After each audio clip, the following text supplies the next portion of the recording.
In the beginning, he suffered a career-ending injury at the hands of a teammate who deemed him unfit for the sport, leading to the termination of his contract with the team. Some suggested that he ought to abandon his unrealistic dreams and instead embrace his talent as a dishwasher. Playing football? That's more like it.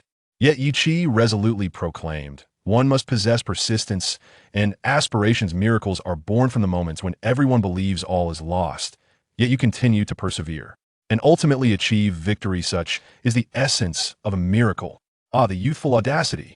Chapter 1. The Chief Dishwasher and the Unemployed Player. Can you play football? I see you can kick a ball. Hey, do you really think the club signed you out of genuine regard for your potential? Damn it, Huaxia XX. Don't kid yourself. Do you know where this is? This is Castilla, the place where footballing prodigies from all over Spain, all of Europe converge. The club is spending money to nurse your pathetic ligaments back to health, so you ought to be grateful. I hear you. This might be good news for you, as you no longer need to worry about your football ambitions hindering your exceptional dishwashing skills. Ha ha ha. Recalling the scornful jests of his teammates, a fierce rage burned within Yi, akin to the flames of hell. He scrubbed the soapy sponge against the plates with fervor, as if he were mercilessly grinding those detestable individuals into the ground. After rinsing the soap from the plates 3 times with clean water, one was finally ready, gleaming under the bright lights of the kitchen. Whether the plate itself radiated light or merely reflected the glow of the ceiling, he could not tell.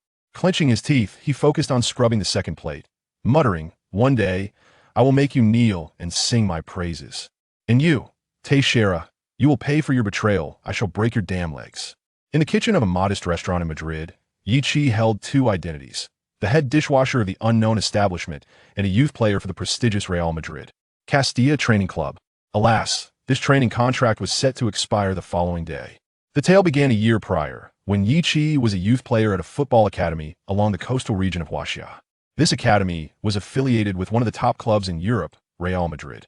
Yi, possessing considerable talent, earned the rare chance to train at the Real Madrid Academy. At 18, he brimmed with ambition, having boasted to his peers that he would not return home without signing with Real Madrid or making it to La Liga. Know this, the aspirations of youth are lofty, destined to reach the pinnacle.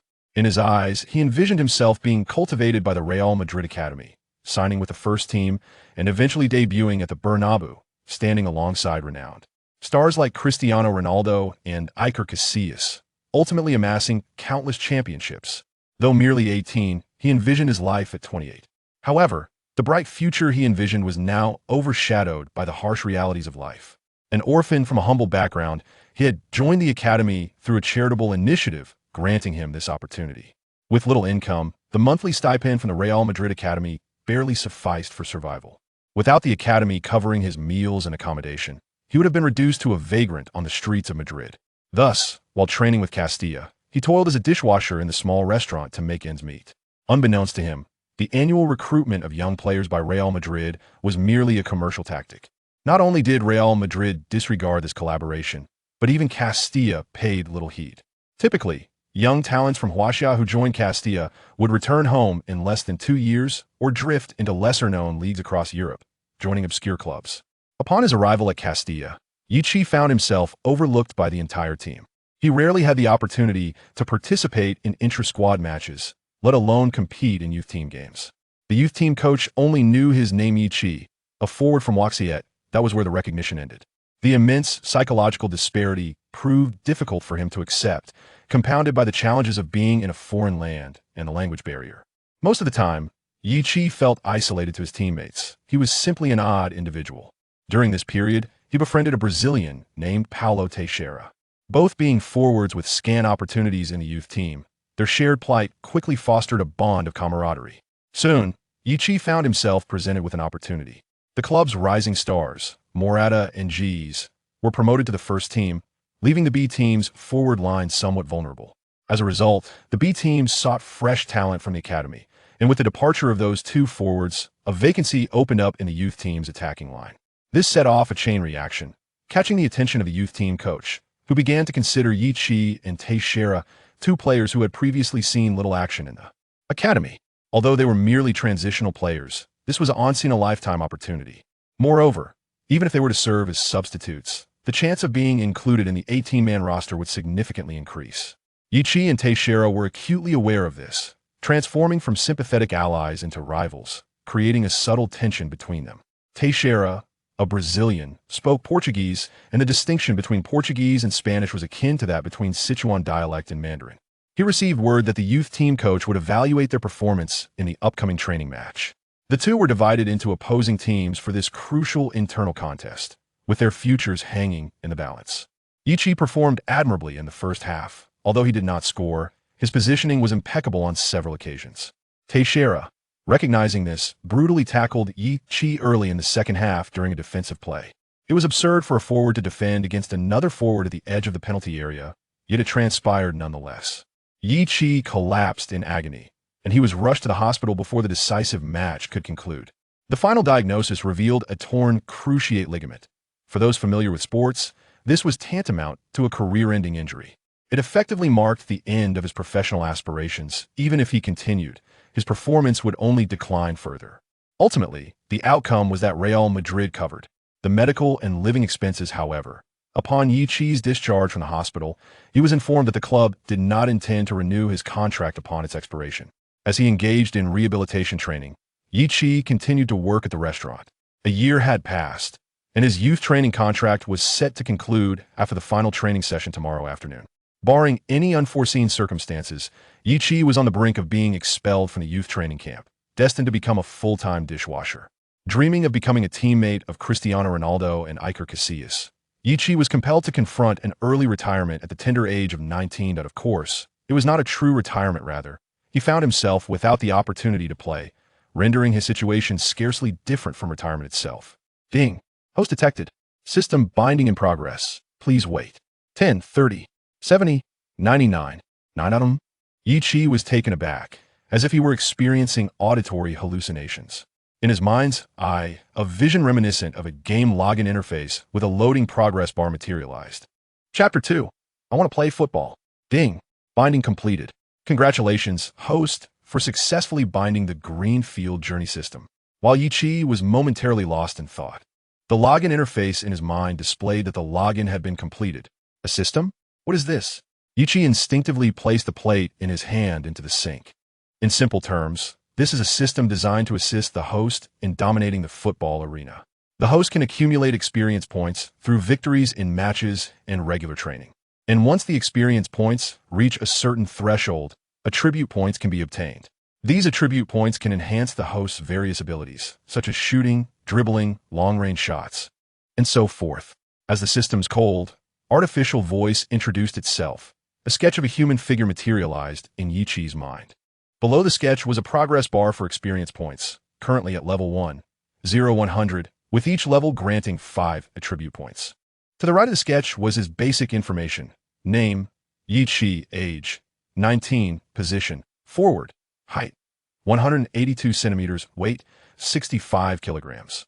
Shooting, 5100, dribbling, 5100, crossing, 2100, heading, 4100, jumping, 5100, off-the-ball movement, 7100, teamwork, 65-100, speed, 55-100, explosiveness, 55-100, passing, 48-100, receiving, 50-100, agility, 59-100, composure, 80-100, penalty kicks, 57-100, free kicks, 35-100, technique, 43-100, goalkeeping ability, 60-100. The numbers before the slashes represent current abilities, while the 100 denotes the maximum limit. However, these attributes seem rather lackluster. Wait, could it be that I am indeed a failure? No, that cannot be. Yichi forcefully expelled such thoughts from his mind. There are hardly any abilities exceeding 60, with composure being the highest. But what use is that? Isn't it easy to skyrocket shots when shooting? Furthermore, as a bona fide forward, why on earth is there a goalkeeping ability among my attributes? The crucial question is, does this mean that my lack of success in football is fundamentally due to my position? Should I not have played as a forward, but rather as a goalkeeper? Despite feeling somewhat disheartened by the initial data provided by the system, Yichi quickly familiarized himself with the workings of the system, finding it as simple as a game. Accumulating experience through match victories and training. Once the experience points reach the upgrade point, attribute points can be used to enhance various attributes. Ding! Detecting issues with the host's cruciate ligaments. The system has now repaired the effects. Ding! Newbie gift package activated. 10 attribute points. Newbie privilege. Guaranteed to score at least one goal in each match played. Valid for 5 matches. Automatically void after expiration. Yi grinned. Not because of the newbie gift package, but rather due to the repair of his cruciate ligaments. His cruciate ligaments had been repaired, and, after a year of rehabilitative training, he had no significant issues in daily life. However, professional sports had proven to be a challenge, leading him to avoid strenuous activity for the first 6 months of recovery, only recently participating in team practices and friendly matches over the past 2 months. With the system's assistance in rectifying the impact of his ligament injury, it indicated that he was once again in prime condition, ready to reclaim his status as a normal professional player. Ding! Detecting that the host player contract is about to expire, this system can only be utilized by professional players. Please secure a new player contract within 2 months. Otherwise, the system will automatically unbind upon expiration. A new contract? There's a friendly match scheduled for tomorrow afternoon. If I perform well, I may have a chance to renew my contract with the club. Moreover, with the newbie privilege, I am certain to score at least one goal in tomorrow's match. Yi clenched his fist. Feeling a slight itch on his scalp, he scratched his head, only to realize he had forgotten to remove his rubber gloves from washing dishes, resulting in a head full of dish soap foam, making it appear as if his hair were indulging in a bubble bath. Good grief, Yi. Why has your efficiency dropped so drastically today? A portly middle-aged Caucasian man entered the cramped kitchen's dishwashing area. If it were anyone else, I would certainly deduct their wages. Yi snapped back to reality from the system. Apologies, Mr. Grant. I will speed up. Although the newly emerged system left him somewhat bewildered as to whether he was living in a web novel or reality. The harshness of life quickly reminded him of his struggles. This part-time job paid €800 a month, and Yi desperately needed it. I heard your youth team contract expires tomorrow? The rotund restaurant owner, Grant, inquired. Yi did not respond, merely nodding, as idle chatter would slow his dishwashing pace. Once it expires, you should come work for me full-time. I'll increase your pay by 500, no, for €100. Grant slyly rolled his thumb while extending 5 fingers. I'll give you an additional €400 per month, and since your contract with the team is ending, you certainly can't stay in the youth dormitory. You can live here. I'll only charge you €1,500 for rent each month. Yi, 400, 800, 1,200. Charging me €1,500 for rent means I'd be washing dishes for free for an entire month, not to mention losing €300. Even capitalists would weep over this. Seeing Yi pause in washing the dishes, Grant chuckled awkwardly. Just kidding, just kidding. Don't be so serious. Accommodation is free, albeit in a rather average environment, as it's the staff dormitory of the restaurant. Grant was somewhat wary, having witnessed Yi single-handedly take down 3 thugs attempting to rob him one night in the alley, coupled with rumors that every person from China knows martial arts. He certainly believed Yi was no mere wooden post. I want to be washing dishes forever. I want to play football, Yi declared. Though he uttered those words, his dishwashing speed noticeably increased. Grant once again marveled at the speed of someone who had spent 19 years single. Football has no future. Really? You are a dishwashing prodigy. Pursuing football will only hinder your ascent to the throne of dishwashing royalty. You should abandon this damned, unrealistic fantasy of football and devote yourself to the noble pursuit of dishwashing. How much does the youth team pay you each month? Is it even €500? If you could wash dishes here as much as you train with the team, I'd pay you €1,500 a month. Look at this plate you've washed. It shines brilliantly without any residue of detergent, and there isn't even a water stain or fingerprint left. Besides, your dishwashing speed is impressive. Trust me, if you devoted yourself to full-time dishwashing, your future would be limitless, at least more profitable than playing football. Eventually, you'd come to me, and you wouldn't just be the head dishwasher. You'd be the master dishwasher. Grant earnestly pleaded, attempting to dissuade, or rather, save Yi from the path of a wayward youth. No, I want to play football, Yi affirmed resolutely. Washing dishes is impossible, and I shall never be a dishwasher, he declared, swiftly finishing one plate and immediately turning his attention to the next. Grant was utterly bewildered. Is this perhaps a peculiar reticence unique to Easterners? Chapter 3. The harshness of reality. The following day, Yi, with the system in his grasp and a sense of possession over the world, strode through the gates of the Castilla training base. To his surprise, he noticed that someone had actually donned a training shirt for the field today. Shouldn't he be busy packing his belongings in the dormitory? Was he perhaps still hoping to remain at Castilla? Frankly, if I were in his position, I certainly would not have shown up today. As whispers swirled around him, Yichi chose not to engage in confrontation. In truth, he observed a phenomenon. Those who reveled in his misfortune and mocked him were marginal players within the youth team. They were not guaranteed a starting position in the youth squad, nor were they included in the list for loan training. This group might soon face a similar fate when their contracts expired. Meanwhile, the players exhibiting genuine talent and capability in the youth team seemed to pay him no mind. As Ichi warmed up on the pitch, his thoughts were consumed by the afternoon's internal training match. He belonged to the 19 youth team, which, strictly speaking, was not yet part of Castilla. Castilla referred to Real Madrid's reserve team, also known simply as Real Madrid. The entire youth training system at Real Madrid encompasses several tiers, including teams 19, 17, and others across various age groups. While Barcelona's youth academy is known as La Masia, it has become customary to refer to Real Madrid's entire training system as Castilla. Though Castilla is a reserve team, they compete in the second division of Spanish football rather than a reserve league. They fluctuate between the second and first divisions. At 19, Yichi is a member of the 19 youth team.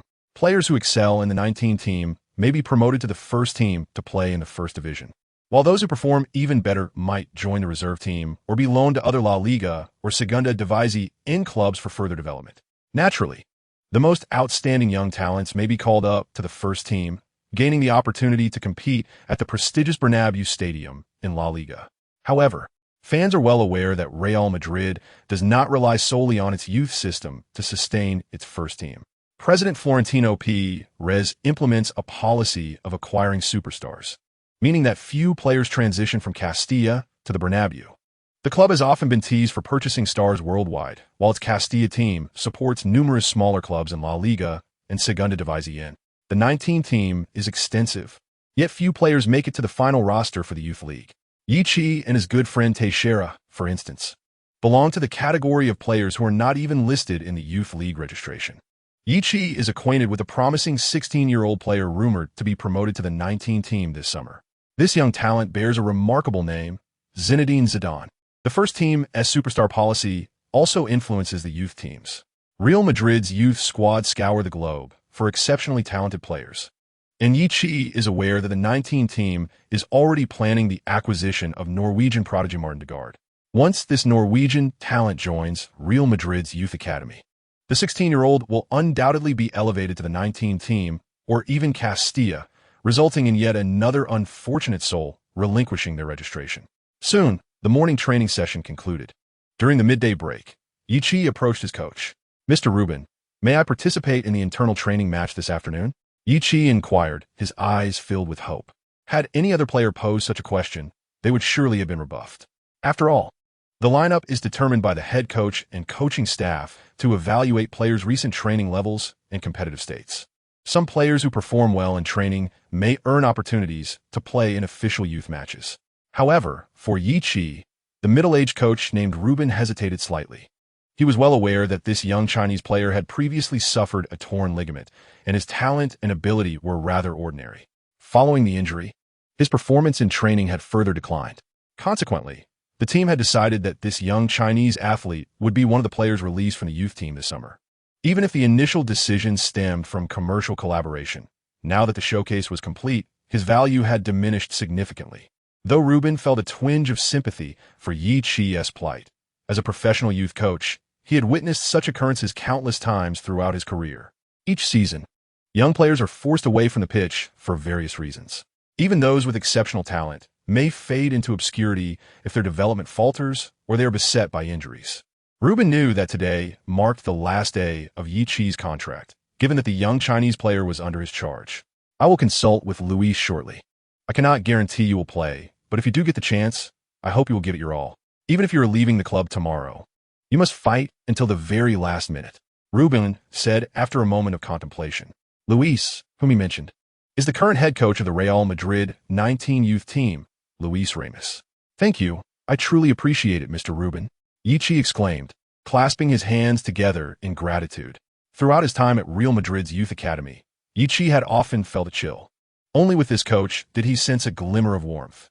Ruben was a good man who treated all his players, regardless of their talent, with seriousness and fairness. From his training sessions, Yichi could feel that Ruben aimed to impart all his knowledge to these young athletes. How I wish Mr. Ruben were the head coach of the youth team. Yichi sighed as he made his way to the cafeteria. The youth team's break was not as lengthy as that of the first team. After lunch, they had only an hour of rest before the afternoon training commenced.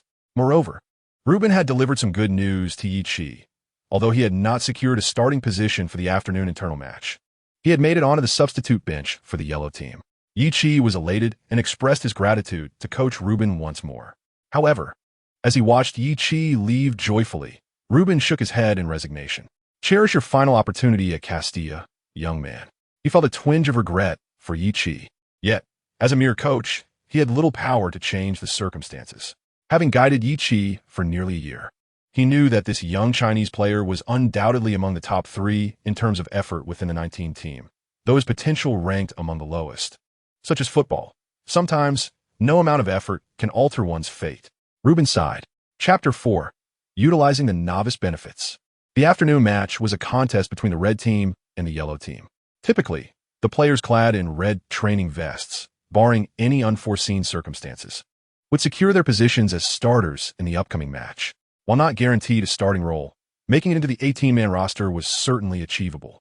Conversely, those donned in yellow vests often served as practice partners.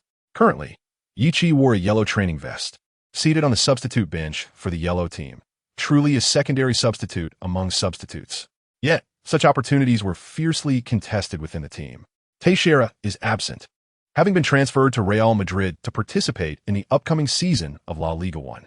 Presently, the score stands at 2-0, with the team clad in red training attire evidently exhibiting superior strength. At this juncture, the yellow team requires a transformation, particularly in their front line, to bolster their offensive capabilities. As the match approached the 60th minute, Yichi noticed the coach beckoning him, signaling that his opportunity had arrived, and he swiftly made his way to the sidelines. Yi, your task is quite straightforward. Position yourself to draw fire and create chances for your fellow forwards. Remember to remain active and refrain from shooting too hastily. Yichi nodded, feigning compliance, while inwardly contemplating the absurdity of not seizing scoring opportunities. Perhaps due to the prolonged tension in his fists, he instinctively wiped his palms on his shorts. That guy's actually on the pitch? Since when can a cripple play football? He thought, irritated by what he perceived as the coach's favoritism. What is the fuss about?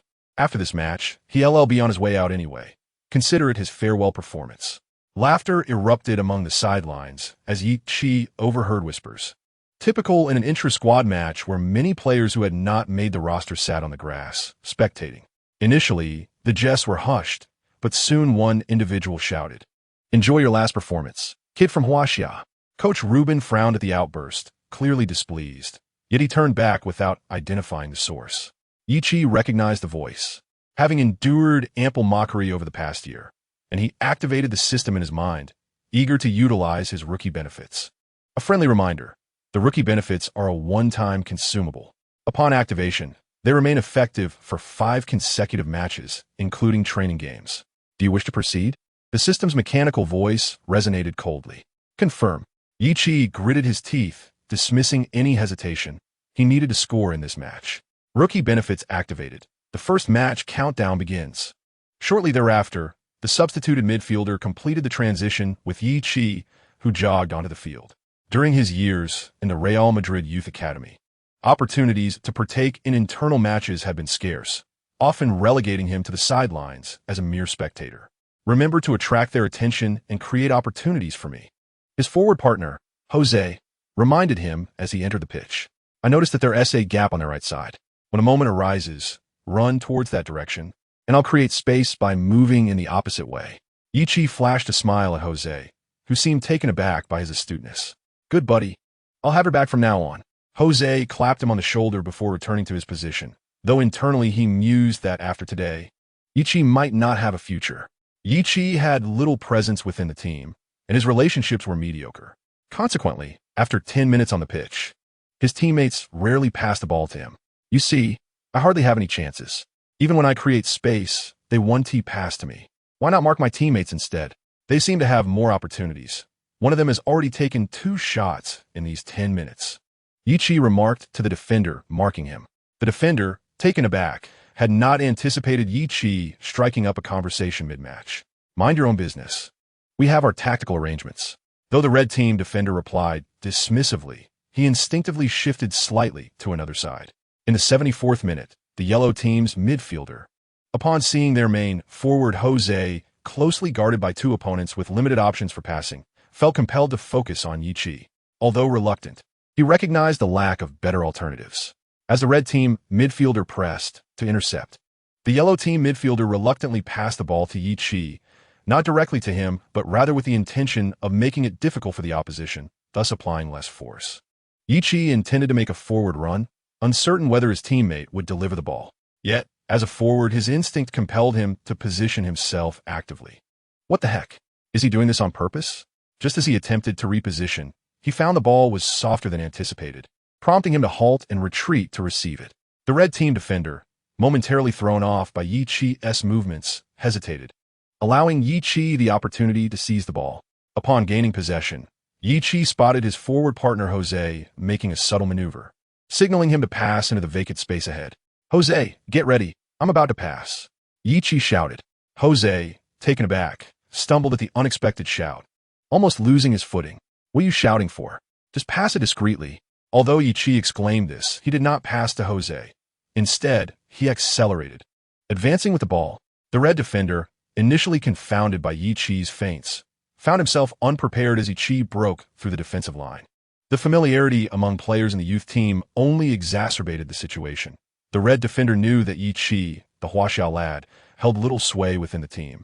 So if Jose was in a good position, the ball would naturally go to him. However, the red defender had no choice but to pivot and pursue, believing that Yichi's speed was not formidable, and thus he had a fair chance of catching up. Yichi, having breached the defense, smirked, pondering whether the system was truly trustworthy. With only 2 yards remaining to the edge of the penalty area, Yichi suddenly unleashed a shot. "Are you kidding me? After finally advancing into a prime scoring position, you take that kind of shot?" Jose, witnessing Yichi's impulsive strike, felt compelled to vent his frustration. He halted in his tracks, bracing for the ensuing goal kick. Coach Ruben shook his head from the sidelines, perceiving Yichi's eagerness. However, he understood, as Yichi had not received any support since entering the match.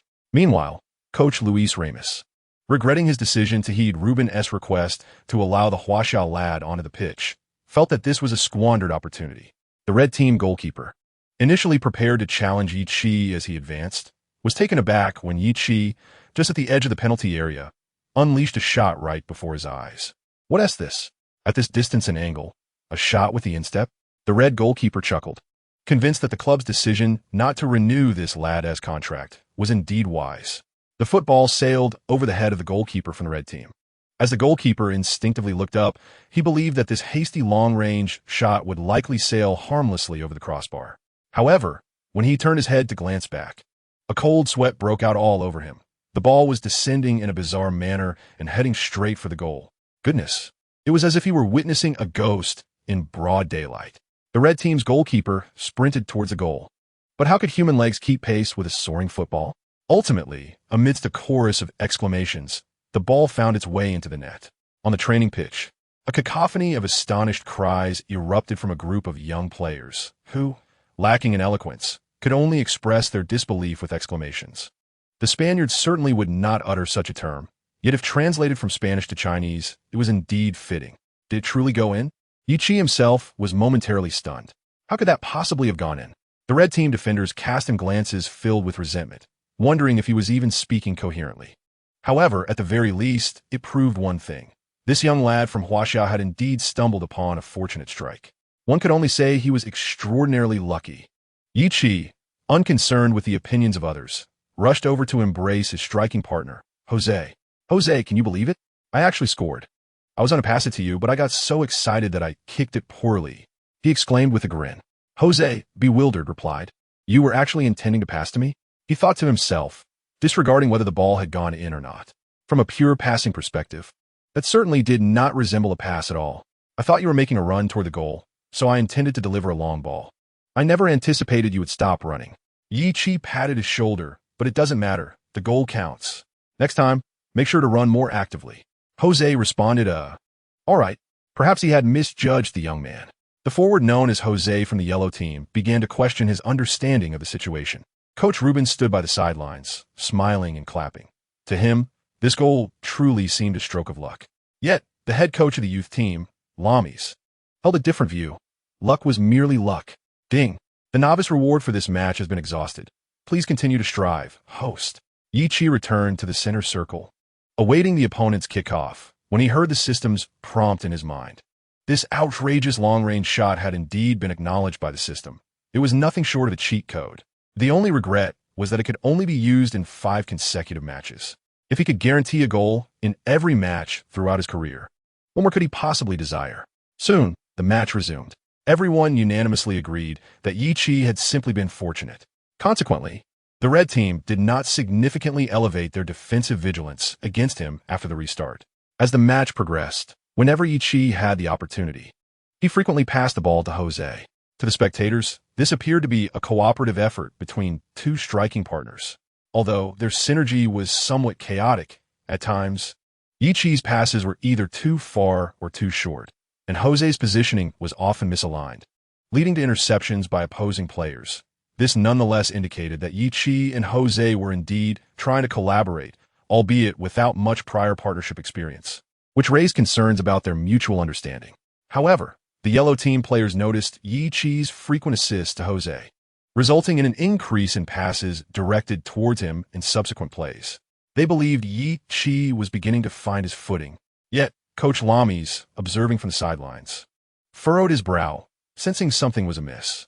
In the 80th minute, after receiving the ball, Yi Chi executed a skillful bicycle kick to evade the red team defender and threaded a pass to Jose.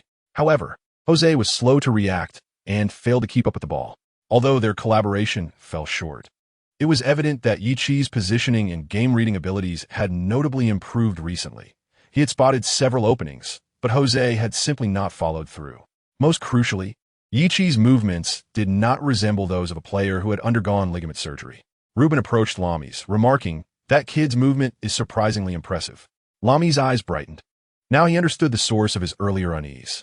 He had not been familiar with Yi Chi, which prevented him from recognizing the changes that Ruben had noticed, given that Yi Chi had been training under Ruben's guidance.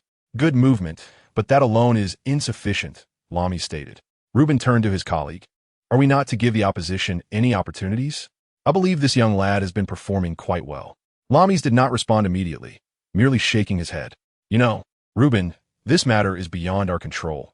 The roster was determined by the youth training director beforehand.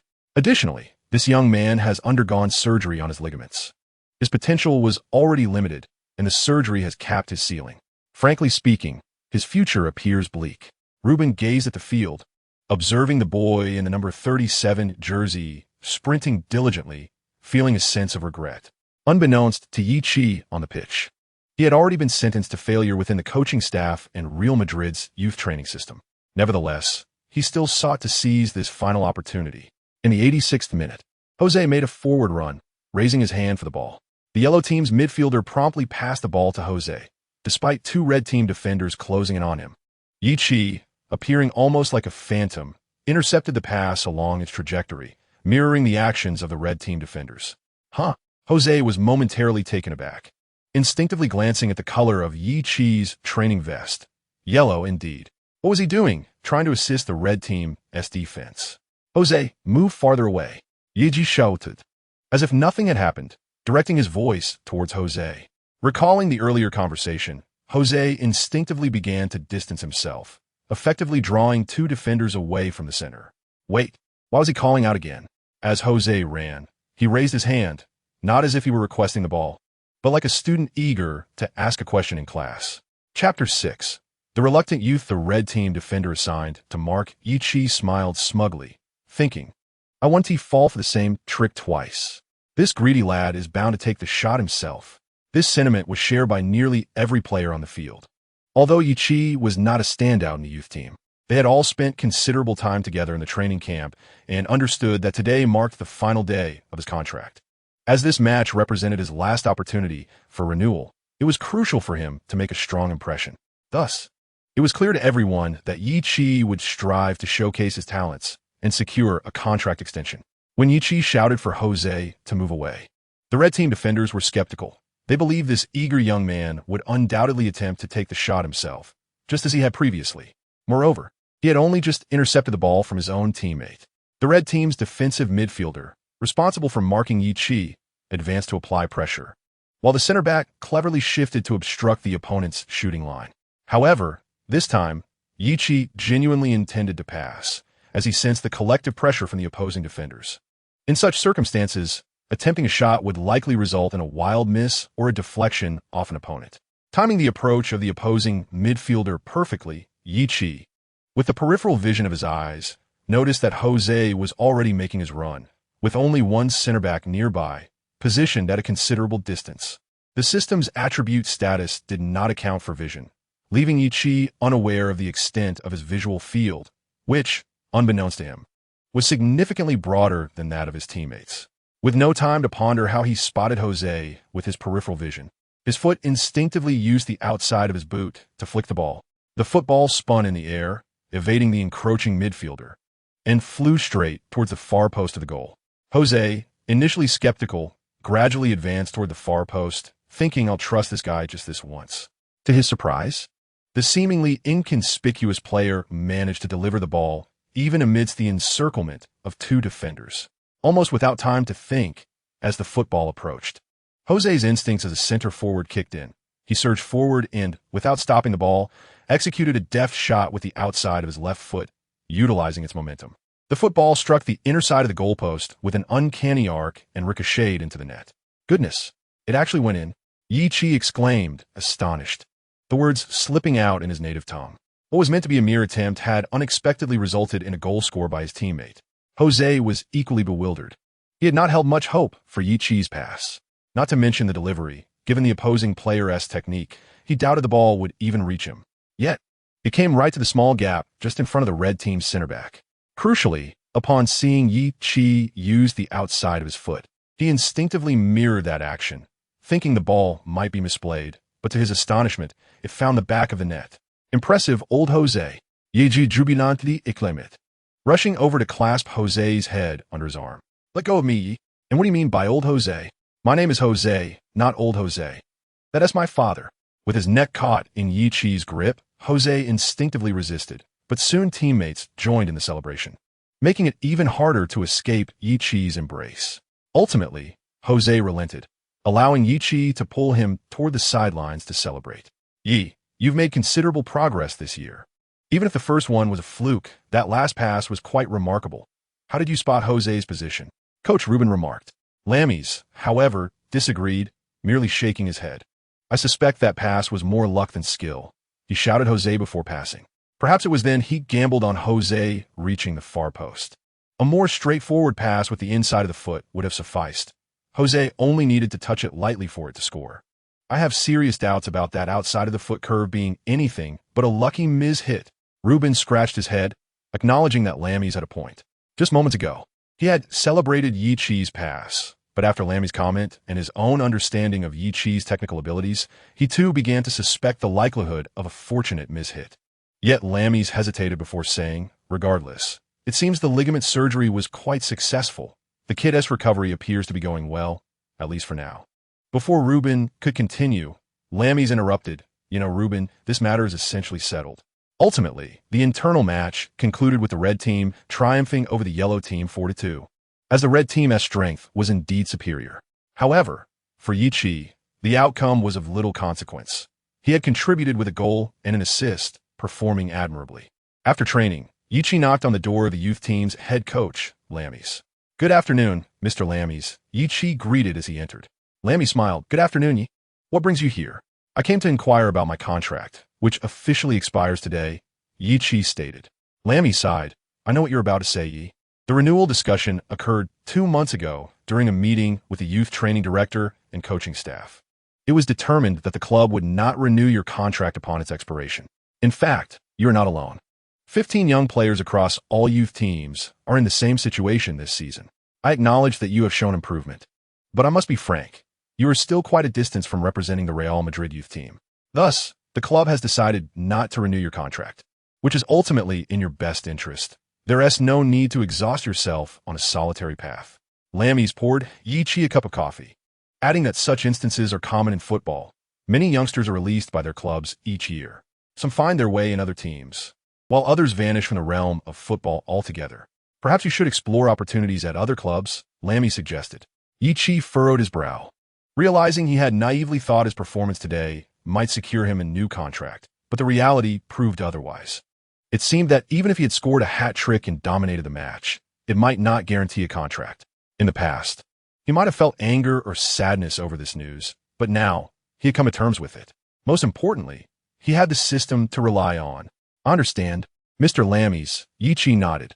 Ultimately, he departed the Castilla base calmly, without uttering any melodramatic phrases about the fortunes of youth. After all, life is not novel. Nevertheless, the clenched fists of his departing figure hinted at a lingering sense of discontent within Yichi. Chapter 7. Do not underestimate youthful poverty, Mr. Aguilera. Please grant me an opportunity for a trial. At the training facility of Atletico Madrid, Yichi stood at the entrance, imploring the youth training director, Carlos Aguilera.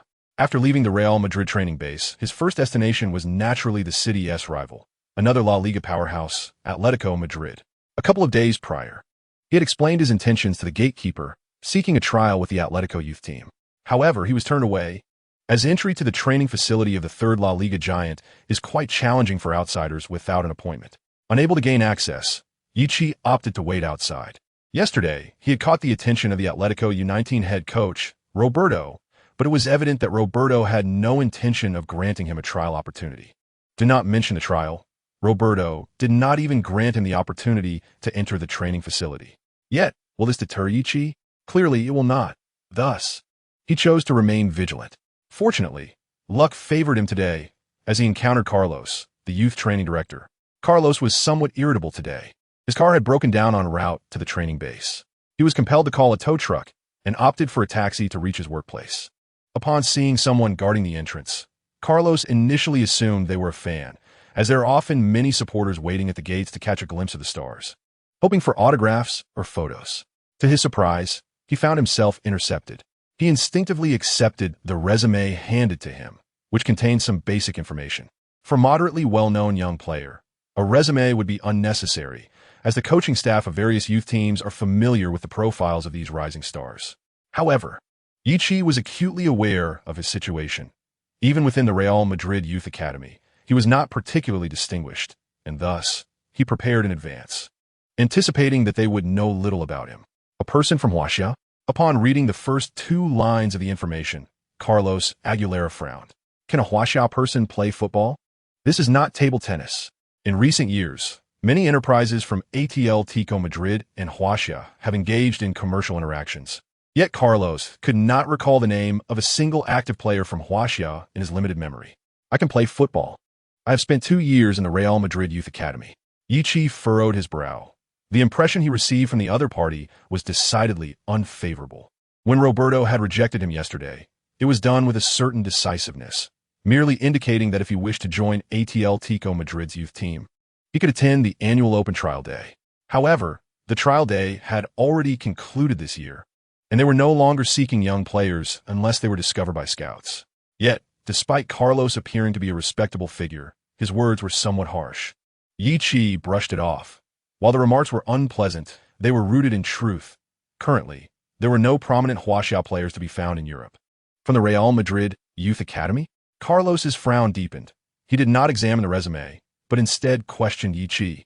Only 2 years? Your contract should still be valid, right? Youth contracts typically last around 3 years. Yichi was at a loss for words and could only speak the truth. It has expired. I only signed for 2 years when I moved from Huaxia to the Real Madrid Youth Academy. No renewal? Yichi awkwardly scratched his head. No, my contract just ended.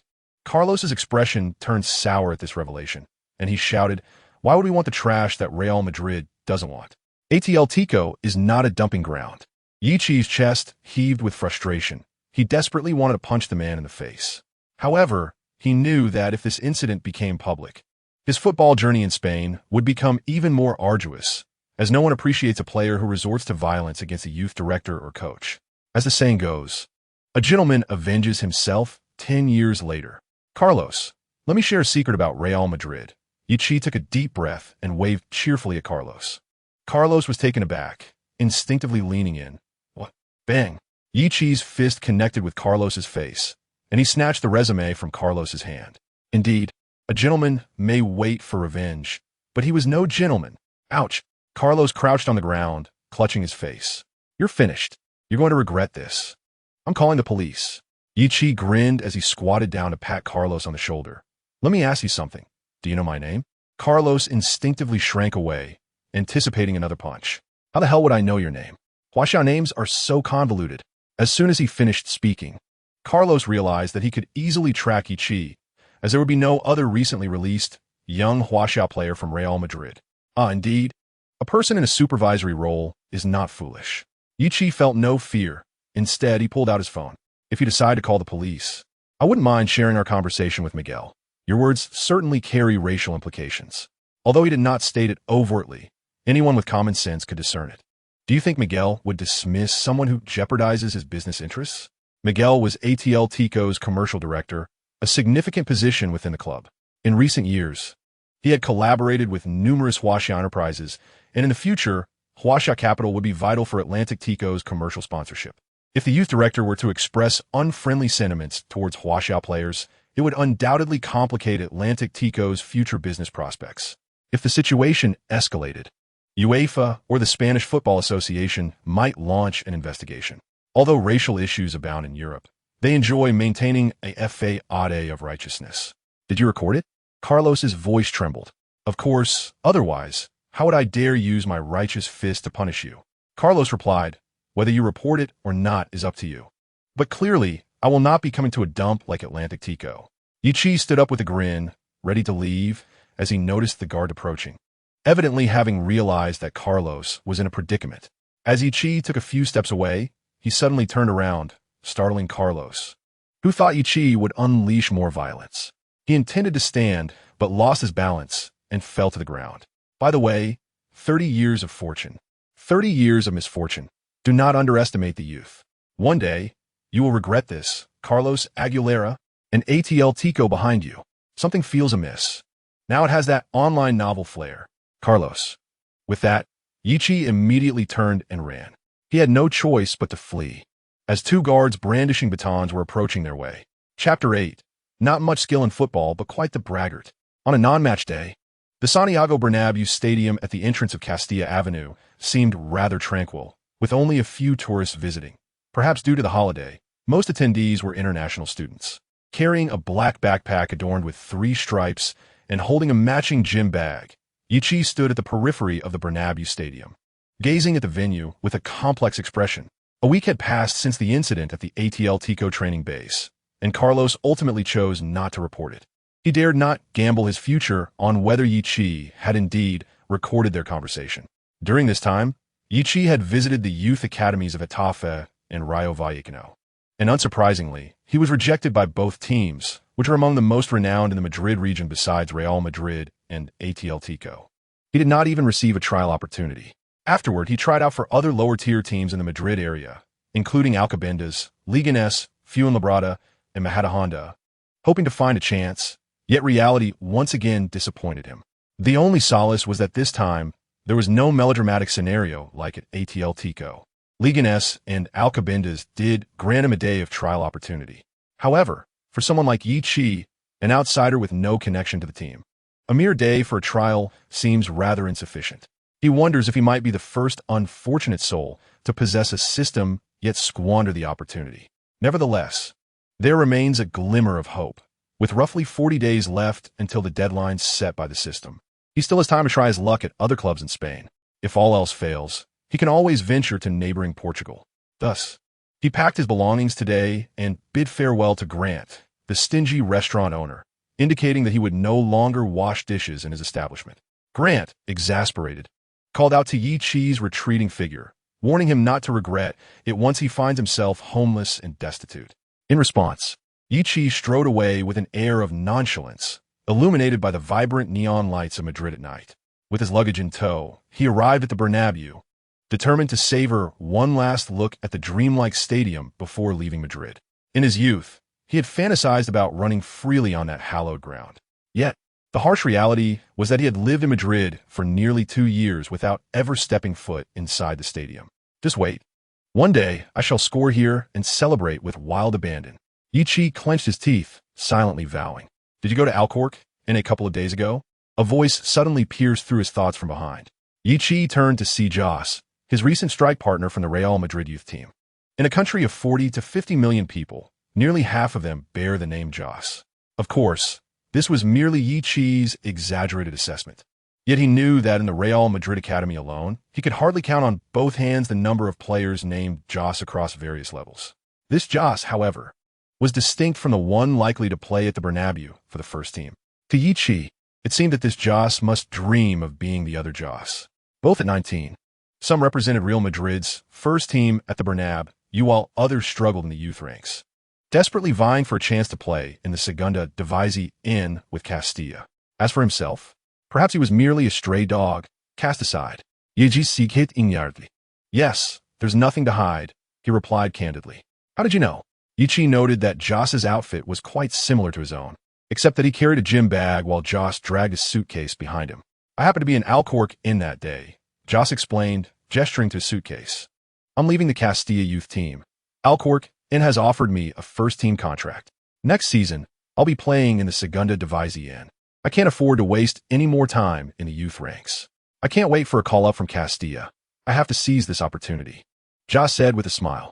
Although he spoke of running away, Yichi could detect a prideful undertone in his words. Yichi ruffled his somewhat disheveled hair, realizing that Joss had intentionally come before him to flaunt his superiority. After all, at least Joss was a substitute forward at 19, while Yichi felt like a mere invisible figure, without even the privilege of managing the water cooler. And you? Jos inkuret. Yekui shrugged helplessly. Madrid is fushed. Yet there's south, no place for me. As you can see, I'm off to seek opportunities elsewhere. Jos eptrovet. Shouldering Yichi as they gazed up at the enchanting stadium. In truth, Joss had not paid much attention to these foreign youths before. His focus had been on the Castilla prodigy, who shared his name until that prodigy left the 17th, then the 19th, and finally graduated to the first team. It could be said that his youth had been spent in the shadow of that figure. Only a few days ago did he truly notice this mysterious boy from the East, particularly recalling Yichi's assist that had left a lasting impression. For some reason, despite their limited time together, less than half an hour, Joss felt an inexplicable camaraderie with Yichi. I hope one day I can play in this stadium and hear the cheers of the fans, Joss said, filled with aspiration. Yichi grinned, rather than their cheers. I do prefer to see them waving white towels in response to my goals. Joss stared at him in disbelief. After a moment of silence, he replied, though your skills may leave much to be desired, your level of bravado is certainly top-notch. Yichi shook his head. Dreams should be cherished. Who knows? They might just come true. No, that is impossible.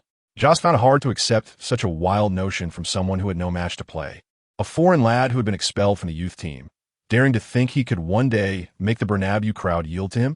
Did he imagine himself as Maradona, Ronaldo, or Ronaldinho?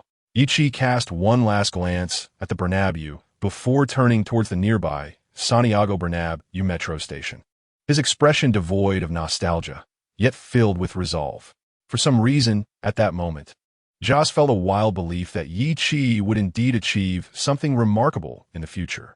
Farewell, Jos. I hope one day we both play in this stadium. Yichi waved back at Joss, whether clad in home or away colors. Good be, yeah. But perhaps you should find a team that will take you in first, Joss replied. Yichi, aiming for a dramatic exit, stumbled slightly at that comment, nearly losing his balance. Who carelessly tossed a banana peel here? What a lack of civic sense. Chapter 9. A match of utterly amateur proportions. Please, Mr. Cookshart, grant me a chance. Trust that I won't let you down. In Valencia's sports city, Yichi finally managed to meet Enrique Cookshart, the coach of the Bats youth team. However, just like the many coaches before him who had turned him away, Cookshart had no intention of providing Yichi with an opportunity to showcase his talent. I'm sorry, young man. You should consider other clubs or perhaps find a professional agent. Most clubs are unlikely to accept a young player like you showing up at the training facilities uninvited. especially since the annual trial day has already passed. Cooksart felt that this young man was rather stubborn, having blocked his path for 15 minutes. Goodness, I'll be late for work. Yi Chi scratched his head, lamenting that if he had any connections to an agent, he wouldn't need to go door-to-door seeking opportunities. Sir, in my country, this is considered a noble act, known as Mao Sui's self-recommendation. Cooksart glanced at his watch, realizing he had only a few minutes left. He felt compelled to make what he deemed a rather rude gesture, pushing the young man aside. I'm sorry, but this is Spain. With that, Cooksart headed into the training facility. Sighing, Yi Chi realized this was the 21st club to reject him. After leaving the Madrid region, he had ventured through Catalonia and Andaluc, seeking a place where he might belong. Prominent Spanish clubs have largely been approached by him, including Espanyol, Real Sociedad, Sevilla, Real Betis, and Malaga. Although each club is distinct, the outcomes have been remarkably similar. The only notable region in Spain he has yet to explore is the Basque Country, and he has no intentions of doing so. After all, the most illustrious club there is Athletic Bilbao, which only recruits players of Basque heritage. The remaining clubs are relatively small, and he prefers not to squander time in the Basque region. He would rather seek opportunities in Portugal or France. After facing rejection in Valencia, Yi Chi pondered whether he should spend a few days crossing the sea. Valencia is close to the coast, home to the renowned Balearic Islands. However, the crux of the matter is that there lies another well-known La Liga club, RCD Mallorca. Hey, who knows? Perhaps you could check out the holiday park. There are several amateur matches today, remarked Cooksart, who had just stepped into the Valencia Sports City training base. Scouts from nearby teams are likely to gather there, including those from our Valencia club. If you perform well, scouts will seek you out. This is undoubtedly more effective than whatever else you may be considering. Yi Chi's eyes lit up, and he turned to Cooksart, exclaiming, "Thank you, sir. You are truly a kind-hearted person." Shart, evidently unfamiliar with the concept of kindness, simply waved at Yi Chi, wishing him luck, young man. The holiday park in Valencia, located on the outskirts of the city, is a well-known scenic area. In addition to the wetland park, its proximity to the sea offers beautiful beaches. Recently, Xavi Morales has been troubled. The team he works for has been relegated from the top league to the second division. Financially, the club is struggling, so there is no transfer budget for the new season. The entire organization is tightening its belt. To exacerbate matters, the star striker of the first team suffered a severe injury while serving the Italian national team, tearing his cruciate ligament. He is expected to be sidelined for half a season. This predicament further burdens a team already lacking in personnel, necessitating the urgent promotion of a youth team forward to the first team, thereby stretching the youth squad's resources. As a scout, his primary role now is to assist the team in uncovering some valuable reserve talents, essentially to find competent young players who are free agents without contracts. Given the team's financial constraints, there is little funding available for the youth team, forcing them to scavenge rather than poach promising stars from other clubs. Being a local, he is well aware that amateur matches take place at the holiday park every weekend. Thus, Morales decided to try his luck. Although a few young players have emerged from these amateur games in recent years to join professional clubs, it was evident that luck was not on his side today. Over an hour had passed without encountering any appealing prospects. Well, it seems the Divine is off duty today. Morales shrugged, preparing to head home. After some inquiries, Yi Chi managed to pay the somewhat painful registration fee of €10 and finally secured the opportunity to play. Arriving late, he could only wait on the bench for a suitable moment. Given that it was an amateur match on a weekend, the regulations were not overly strict. In the second half, with the yellow team trailing, the coach decided to send on a forward to bolster their attacking strength, thus presenting Yi Chi with his chance to take the field. Among a sea of Spaniards, Yi Chi, as a Chinese player, was naturally quite conspicuous. The temporary coach, unfamiliar with Yi Chi, noticed his striking appearance and placed him on the field as a forward. Is that guy Romanian? Are you blind? Clearly, he is Asian, Japanese, or Korean. Who knows? They all look somewhat alike over there. But is he blind? He has been running around like a headless chicken for 10 minutes now, without any coordination with his teammates. The spectators' discussions caught the attention of Xavi Morales, who had been preparing to leave but instinctively turned to take a glance. The Asian player was frequently raising his hand, signaling for the ball, but this makeshift team evidently lacked familiarity and trust, resulting in teammates refraining from passing to him. Instead of standing idly waiting for an opportunity, this Asian player continued to move, searching for openings. Initially, Morales did not pay much attention, but after watching for a few minutes, he began to notice a pattern. This young Asian player had an uncanny ability to position himself in unguarded areas of the opposing team. Once or twice might be coincidence, but if it happens consistently, it indicates that this player has genuine talent. Chapter 10. Free Acquisition. In a holiday park of southern Valencia, the setting sun cast a golden hue. As the orange light gradually retreated within the park, Yichi felt a sense of satisfaction with his performance today, having come off the bench to score twice. Although one of the goals could be attributed to the system's novice benefits, the other was a result of his own effort. Given the amateur nature of the match, the challenge was not particularly daunting for Yichi, as most participants, aside from a few young players who had undergone systematic training, were factory workers, fishermen, or service industry employees. The novice benefits from the system are limited to 5 matches, and today marked the final one, indicating that he was now a player emerging from the novice village. However, wasn't there supposed to be scouts watching? Why did it seem like the crowd consisted solely of onlookers? Yichi scanned the surroundings but found no one resembling a scout. Yet, if he were a scout, he likely wouldn't scrutinize such a relatively trivial match. Could it be that Cook's chart had deceived him? Nonetheless, it mattered little. He was not wasting time in Spain, and his journey to Portugal would commence tomorrow. "Excuse me, which club's youth academy are you from?" Just as Yichi was browsing for flights to Portugal, a stout middle-aged Spanish man appeared before him, blocking the dwindling sunlight. Morales, having been a player in his youth and a scout for over a decade, immediately recognized that this foreign young man had likely received systematic training, potentially being a youth player from a nearby club. What Morales found most impressive was not just the 2 goals scored but the young man's positioning. He consistently appeared in the right place at the right time. Moreover, Morales understood that amateur teams in such matches are typically hastily assembled, lacking any pre-existing chemistry. However, this young player seemed to grasp his teammates' positions entirely. Despite some roughness and technique, his passing instincts were commendable. To put it simply, Morales believed Yichi exhibited remarkable positioning and vision. While skills can be honed, exceptional positioning and vision are innate gifts. For a young player, he could easily earn a spot in the youth team of any club. The premise is that the transfer fee or buyout clause is relatively low. In fact, Morales' intuition is correct, as Yichi's off-the-ball movement is his forte. Originally possessing an attribute value of 70, he allocated all 10 points from the novice gift pack to enhance his off-the-ball movement. Consequently, with a maximum value of 100, his off-the-ball ability soared to an astonishing 80. Others in his position might have chosen to invest those 10 points in shooting or dribbling, considering they are forward. However, Yichi is different. He believes he needs to showcase some remarkable strengths to attract attention. Having previously visited numerous clubs, most teams did not afford him the opportunity to demonstrate his skills. Some coaches simply overlooked him, failing to recognize his exceptional positioning. After all, positioning is not as overt as scoring. While goals are readily visible, positioning requires a discerning eye to appreciate, with many spectators perceiving it merely as aimless running. Clearly, Morales' attention was entirely on Yichi today, and he recognized the potential. Yichi, prepared to leave Spain, was momentarily taken aback by the sudden appearance of the hefty man. Formerly part of Real Madrid's youth academy, he had recently been released after a contract expiration following a surgery for a torn ligament. Now a free agent, Yichi instinctively replied.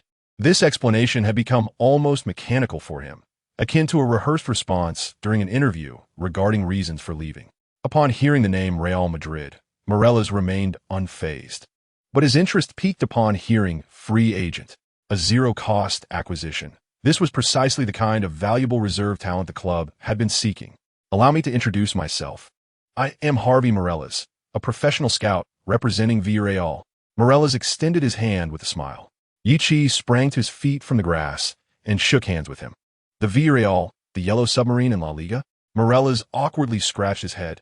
Yes, that Villarreal, though we were relegated last season and will only compete in the Segunda Division this year. Morales quickly added, but trust me, we will return to La Liga soon. Our goal is La Liga and European competition. Yichi was not particularly concerned about whether Villarreal was in La Liga or Segunda Division. If he had the capability to play for a La Liga first team, he would not be in such a predicament. Thus, for the next year or two, the youth or reserve teams would be his home. In this light, Whether the first team was in Segunda Division or La Liga became less significant. The priority was to find a club, train diligently, hone his skills, and accumulate experience. Comparatively, Segunda Division might offer him greater opportunities, as the chances of playing there were higher than in La Liga. Is that so? I wonder if you're interested. I am.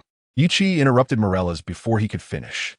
The sudden interjection left Morella's momentarily flustered. What I meant to say is, I would like to invite you to trial with our club. If all goes well, you can have your agent discuss a youth contract with the club.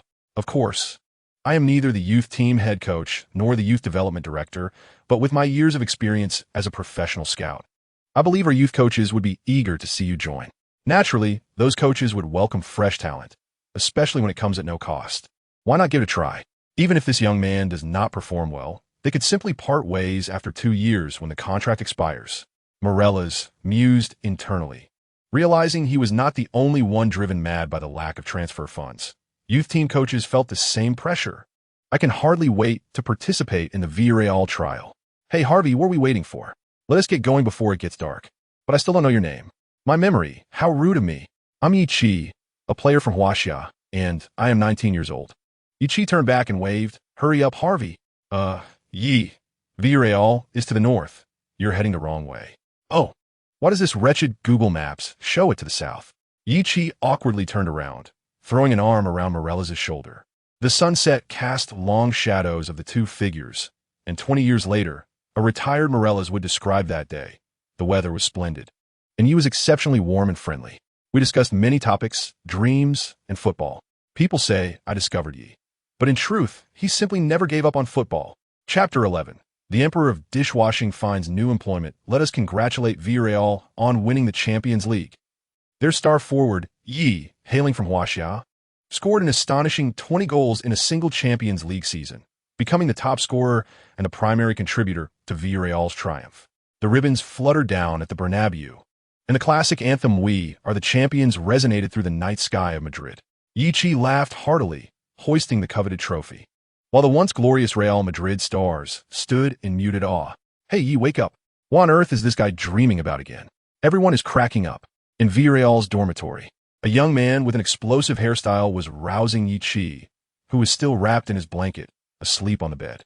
Just let me hold the trophy for a moment longer. Yi Chi mumbled sleepily, rolling over. What a dream. Yesterday, it was La Liga champions. And today, it's the Champions League? Truly, such things can only be realized through dreams. The explosive-haired fellow muttered, then playfully smacked Yi Chi on the backside. Ugh! Yi Chi sprang from his bed. Who dares to steal my Champions League medal? I'll take them down. The explosive-haired young man ruffled his messy hair, unable to comprehend Yi Chi's words in Huaxia. Quickly prepare for training, or we'll be late. What the hell? How late did you practice last night? You're sleeping like a dead pig. Yi Chi slowly came to his senses. Christian? He asked, glancing around his dormitory. Did I dream again? The young man named Christian shot him a look. How curious. When are you not dreaming? It's just that I've been training hard, so I sleep soundly. Yi Chi replied sheepishly, scratching his head. I've never seen such a dedicated young man. Moreno was still at the bar at 11 last night, while you were at the training ground working like a beast. As Yi Chi put on his pants, he replied, Moreno is exceptionally gifted. I don't possess as much talent to waste, so I have to rely on hard work to catch up. There's a saying in our country. Diligence can make up for lack of talent. They hurriedly finished getting ready and dashed out the door toward the youth team locker room.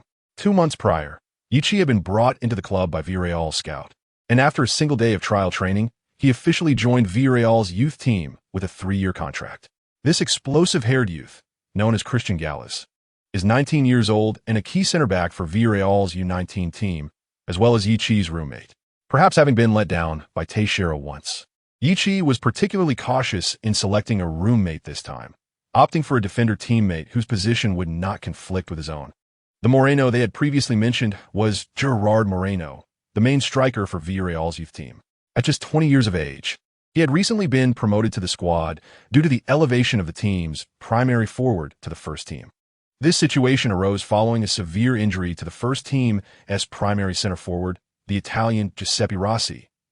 After having been able to hold his own against the likes of Falcao in the Europa League just 2 years prior, found himself sidelined this year due to a cruciate ligament issue. Rumors suggested he might make a comeback in the latter half of the season. With Villarreal's limited finances, the club had no choice but to promote a substitute forward to fill the gap left by Rossi's injury and bolster the bench depth. This was one of the reasons why Morelos had initially taken an interest in Yichi, as Villarreal was indeed in dire need of players, particularly those who did not require transfer fees. Since arriving at Villarreal, Yichi had worked diligently, transforming from a peripheral figure within the team to a substitute forward for the youth squad. Especially in the past fortnight, he had not only made it onto the substitute list, but had also had opportunities to come off the bench, albeit with rather modest performances. Such prospects would have been nearly impossible at the Real Madrid Youth Academy, where competition was intensely fierce. Smaller clubs often afforded more chances. This was true not only for the first team, but also for the youth squad. During this period, Yichi had taken time to study the system he was part of and had come to grasp certain patterns. According to the system's metrics, training with the youth team for a month would yield approximately 50 experience points. Currently, he was at level 1, requiring 100 experience points to ascend to level 2. However, the leap from level 2 to level 3 demanded not 100, but rather 200 points. As one progressed, the experience required for each subsequent level increased. Naturally, the potential for earning experience points also grew.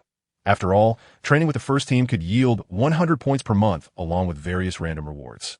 As the term suggests, these random rewards were not fixed. For instance, on the day he signed his contract with Villarreal, he received a bonus of 2 attribute points. He allocated these unexpected points to enhance his rather lackluster shooting ability, raising his score from 50 to 52, a change that was not particularly noticeable during matches. Moreover, the system indicated that if the team secured a championship in a particular tournament or if he achieved personal accolades during the season, it would activate random rewards, offering bonuses ranging from 110 attribute points to 1,100 experience points. This prospect ignited Yichi's enthusiasm, prompting him to exert himself during training. He often remained the last player to leave the training ground, dedicating additional time to practice. Some days, he focused on improving his dribbling skills, while on others, he practiced maneuvering through cones. Recently, he had been honing his free kick technique.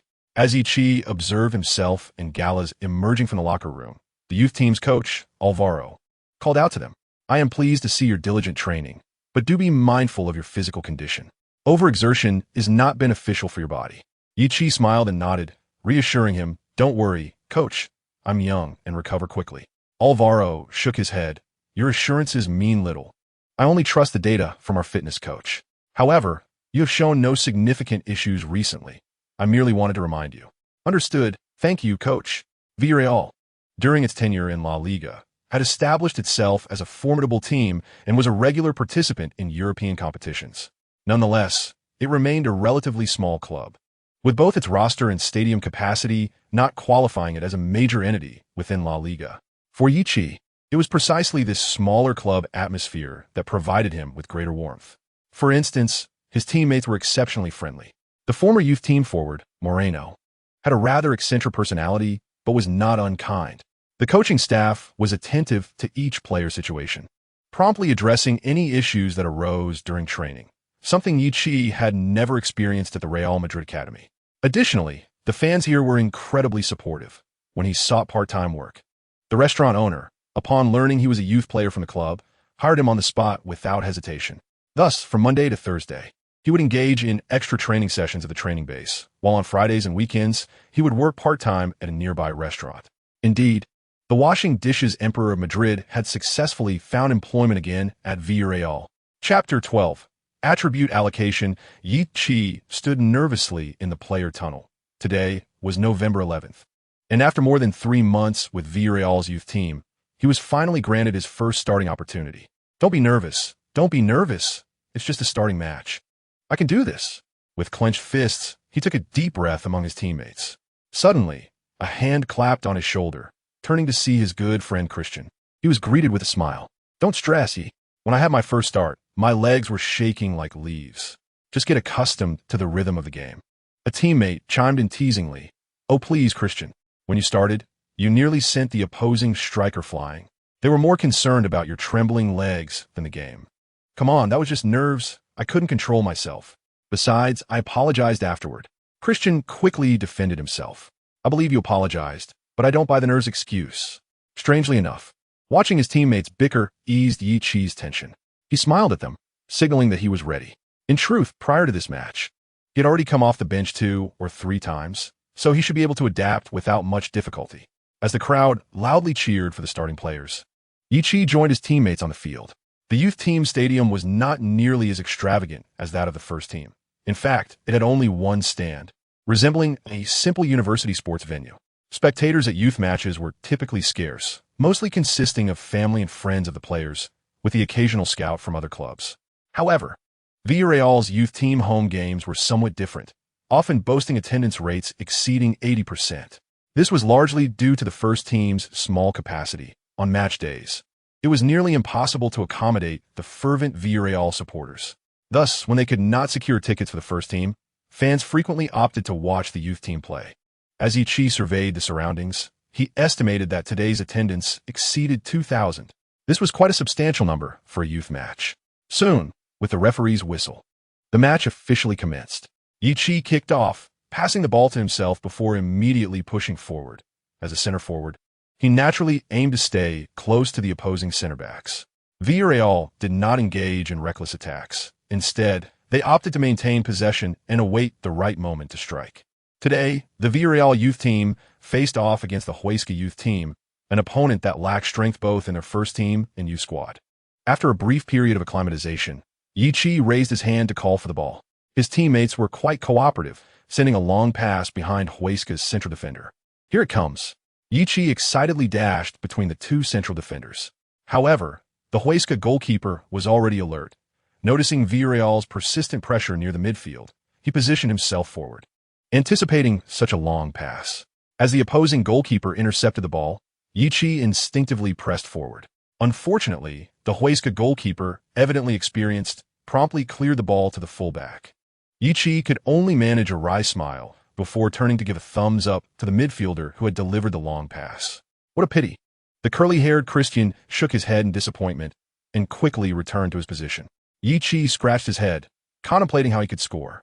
At that moment, noticing that his team had begun a counterattack while one of Huesca's forwards stood foolishly still, the goalkeeper teased him, asking, "What are you thinking?" Without much thought, Yi Chi instinctively replied, thinking about how to send the ball into the net. The Huesca goalkeeper laughed. Why not try kicking towards your own goal? Your chances of scoring would significantly increase. It dawned on Yi Chi that he was not speaking to a teammate, but to an opponent. He smiled faintly and raised a finger, his index not the middle one. What? The Huesca goalkeeper was momentarily taken aback. But Yi Chi simply replied with a mysterious smile before retreating to the midfield to support his teammates. The Huesca goalkeeper tightened his gloves, thinking that perhaps this kid's Spanish was lacking, leading him to rely on body language for communication. But what did that gesture mean? Back in the midfield, Yi Chi silently opened his system. Having joined Villarreal's youth team 3 months ago, he had accumulated 150 experience points. Leveling up from 1 to 2 required only 100 experience points, so he was now at level 2, 50,200, which meant he had 5 attribute points to allocate. Previously, Yi Chi had wanted to see how much he could improve without utilizing the system's benefits, so he had saved these 5 points. However, today, having finally earned a starting opportunity, he did not wish for a lackluster conclusion. After all, the main forward of the youth team had been promoted, and a rotational forward was injured, while another was resting, creating this opportunity for him. Gritting his teeth, he decided to invest all 5 attribute points into shooting.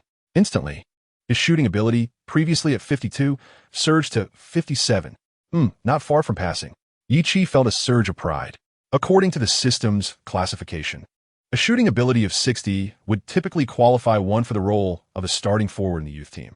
Of course, this was solely in terms of shooting capability. Overall performance was another matter entirely.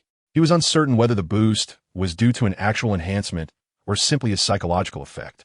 After allocating the points, he felt invigorated, running with greater enthusiasm.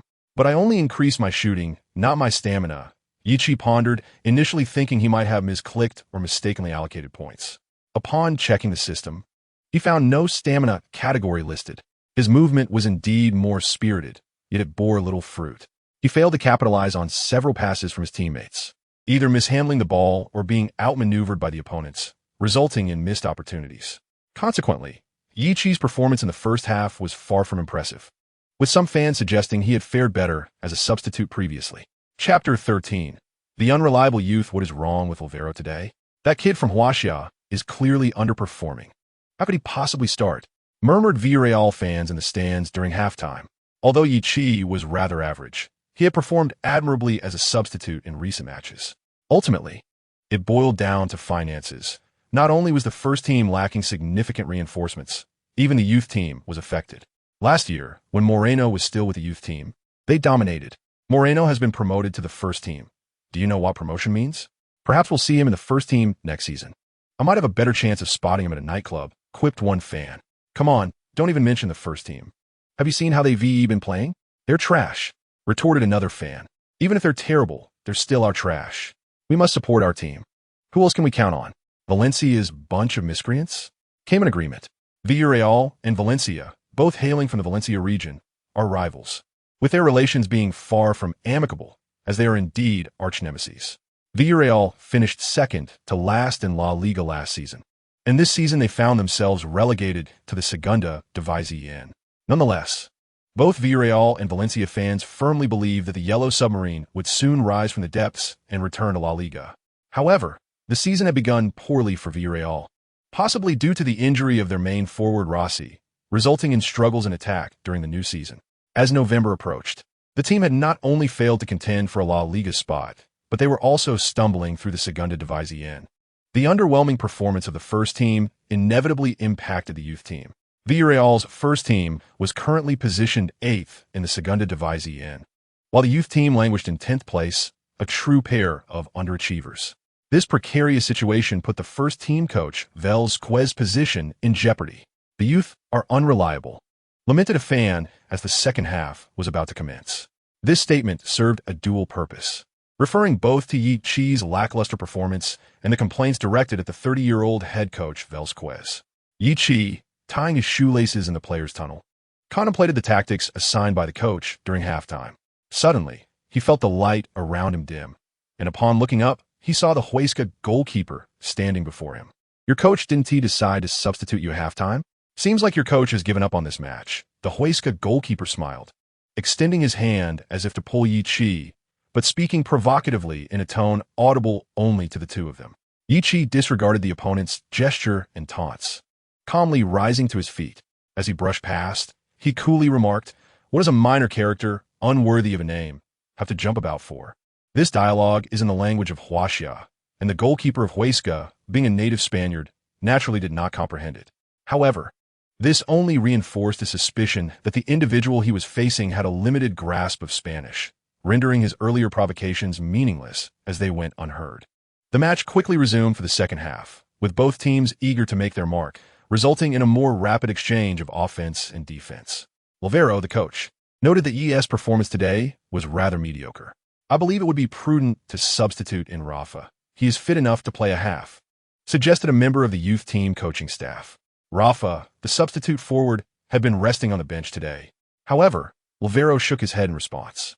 Substituting Yi at this juncture would be a devastating blow to his confidence. Let us observe a bit longer. I may consider having Yi sit out the next match, but barring any unforeseen circumstances, my intention is for him to play the full game today. Are you truly willing to relinquish 3 points to a team as weak as Huesca? Question Nayat. We are a youth team.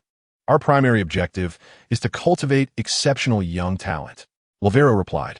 The young man on the pitch, who seemed to have little presence, was the very exceptional talent Nayat referred to. Well, you're the head coach. Your word is law. Nayat thought silently as he returned to the coaching bench. Nayat, a Turkish national, was 32 years old and had just retired from Villarreal to become the youth team coach this season, which sometimes led him to speak rather bluntly. Olvero did not take offense, knowing that Nayat had always had a fiery temperament during his player days. He was also aware that Nayat meant no harm. It was merely that both the first team and the youth team had been struggling recently, which made the newly retired player somewhat anxious. Meanwhile, Yi Chi had ventured from the center to the quiet right flank of Villarreal. As the midfielder received the ball, he looked up, seeking Yi Chi, who, as a center forward, should ideally be positioned at the forefront of the attack. However, upon looking up, he found no trace of Yi Chi. The opportunity on the field slipped away in an instant. The midfielder, unable to locate his forward, was compelled to pass the ball back to a defender to reorganize the attack. Center back Christian seized the ball and quickly spotted Yichi, who was now positioned between the opposing center back and fullback. As Yichi gestured towards the space behind the defenders, Christian, being Yichi's first and only friend in the Villarreal youth team, understood his intention immediately. This was why he could pinpoint Yichi's position so swiftly. Christian discreetly glanced towards the opposite flank, signaling to his left midfielder before, just as the opposing forward was closing in, he executed a long pass towards the right flank. Christian, despite his long hair, was quite cunning. He had even mastered the art of misdirection. Yichi mused about his friend, yet did not hesitate, suddenly launching himself past the left center back and left fullback. Despite the Huesca goalkeeper not being as prepared this time, he instinctively sprinted towards the ball's landing spot upon seeing the pass. Youngsters capable of competing in a professional club's youth team may not all be prodigies, but they're undoubtedly among the elite in youth football. Yichi, of course, noted the goalkeeper's movement and, gritting his teeth, resolved to reach the ball before him. Stay calm and think. Yichi's mind raced as he calculated his movements. With the speed and distance in mind, he deduced he should arrive before the opposing goalkeeper. However, the advantage was marginal. He needed to position himself correctly and stop the ball ideally behind the goalkeeper to execute a deft maneuver.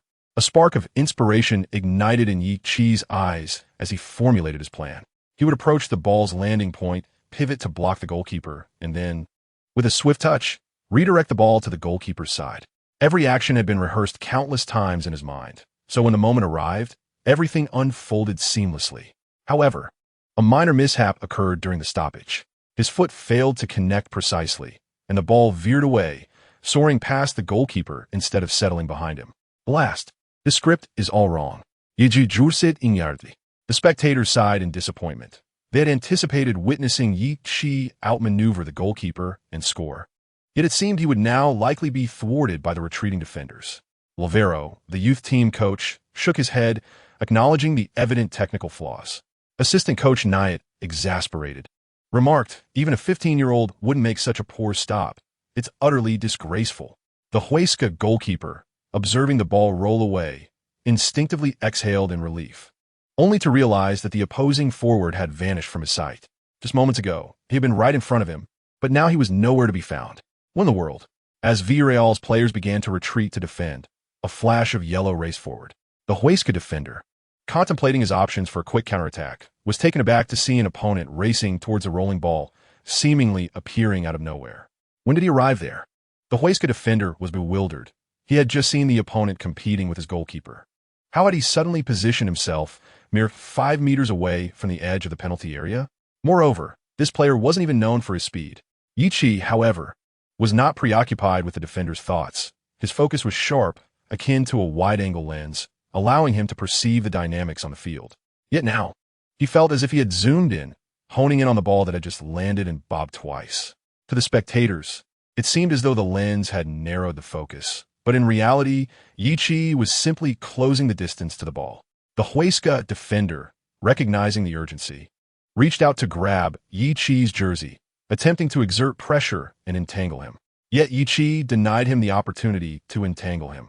The moment the defender reached out, Yichi deftly maneuvered the ball away, gritting his teeth as he broke free from the pursuing Huesca defender. The defender grasped at nothing but air, missing Yichi's jersey and instead only catching a glimpse of the open goal. Our chance, echoed through the stadium. Charge, urged the Villarreal fans, rising to their feet, arms raised in anticipation of Yichi's impending strike. Blast it, Yichi exclaimed, using every ounce of strength to chase down the ball he had inadvertently pushed forward. There was no alternative. Having sent the ball away, he must now retrieve it, tears of frustration welling in his eyes. To the spectators, it seemed that Yichi had intentionally pushed the ball away to accelerate past the defender. However, as a professional coach, Alvaro certainly noticed that the ball had gotten away from Yichi, marking it as a mistake.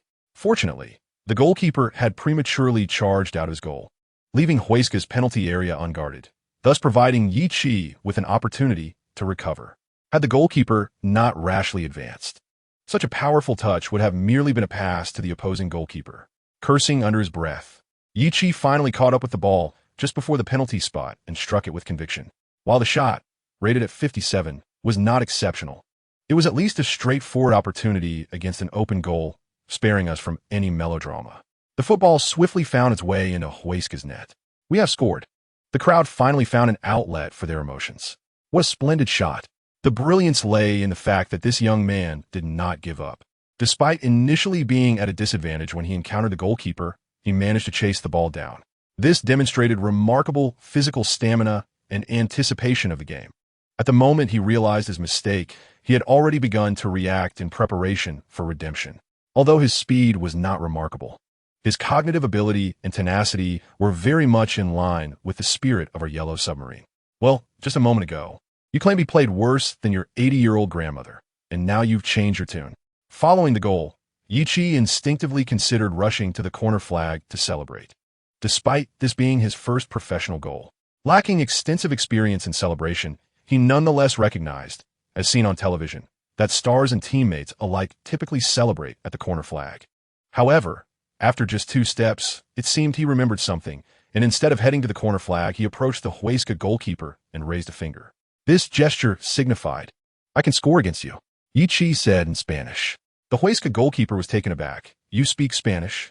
The goalkeeper was astonished. For although Yichi's Spanish was not perfect, it was clear enough to discern. Yichi shrugged. "I also speak Portuguese. I can score against you." He then reiterated his sentiment in Portuguese. The goalkeeper was utterly flabbergasted. Chapter 15. Scoring a goal requires washing dishes ultimately. The match between Villarreal's youth team and Huesca's youth team was clinched by the solitary goal scored by Yichi, securing 3 precious points for Villarreal. As the match concluded, assistant coach Nihart stared intently at Yichi, perplexed by how this seemingly unimpressive player managed to score a goal and aid the team in achieving victory. This defied logic. Yichi felt a chill under Nihart's gaze. Had he not known that this bearded man was already married, he might have felt even more unnerved. Clutching the match ball, he made a swift exit. Yichi had requested the referee's approval to keep the ball as a memento of his first official career goal, and upon receiving consent, he secured the ball. After a match, not just anyone could take home the match ball. However, it is customary for players who score a hat trick to be allowed to take the match ball home. Some players may appear inconspicuous, yet possess the knack for scoring, Alvaro remarked to his assistant. Nihart scoffed. This fellow was just lucky. He has only scored 1 goal, and there's a long way to go. For once, Alvaro agreed with his assistant's opinion. Indeed, there was a long road ahead, and it would depend on Yichi's own efforts. However, if this young man were to be 5 years younger, no, even just 3 years younger, his future would be quite promising. At least, it would not be difficult for him to play in La Liga or even European competitions in his early 20s. Alvaro sighed. Those who understand football know that by the time players reach 18 or 19, they are likely set in their ways. Thus, Alvaro lamented Yichi's age. If only he were 3 to 5 years younger, he would have much greater potential. As for Yichi's future, who knows? He might just soar to great heights. After all, football is unpredictable. Apologies, Pazahino. I am late. Yichi pushed open the door of a seaside restaurant in Villarreal, cradling the ball in one arm while wiping sweat from his brow with the other. The restaurant's owner, Pazahino, was busy attending to customers, but turned with a warm smile upon hearing Yichi's voice. "No worries. I know you had a match today. How'd it go?" "I heard you started." Yichi beamed and lifted the football triumphantly. "Not only did I start, but I also scored." "Well done, Yi." Before Pazahino could respond, a regular chimed in. "This calls for a round of drinks. Come on, everyone. Let's have a beer on Pazahino." "Good grief. If you want a drink, just say so. Why make me pay?" Pazahino feigned annoyance but quickly brightened. "But you're right. This joyous occasion certainly warrants a toast. Come on, everyone. Drinks are on me. Long live the great Pazahino." "Hey, you're thanking the wrong person. You should be thanking the remarkable Yi." Yichi smiled and greeted each familiar face. Having spent 3 months at Villarreal, he had formed friendships at this restaurant where he worked part-time. The atmosphere here, both among the owner and patrons, was far more amiable than that of his previous restaurant in Madrid. As for Grant, Yichi held him in disdain, but he felt gratitude towards Pazahino. Given Yichi's recent trajectory, a promotion to the first team seemed likely. "Hey Yi, if you make it to the first team, you must lead the team back to that damn top league." "Goodness, how pathetic are you? Our first team might be back in La Liga before he even gets there." "Really? I don't believe it." Just surviving in Segunda this season would be a success. As Ichi witnessed the Villarreal fans among the patrons gearing up for a heated debate, he quickly interjected, "I will make it to the first team, and we will return to La Liga." Pazajino nodded with a smile. "We will definitely return to La Liga. How about this? When he makes it to the first team, for every match he scores, I'll buy everyone a drink. How's that sound?" Pazajino raised his glass. "Long live Pazajino! Long live ye! Hey ye, you better score a hat trick in every match. That way, we can drink Pazajino into bankruptcy and even close the club." The restaurant was named Villarreal Club Restaurant, owned by the 60-year-old Jose Antonio Pazajino. Since the name Jose is exceedingly common in Spain, the owner preferred to go by his surname, Pazajino. While the Villarreal Club Restaurant might sound like the team's cafeteria, it is, in fact, a themed restaurant celebrating the Villarreal Football Club, with Pazajino being a die-hard fan of the Yellow Submarine. Upon entering this restaurant, one is immediately enveloped by the essence of Villarreal football. The corridors are adorned with jerseys signed by Villarreal stars, while the walls are decorated with numerous posters of the Yellow Submarine, alongside photographs of the owner, Pazajino, with various football luminaries. In one corner of the restaurant, a special display case showcases intriguing memorabilia, including a model of a Yellow Submarine. Ichi placed the collected goals into the cabinet beneath the bar and, standing up with a smile, remarked, "If I could score in every match, I would treat every friend dining here that evening to a serving of tapas for each goal." Tapas, a beloved Spanish delicacy, is quite affordable and holds a status akin to that of a local specialty in southwest China. However, the flavors are worlds apart, with tapas primarily featuring butter, cheese, shrimp, bacon, and other ingredients, accompanied by slices of baguette. Cheers erupted in gratitude for Ye's generosity. Long live Ye! The patrons celebrated, as Villarreal's current predicament in La Liga 2 had left them yearning for such joy. If you keep chatting, you might find yourself washing dishes all night. A young Spanish girl, around 20, emerged from the kitchen, smiling as she handed Yi Chi a glass of lemonade. With hair reminiscent of a western fairy, a soft tea color, and eyes as clear as a tranquil lake, her striking features captivated Yi Chi, challenging his preconceived notions of western beauty. "What are you staring at? Hurry up and wash those dishes. I've already prepared the hot water for you," she urged. Yi Chi scratched the back of his head and sheepishly replied, "I'll be right there, Elena." Elena, Pazajino's granddaughter, is a student at Valencia University, nearing graduation. Having grown up in this restaurant, she has developed a habit of helping out whenever she has a moment, and many believe she is destined to inherit this establishment. Chapter 16. The enchanting sea breeze. December in Spain is relatively mild, with temperatures peaking around 10 degrees Celsius. While mornings and evenings can be chilly, the sun brings warmth during the day. This is a marked improvement over December in London, which explains why many Europeans flock to Spain for holiday vacations, particularly to the Canary Islands and the Balearic Islands, which see a steady influx of visitors. Separated by a sea, the Valencia region shares a comfortable climate with the Balearic Islands. After concluding a youth team match, Yi Chi, as per routine, headed to the restaurant to work. Recently, he has become a staple in the youth team, although he has yet to secure a starting position. Nonetheless, opportunities for both starting and substitute appearances have been plentiful, marking a promising beginning for him. The Villarreal Club Restaurant, aside from owner and chef Pazajino, employs 2 other chefs and several local students working part-time. The modest size of the establishment belies its popularity among Villarreal fans, who often flock to the restaurant on match days when they cannot secure tickets to the stadium, enjoying food and drinks while watching live broadcasts of the games. Ichi pushed open the door to find the restaurant busier than usual. Despite it not being a match day, a curious occurrence indeed. "What is happening today?" he asked as he accepted the rubber gloves Elena handed him. "You don't know?" she replied, surprised. "Mr. Julio Velasquez, the first team coach, has been dismissed. Everyone is discussing the next coach for the team." Yi Chi was taken aback by the news, but upon reflection, it made sense.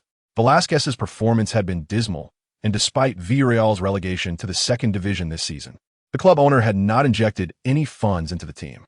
The current squad largely mirrored last season's La Liga roster, although they faced relegation. Most players chose to stick with the club through these challenging times, with over 80% of the first team having previously battled in La Liga and even European competitions. While claiming the title in La Liga 2 might be ambitious, maintaining competitiveness for promotion seemed achievable. However, Velasquez had somehow steered this yellow submarine into mediocrity, with their league position fluctuating between 4th and 8th for 4 months. In La Liga, such results might have been acceptable, but in La Liga 2, they were intolerable to the club's hierarchy and fans alike.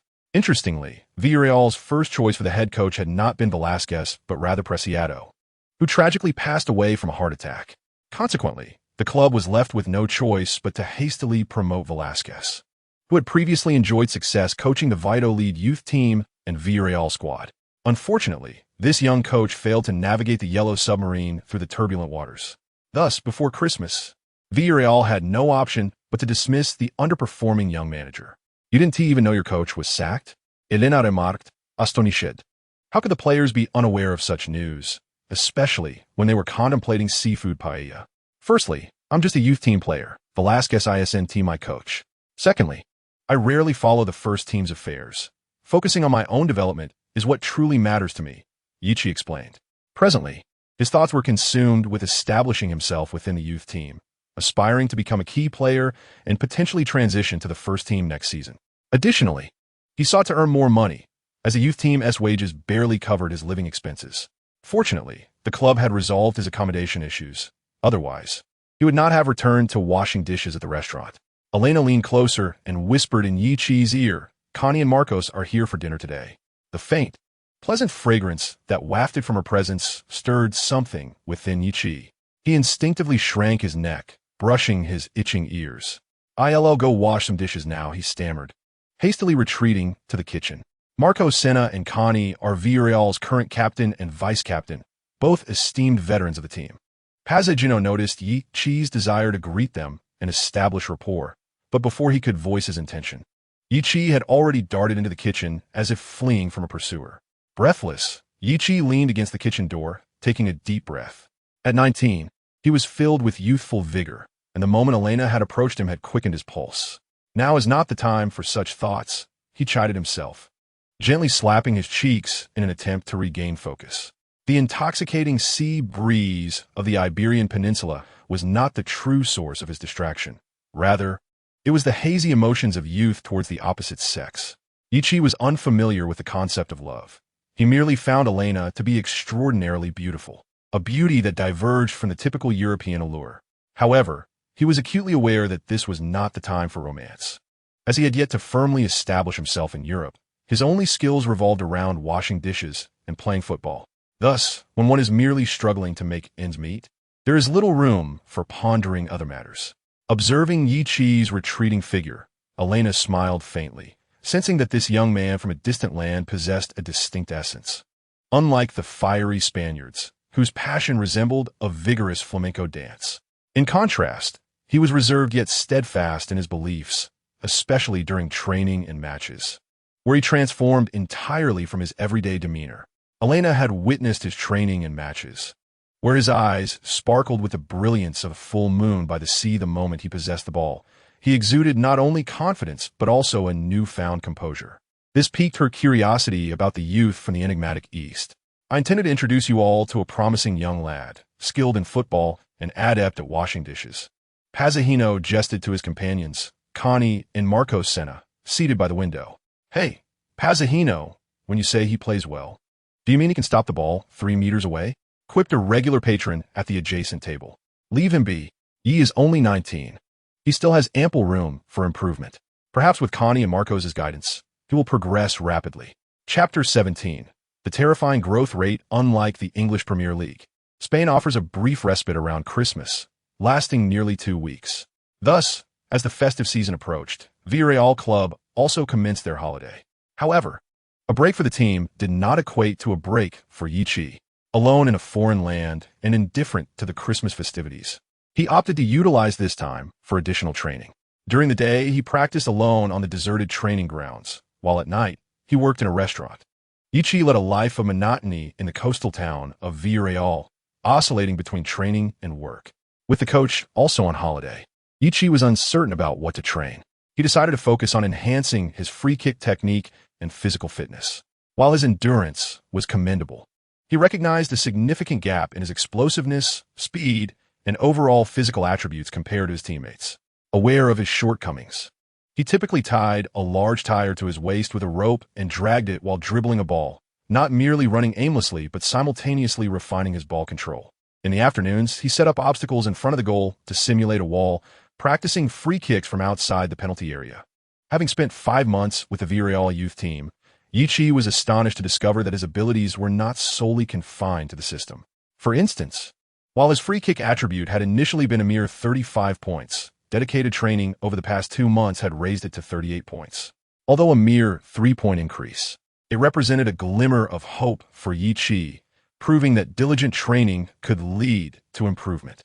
There exists a characteristic among the Chinese, an unwavering resolve in the face of hardship, an indomitable spirit even in dire circumstances, but a fear of hopelessness.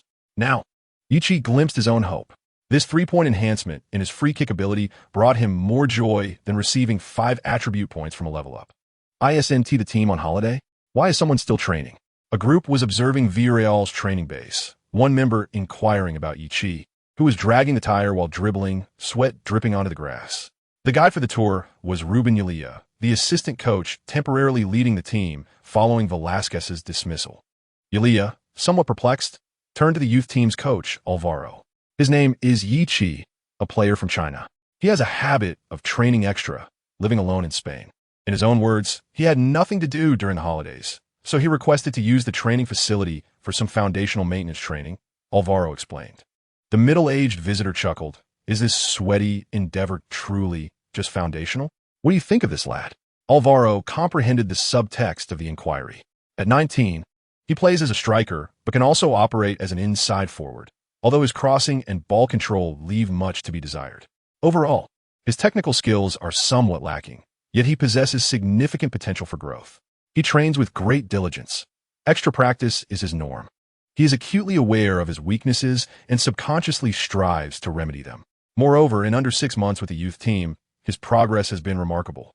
Do not let his current technical limitations deceive you. He was even less skilled when he first arrived. Aside from his hard work and determination, his off-the-ball movement is commendable. While his passing and receiving skills are lacking, he frequently positions himself for teamwork, often creating opportunities during matches. His shooting may be average, yet curiously, his average goals per game exceed those of some forwards with superior shooting skills. As Alvaro spoke, he opened his notebook, noting that in the past 3 months, Yichi had played in 7 matches, 4 as a substitute and 3 as a starter, accumulating 400 minutes on the pitch, scoring 3 goals and providing 1 assist. The middle-aged man appeared taken aback. Such statistics did not align with those of a player deemed technically poor. Indeed, this lad initially ranked as a backup, but due to a shortage of players, he has been given ample opportunities. Unexpectedly, he has seized those chances, progressing from a peripheral player to a regular starter. Now, considered the second striker on my team, Alvaro remarked. As Yichi's coach, Alvaro had closely observed his progress over the past 5 months. Initially, he believed that after a year of training, Yichi could become a competent youth team player, and in 2 years, perhaps a regular or substitute. To his astonishment, Yichi was on the cusp of becoming a core member of the youth team in just 5 months. The middle-aged man nodded, retrieving a small notebook from his pocket. Jotting down notes, outsiders could not discern his writing, but Alvaro caught sight of a name, Gerard Moreno. This was a young player he had personally nurtured in the youth team, now playing professionally. Alvaro glanced at Yichi, who had paused to wipe the sweat from his brow, contemplating that this young man would soon face a remarkable opportunity. He wondered whether Yichi would seize it as he had done the youth team. Yichi wiped his sweat with a towel and replenished his hydration. Turning towards the sidelines, he wondered, could it be my imagination? During his training, he had felt a gaze upon him, sensing that someone was watching, yet upon turning, he found the training area empty. Scratching his head, he concluded it was likely a mere figment of his imagination. After a brief respite, the training resumed. By the time the day's additional practice concluded, the sun had already set. After taking a shower and changing into fresh attire, Yichi set off for the restaurant where he worked. During the Christmas holiday, the restaurant was bustling with patrons. Thus, Yichi found himself not only washing dishes in the late-night kitchen, but also serving as a waiter during the dinner rush. The restaurant owner, Pazahino, proved to be rather generous, awarding an extra 300 euros in wages this month. This made Yichi reminisce about Grins, the miserly restaurant owner from Madrid. Both were Spaniards, yet the disparity was striking. for reasons he could not quite articulate. Yichi had been experiencing an inexplicable quickening of his heartbeat whenever he was near Elena. Consequently, he made a deliberate effort to avoid her presence, aiming to minimize their time alone together. Alas, when would the holiday come to an end? Yichi lamented internally. Once the holiday concluded, the restaurant's business would likely slow down, allowing him to devote more time to his training. Most importantly, after the holiday, Elena would be heading to the neighboring city of Valencia for her studies, as she had yet to graduate from university. Chapter 18. A Raise? As the entire La Liga holiday drew to a close, it was already early January. During this period, Yichi engaged in two principal activities: training during the holiday and continuing his work at the restaurant. He had been largely avoiding Elena, the reasons for which he could not clearly define. Perhaps European women were akin to tigers, always ready to pounce. Meanwhile, his club, Villarreal, underwent two significant changes.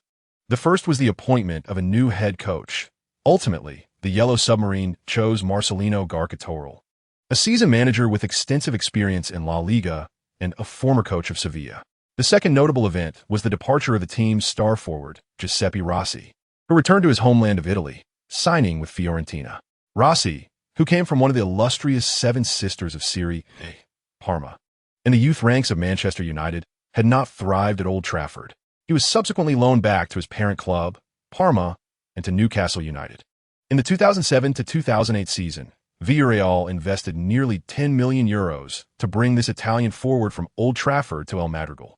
Rossi served the Yellow Submarine for 5.5 seasons, achieving double-digit goals in 4 of those seasons in La Liga, despite limited playtime last season due to a torn anterior cruciate ligament.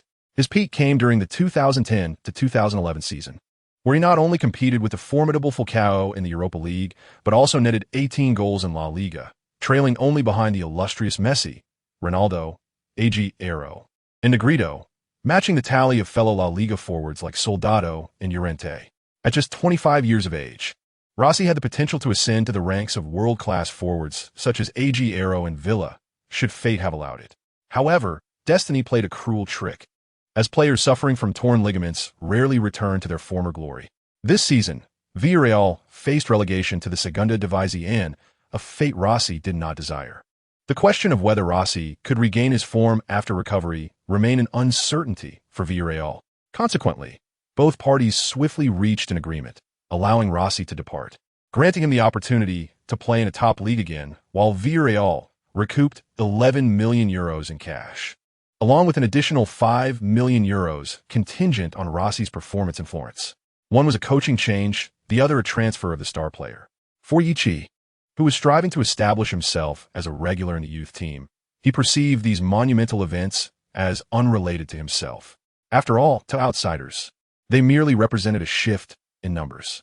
Yet, fate often intertwines seemingly insignificant occurrences into a grand narrative, unnoticed until years later when one reflects on them with a sense of foreboding.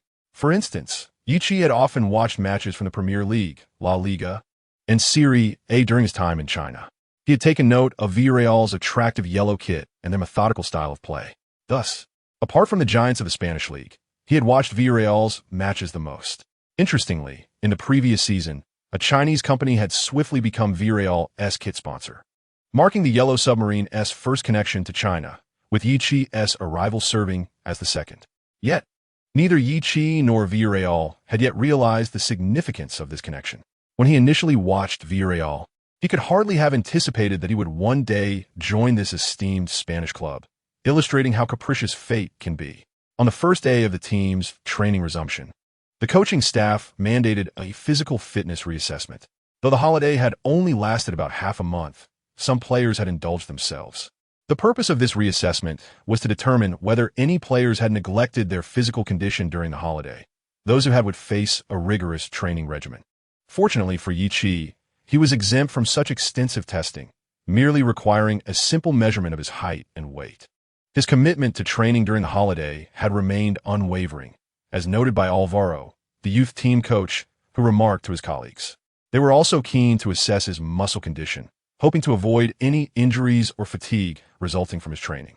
The other youth players cast envious glances in his direction, as he was the only one spared from the complex fitness evaluations akin to a cow soaring through the skies. By the way, once the fitness tests are complete, please come see me. I need to discuss something with you privately. Yi Chi, grinning, inquired a raise. Life in Villarreal's youth team had been delightful for Yi Chi. Not only was he getting to play, but he was also trending toward his starting position. Thus, his spirits were at an all-time high since his arrival in Spain. Alvaro retorted, "Could you be a bit more ambitious?" "Shoo shoo, you'll find out soon enough." He waved Yi Chi away. Yi Chi scratched the back of his head. Somewhat puzzled. Was it not about a raise? It was no wonder he thought so, especially since Villarreal had recouped 11 million euros from the sale of Rossi. For a team currently in the Segunda División N, that sum was indeed substantial. With the club's newfound wealth and his recent performances, a modest raise seemed reasonable. Did it not? After all, he was only earning 50 euros a week. To be frank, a monthly salary of 200 euros was even less than what he made washing dishes. Had he not genuinely loved football, he might have abandoned this financially unrewarding pursuit in favor of a noble craft of dishwashing. Since Yi Chi was the only player to undergo a simplified fitness test, the results came swiftly. He instinctively overlooked the preliminary data and focused on the final assessment regarding his muscle condition. The final outcome proved that Alvaro's concerns were unfounded. According to the reports from the fitness coach and medical team, his muscles were in excellent condition, with no signs of fatigue. This brought a sense of relief to Yi Chi, who certainly did not want to jeopardize his chances of securing a position in the youth team due to self-imposed training leading to muscle exhaustion, only to miss out on his opportunity. Armed with the fitness report, Yi Chi sought out his coach, Alvaro, driven by curiosity regarding the purpose of their meeting. Could be a salary increase? He found that hard to believe. Chapter 19. A fortuitous turn of events. I need you to pack your things. Alvaro's first word upon seeing Yi Chi took him by surprise. Was this truly happening? No, Mr. Alvaro, I may not have been outstanding lately, but surely my performance has been commendable enough to meet the team's expectations. Moreover, I still have a year and a half left on my contract. You cannot simply dismiss me like this. Isn't the Western world supposed to value contractual integrity? Yi Chi quickly interrupted Alvaro, advocating for himself. In truth, based on his 5-month performance at Villarreal, transitioning to another youth team in Segunda División N or Primera División N would not pose much of an issue. Just 5 months prior, he was virtually unknown, struggling to even market himself for opportunities. However, the current Yi Chi was now a familiar face in the youth league, no longer the blank slate he once was. Therefore, logically, he was not particularly lacking in options. Yet, for Yi Chi, his time at Villarreal had been genuinely enjoyable. The team atmosphere was delightful, and he had formed a wonderful friendship with Christian. The restaurant owner, Pazacchino, where he worked part-time, treated him exceptionally well, and he even had a lovely granddaughter. Cough, cough. In summary, if possible, he had no desire to leave Villarreal, at least not in the short term. Alvaro, at 56, looked bemusedly at Yi Chi, pondering whether this young man had perhaps chosen the wrong profession. Perhaps acting would have been a more suitable career. Observing Yi Chi's anxious demeanor, Alvaro realized that the young man was misunderstanding the situation. Hey, young man, don't be alarmed. To be honest, not only do I not wish to expel you, but we are also experiencing a shortage of players lately. Furthermore, your recent performance has indeed been impressive, Alvaro smiled. Yi Chi was taken aback, utterly bewildered. It's not that I'm dismissing you. Rather, someone has expressed interest in acquiring a player from me. Unfortunately, that's the reality when one's superior is involved. After all, the primary objective of the youth team is to cultivate talent, Alvaro explained, raising his hands in exasperation. Upon hearing this, Yi Chi's eyes sparkled with excitement. He had a bold yet somewhat crazy speculation, which he was hesitant to fully embrace. Indeed, Alvaro had clearly discerned Yi Chi's thoughts. The new first-team head coach, Mr. Marcelino, has observed your training and believes you would be a valuable addition to the first team's bench depth. Thus, congratulations, young man. You have been promoted to the first team, bypassing the intermediate steps. Yejilipit in elaton, horai. Alvaro was uncertain what hooray meant, but he knew Ye's name was Yi Chi. For him, hooray and Yi sounded almost indistinguishable. However, do temper your enthusiasm. Being promoted to the first team merely increases bench depth. If you find yourself without match opportunities for an extended period, you will train with the first team, but may return to the youth team or participate in matches with the reserve team, Alvaro cautioned, dousing Yi Chi's exuberance with a splash of cold water. With Rossi's departure from the team, the first team was already stretched thin in the forward position. In reality, the team had not made significant investments in forward positions last summer due to limited funds and the desire to await Rossi's recovery. Now that Rossi had left, the first team found itself in need but lacked suitable targets in the transfer market. From my perspective, if the team does not return to La Liga, the board will find it difficult to invest further funds. Therefore, your promotion is merely to bolster bench depth, with impressive performance and a bit of luck. You might even find yourself on the roster for some less critical matches or possibly taking the field as a substitute. Conversely, if fortune does not favor you, you will have to continue playing in youth or reserve matches, Alvaro elaborated. After all, alongside Yichi, there was also Moreno, who had recently joined the team and had already been a starter in both youth and reserve matches. Now serving as the vice-captain, he was playing in the professional league of Segunda División N3 this season. His performance had been commendable, making him a likely candidate for the first team's backup striker role. In Spanish football, beyond the well-known La Liga and Segunda División, there existed further tiers such as Segunda División N1, 2, 3, and ultimately 4. Currently, Yichi's youth team was competing in the youth league, akin to a semi-professional league, while the reserve team was playing in Segunda División N3, which represented a threshold of Spanish professional competitions.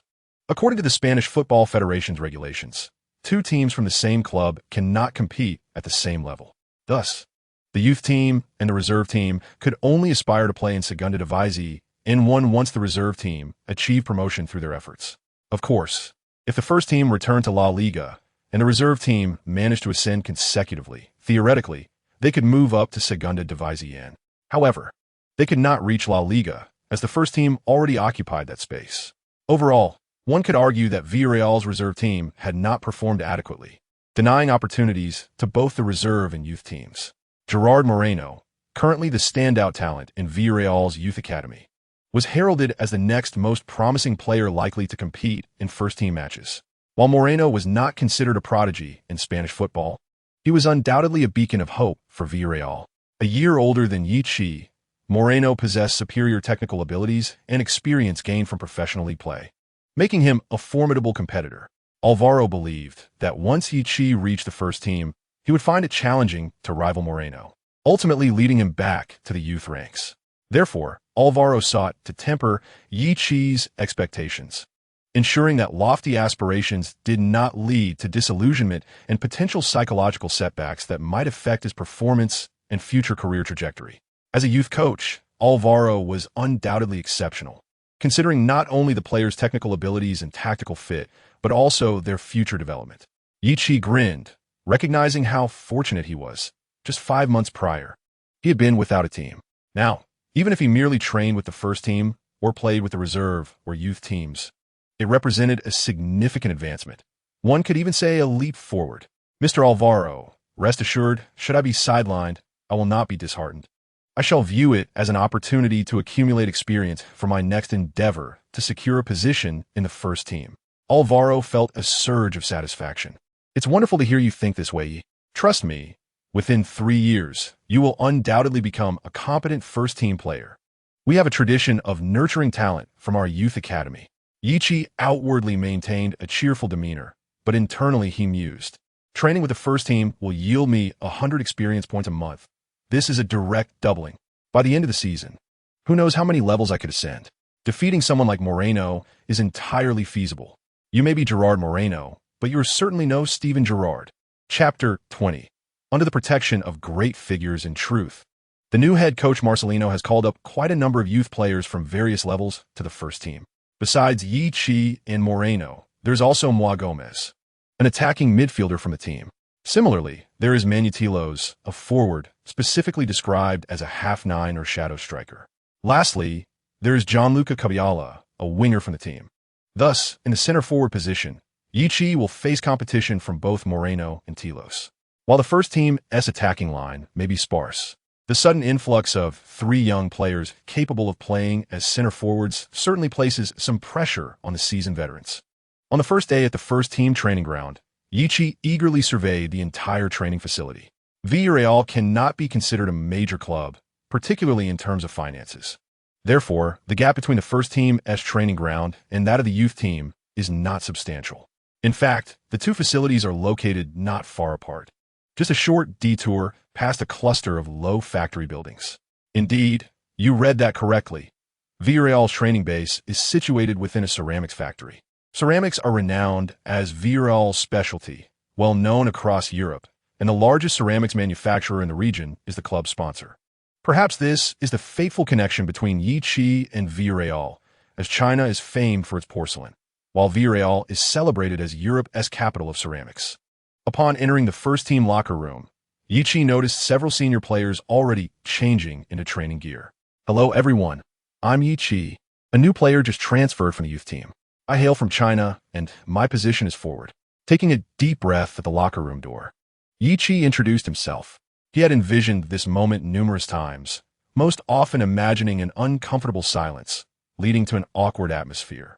The second most frequent scenario in his mind was the senior forwards asserting their dominance, perhaps by asking him to polish their shoes, a tradition rumored to have existed in the early days of the Premier League.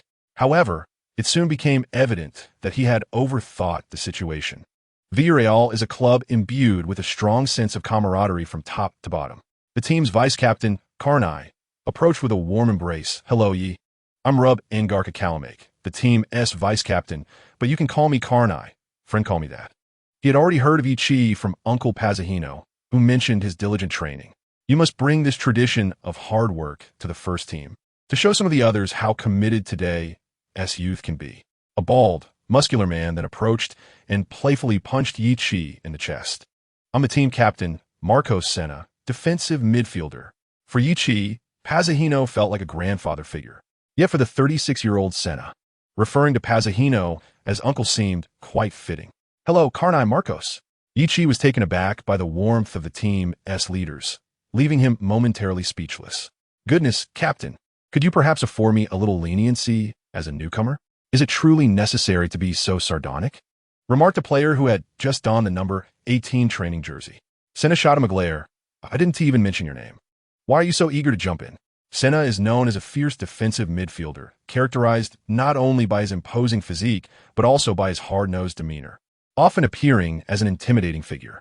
Consequently, under Senna's stern gaze, the player in the number 18 jersey quickly recoiled, hesitant to continue the conversation. This player, known as Jaume Costa, is the team's left back, a product of the joint youth training program between Valencia and Villarreal. Costa was promoted to the first team at 22, and now at 24, he should be in his prime, yet his lackadaisical attitude has hindered his progress, Senna remarked. From Costa, Senna and Karnai guided Yiqi around the locker room, introducing him to the seasoned members of the first team. The current lineup of Villarreal is largely composed of players who had previously competed in La Liga, with most opting to remain with the club despite its relegation to the second division. Senna, at 36, had initially planned to retire, but with the team's demotion, he postponed his retirement to face the challenges ahead alongside the club. Senna is a pillar of Villarreal's golden era, a Brazilian by birth who, after transferring to Villarreal and acquiring Spanish nationality, chose to represent the Spanish national team. He has served the Yellow Submarine for 11 seasons, sharing the pitch with esteemed teammates such as Riquelme, Forlan, and Olivares. Furthermore, he was once Xabi Alonso's midfield partner in the national squad. Thus, Senna's reputation within Villarreal is beyond question. One might even say that if he wished, he could overshadow the newly appointed coach. Yiqi understands that to thrive in the first team is paramount to cultivate a good rapport with the captains. Senna and Karnai are the team's leaders, not merely due to their titles, but because of the respect they command. Currently, the majority of Villarreal's first team comprises homegrown talent. Of the 25 players in the first team, at least 20 hail from the club's various youth academies. Even this season's lone forward Pereira from Real Betis is a product of Villarreal's youth system, although he has since transferred to Betis. This underscores the prowess of Villarreal's youth training. While in La Liga, Villarreal was second only to Athletic Bilbao in terms of homegrown players in the first team. This also explains why, following relegation to the second division, most players opted to stay with the club, even accepting pay cuts to weather the storm together. For many, playing for Villarreal transcends mere employment. It embodies a connection to their roots, their home. This profound emotional tie to football is something Yiqi admires, yet feels he cannot attain. Chapter 21. Adhering to tactics, most teams maintain a seamless connection between the first team's training and that of the youth squad, which serves the purpose of fostering player development in a targeted manner. Thus, upon joining the first team, Yi swiftly acclimated to the training and style of play. To his pleasant surprise, he found himself with numerous opportunities to participate in internal practice matches. However, upon reflection, this was not unexpected.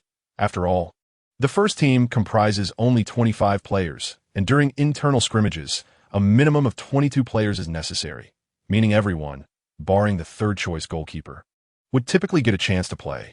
After half a month of training, the coaching staff recognized that Yi was the least skilled player among the forwards. In the past 2 weeks, the newly appointed head coach Marcelino has been experimenting with his tactics, almost utilizing every forward from the first team in both league and cup matches. Coincidentally, Yi is the fortunate one who seems to have an invisible shield among the team players promoted alongside him, like Moreno and Tilos. He is the only one who has not stepped onto the pitch for even a minute in an official match, not even making it onto the 18-man roster. The primary reason has been reiterated numerous times. His technical skills are the weakest.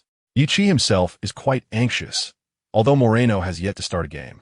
He has had the opportunity to come off the bench in 3 matches, which puts him significantly ahead of Yi. Strangely enough, despite Moreno's notorious nightlife spent in bars and clubs, he has seemingly abandoned that lifestyle since joining the first team. Yi finds this puzzling. Unbeknownst to him, Moreno has indeed visited bars after joining the first team, but presumably, he is aware that this is a golden opportunity. Marcelino has been experiencing some frustration. It has been half a month since he took over Villarreal. Ignoring the team's performance for a moment, there has been little progress in terms of tactics. Due to Villarreal's personnel limitations, he has abandoned the dual-wing strategy he employed at Sevilla. After all, Sevilla had the likes of Navas and Reyes as exceptional wingers, and a midfield maestro like Rakitic, along with a prolific striker like Negrito. In contrast, Villarreal's midfield is decent and the defense is manageable, at least for competing in the Segunda División. The major issue lies within the forward line. Currently, he lacks a legitimate number 9 striker. Furthermore, among the available forwards, their attributes are quite similar. They are either shadow strikers or hybrid 9s, lacking aerial prowess and back-to-goal capabilities. Except for the technically challenged newcomer, none of the forwards exceed 1.8 meters in height. While his primary tactics do not necessarily require a leading number 9, the absence of a true center forward imposes many limitations on his strategy. If possible, he would even consider pushing center-back Mellberg into the striker position, as the Swedish veteran is the tallest in the squad, second only to goalkeeper Diego Marlinho, standing at 1.86 meters. During a training match, assistant coach Ruben Yulia called Yi over. Yi, my request for you is simple. I want you to hold your position in the center, as the team's fulcrum and stronghold. Do you understand what a fulcrum is? Yi picked up a bottle of water from the ground and took a couple of sips, nodding in acknowledgement. Having been trained in a professional system since childhood, he certainly understands such basic tactical terminology, unlike the convoluted jargon of the internet world. However, the current dilemma lies in his natural inclination for off-the-ball movement. If he does not create space, merely standing still will not allow him to showcase his strengths. In simpler terms, this is akin to asking an engineer to write a novel, completely contrary to his personal attributes. Yet, the years of youth training have instilled in Yi that on the training ground, especially during matches, the coach's orders are sacrosanct. A player who does not adhere to the head coach's tactical directives will ultimately find it challenging to secure playing time. Of course, this does not apply to those rare talents who consistently score and carry the team on their shoulders. Such players become the focal point around which astute coaches design their strategies. Despite his inner doubts, Yi understands he must comply with the coach's arrangements. After all, he cannot command an army of special forces to build a doghouse. As the training match continued, he began to take a more active role in the center. His opponents were Mellberg and Musacchio, the current mainstay center-back duo. Clearly, against the seasoned Mellberg and the physically imposing Musacchio, Yi found it difficult to gain any advantage. At this moment, assistant coach Yulia directed the second team's wingers and fullbacks to deliver crosses aimed at Yi's head. At last, Yi comprehended the concept of facing challenges head-on. Jumping for headers, an area in which he is not particularly skilled, is indeed a form of confronting difficulties. Perhaps Yi is a viable option? As Marcelino's assistant, Yulia is well aware of the challenges facing his new teammate. Yeah, Marcelino shook his head, indicating that his technical skills need improvement. Yulia chuckled. You don't genuinely expect to find another Negrito. For tactical center forward as a substitute, you might be lacking, but he deserves a chance to prove himself. At least he has the height. While his technical skills are indeed a shortcoming, if you merely need a target man, a slight deficiency in technique is not fatal. Improving technical skills takes time, but enhancing jumping ability and heading is far simpler. Marcelino stroked his smooth chin and pondered, finding some truth in his assistant's words. Grabbing a tactical board, he contemplated and ultimately made some adjustments. Yi, come here. Upon hearing Marcelino call him, Yi Chi dashed to the sidelines during a stoppage in play. For the next training session, you will switch sides and join the yellow team. Play as a center forward, and let Pereira take the left winger position. The requirement is simple. You will act as the fulcrum, positioned at the forefront. You can utilize headers or play with your back to the goal. Pereira and Perez on the right will cut inside and combine with you. Yi Chi pondered for a moment and asked, So I will be stationary while they play inside forwards? Marcelino's eyes lit up, realizing that despite Yi Chi's technical deficiencies, his grasp of tactical intent is commendable. Exactly. Chapter 22. To master this skill, one must first sacrifice. Yi Chi did not anticipate that upon entering the first team, he would face a choice, to play according to his own habits or to adhere to the coach's requirements. In truth, this choice was not difficult. Yi Chi hesitated for less than 3 seconds before making his decision. As an inconspicuous player, he holds little sway in the team's tactical approach. His immediate priority is to earn the coach's trust and secure an opportunity to play in matches. This situation ultimately benefits him, as Coach Marcelino has just joined the team. His tactical style has yet to solidify, and the arrival of a new head coach typically suggests adjustments to the existing lineup. Given that Villarreal's management has not granted Marcelino a budget for winter transfers, the squad will likely remain unchanged for the second half of the season, relying solely on the coach's tactical arrangements. Marcelino will undoubtedly not continue with the previous head coach's tactics, indicating that changes in style and adjustments to starting and substitute positions are imminent. This presents an opportunity for Yi Chi, prompting him to exert himself during training with the first team. He is often the first to arrive at the training ground and the last to leave. During this period, he even shortened his work hours to adapt to Marcelino's expectations of him. Yet, when he opened the system, Yi Chi felt a chill run through him. As he now comprehends the expectations of his head coach, upon glimpsing the attributes of heading at 41 and jumping at 51, he felt an overwhelming sense of despair regarding his future. He recalled that when he first acquired the system, his heading was at 40 and jumping at 50.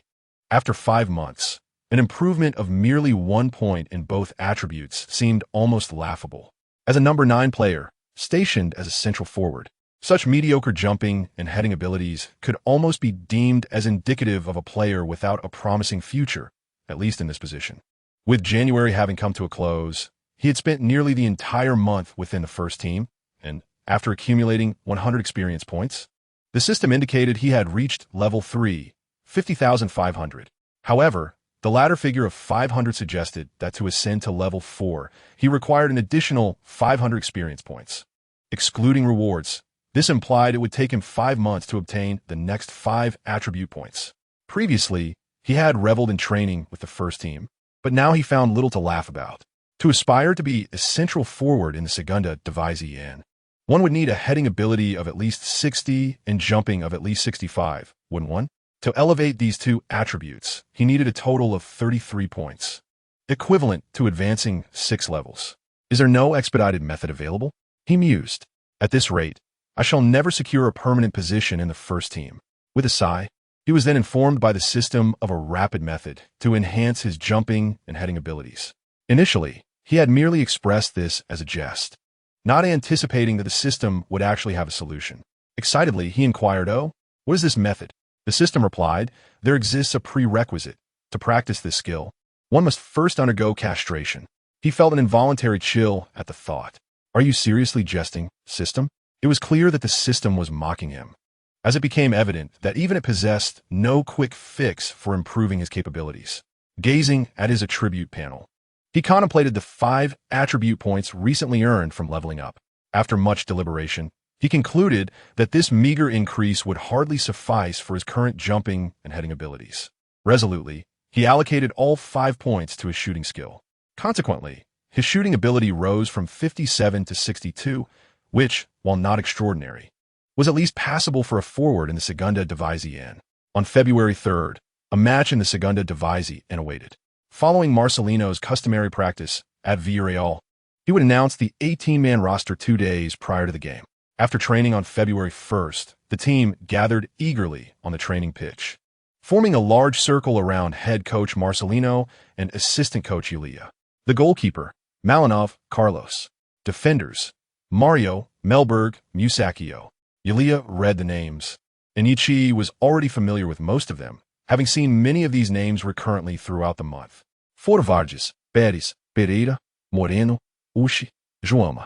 Upon hearing the names Moreno and Uche, Ichi realized he had likely not made the cut.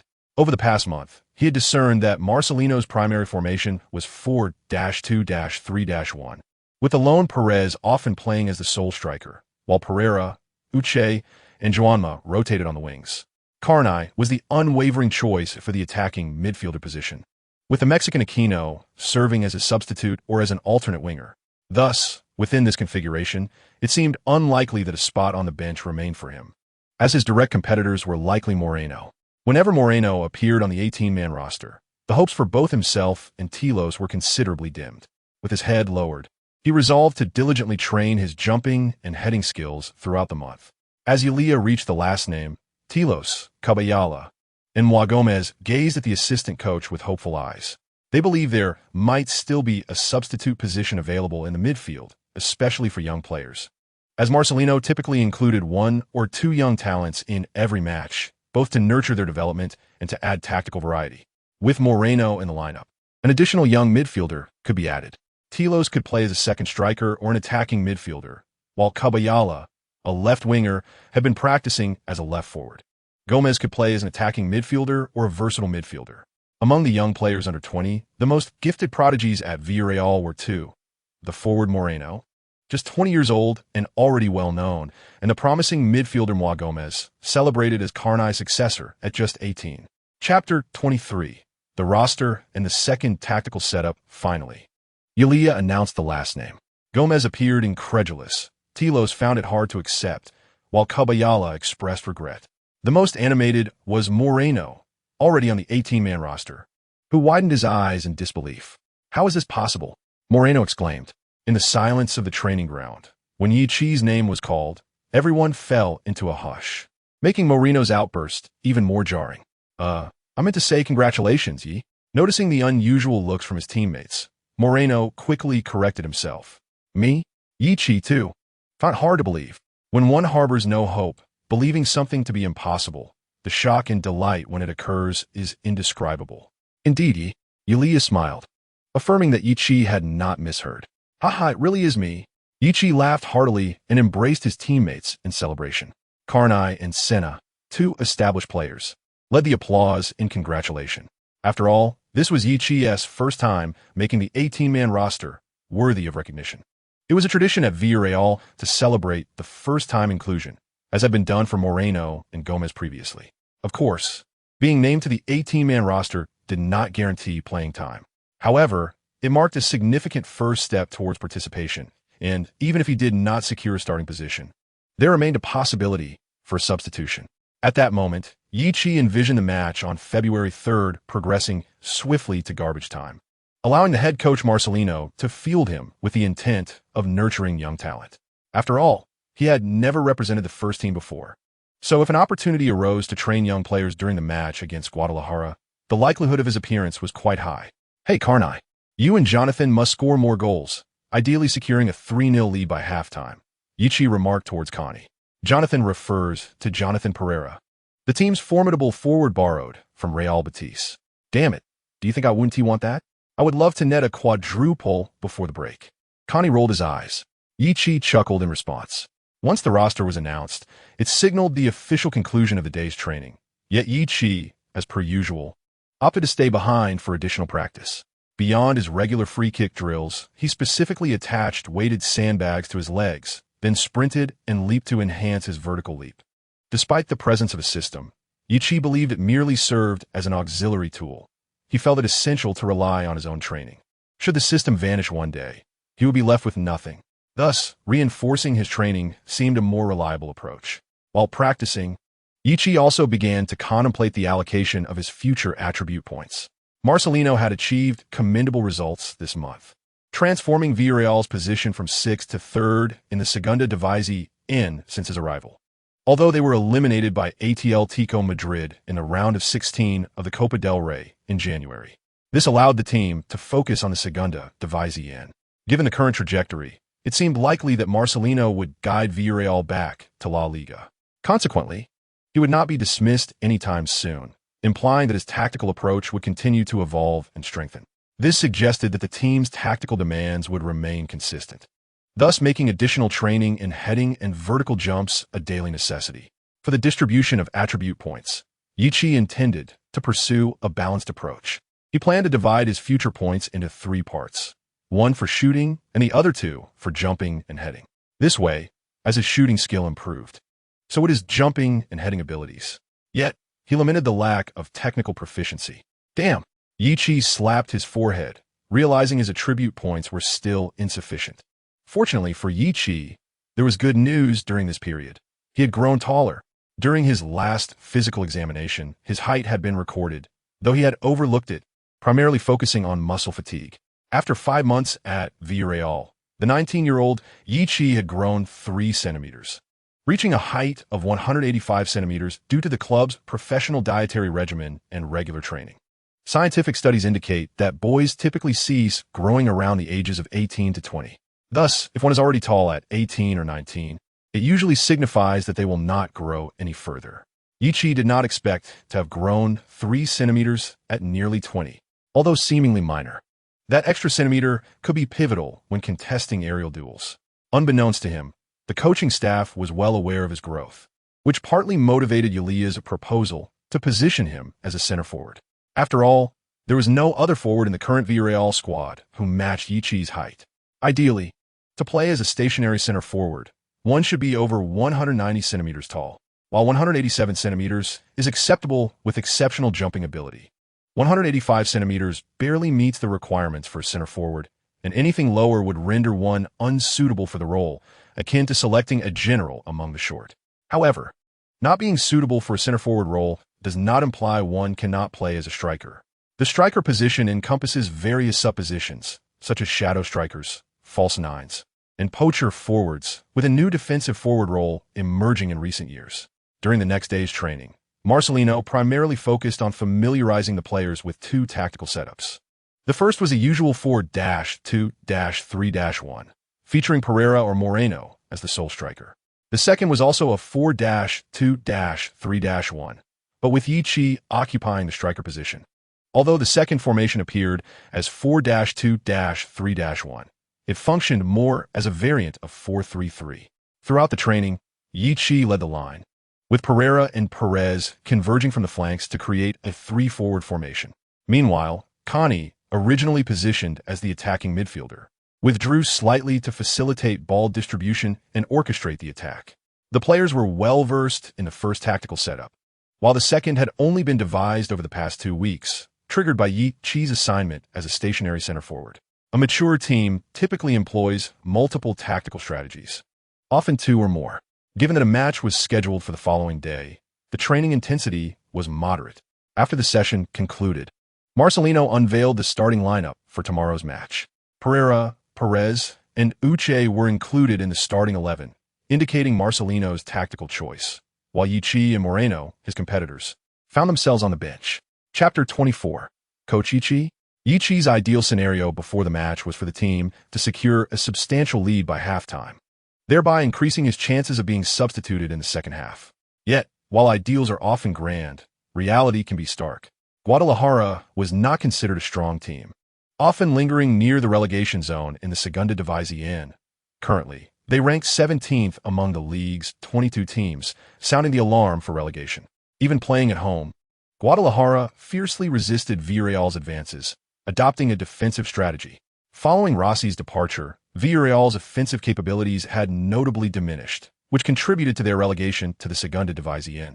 The loss of Rossi left a significant void, as the team failed to bolster their forward line with adequate reinforcements. Players like Aquino and Jaume, who arrived via free transfers, were unable to shoulder the responsibilities of leading the attack. Thus, in the first half, Villarreal's offensive threats were minimal, compounded by Guadalajara's staunch defense. Not only did the Yellow Submarine fail to score, but they were also caught off guard during a counterattack with their main striker, number 9 Christian, finding the back of the net. This setback was particularly disheartening for Villarreal, as a one-goal deficit would only embolden Guadalajara to further entrench themselves defensively. Under Marcelino's management for a month, the team had performed admirably, climbing to third place and maintaining an unbeaten record in the league. However, with Guadalajara taking the lead today, it seemed inevitable that Villarreal's unbeaten streak under Marcelino would soon come to an end. Despite sitting on the bench, Yichi remained vigilant, attentively analyzing Guadalajara's defensive maneuvers and contemplating how he would respond if he were on the pitch. Ultimately, he concluded that, given the current circumstances, his exceptional movement would find little utility. Although Guadalajara employs a 4-4-2 formation, their midfielders and wingers are predominantly engaged in defensive duties.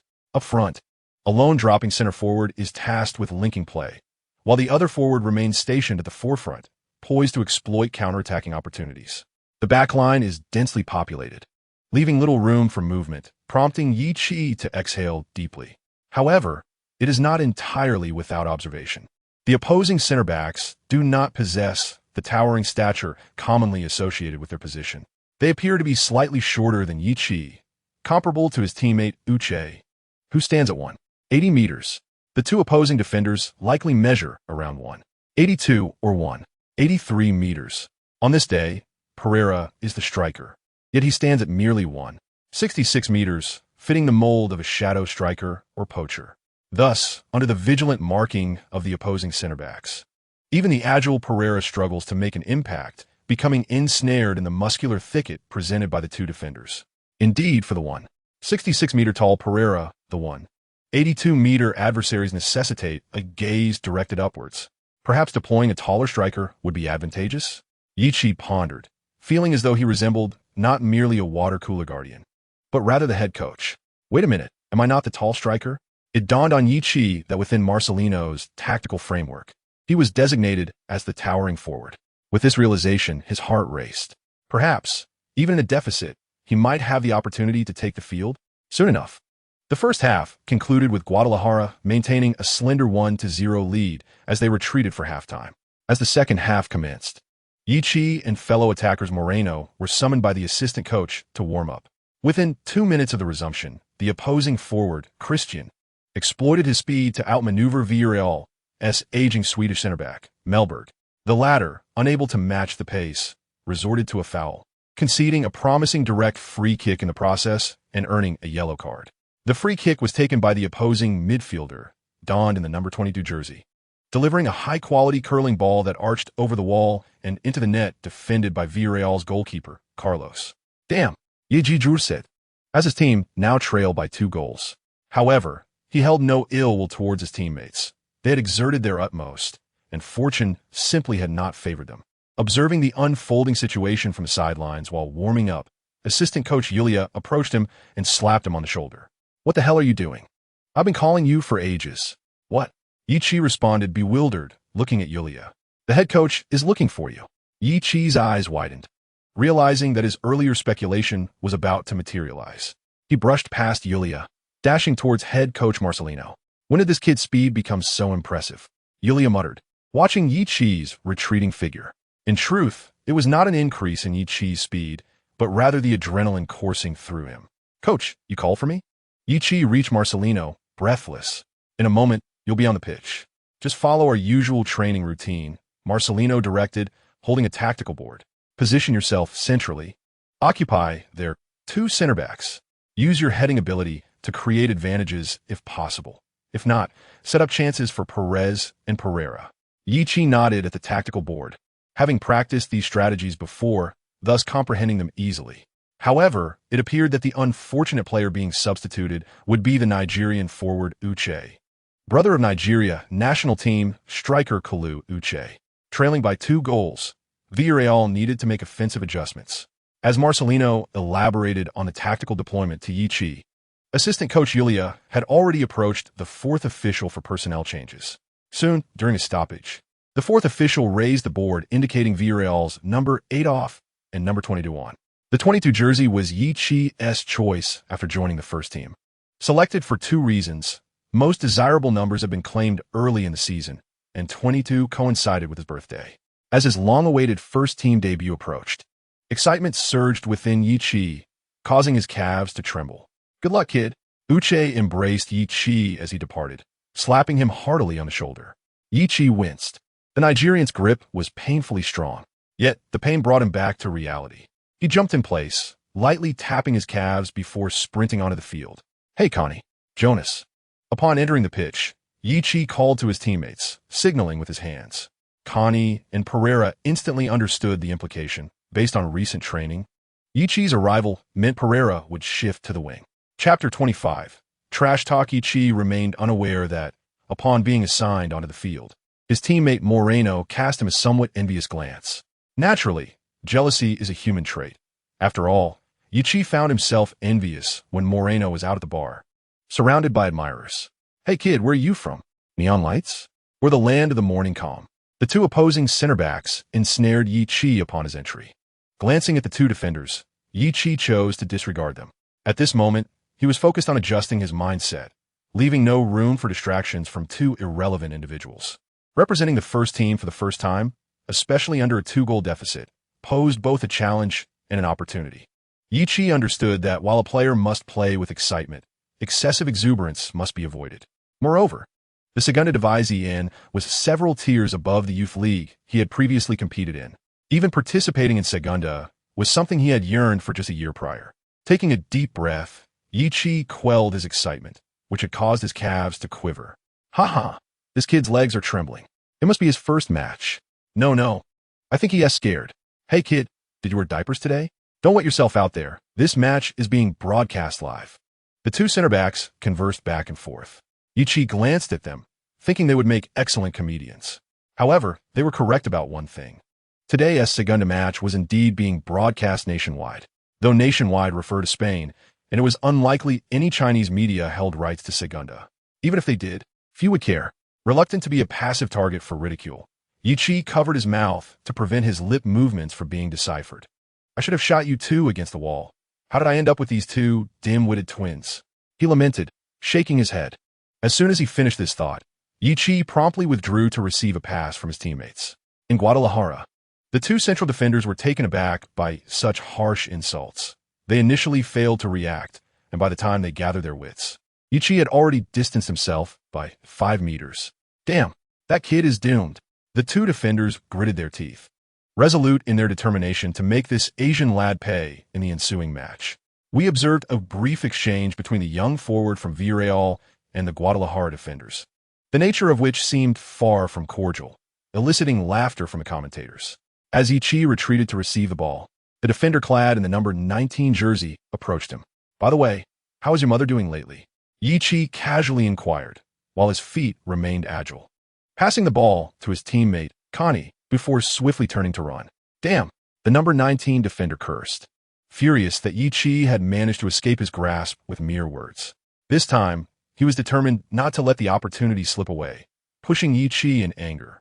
Caught off guard, Yichi stumbled and fell to the ground, bewildered, as if he could not comprehend why he had been shoved. However, deep down, Yichi was fully aware of the situation. "Damn it, try talking back to me," the number 19 defender threatened, moving in to confront him. Just then, the referee's whistle pierced the air, and Connie stepped in front of Yichi, shielding him. Yichi wore an innocent expression, shrugging his shoulders in confusion about what had transpired.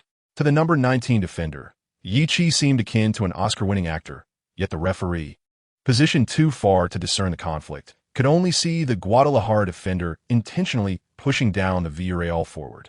The defender's expression suggested not only intent, but a desire to escalate the conflict. The referee hurried over to defuse the situation, issuing a yellow card to the maliciously acting number 19 defender. Naturally, the Guadalajara players were disgruntled, particularly the number 19 and number 5 defenders, who had felt the sting of Yiqi's sharp tongue and believed they were the ones provoked. Villarreal's side was equally dissatisfied. Their captain, Connie, approached the referee to argue that the opponent had committed a deliberate foul, suggesting the potential for violence on the field, and, at the very least, a red card should have been issued. Yiqi, with a grin, stood up from the ground, having not intended to engage in conflict. However, if the opposing players were intent on provoking him, he certainly would not squander their eagerness. It is common for players to exchange barbs during matches, and such behavior is, in fact, quite prevalent. The two Guadalajara defenders clearly perceived Yiqi as inexperienced and nervous, initially aiming to unsettle him with provocative language. Unexpectedly, they found themselves on the receiving end of his wit. "What is happening? Isn't usually quite polite?" asked the coach, Marcelino, from the sidelines. "Who knows? Perhaps it was the opposing players who started it," replied assistant coach Yulia. However, it seems he not only did not fall for their tricks, but he also managed to turn the tables on them. The two coaches, seasoned in their experience, quickly recognized the players' issues on the field. "Let's bring Marcos on. We need his long-range shooting ability to create some threats." Yulia nodded in agreement, calling for Marcos Senna to prepare to enter. At 36, Senna's physical condition no longer allowed him to start every match, and although he was supposed to rest this game, circumstances dictated that the veteran was needed. With a serious expression, Senna approached his teammates after a brief exchange in the midfield, scolding them. "Are you all in a daze? How could we let them score 2 goals? He demanded they sharpen their focus, but before he could finish, the Villarreal players visibly flinched. In the 58th minute, Yiqi aimed to pass to Pereira, but the opposing midfielder intercepted his intention. With his back to the attacking direction, he passed the ball to his teammate, the number 19 defender, hoping to initiate a counterattack. However, Senna, having just entered the field, dashed from the midfield to the opposing backline and executed a timely tackle, bringing the number 19 defender down. "Be careful. Yi is under my protection," Senna warned sternly, extending a hand to help the fallen defender up. His gesture, while seemingly friendly, was laced with an undertone of intimidation. The number 19 defender contemplated retaliating with words, but hesitated upon realizing he was up against Senna, ultimately refusing the offer and rising on his own. Senna's tackle was undoubtedly a foul, prompting the referee to award Guadalajara a free kick from the backline. Typically, such a situation would see the goalkeeper launching a long ball. Chapter 26. Simulation. Yiqi understood that mere verbal prowess would not suffice to gain an advantage. He needed to assert himself in the match. Currently trailing by 2 goals, his primary responsibility as a striker was to assist the team in scoring. Senna, after evading an opposing midfielder's pressure, passed the ball to Yiqi at the front post. It was a low, ground-level pass, but instead of stopping the ball, Yiqi turned his back to the attack and passed it to Connie, who was positioned nearby. Upon making the pass, Yiqi did not pause, but instead turned and surged forward. Connie understood Yiqi's intentions and immediately launched a high ball. As Yiqi sprinted forward, he glanced back to observe his teammates' actions. The moment he saw Connie elevate the ball, an extraordinary sensation filled his mind. He could visualize the arc, speed, and the precise moment to leap and contest for the ball. This sudden influx of information startled Yiqi, as he had never encountered such clarity during training or in youth matches. Momentarily flustered, he stumbled over his own feet while attempting to jump, losing his balance and falling to the ground. The unexpected fall startled the number 19 defender, who instinctively raised his hands in protest, exclaiming, "I didn't do anything." With the penalty area just ahead, he feared that if the referee deemed him at fault, it could lead to a penalty kick, especially since he was already on a yellow card. Flopping, he shouted at the referee, anxious not to be misjudged. The home crowd erupted in boos directed at Yiqi, who lay on the ground in the penalty area. To the Guadalajara fans, it appeared that this young player from Huaxia was clumsily attempting to deceive the referee for a penalty. As Yiqi watched the referee approach, he offered a wry smile and shrugged. "If I told you I tripped over my own foot, would you believe me?" The referee responded with a yellow card, signaling his disbelief. The young player from Villarreal, suspected of simulation, was cautioned for his actions.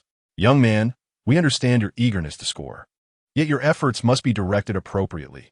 Diving is certainly not a commendable habit," remarked the commentator from the Spanish television station. Indeed, upon reviewing the slow-motion replay, any discerning observer could ascertain that Yiqi had tripped over his own feet. One might argue he was somewhat clumsy, but it was unequivocally not a case of simulation. Unfortunately, the referee lacked the capacity to review the footage, as the technology was not yet available. As for the commentator, he had no intention of retracting his statement. To him, it was of little consequence. Regardless of how one might attempt to clarify the situation, the referee remained unconvinced, leaving Yi Chi with no choice but to rise from the ground in resignation. Next time, I must seize the opportunity to leap. Yi Chi inhaled deeply and addressed Connie. I truly did not dive. Connie nodded. I saw it perfectly. You tripped over your own feet as you jumped. Yi Chi replied, damn it. Why does it feel even more humiliating to hear you say that? Fine, I admit it, I dived. He sighed. Connie looked perplexed. In Connie's view, it seemed that Yi Chi might have sustained a concussion from that fall. Marcelino emerged from the coaching bench, urging, hey, both sides, push forward. He gestured for the fullbacks to advance. After a stoppage in play, Marcelino pulled Senna aside. During this period, we have failed to deliver any effective crosses from the flanks. Let them push up and send the ball in for Yi.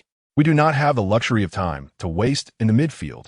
Senna nodded, signaling to Oriol and Mario to advance actively.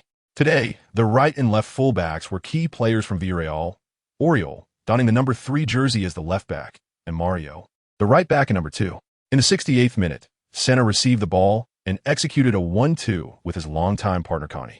Then, from the edge of the penalty area, he feigned a shot to draw the opposing players in, before quickly redirecting the ball to the flank. Pereira received the ball in the channel, but opted not to exploit his dribbling advantage.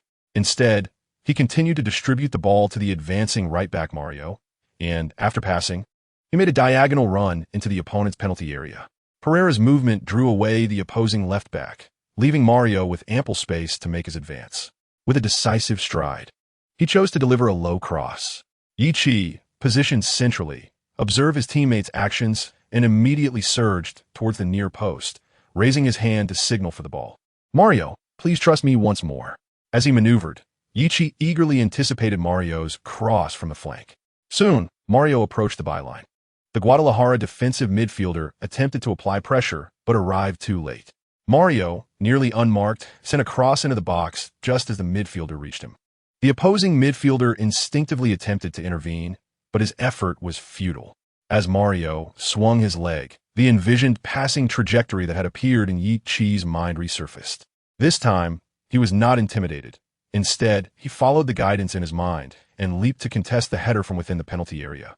The opposing center back, wearing number 19 and standing at 182 meters tall, also leaped alongside him. They both took off in the same spot at the same moment. However, the 19-year-old center back had a slight height advantage over Yi Chi, who was 3 centimeters shorter, which should have granted Yi Chi the upper hand in the aerial duel. Yet, before long, the opposing defender's head was above Yi Chi's by half a head. The opponent's jumping ability was evidently superior. Damn it, my jumping and heading skills truly need improvement. Marcelino lamented upon witnessing this. The home fans from Guadalajara were already preparing to jeer at Yi Chi, as he was not particularly well received at this venue, not solely due to the opposition, but also because of prior verbal provocations and his perceived simulation. The 19-year-old center back wore a smug smile, anticipating that he would easily out-jump this bothersome Asian lad and successfully clear the ball. However, something seemed amiss. The center back suddenly realized that the ball had not descended as he had expected. He had not made contact with it.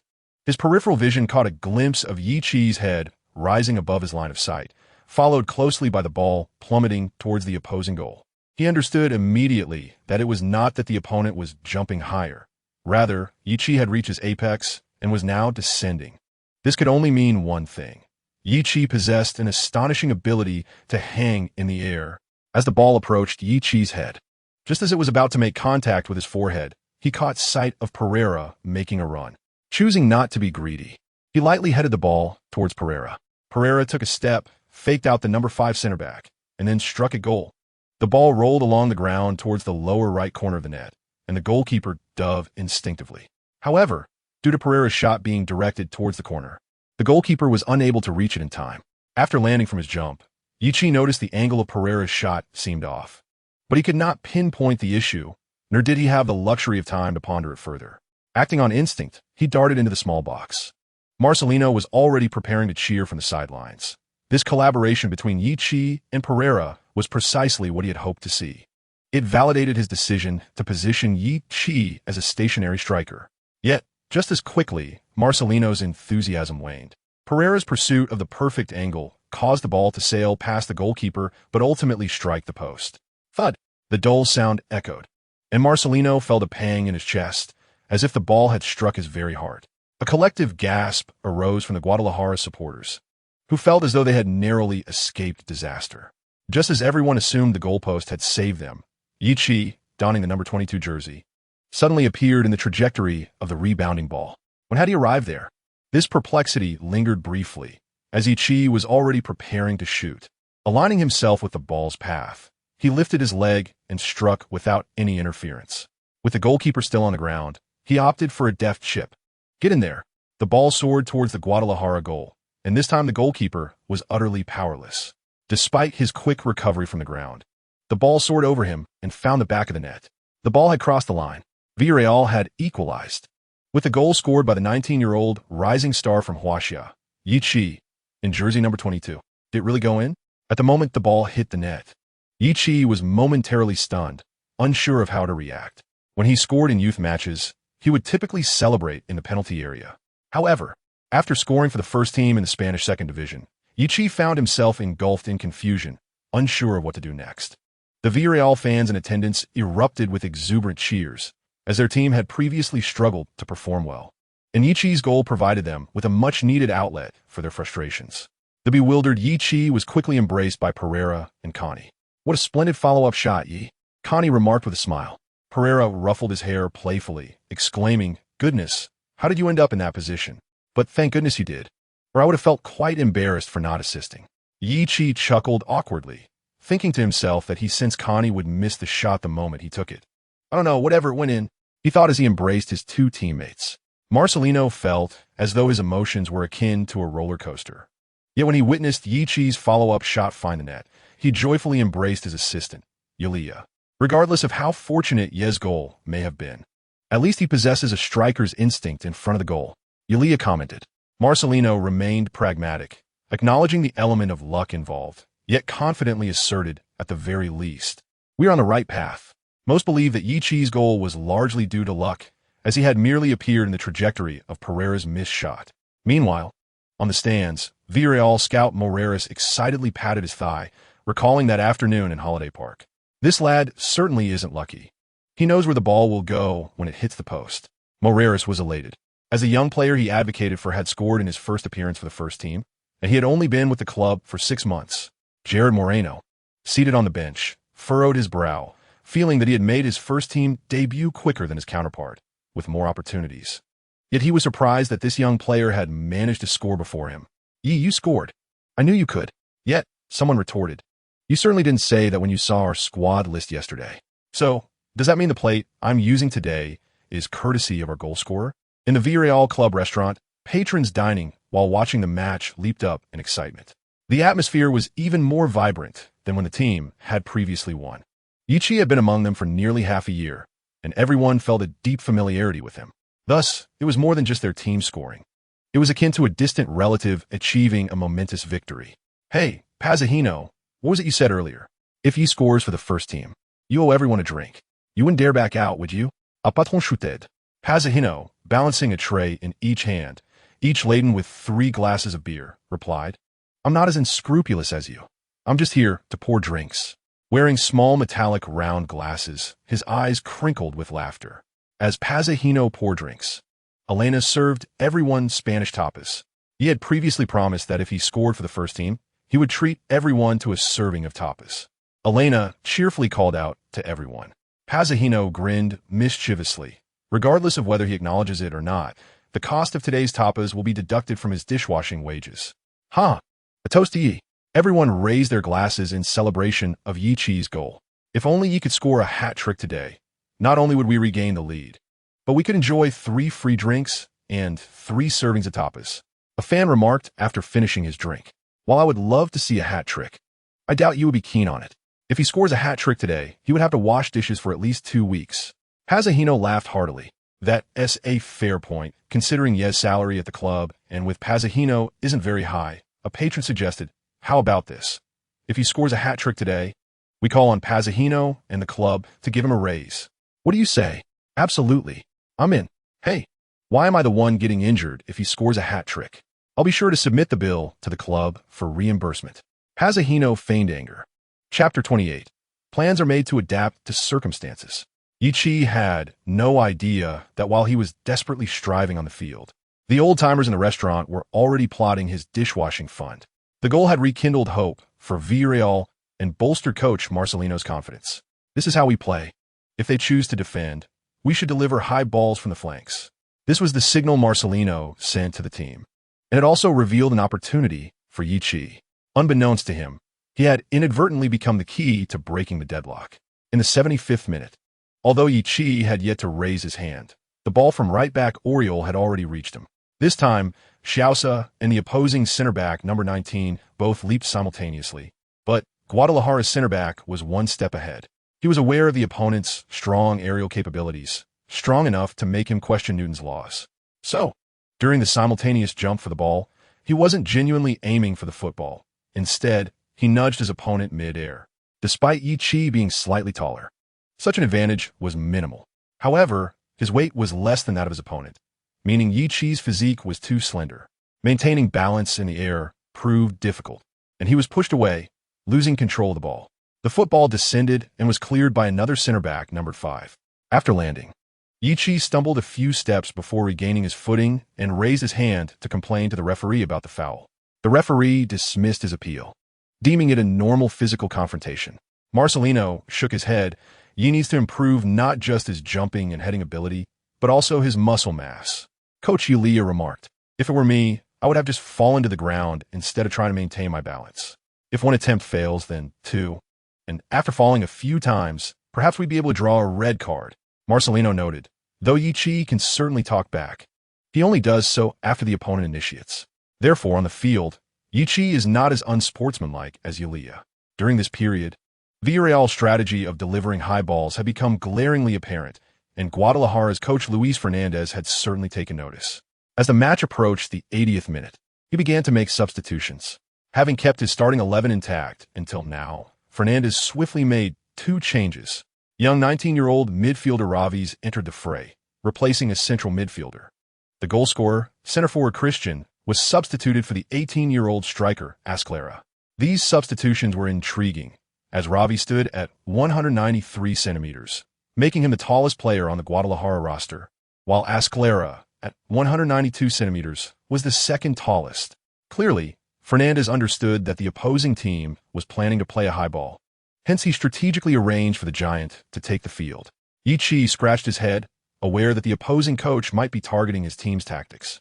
Marcelino glanced at his watch. It was already the 79th minute. He promptly instructed Moreno to warm up, clearly intending to alter the strategy once Ichi's value dwindled. After Ravius entered the game, he shadowed Ichi closely. When Villarreal sent a high ball towards Ichi, Ravius immediately leveraged his height advantage to suppress the opponent. Within 3 minutes, 3 headers were effortlessly neutralized by Ravius. Ichi felt a sense of urgency. Turning his head, he spotted Moreno warming up on the sidelines. Time was running out. If he didn't make an impact soon, he might be substituted. He needed to score or provide an assist to demonstrate his worth to the team. His breath quickened, a mix of fatigue and anxiety setting in. Wait, calm down, calm down. In moments like this, one must remain composed. Reflecting on his strengths, Ichi closed his eyes, and the din of the stadium faded into silence, as if a sorcerer of stillness had cast a spell. In his mind, he replayed the scenario multiple times, yet only 3 seconds had elapsed on the field. The broadcasting cameras, curious about Ichi's stillness, zoomed in for a close-up. At that moment, Ichi opened his eyes, which sparkled with determination. Did he just doze off? The Spanish commentator was taken aback, astonished that someone could be caught napping on the pitch. On the right flank, Perez attempted to utilize his dribbling skills to create opportunities. Aware that Ichi was tightly marked in the center, he sought alternatives but was thwarted by the opposing fullback, who intercepted the ball. During a dead ball situation, Ichi called out to his teammate, Connie. "Hey, Connie, if you get the chance, send in a high ball, preferably deep enough to reach behind their center backs." Connie, unsure of Ichi's intentions, glanced at Guadalajara's defense. The newly introduced defensive midfielder and two center backs formed a solid triangle in the center, with the goalkeeper lurking behind. "Are you sure?" he queried, doubting Yichi's ability to win a header against the taller opponent and concerned that a deeper ball might be easily collected by the goalkeeper. Yichi nodded firmly. "Trust me." If it were another young player making such a claim, Connie might have slapped him awake. However, Connie, swayed by Yichi's resolute gaze, chose to place his faith in him. He even called over their captain, Senna. "When you see me send a high ball into their defensive zone, you need to join in. Be careful not to overlap with Ye's movement." The instructions were succinct. Senna understood that he was to help alleviate the defensive pressure on the center forward. The opposing defense in the center had been notoriously tough lately, with even Pereira spending more time on the wing than in the middle.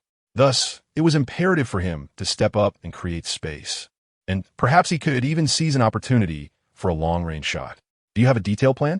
Senna inquired, assuming there was a specific coordination in mind. Yichi pondered for a moment. The plan was to seize the moment. As the match approached the 84th minute, Moreno stood ready beside the head coach and assistant coach, prepared to enter the fray. At that moment, Perez's dribbling attempt was thwarted, prompting him to pass back to Senna. Senna, glancing at Pereira on the far side, feigned a broad lateral transfer. At the moment he raised his leg, he successfully drew the opposing midfielder into an ill-timed interception, skillfully evading the advancing opponent and passing the ball to Connie. Expecting Connie to advance the ball, the Guadalajara players slightly shifted their formation forward. However, this slight movement provided Connie with the opportunity he needed. He noticed Yichi leisurely drifting in front of the triangle formed by the opposing defensive midfielder and center backs, and suddenly unleashed a long pass. Chapter 29. A double strike to the Guadalajara players. Yichi appeared to be aware of the intense marking against him, opting instead to languidly stroll the pitch as if surrendering to defeat. After all, he had previously stood still with his eyes closed for several seconds. Thus, when Connie delivered the high ball, the newly substituted defensive midfielder Ravius kept close to him, ensuring he could suppress any aerial challenge. Yichi felt the pressure from behind and, noticing his teammate's high ball, straightened his posture, preparing to leap for the header. What a joke! Iston 893 centimeter, and he is only 185 centimeters. Why should I fear contesting for the header? The young Ravius wore a confident smile. Sensing Yichi's imminent jump, Ravius decided to seize the moment. His height and jumping ability gave him an edge, allowing him to easily reach the ball before his opponent. Ravius leapt first, but Yichi remained grounded. Seizing the instant that Ravius ascended, Yichi swiftly pivoted, maneuvering around Ravius's body as if circling a pillar. What was happening? Why wasn't Tihi jumping? Ravius, puzzled by Yichi's actions, suddenly looked up to see the ball soaring towards him. "This height is ridiculous. I can't reach it." Realizing he had been outwitted, Ravius attempted to warn his teammates, but found himself unable to utter a sound. He was too tense. "He missed the ball," exclaimed the Spanish commentator. Yichi slipped past Ravius and positioned himself between the opposing center backs, numbered 5 and 19. At this moment, Senna decisively surged forward to challenge, transforming from a defensive midfielder into a makeshift center forward. The two Guadalajara center backs, initially planning to sandwich Yichi, hesitated upon seeing Senna's advance, fearing that Yichi might exploit the situation to create a scoring opportunity for Senna. This moment of indecision granted Yichi the chance he desperately needed. The ball appeared between the two center backs. As Yichi rushed forward, he not only saw the descending ball, but also the opposing goalkeeper approaching from behind. It seemed he might be too late. Yichi sensed that while the center backs had not yet closed in, the goalkeeper would likely interfere. Almost instinctively, as the ball neared the ground, he slightly leapt, connecting his forehead with the ball. Yichi's header struck the ball, accelerating its descent before crashing into the turf and bouncing back up. The Guadalajara goalkeeper, originally charging toward the high ball, had anticipated snatching it before Yichi. However, he was caught off guard by Yichi's header, which sent the ball rebounding over his reach. Just as Yichi landed, he wasted no time accelerating past the goalkeeper. While Yichi's speed was not exceptional, the goalkeeper had to pivot to recover. The acceleration outpaced the turning speed. Guadalajara was in trouble, exclaimed the Spanish commentator. "Get back." On the sidelines, Guadalajara's coach, Fernandez, waved his hands frantically, urging his players to respond. However, it was too late. Yi skillfully evaded the goalkeeper and positioned himself behind the defense to seize the ball. Aware of his limited speed, he chose not to advance further, opting instead to unleash a powerful shot the moment he entered the penalty area. The ball thundered towards the open goal without any spin. With a resounding thud, it struck the goalpost. Yi cursed under his breath, yet before he could finish, the ball ricocheted off the inner side of the post and into the net. "What?" Yi exclaimed in delight, rushing back to embrace Connie, who had believed in him and provided the assist. "We did it. Connie, we succeeded." Connie patted Yi's head, teasing, "Though we made it, are you certain this was your plan all along? To hell with it, as long as we scored." Yi laughed heartily. Sanny joined the two in celebration, reveling in the goal achieved through their close collaboration. Yi expressed his gratitude to Captain Sanny, acknowledging that Sanny's forward run had created vital space, preventing the two opposing center backs from closing in too soon. All the Villarreal players celebrated the goal, except for Moreno, who stood glumly on the sidelines. "Damn it, I was just about to come on when this guy scored. Now it's going to be difficult for me to get on the pitch." As Moreno feared, seeing Yi break the deadlock and equalize for the team meant that Marcelino would not substitute him. Marcelino gestured for Moreno to return to the bench and await his chance. It must be said that the young forward from the Yellow Submarine had delivered a stunning performance today, coming off the bench to score twice and help the team level the match. Strangely, despite his shortcomings in physical confrontations and technical finesse, this number 22 forward managed to find the net twice. The Spanish commentator shrugged in resignation. The first goal could be attributed to luck, but the second was a testament to the opponent's lack of imagination. How did he manage to seize the opportunity amidst four defenders? With the score level, Marcelino aimed to seize the momentum. Although Moreno had returned to the bench, another attacking player was brought on. As Villarreal celebrated their goal, Marcelino made his final substitution before the match resumed, bringing on Joanma to replace the winger Perez. He sought to bolster the offense and mount a comeback against Guadalajara. After all, at this stage of the match, Perez's stamina had significantly waned, and he could no longer make those runs. Many might confuse Perez with Pereira, the latter. A diminutive player at 1.66 meters, was on loan from Real Betis and could play both central and wide positions, wearing the number 24 jersey. On the other hand, the 1.80-meter Paraguayan, wearing number 11, was Perez. When he first arrived at Villarreal, Marcelino had tried Perez as a striker, but the results were mediocre, leading him to solidify Perez's role on the wing, where his dribbling skills were still commendable, at least in the context of the Segunda Division. After conceding 2 goals in quick succession, Fernandez, the Guadalajara coach, grew increasingly anxious. He instructed his team to stabilize their play and disrupt the opponent's rhythm. To avoid falling into Villarreal's tempo, he made a final substitution in the closing minutes, replacing a forward with a defensive midfielder to reinforce their defense. In the last 5 minutes of the match, Villarreal launched relentless attacks, striving to take the lead, while Guadalajara resorted to an even more defensive strategy than at the start, deliberately wasting time during dead-ball situations. Naturally, Yi, who had scored twice to help the team equalize, faced intense marking from Guadalajara. Not seeking a hat trick, he used his mark presence to create space for his teammates. Unfortunately, Pereira's final touch fell short, and Villarreal could only depart from the away match with a single point. Nevertheless, the fans of the Yellow Submarine were satisfied. After all, the team had not chosen to give up after falling behind by 2 goals. Instead, they displayed commendable fighting spirit. Guadalajara was not a formidable opponent, and in Marcelino's mind, this match should have yielded 3 points. However, conceding 2 goals early had caught them off guard, and thankfully, the team's collective effort, particularly Yi's unexpected brilliance, saved the day. In more typical circumstances, a draw against a weaker team like Guadalajara would have prompted Marcelino to express his dissatisfaction. Considering the team's resilience in clawing back 2 goals, the Spanish coach focused on encouragement in the locker room after the match. "First and foremost, we did not perform well today. In the upcoming matches, I hope everyone can quickly regain their form. Lastly, your fighting spirit after trailing by 2 goals is commendable. At least in my view, your effort on the pitch is far more significant than the single point we earned today. I hope that when faced with similar situations in the future, you can remember today and find your way back to form. Of course, I sincerely hope we won't encounter such circumstances again." Marcelino refrained from singling out Yi for praise, fearing that the young player might become overly elated and lose focus. Thus, when attending the post-match press conference, he brought along Captain Sani instead of the player who was deemed the best by the Segunda Division officials. As soon as Marcelino left, the atmosphere in the locker room brightened. Led by Connie, the seasoned players congratulated Yichi, whose debut performance in the first team and in the Segunda Division was nothing short of extraordinary.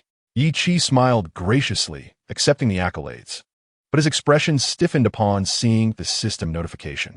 According to the system, as a debutant in the first team, if he could achieve a hat trick in this match, he would earn a reward of 300 experience points. Even without scoring, contributing to a victory would yield 200 experience points, and achieving both milestones would grant a total of 500 experience points. Contributions included assists, indirect assists, or even creating space for teammates leading to goals.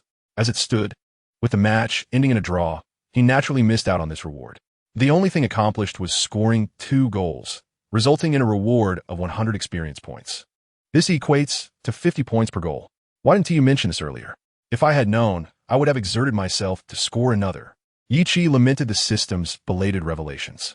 This was his first match reward, hence the substantial amount. Future rewards would be less generous. 25 points for each goal, 100 for a hat trick, and a remarkable 150 for 4 goals. Assists would yield 10 points each, with a hat trick of assists granting 50 points.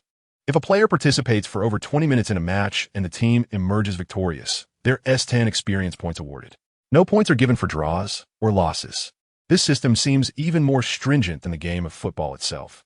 At least a draw in a match offers some points. Yichi scoffed at this flawed system in his mind. Congratulations, Yi, Moreno offered with a stiff smile. The teammates in the locker room congratulated Yichi. Despite their personal disdain for him, remaining silent would only broadcast their discontent. As teammates, even rivals for positions, they were compelled to feign harmony and camaraderie, for their relationship had not yet reached the point of open hostility. After much hesitation, Moreno was the last to extend his reluctant congratulations. Yichi felt somewhat discontent, sensing he had missed out on a fortune of experience points. Upon seeing Moreno in front of him, he reflexively replied, "Congratulations, congratulations, congratulations? You scoring is the last thing I wanted to hear." Moreno felt his temper boiling and, with a scoff, clenched his fists and turned to leave. "You better not give me a chance. Otherwise, I'll ensure you spend a lifetime on the bench." There was a reason for disliking someone, Moreno thought. Meanwhile, Yichi, the instigator, was blissfully unaware of these sentiments. Even if he had noticed, he would have chosen to ignore it. After all, they were merely superficial teammates. Wherever there are people, there are rivalries. Where there are players, there are internal conflicts. And wherever Mourinho is, there are traitors. Coughing softly, Yichi scratched his head, bemused as to why Mourinho came to mind. Perhaps it was due to him being the coach of Real Madrid, the team Yichi currently despised most, followed closely by Atletico Madrid. It might not be the clubs or the teams he loathed, but rather certain individuals within them. Upon returning to his dormitory after the trip to Guadalajara, Yichi was startled as a solid shoulder enveloped him. He initially feared an intruder, but quickly realized the setting was not as dramatic as that. He turned to see Christian Gallas, sporting an impressive afro. Since Yichi had only been temporarily promoted to the first team and had yet to secure his position, he still shared a dormitory with his youth team teammate. Christian Gallas. "Little cow, you really took a flight this time. Simply astonishing," Gallas exclaimed in his broken Chinese, a phrase he had picked up from Yichi, meaning someone was exceptionally impressive.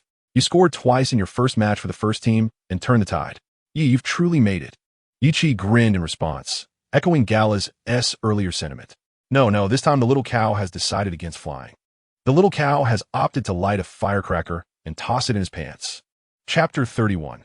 The forward who regrets scoring. Yichi stared at the bill in his hand, his mouth twitching. Pazahino, with a smile, reminded him, "Didn't you promise to treat your friends to tapas for every goal scored in the first team? Congratulations on your brace last night." There were 15 diners, equating to 30 portions of tapas, each costing €5, totaling €150. Yichi had always found Pazahino amiable, but today he felt the man was cunning. The situation was as follows. Yichi smiled awkwardly. A promise can be delightful in the moment, but its fulfillment can be quite burdensome. Yichi was in that predicament now. The tapas in Spain vary significantly in quality and price. The mainstream tapas typically cost around €23 per serving.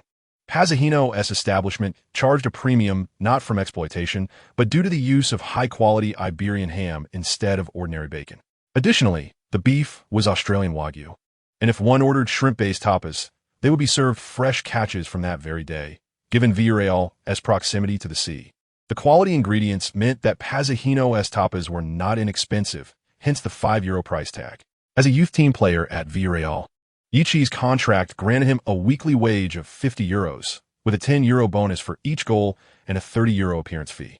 Thus, the 2 goals he scored last night would net him €50, and even with his weekly salary, that amounted to only €100. This was insufficient to cover today's bill. This is the first time I regret scoring, old man. Yiji unfit bitterly. Perhaps he was the first forward in history to lament his own goals.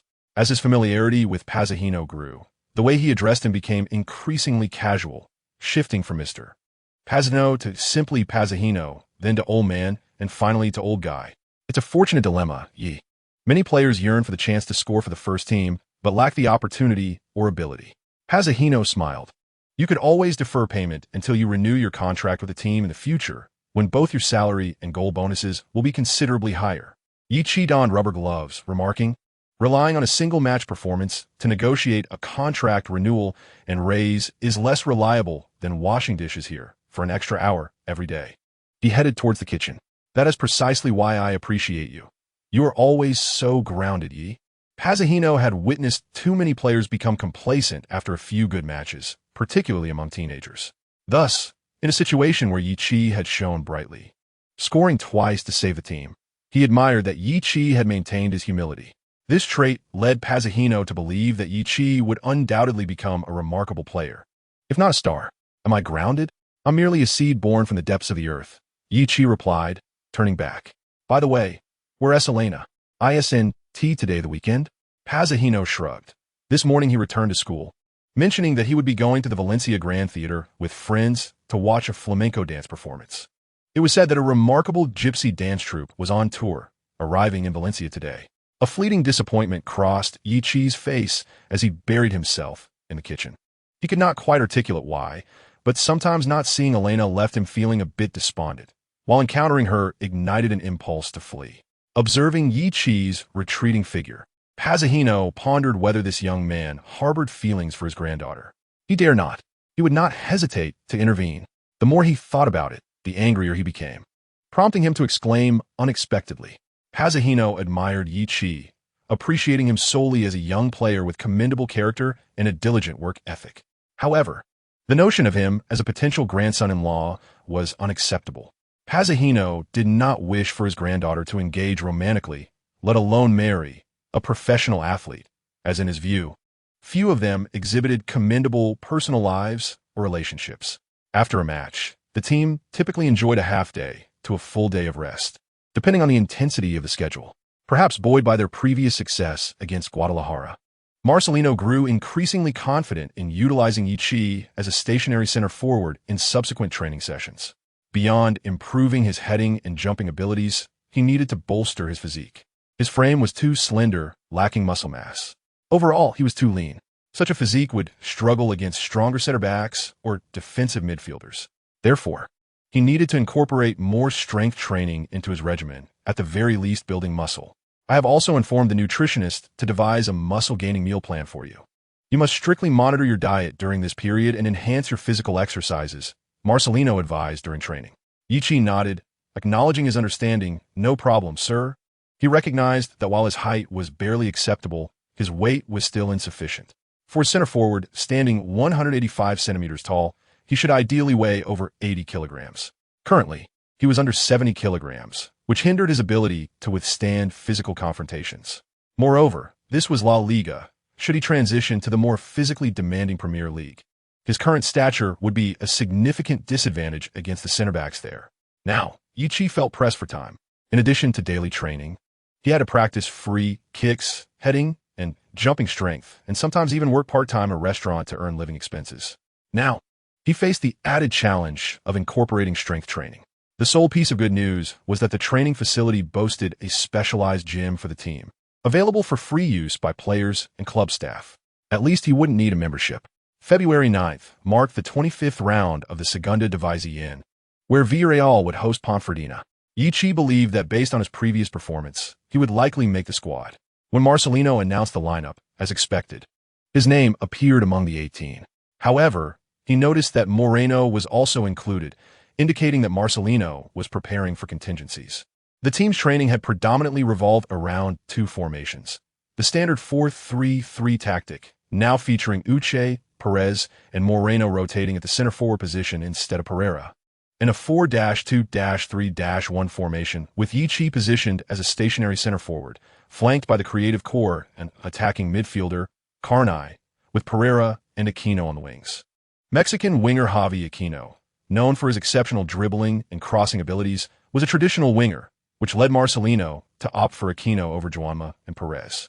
Chapter 32. Yichi's positioning. Despite his impressive substitute appearance against Guadalajara, Marcelino did not assign Yichi to start against Ponferradina. A single stellar performance did not suffice to warrant a starting position. Typically, players who consistently excelled over several matches earned a place in the starting lineup. Thus, Marcelino preferred to view Yichi as a strategic option or surprise element.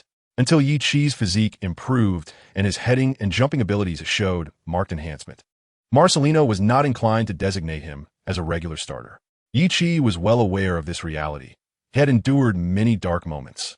From a certain perspective, simply sitting on the bench for a first-team match represented a significant career advancement. It was important to note that this was the first team, not the youth squad. In this match, Villarreal's forward trio comprised Pereira, Uche, and Aquino. Uche played centrally, flanked by Pereira and Aquino, with Carney orchestrating from midfield. Villarreal seized control of the match right from the outset at the Estadio de la Ceramica. Aquino had been with the team for over half a season and finally encountered an opportunity.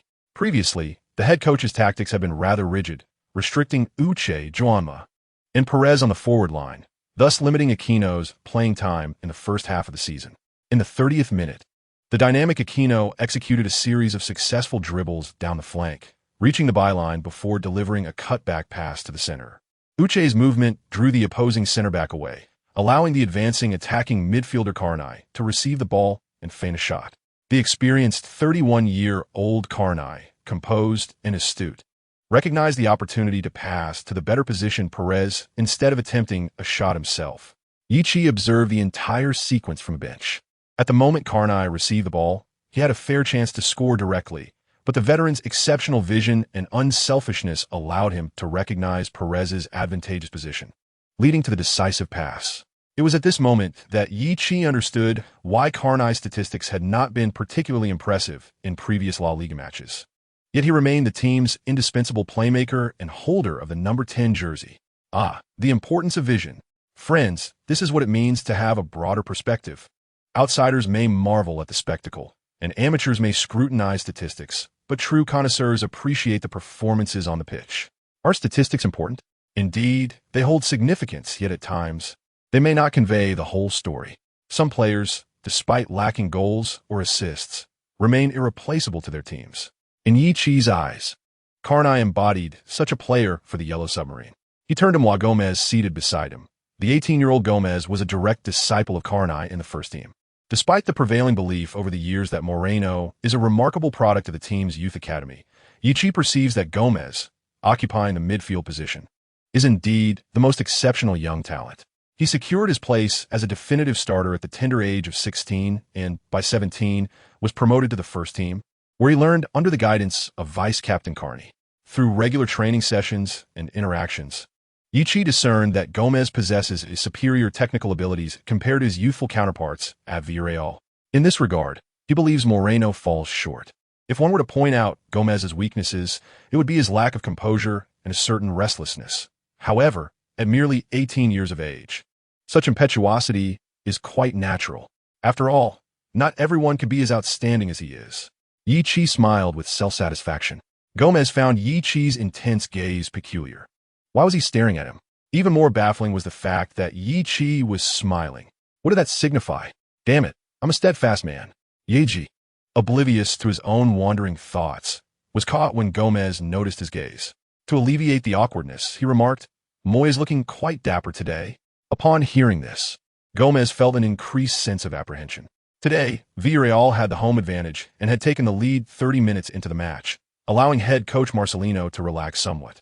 He returned to the coaching bench, intending to take a breather. Ye, Moy, and Gerard, keep an eye on your teammates' movements and the opponent's defensive strategies. Reflect in your minds how you would handle certain situations if you were in their place. Yi Chi was well-versed in this, as it had been his habit for a long time, not only from the bench, but even while watching live broadcasts of matches. He often imagined how he would deal with particularly exciting plays. This was a positive indication for the three of them, as Marcelino's words suggested that if the opportunity arose, they might be brought onto the field. However, Moreno felt a twinge of dissatisfaction, having noticed a detail. The first name the coach called out was Yi Chi's.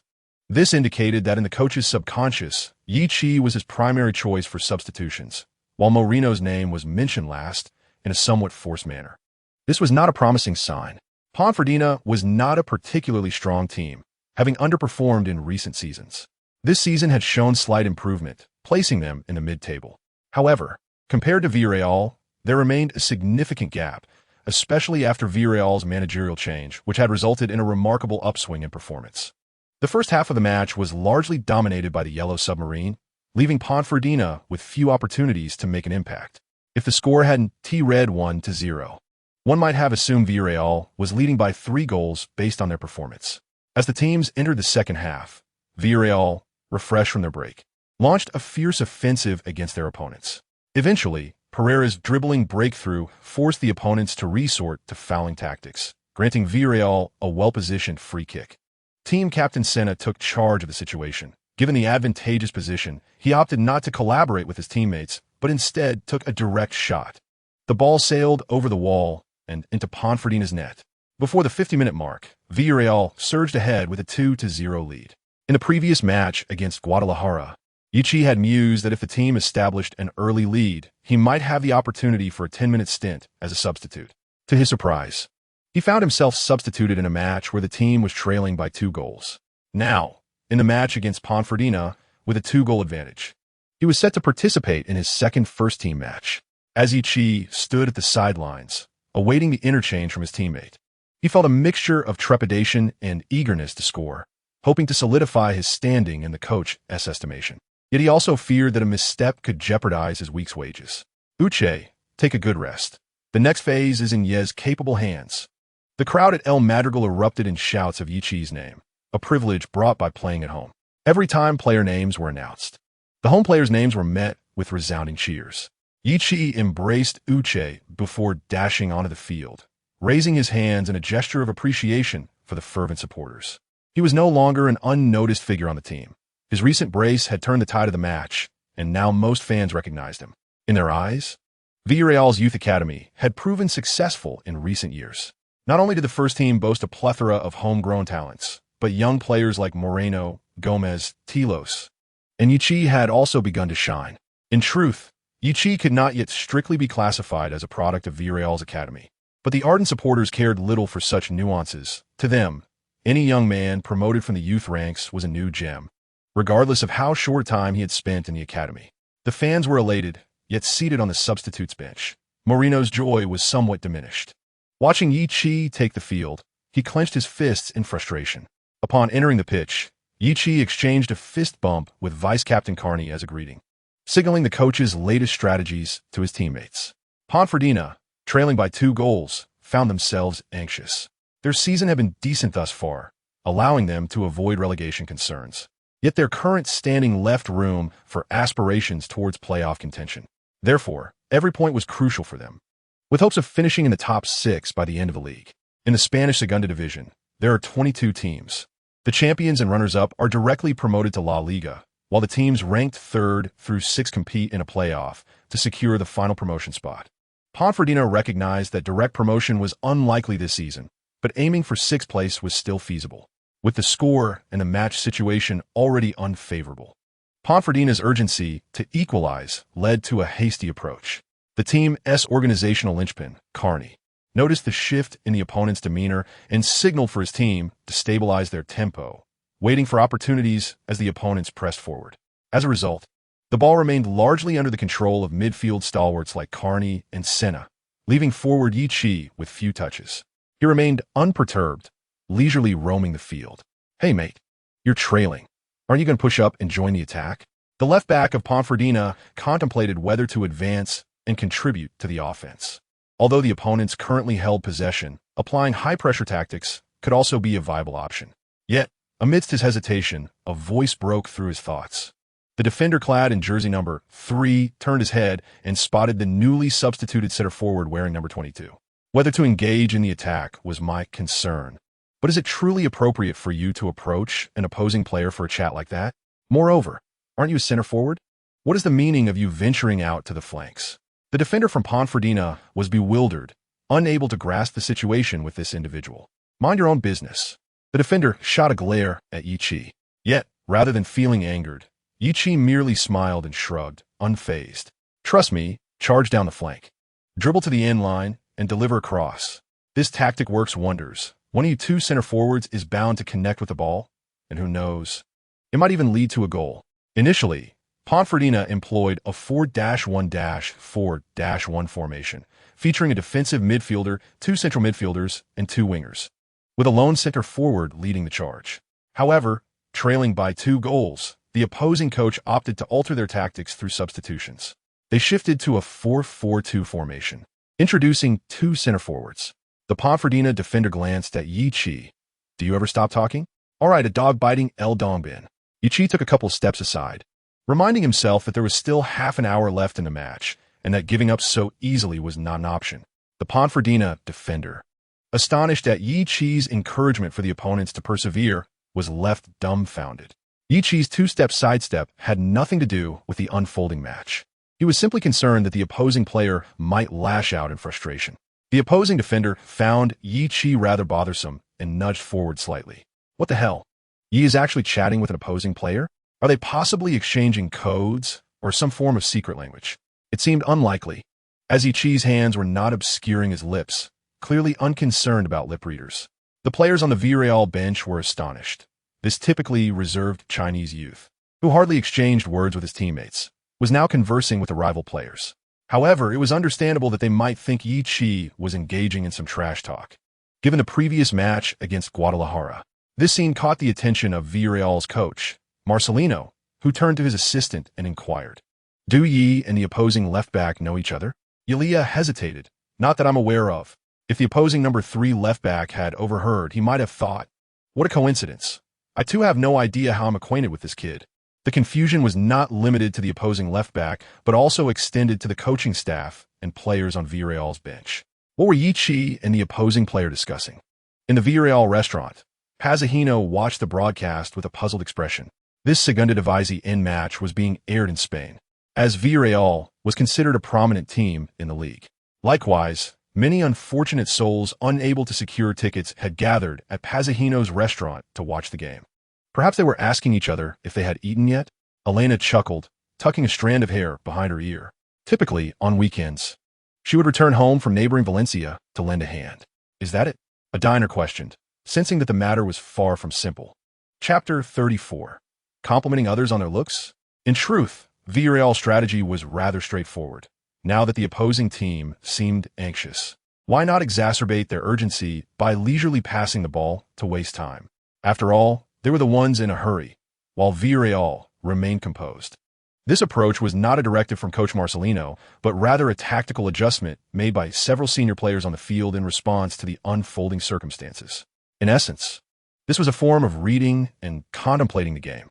Typically, a head coach tacitly permits core players to adjust the match tempo based on actual game conditions. As long as the overarching strategy remains sound, the coach usually refrains from excessive intervention.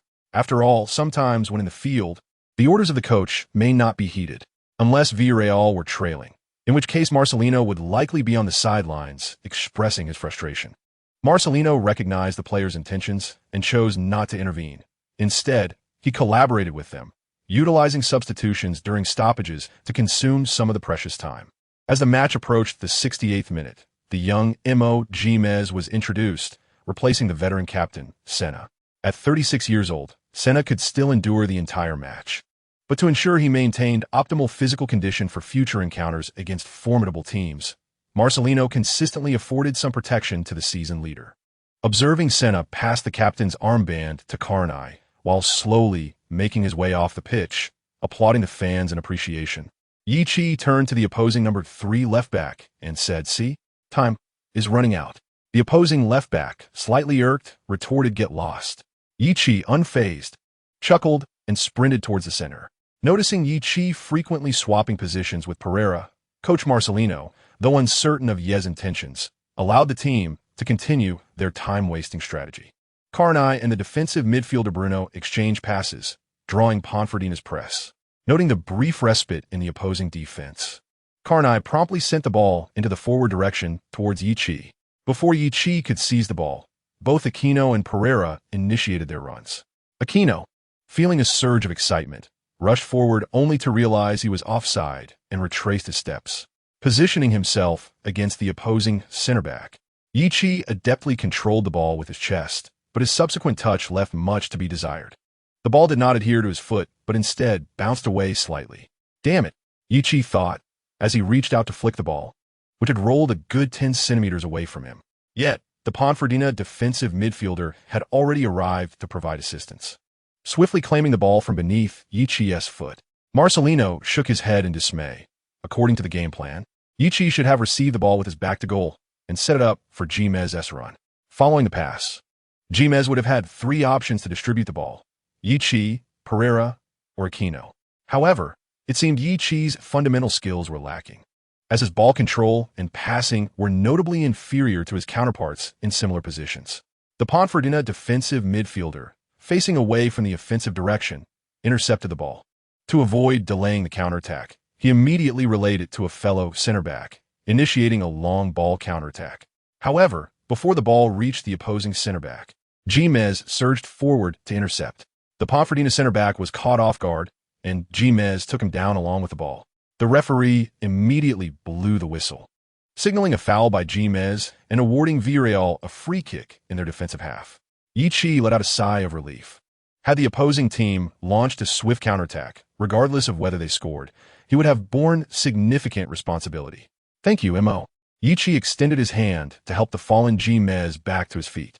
Gimez remained silent, merely offering his hand for Yi to assist him up. Yi was unconcerned, as he and Gimez were not particularly familiar with each other. Among the first team, his closest relationships were with the esteemed Carney and Senna, followed by his striking partner Pereira. Having joined the first team for over a month now, I have scarcely exchanged a few words with Gomez. "What did you just say to that guy?" Gomez inquired, brushing off the mud from his trousers as Yi was about to turn and participate in defending against the opponent's set piece in their own half. Yi was taken aback. What did you discuss with their number 3 fullback? Do you know him?" This question piqued not only Gomez's curiosity, but also that of the teammates on the bench, the coaching staff, and the fans watching on television. Of course, the camera did not capture the moment between Yi and Gomez, as it was focused on the opposing players. "I don't know him. Just complimented him on his looks." Yi chuckled, though it seemed that Gomez had a different perspective, perhaps thinking that he himself was not handsome. "Gomez, when did this habit of praising others' appearances emerge?" As Penafield's set piece was taken, their center forward leaped to contest the ball, but it was cleared by Villarreal's towering center back Melberg. The ball found its way to the defensive midfielder Bruno, who swiftly cleared it with a powerful kick towards the attacking front. Yi, who had initially retreated to aid in defense, anticipated that the opponent's set piece would likely be a long ball directed to their front line, leading to a battle in the core area. However, just as he had barely taken a few steps back, he noticed Bruno unleash a strong kick, sending the ball soaring towards the opponent's half. Without a moment's hesitation, his body instinctively turned and positioned itself as he glanced up to gauge the trajectory of the ball. Yi quickly assessed its likely landing spot. The center back from Penafiel immediately raised his hand to signal for an offside, as Yi had already sprinted past 2 center backs, positioning himself behind them, leading the opposing center back to believe he was offside. The assistant referee, however, had a clear view. Yi had only begun his run after Bruno had passed the ball, thus he was not offside. Noticing the unfolding situation, Penafiel's goalkeeper, who had already positioned himself quite forward, rushed to intervene. Yet, Yi was quicker, seizing the ball just before the goalkeeper could reach it.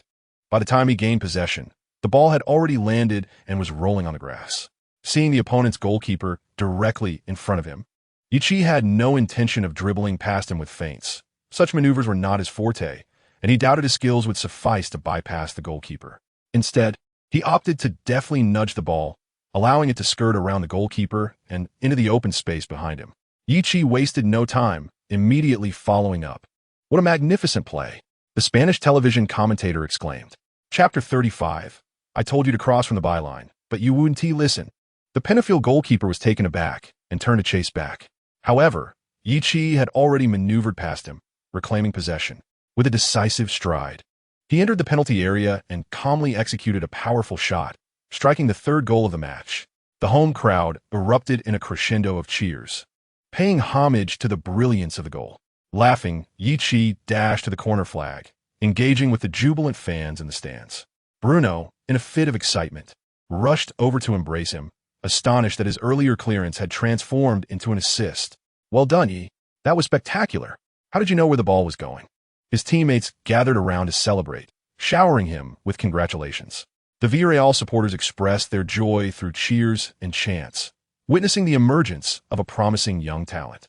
After 2 matches with 3 goals, the Villarreal fans were no longer yearning for their former star striker Rossi. Marcelo, on the sidelines, shook his head with a smile, noting Yi's remarkable and somewhat unpredictable nature. A misjudged touch nearly gifted the opponent a counterattack, yet he swiftly capitalized on an opportunity that seemed improbable, scoring a goal.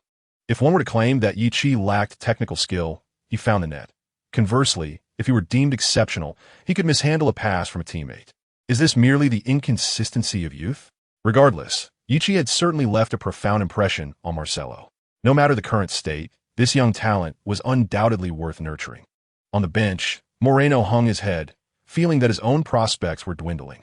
Yi felt elated, having scored in consecutive league matches. Surely this would secure him a place in the first team? Yet, he had recently noticed some peculiarities, such as his ability to anticipate the ball's trajectory and landing spot. For instance, during the previous match against Guadalajara, he had foreseen the ball's path and his optimal timing, experiencing a qualitative leap in his aerial ability. In this match, the moment Bruno struck the ball, he instinctively predicted both its route and approximate landing point. This was an entirely new experience for him, and after some reflection, Yi attributed this sudden emergence of ability to the system's side effects. Perhaps the system's enhancements were not solely focused on augmenting his attributes. Some ancillary abilities had yet to be fully explored. As for vision and movement, Yi had not made any particular discoveries in those areas, as those capabilities had always been part of his arsenal.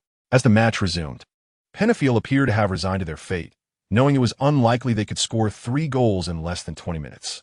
Thus, barring any surprises, the remainder of the match would likely devolve into a mere formality. With the aim of developing young talent, Marcelo had begun to warm up Moreno, indicating that this former prodigy might finally see some action today. Typically, such plans might lead to unforeseen circumstances. In the 75th minute, just 3 minutes after Yi's goal, Penafiel's midfielder advanced with the ball, but was swiftly dispossessed by the combined efforts of Cani and Gomez.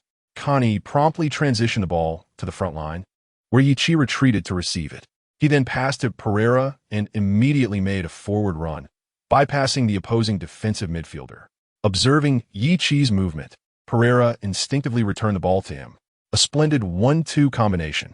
The moment Yi received the ball, he felt a delightful ease. Pereira's pass had perfectly accounted for his speed and the distance to the opposing center back, meaning he effortlessly claimed possession during his forward run. Such a pass was beyond his current capabilities, at least for now. Upon receiving the ball, Yi noticed the opposing center back attempting to intercept. However, from the corner of his eye, he detected a significant gap between the center back and the number 3 fullback, identifying a clear path for his breakthrough. After passing, Perez did not pause, but continued his forward run to participate in the attack. After all, he was a winger. As he closely followed Yi, he was taken aback to see Yi unexpectedly maneuvering the ball diagonally towards the flanks. Uncertain of Yi's intentions, he noted that the positional exchanges between Pereira and Yi were markedly more frequent than in previous matches. Upon witnessing Yi's movement, Pereira instinctively angled his run towards the center of the penalty area. A cross run? Marcelino was somewhat astonished, as he had not devised such a tactical maneuver. Yet, Yi Chi did not fully commit to the flank. Instead, he discovered a gap between the opposing center back and fullback in the channel. Employing his previous tactics, he took a large stride, pushing the ball forward, and propelled himself forward with vigor. The number 3 fullback had not anticipated that a stationary center forward would attempt to break through towards the wing, which was utterly illogical. Consequently, he failed to immediately coordinate with his center back partner to close down the space, thus granting the unconventional center forward an opportunity. With the ball, Yi Chi surged past the defender into the channel of the penalty area, as the goalkeeper had already shifted to block Yi Chi's shooting angle. The unengaged center back, instead of recovering, was closely tailing Yi Chi. If the goalkeeper could momentarily obstruct Yi Chi, the center back would have a chance to intervene. However, Yi Chi evidently offered no such opportunity, as he continued his straight run towards the penalty area. Upon entering the box, he chose not to cut inside for a closer shot on goal. Rather, he deftly nudged the ball towards the baseline. The goalkeeper, left with no alternative, positioned himself at the edge of the 6-yard box to cover the near post, thus entrusting Yi Chi to the pursuing center back. With approximately 2 yards remaining to the baseline, Yi Chi suddenly swung his leg, delivering a swift pass to the center. The ball traveled with remarkable speed, albeit with less than ideal quality. Pereira found himself without adequate space to extend his foot, and his timing was off. In that critical moment, he decided against extending his leg and instead accelerated, colliding with both the ball and the goalkeeper as he barreled into the net. 4-0. The fans at the stadium erupted into a frenzy. Having descended to the second division, they had not experienced such a resounding victory in a long while. Pereira pointed towards Yi Chi, who responded with a smile, opening his arms to embrace his teammate. Their synergy during this offensive play was exceptional. After the celebration, Yi Chi passed by the opposing number 3 fullback. "See, I told you to push forward and cross it. You didn't believe me. How about that? I wasn't lying, was I?" The number 3 fullback from Ponferradina was on the verge of exploding with frustration. Yi Chi shrugged, jogging away, mindful of avoiding confrontation. Chapter 36. The teachings from a mentor. In the 25th round of the Spanish Second Division, Villarreal triumphed over Ponferradina with a score of 4-0. Yi Chi contributed with 1 goal and 1 assist, once again establishing himself as a key player for the team. Villarreal's fans departed the stadium singing, as this match day brought them more joy than Christmas. With this victory, the Yellow Submarine solidified their second position in the standings, holding a 5-point lead over third-placed Almeria, which positioned them favorably for direct promotion. At the top of the table was Elche, leading Villarreal by 6 points. Despite there being 17 rounds remaining, it was widely believed that Elche was poised to secure a direct promotion spot, having an 11-point advantage over Almeria. Consequently, Spanish media speculated that both Villarreal and Elche would achieve direct promotion, leaving the only uncertainty as to which of the two would claim the second division championship.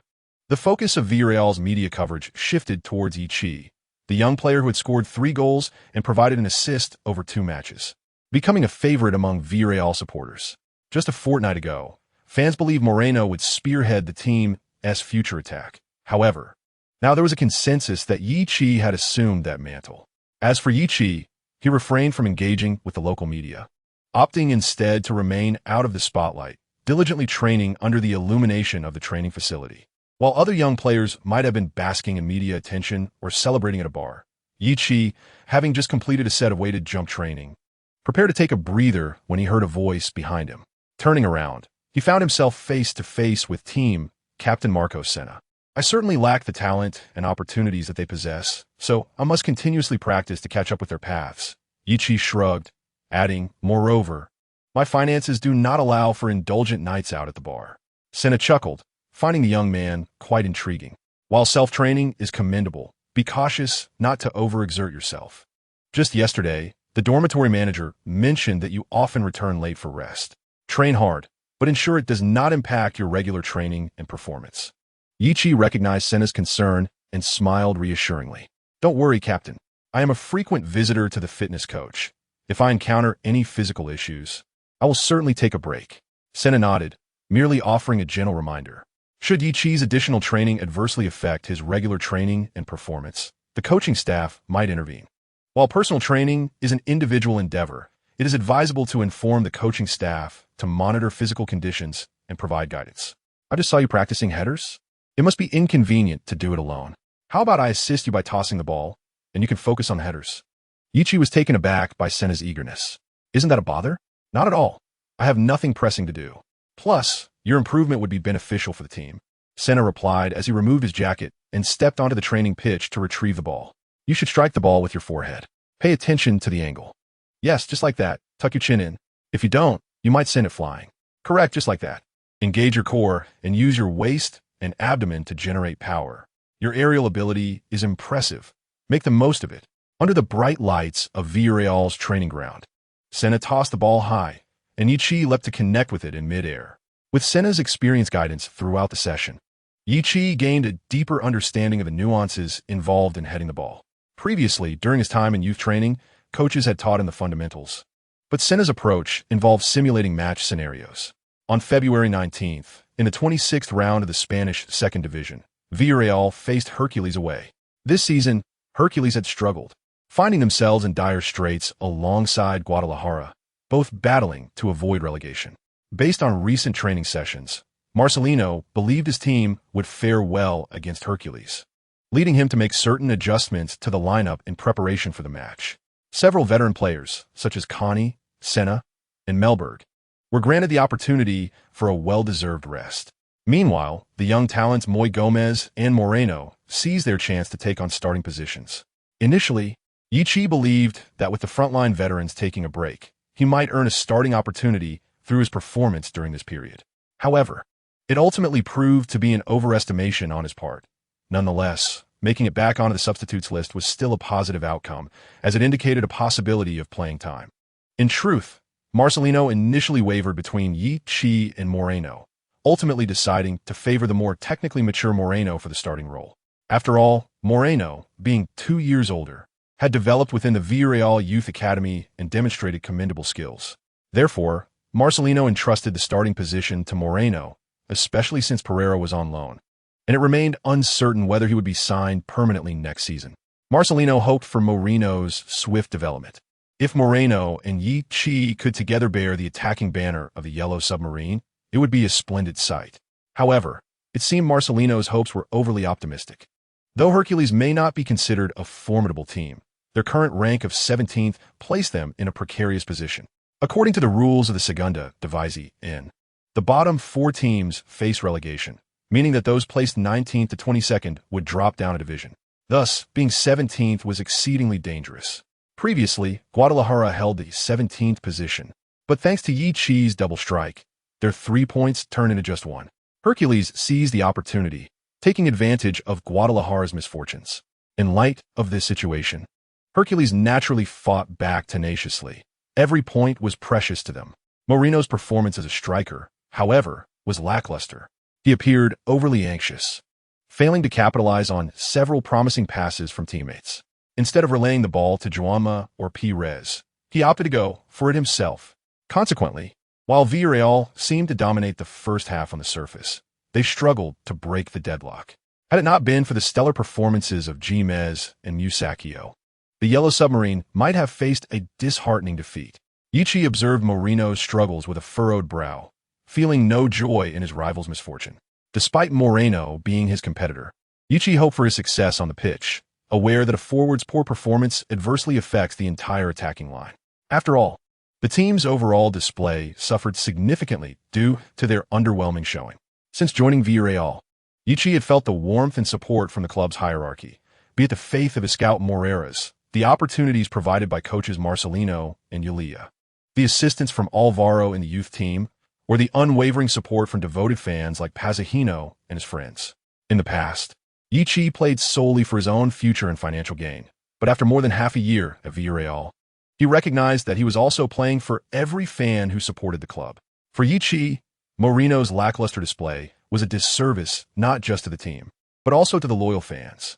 During halftime, Coach Marcelino refrained from chastising Moreno. Instead, he subtly suggested that Moreno freshen up. Marcelino's character was such that he preferred to grant young players opportunities to learn and grow.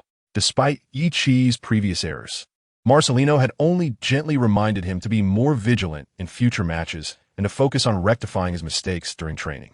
However, Yichi believed that Moreno's issues stemmed not from ability, but from a troubling mindset.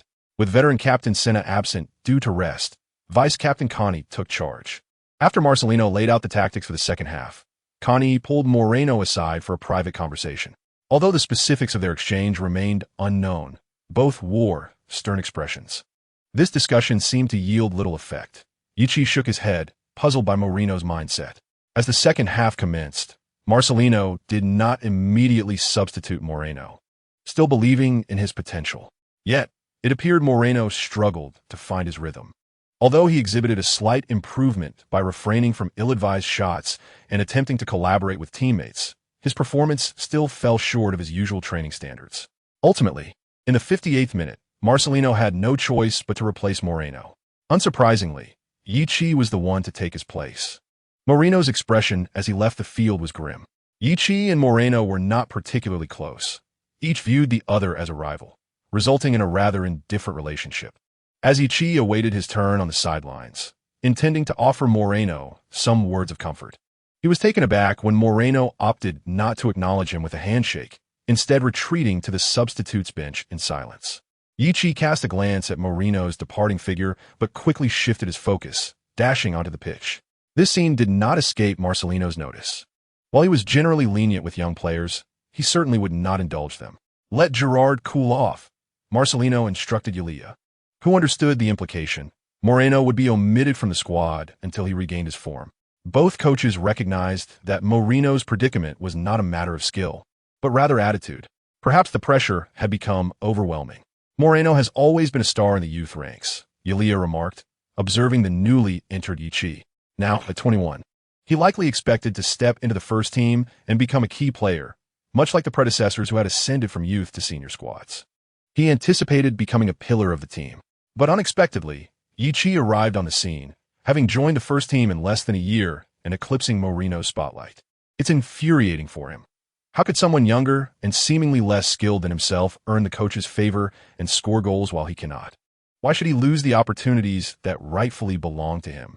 On the substitutes bench, Moreno sat with a towel draped over his head, avoiding the match on the field and the eyes of his teammates, fixating instead on his shoelaces.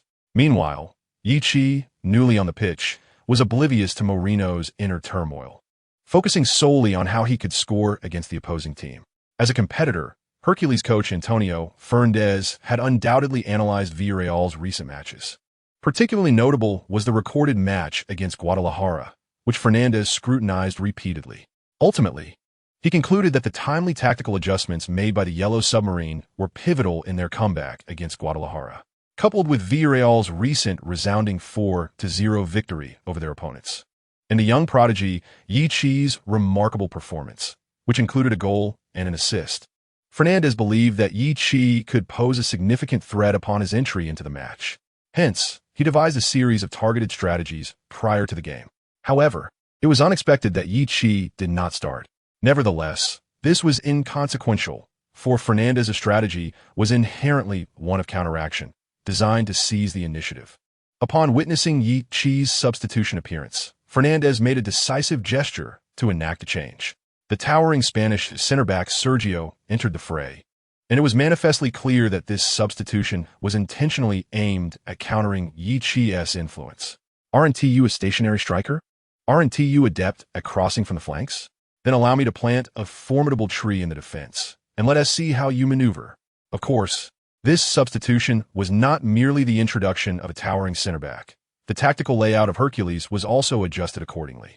The formation transitioned from a 4-4-2 to 3-5-2, which, depending on the retreat of the wing-backs, resembled more of a 5-3-2. Fernandez was acutely aware that this contest was crucial for securing at least a point at home while striving for 3. This tactical shift presented a dilemma for Yichi, as he found himself constantly challenged by the imposing presence of his opponent. Despite his aerial prowess, he was no match for Sergio's towering height of 194 meters. Furthermore, with 3 center-backs opposing him and himself being the sole striker, the chances for opportunity were scant. Aware of being closely marked, Yichi gestured to his teammates, signaling them to refrain from high balls, recognizing their futility and opting for a more strategic approach. Chapter 38. A shift in perspective. What are you staring at? Sergio thought it peculiar that this young lad kept glancing upwards at him. Yi, contemplating Sergio's stature, scratched his head, pondering what sustenance had contributed to such height. I initially played basketball in my youth before transitioning to football, he remarked. No wonder. That explains it, Yi mused. Nearby, Perez was bewildered, silently questioning whether it was appropriate to engage in casual conversation during a match. Even more perplexing was the fact that Sergio seemed equally unperturbed, conversing with Yi as if they were acquaintances. On the sidelines, Marcelino wore an expression akin to that of a subway elder engrossed in a smartphone. Turning to his assistant, ISNT, it said that individuals from Huaxia are typically reserved and introverted. How does this fellow manage to engage in banter with every unfamiliar face? Assistant coach Yulia perused his notes, noting that Sergio hailed from Real Madrid's Castilla Youth Academy, while Yi had also spent 2 years there. Could they possibly be acquainted? Nonsense. Yi is 19, while Sergio is 28. They are not even from the same tier. Marcelino, although unfamiliar with the dialect of Northeast China, could appreciate the sentiment if translated into Huaxia vernacular.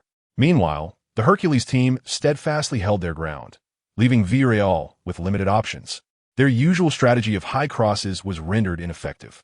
Marcelino contemplated that if Moreno could perform to his potential, a dual striker partnership with Yi might yield fruitful results. However, despite several attempts, the opposition's defense proved tenacious, particularly with the 5-3-2 formation stacked with defenders. As high balls became futile, Yi recognized the necessity for a change in strategy. Despite the towering defender's advantages in height and jumping ability, he exhibited the common shortcomings of larger players: slow turning and recovery speed. If an opportunity arose, exploiting space behind him could be a viable option. However, with 3 center backs present, even if he evaded the lumbering giant, 2 others would remain vigilant in their support. Yi scanned the field, signaling to his teammates during a dead ball situation, urging Perez and Juanma to converge more towards the center, particularly the flanks. Typically, the on-field commanders for Villarreal were Carney or Senna, but neither was present today. Young Moy Gomez was not yet ready for such responsibilities, and Juanma and Perez, being industrious wingers, found themselves in positions of temporary command, particularly Juanma, who, at 31, brought invaluable experience to the pitch. However, Juanma found himself in a challenging position, despite occasionally attempting to coordinate with his teammates. Upon noticing Yi's gestures, he instinctively chose to cooperate, having just joined Villarreal from Real Betis. As a seasoned player, he felt compelled to support his teammates without overthinking the situation. In the 69th minute, Gomez passed the ball to Yi, who received it with his back to the imposing Sergio. Despite the latter's physical advantages, Yi maintained his composure. Out of the corner of his eye, he spotted Juanma advancing from the flank, engaging Sergio to create space, then deftly distributing the ball to Juanma. Rather than remaining stationary, Yi immediately turned to make a forward run. Juanma, recognizing Yi's movement, advanced the ball, drawing the attention of the left center back before sweeping it towards the middle where Yi awaited. Yi, upon receiving the ball, executed a feint as if to shoot, prompting Sergio and the right center back to rush forward to block. However, with a deft touch, he redirected the ball to the vacant left flank. Following closely, Perez seized the opportunity, striking the ball as it rolled towards him without hesitation. Perez, the Hercules goalkeeper, having spotted the opening, lunged to intercept the shot, successfully securing the ball in his grasp. A collective sigh of relief emanated from the Hercules supporters in the stands, although Perez felt a tinge of disappointment. He raised his thumb in appreciation towards Yi, acknowledging the brilliance of the pass. Yi simply shook his head, signaling for another attempt. In the 72nd minute, Yi dropped back to collect the ball, drawing Hercules' defense slightly forward. He then distributed to the advancing left back, Costa. Upon receiving the ball, Costa glanced towards Yi's advancing run in the center and chose to play wide, swiftly breaking down the flank. From the aerial perspective of the camera, Costa appeared resolute as he advanced along the wing, with Yi positioned at the forefront, flanked by 2 center backs. Perez lingered in support, ready to assist at a moment's notice. The defense of Hercules was somewhat chaotic, clearly unprepared for Costa's solo breakthrough. However, this posed little concern for them, as the opposing fullbacks were likely to cross the ball after advancing down the flank. As long as they kept an eye on the central striker, they would be fine. In no time, Costa had advanced into the core area, but instead of opting for a cross, he unexpectedly delivered a diagonal pass. Jeer, positioned centrale, seized the opportunity and prepared a leap for a header.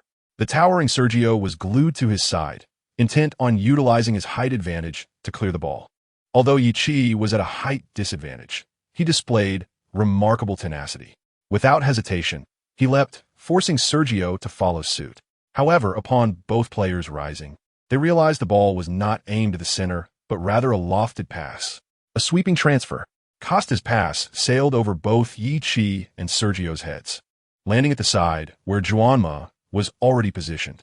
He expertly brought the ball down with his chest and aimed for the goal.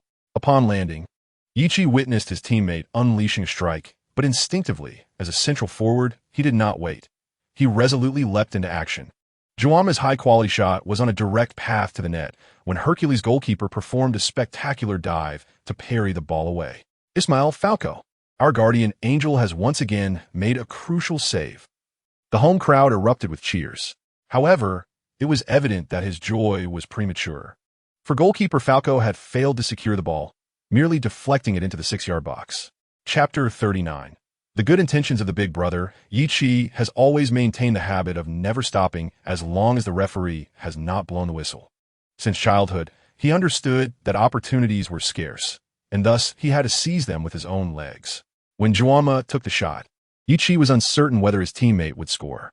Yet, following his instincts, he instinctively surged forward.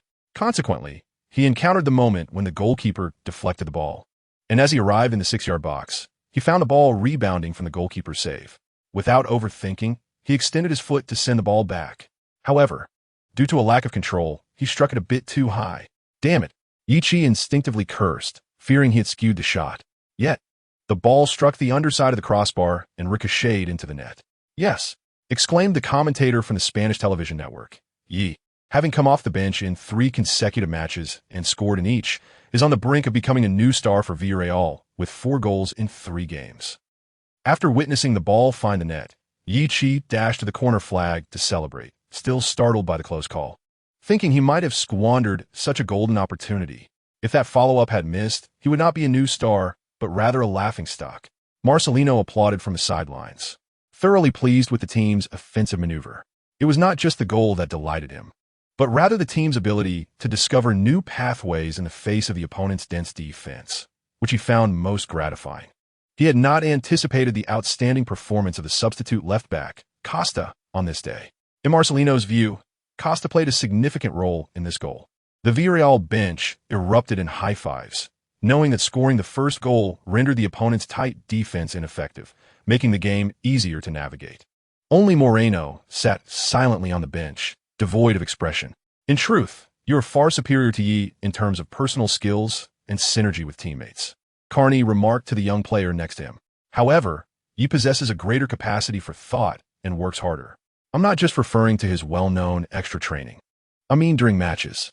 Whether it's his relentless runs or creating opportunities for teammates, he excels far beyond you.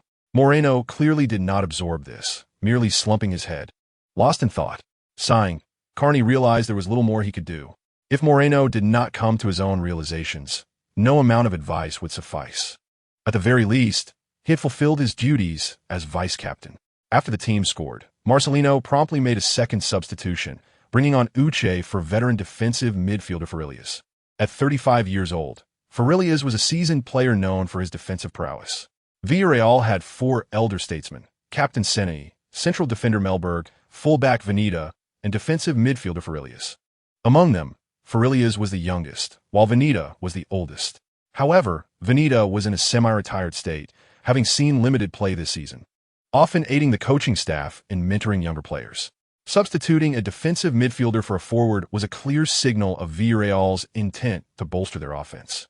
This change shifted the Yellow Submarine S formation, with Uche and Jeer positioned as dual central strikers.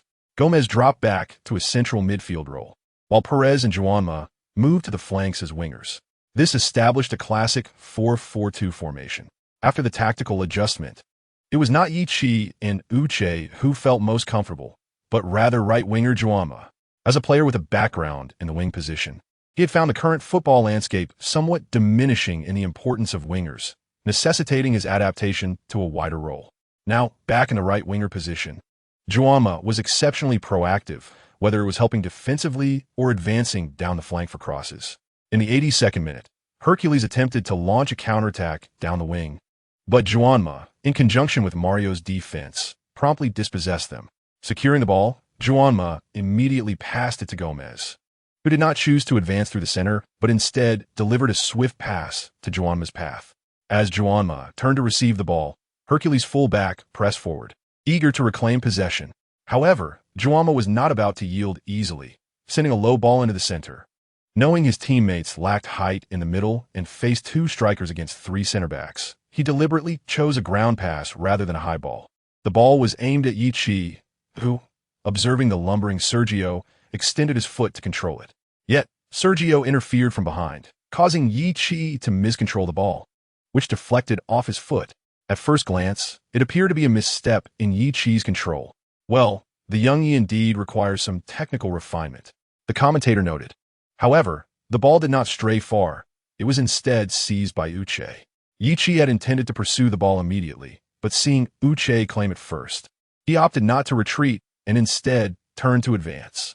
As a forward, one must always position themselves closest to the goal. Upon receiving the ball, Uche noticed Yi Chi's movement.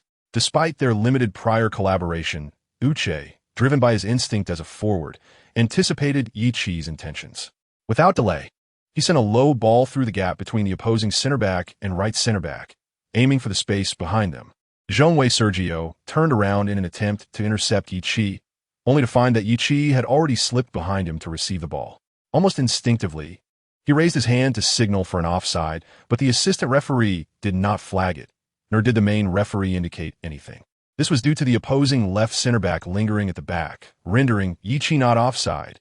Once again, it was Yi. As Yi Chi approached the arc's edge with the ball, the opposing left center back and goalkeeper rushed to defend. The goalkeeper sought to block the shooting angle and path. Realizing that Yi Chi was about to enter the penalty area, the left center back was determined to foul him just outside the box, as conceding a goal would leave their team, already trailing 2-0, with little hope of recovery. Yi Chi was unaware that the left center back was intent on stopping him, but just as he attempted to force his way into the box, he suddenly heard a voice. Yet, in an instant, Yi Chi caught a glimpse of Gomez, who had unexpectedly surged forward from the side. Without a moment's hesitation, he deftly flicked the ball diagonally forward to his left. Gomez, arriving late, did not need to adjust his stride and shot directly after finding his footing. Connie's pass required no adjustment, but it was wise for Yi to be cautious with his own. The remaining defensive strength of the opposing team had been drawn towards Yi Chi, leaving Gomez's shot nearly unobstructed. With a powerful long-range strike, the ball thundered into the net, splitting open the goal of the mighty Hercules. Muy Gomez. Chapter 40. Catfish?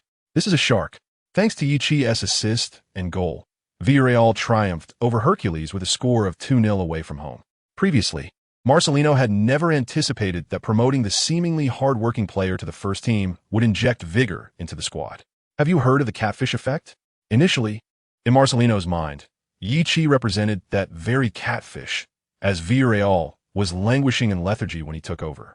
The team's relegation to the second division was already demoralizing, and their inability to assert dominance only compounded the players' struggles. Coupled with a managerial change, the team was unstable. Overall, apart from a few veterans, the rest of the squad exhibited a lackadaisical attitude. Especially in the front line, Villarreal was already short on strikers, and those available seemed to be in a stupor. Thus, upon witnessing Yi Chi's diligent training, Marcelino contemplated elevating him to the first team to instill some much-needed pressure on the stagnant attack. He implemented 3 strategies for the forward line. The first was to loan Pereira from Real Betis, the second was to promote a prodigy from the youth academy, and the third was to introduce Yi Chi, the catfish. The first and third strategies had already yielded results, while the second could be left unmentioned. However, Marcelino never expected that the fish he introduced into the tank was not a catfish, but a formidable great white shark. Of course, this was in relation to their opponents. Not only could he enrich their tactics with a new dimension, but he was also wreaking havoc in the league, gradually taking on the role of a supporting star. Currently, Yi Chi had scored in 3 consecutive matches, netting 4 goals and providing 2 assists. Back at training, Marcelino was discussing with his assistant Yulia whether to formally promote Yichi. Meanwhile, what was the month's hero Yichi doing? He was in the back kitchen of the Villarreal Club's restaurant, washing dishes. Yes, this was the restaurant of the old man Pazahino, not just any cafeteria. Otherwise, rumors might spread that Villarreal's hero, who led the team to victory, could only wash dishes in the kitchen. After scoring in the last match, he had splurged a bit. Upon seeing the bill today, he thought, over €100. His hands scrubbed the dishes with even more vigor than before, as it seemed that his recent success had led to a slight financial strain. Hey, yeah, there you are. I've been looking for you in the hall. Pazahino entered, lifting the kitchen curtain. Well, where else would I be if not washing dishes? Ichi rolled his eyes. Chatting while scrubbing dishes did not hinder his speed, which had been honed over 19 years of singlehood. The restaurant has been quite busy lately. Many fans know that our rising star works part-time here, leading to a surge in customers. Ichi lowered his head to scrub the plates. Yes, I can feel the increase in dishes. He refrained from mentioning that the number of tapas he treated after scoring had noticeably increased as well. That's right. It's all thanks to you. Your presence has drawn in more customers, and with your workload increasing, I thought it necessary to give you a raise. Is that so? Ichi looked up in surprise at Pazahino, momentarily pausing his dishwashing. Of course, it's your merit, and you deserve the reward. Pazahino held up 2 fingers. How about €200 a week? I mean an additional 200. Ichi grinned. You're quite generous, Pazahino. Much better than a certain stingy owner in Madrid. Same Spain, yet the difference is staggering. The stingy owner referred to the character Gobzek from Balzac's novel Annie Grandet, known for his avarice and cunning. Thus, in Europe, one could directly use Gobzek to describe a miserly person. Moreover, the similarity in names led Yichi to frequently call him that. Meanwhile, a certain greedy restaurant owner in Madrid sneezed, perhaps due to the cold weather. Pazahino, unfamiliar with Yichi's reference, found it unimportant. He was mainly concerned that Yichi's recent generosity in treating guests had led to significant expenses, worried that the young man might be struggling financially. Thus, Pazahino sought to provide a slight assistance through this raise. After all, if Yichi were financially secure, he wouldn't be working part-time washing dishes. Furthermore, the obligation to treat guests had arisen due to Pazahino, effectively helping Yichi shoulder that burden. Yichi did not refuse Pazahino's kindness, as he was not in a position to act high and mighty. He was genuinely in need. By the way, do you know a reliable agent? Pazahino paused. I do know one. Is the club looking to renew your contract? Yichi nodded. I don't have an agent yet. The club mentioned there would be no problems with a youth team contract, but I should receive a first-team contract soon. It would be best to have an agent to handle these professional matters. Given Yichi's recent performances, it would be utterly foolish for Villarreal not to consider renewing his contract.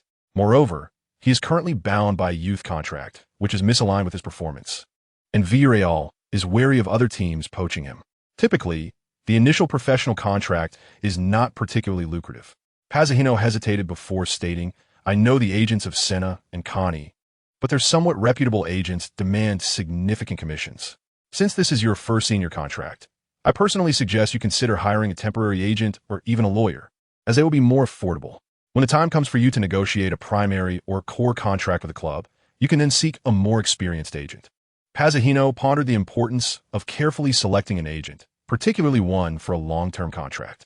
It is best to find someone trustworthy, as many agents merely treat players as tools for profit, incessantly urging them to transfer for hefty returns.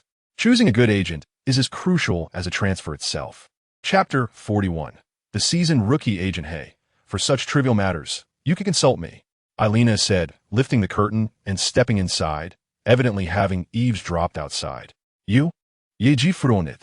Who do you think you're looking down upon? Since it's just a temporary agent, and I am studying law, reviewing the contract should not pose any issues.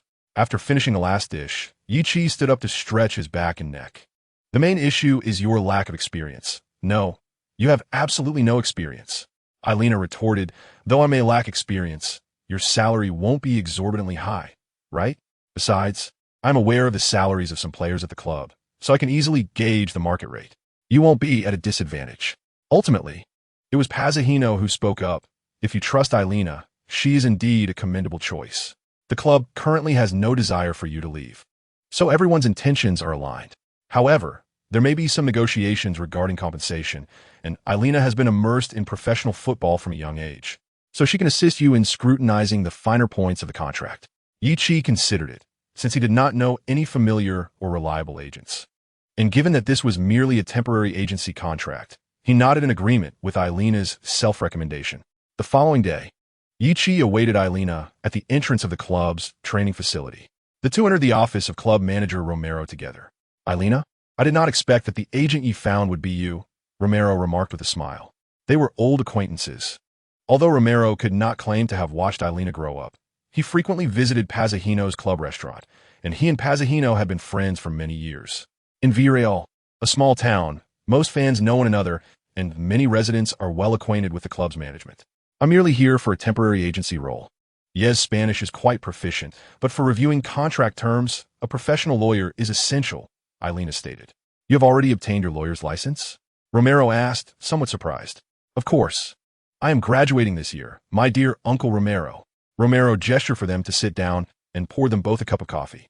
The club's relegation to the Segunda División Inn placed immense pressure on him as manager.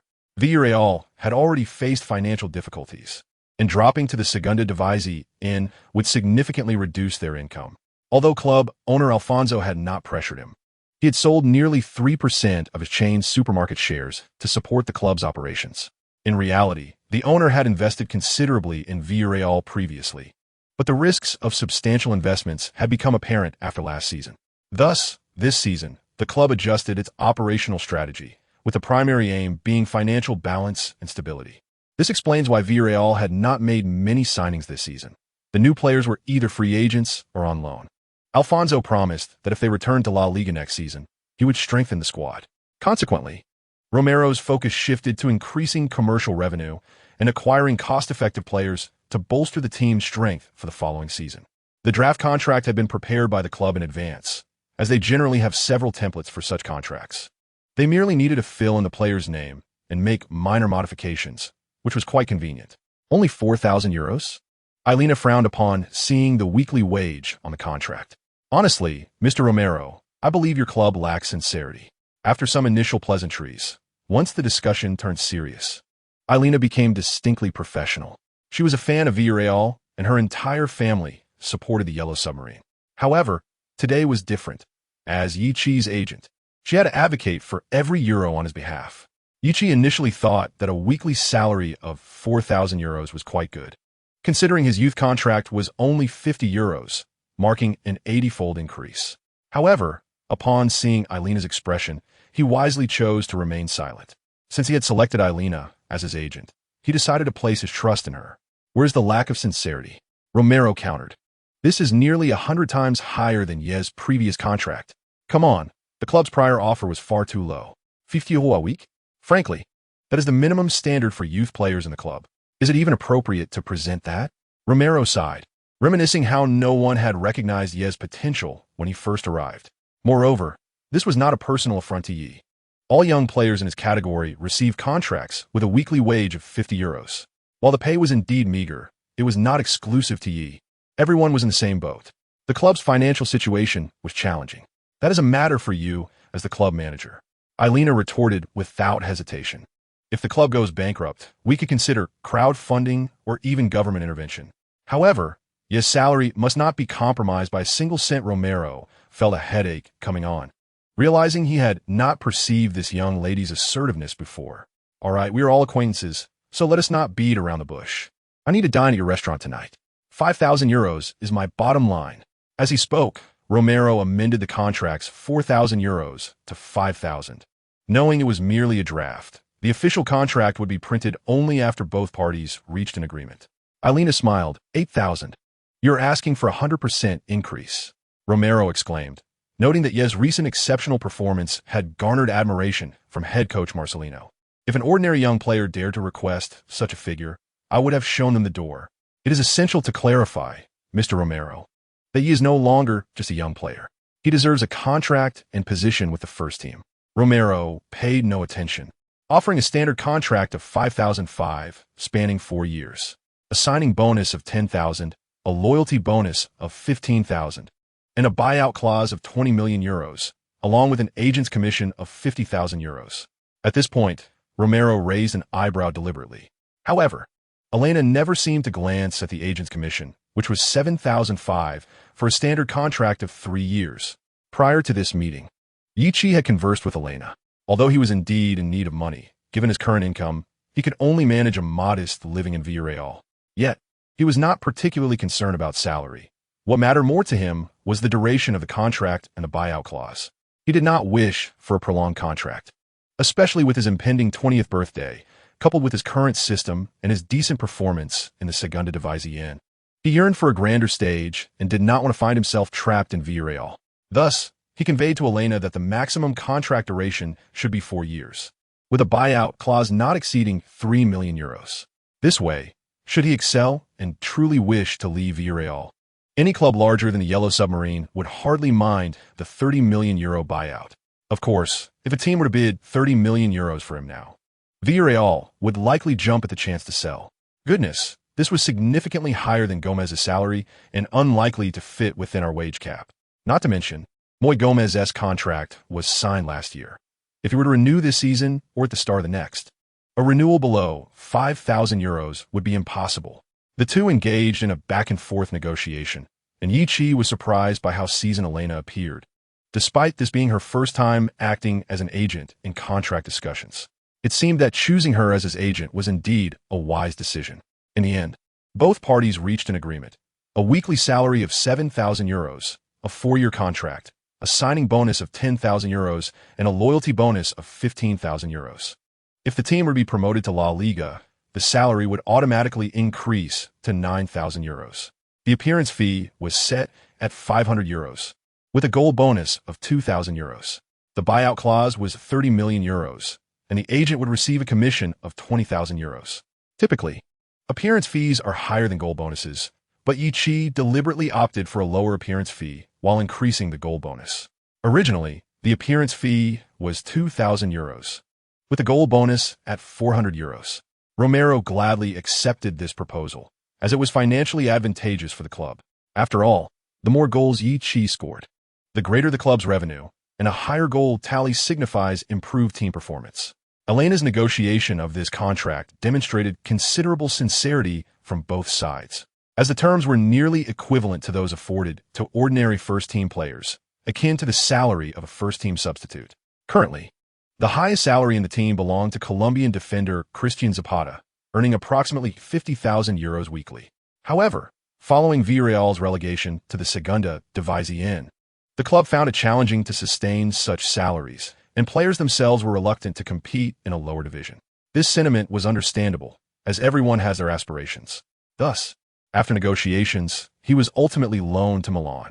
According to the terms of the agreement, it was highly probable that Milan would opt to purchase the Colombian defender in the future. The second highest salary on the team belonged to Captain Senna, around 48,000 euros, followed closely by Vice-Captain Connie, slightly over 40,000 euros. This salary structure placed them in the mid-tier of La Liga last season, and in the Premier League, they would likely find themselves at the bottom. However, in the context of Villarreal's current play in the Segunda División, such salaries were indeed colossal. This also elucidated why the club was keen to return to La Liga next season. After all, sustaining these salaries in the Segunda División could not last more than 3 to 5 seasons without financial collapse. At that point, they would either have to negotiate salary reductions with players or sell high-salaried players to acquire lower-paid ones. Otherwise, with the financial constraints of a small-town club like Villarreal and the long-term commercial revenue from the Segunda División, affording such salaries would be impossible. Elena was pragmatic as well. She reduced her own agent commission while advocating for Yichi's improved compensation. This was indeed a rarity in the agent industry, where agents typically prioritize their commissions, rarely offering discounts. It remains uncertain whether Elena was exceptionally generous or simply displaying the modesty of a novice agent. Upon the signing of the new contract, Yichi finally felt a sense of relief, as this salary would allow him to thrive in Spain without the burden of financial worries. Even after taxes, he would still take home over 10,000 euros monthly. Free from the anxiety of living expenses, he could even save a little if he practiced frugality. Following the completion of the renewal, Villarreal officially announced that their youth player Yichi had extended his contract. effectively signaling to other clubs that they need not pursue him for at least the next couple of seasons. Concurrently, the club arranged for a brief interview. Previously, Ichi had declined an exclusive interview with local media, but this time, an interview with Villarreal's official website was something he could not refuse. The club's attractive press officer sat across from Yi Chi, serving as the host for this interview. First of all, congratulations, Yi, on completing your contract renewal with the club. The attractive host smiled at the camera. Yi Chi smiled slightly, nodding in acknowledgement. Thank you, I'm also very happy. Villarreal feels like home to me. It's a warm environment, and I am delighted to contribute my modest efforts to this great club. Speaking of home, let us discuss your origins. Where's your hometown? The host continued. I know it's in China, but for most Villarreal fans, China may seem distant and mysterious, given its vastness. Yi Chi pondered for a moment before responding. My hometown is in the Xiangnan region of China, a small city west of Dongting Lake, completely unknown to Spanish fans. However, I left for the eastern city of Guangxi at a young age to pursue football, where I joined the youth training team of a professional club. Do you perceive any differences between Villarreal and your hometown? The host inquired. Differences? Perhaps in geography and customs. My hometown is an inland city, while Villarreal is coastal. The cuisine varies significantly. We consume more mountain produce back home, while here, seafood is more prevalent. After all, one eats what the land and water provide. Yi Chi mused. The tapas in Villarreal are delicious, and their seafood paella is exquisite. In contrast, my hometown, Wuling City, is renowned for its barbecue and marinated duck. Regrettably, as a professional player, I will have little chance to enjoy barbecue before retirement. If anyone has the opportunity to visit my hometown, I highly recommend our barbecue, marinated duck, and beef noodles. By the way, my hometown is near the famous tourist city of Zhangjiajie, which is stunning and served as the filming location for the movie Avatar. Besides Zhangjiajie, the nearby small towns in Shaanxi also possess unique charm. Originally, the host intended to delve into the differences between Yi Chi's hometown and Villarreal, exploring whether Yi Chi had adapted to life in Spain and if he faced any challenges. Unexpectedly, a simple introduction descended into a promotional travel documentary. The host promptly interjected, inquiring about the challenges faced in a foreign land where everything is unfamiliar. Indeed, there are numerous difficulties. Yi Chi pondered for a moment. However, as members of the Huaxia culture, we seldom vocalize our struggles, for challenges are a universal experience. Instead, we focus on how to overcome these obstacles or approach them from a different perspective. Upon arriving in Spain, the most pressing issues were language and cuisine. This proved to be the gravest challenge, as without communication, one cannot fully immerse oneself in local life and work. Following that, there were concerns about one's future. To be candid, I performed admirably in the youth training squad back in Huaxia. However, upon transitioning to Spain, the reality was starkly different. There were countless individuals far more talented than I, rendering my presence in the squad rather inconspicuous. Compounding this was a serious injury that ultimately prevented me from renewing my contract with the youth team. I sought opportunities with numerous clubs across Spain, possibly upwards of 20. Ultimately, a scout from Villarreal discovered me, and the club extended an opportunity. At this juncture, Yi Chi gazed earnestly into the camera, expressing heartfelt gratitude to Mr. Moreras, the scout, Mr. Olvero, the youth team coach, and both Mr. Marcelino and Mr. Yulia from the first team. Naturally, he also acknowledged his teammates from the youth and first teams, particularly Senna and Connie, who were esteemed icons of the club and exemplars for all Villarreal players. Chapter 43. The Birthday Gift Premieres. The interview footage was relatively brief, yet nearly half of its duration was dedicated by Yi Chi to extolling his hometown. At the video's conclusion, he expressed gratitude to the club and his supportive friends, conveying his desire to continue contributing his efforts and to return the team to La Liga. Soon, an opportunity to contribute arose. February 22nd marked a rather significant day. It was Yi Chi's birthday, and he officially turned 20. In truth, Yi Chi had not celebrated a birthday for many years. To be precise, he had scarcely observed the occasion. Thus, for him, birthdays held little significance. Had it not been for the congratulations from his teammates and staff, he might have entirely forgotten that it was his own birthday. For him, this day was the 27th round of the Segunda División, and he was to make his first start for the first team. Let's welcome our warrior onto the field. The announcer proclaimed over the microphone. Number 1, Juan Carlos. Number 3, Joan Oriol. The synergy with the fans was palpable as they shouted the players' names and jersey numbers, with Yiqi's name, number 22, resonating particularly loudly among the crowd. Save for the captains. Recent performances had seen him in exceptional form, garnering enthusiastic cheers from supporters. Notably, Yiqi opted to use a name that was not a Chinese one, as the pronunciation of 7 in Spanish is undoubtedly more memorable for Europeans than the Chinese character for 7. As he made his first appearance in the starting lineup, Yiqi mimicked his teammates, jogging out of the players' tunnel while raising his hands to applaud the fans in the stands. The opponent for this match was Las Palmas, a team that had once graced La Liga in the early days of the New World but had since faced relegation. In recent years, they had languished in the mid-lower tier of the Segunda División, although last season they had performed commendably, finishing 9th, narrowly missing the promotion playoffs. This season, their objective was clear: to finish in the top 6 and secure a playoff spot.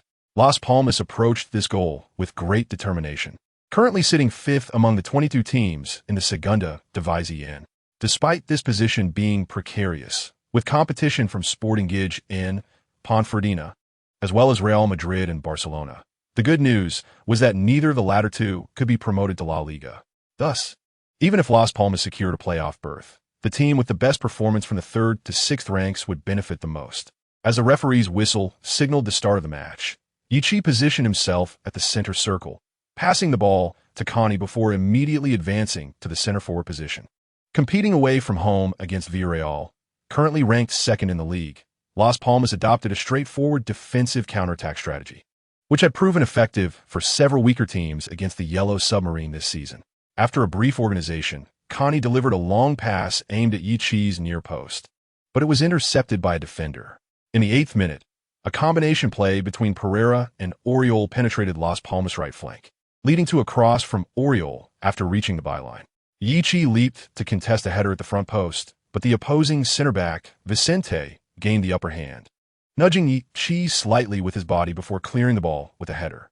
Yiqi stumbled momentarily, but regained his balance, observing the imposing Vicente, who stood at 187 meters tall. While Vicente's heading ability was adequate, his leap was impressive. Moreover, he was physically robust, and Yiqi found himself at a disadvantage in this physical confrontation.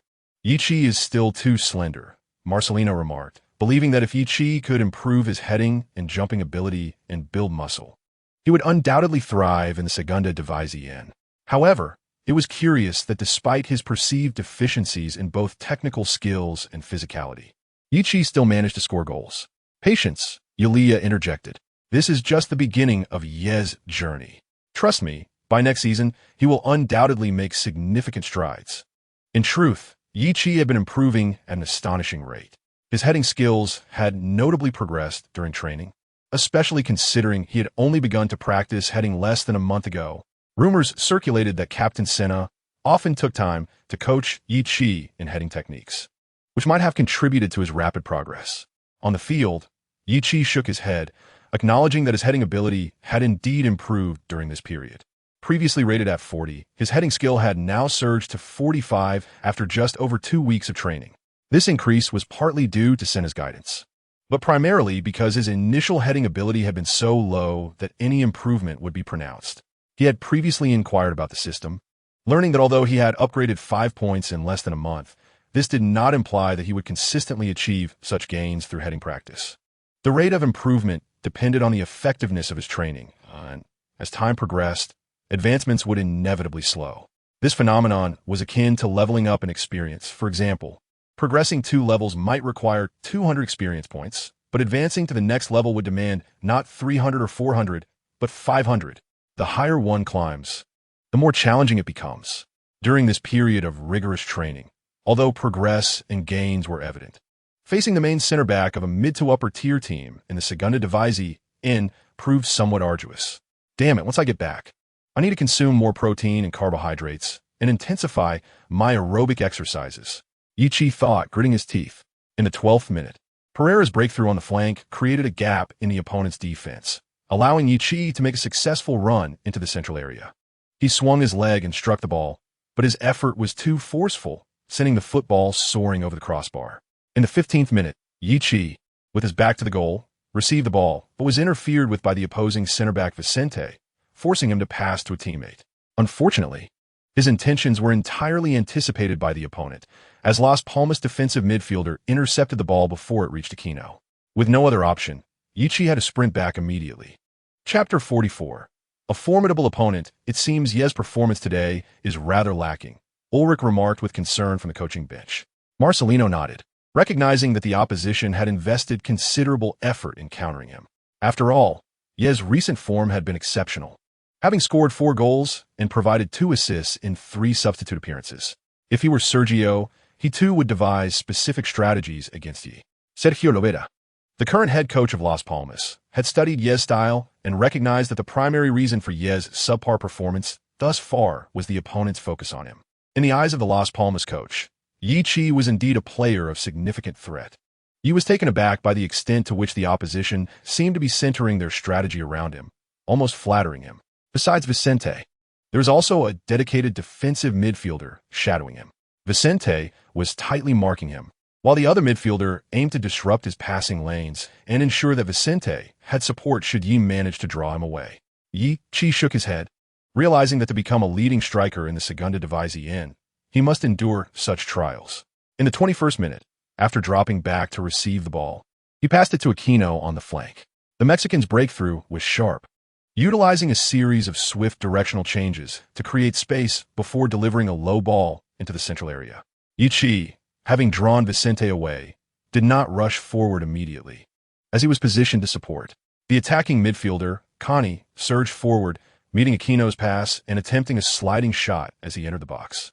A Las Palmas midfielder appeared in the gap left by Vicente and managed to deflect the shot, causing the ball to veer slightly and momentarily confuse the goalkeeper. However, the Las Palmas keeper reacted swiftly, extending his foot to reclaim the ball before clearing it with a powerful kick. Sergio Lobera, stroking his chin, felt a sense of satisfaction. I knew you would rely on this young man's enthusiasm. I have instructed my players to keep a close watch on him and arrange for a midfielder to provide agile support. Let's see what he can do now, he mused. Lobera had studied Yi Chi's recent matches and discerned 2 primary characteristics. Firstly, Yi possessed an almost mystical ability to win headers. Despite not having exceptional jumping skills, often he would manage to contest aerial duels against formidable opponents. Secondly, his positioning was deceptive. While he was nominally a stationary center forward, his movements were unpredictable, frequently creating space for himself. Lobera found this perplexing. How could a supposed stationary center forward run about aimlessly? If he continued to wander, who would act as the pivot in the center? If it were merely aimless running, Lobera wouldn't be so concerned, but Yi was indeed capable of generating threatening plays. Thus, he devised a plan to have a midfielder shadow Yi, ready to intercept passes and provide support when necessary. I'm truly a genius, Lobera thought, feeling proud of his strategy. Marcelino, seizing the opportunity during a stoppage in play, called Yi Chi over. Don't engage with that number 4. Focus on creating trouble for number 15. Ideally, draw Vicente with you to stretch their defense and allow Connie to advance. Yi nodded, understanding the directive. The opposing number 15, a formidable center back named David, despite his name sounding less Spanish, was indeed a native Spaniard, his full name being David Omar Rodriguez Barrera, commonly referred to as David on his jersey.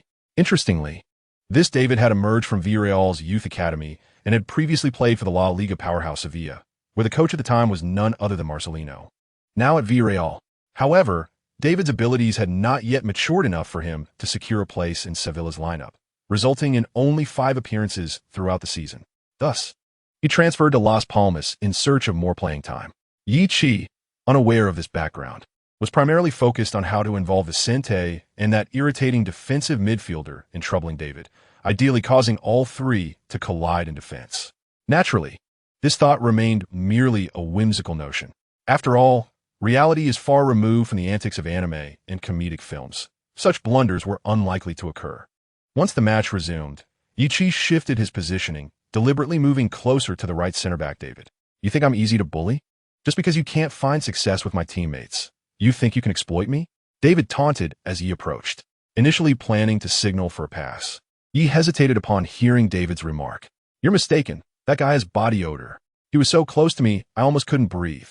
He made a gesture as if fanning his nose, intending to seek some fresh air, only to discover that David, too, bore an unpleasant scent. Las Palmas body odor squad? Damn it. David could no longer hold back and shoved Yi. Positioned with his back to the play, Yi was unprepared when Connie's pass arrived. Attempting to receive the ball, he lost his balance due to the shove and fell to the ground. Fortunately, he reacted quickly and managed to brace himself with his hands, avoiding a more embarrassing fall. Just as he intended to rise and confront David, the referee's whistle echoed nearby.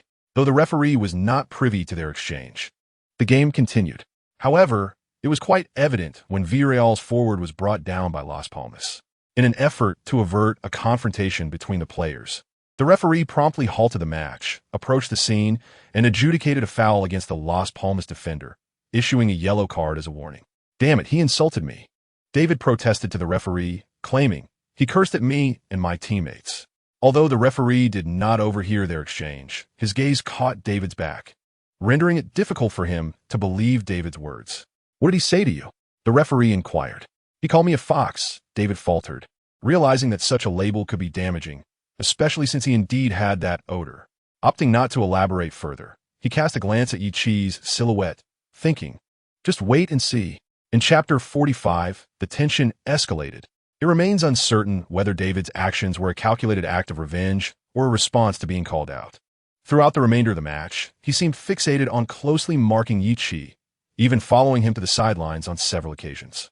However, after Yi proactively sought to confront David, the Las Palmas center back, Vicente, refrained from joining in, leaving the defensive midfielder to deal with the consequences of David's actions. In the 35th minute, after drawing David away, Aquino unexpectedly chose to cut in rather than stick to the wings. He executed a diagonal pass from a sharp 45-degree angle toward the opposite side, where Pereira was sprinting in, and he took a high-quality shot from the flanks. Yet, the goalkeeper reacted swiftly, leaping to intercept the ball. Pereira, feeling a tinge of regret, cradled his head but promptly gave Aquino a thumbs up, signaling his appreciation for the pass. The Las Palmas goalkeeper was displeased with the ease with which his teammates allowed the opponent to shoot and angrily roared at them while clutching the ball near the goal. Goalkeepers have the right to express their discontent when defenders permit opposing players to shoot freely in the penalty area. Las Palmas coach, Labera, also sensed something amiss. David seemed overly aggressive.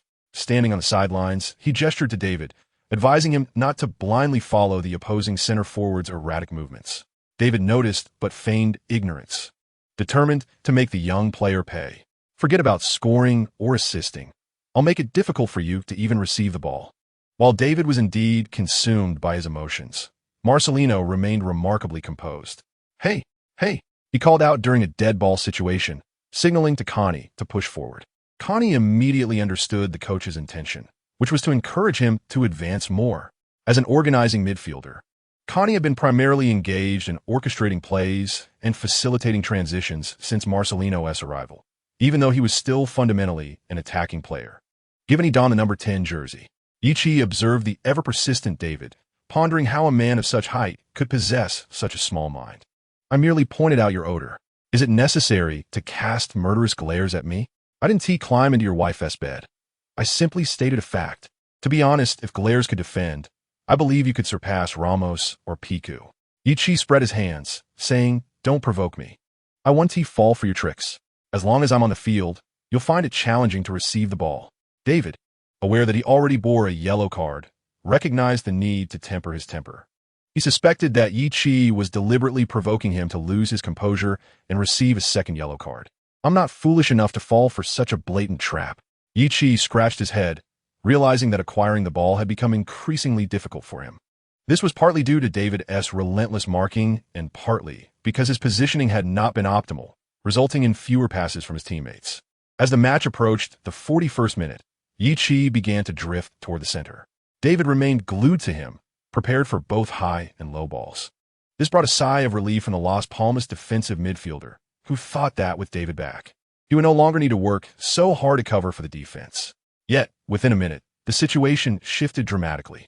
Connie initially sought to pass to Pereira, but when Pereira encountered Vicente and the defensive midfielder, he had to return the ball to Connie. Upon regaining possession, opted to pass back to the supporting Senna instead of advancing. Seeing Senna move forward from the defensive midfielder position, the Las Palmas players relaxed, assuming Villarreal intended to slow the pace. However, at that moment, Yi suddenly shouted, "Captain, it's me. Don't pass it over there." He pointed toward the flank.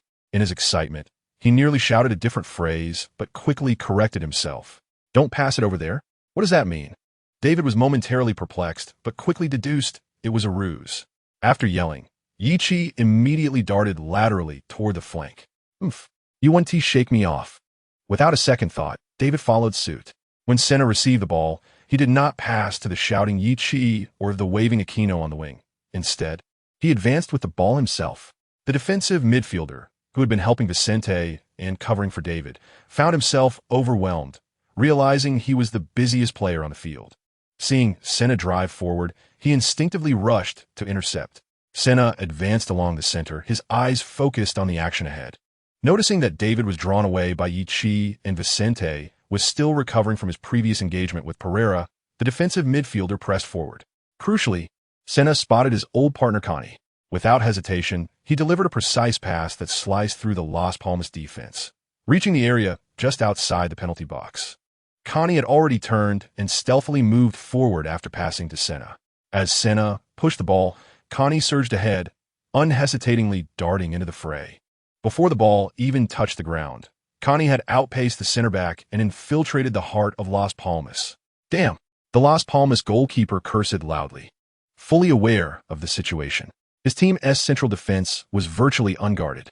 Vicente, David, and the advancing defensive midfielder had all fallen for the trap. Vicente was equally startled. He had not anticipated that his two partners would be absent. As soon as Connie was about to receive the ball, he immediately raised his hand to signal an offside to the opposing team, before the broadcast could even switch to the sideline referee. Connie had already extended his foot to stop the ball. The goalkeeper, after a few choice words, chose to abandon his goal and rush out. But he failed to reach the ball before Connie. Seeing Connie so close, the goalkeeper thought that since the opponent had just received the ball, it would be a perfect opportunity to extend his foot and disrupt the play, catching Connie off guard. Chapter 46. The Nonsense Striker? Connie's experience is far too rich to be intimidated by the goalkeeper's sudden move. He calmly brought the ball under control, and at the moment the goalkeeper lunged, he deftly flicked the ball up with his toe. The football soared a meter above the outstretched foot of the goalkeeper and sailed behind him. Oh no, trouble was brewing. The Las Palmas goalkeeper felt a cold sweat trickle down his back as the thought crossed his mind, only to realize that Connie had already slipped past him. With a masterful touch, Connie had outmaneuvered the goalkeeper. The commentator at the stadium was already in a frenzy. The goalkeeper could only grit his teeth and turn, hoping to thwart Connie before he could seize the ball. In this position, he dared not take any risks. Any movement on his part could be seized upon by the opponent, potentially resulting in a red card. However, it was evident he had overestimated his turning speed. By the time he pivoted, he found Connie had already claimed the ball. Connie, once he had control, he didn't even glance at the approaching left center back, Vicente. At the penalty spot, he calmly took aim and shot. The prolonged cheer from the stadium echoed through the air. In Spain, Italy, and across the Americas, commentators often relish showcasing their lung capacity when announcing a goal. The deadlock was broken by Connie. The over 20,000 Villarreal fans in the stadium erupted, playing the role of the enthusiastic crowd. After scoring, Connie retreated toward the corner flag, laughing as he pointed at the nearby Senna. The veteran captain smiled and rushed over to envelop his longtime partner in a warm embrace. Although Connie had emerged from the Zaragoza Youth Academy, he had spent 7 seasons at Villarreal, collaborating with Senna for just as long. It could be said that his prime years had been spent here, and he had long since been branded with the mark of the Yellow Submarine. Yi, witnessing his teammate's goal, turned to David beside him and quipped, "Staring at me won't do any good. Football is a team game. I should have to teach you that." With that, he dashed toward the corner flag where his teammates were gathering, leaping onto Connie's back. A fan who had missed the brilliant goal due to a bathroom break returned to find this scene and mistakenly thought Yi was the one who scored. While he hadn't participated in the goal itself, he didn't see any harm in joining the celebration. Nearby, Senna chuckled, ruffling Yi's hair. This guy, completely absent from the screen, suddenly appears to celebrate. What does this goal have to do with you? At that moment, Moreno, watching the match at a bar, nearly dropped his drink. Why was Moreno not on the bench, but in a bar? Quite simply, he had been left out of the 18-man squad for the match. Despite Yi's lackluster performance, he had succeeded in creating space for his teammates. After celebrating with assistant coach Yulia, head coach Marcelino remarked. It's crucial to recognize Yi Chi's contribution, even if others might overlook it. I'm uncertain about my decision to have him play as a stationary striker. Clearly, he favors a more dynamic role. Dynamic? More like nonsense. I've never heard of such a type of striker. Yulia chuckled. Yi's positioning, forward runs, and ability to create space for teammates are commendable. He embodies a team-oriented striker. You need not be so troubled. Once he develops his physique, jumping ability, and tackling skills, he could evolve into a versatile striker, Yulia suggested. Marcelino considered this a promising idea. In today's football landscape, there are numerous types of wingers and strikers. Aside from the well-known target man, also known as a stationary striker, and the poacher, there are advanced forwards, false nines, shadow strikers, withdrawn forwards, and versatile strikers. Additionally, some have pioneered a defensive striker role, focused even more on defensive duties than the withdrawn forward. The target man is familiar to all, while the versatile striker, as the name implies, serves multiple roles, supporting teammates, acting as a pivot, and also striking directly at the opponent's heart, all while possessing the poacher's ability to capitalize on goal-scoring opportunities. However, Yi Chi currently lacks in this area, as his shooting skills are rather mediocre. As an average forward, he might manage in the Segunda division, but to be a top poacher in La Liga, his shooting must be at least an 80 rating. After all, poachers require high shooting and receiving abilities. If they can't receive the ball, how can they score? Unbeknownst to him, Yi Chi was evolving in his coach's mind, from a catfish-type striker to a stationary target man, and now, astonishingly, to a versatile striker. While others might not claim such a title, he could very well consider himself the founder of the catfish striker archetype. Shortly after Connie's goal, the first half concluded. During halftime, Marcelino outlined the tactics for the second half. He prepared two strategies, primarily dependent on the opposing coach's adjustments. If the opposing coach remained unchanged from the first half, he intended to substitute a midfielder for an additional striker to bolster the offense. Utilizing Yi Chi's disruptive ability to create space, another striker could then take a shot or assist. Conversely, if the opposing coach made adjustments, particularly to right center back David, he planned to replace Yi Chi with winger Pires, allowing the starting striker, Pereira, to return to the center forward position. In summary, with a one-goal lead, he could afford to remain flexible. It all hinged on how the opposing coach would respond. He would adapt accordingly. Soon enough, the second half commenced. Las Palmas head coach La Bera opted for a tactical change, replacing center back David. After all, David had caused several opportunities for the opposition in the first half, and given that goal, he bore some responsibility for the lapse in defense. Moreover, he was already on a yellow card. La Bera, fearing David could become a liability, decided to make the substitution. This surprised Marcelino. He had anticipated that David might merely receive a warning rather than an immediate replacement. Chapter 47.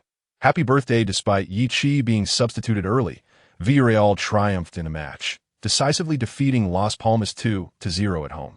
However, Yi Chi felt dissatisfied with his own performance during the game.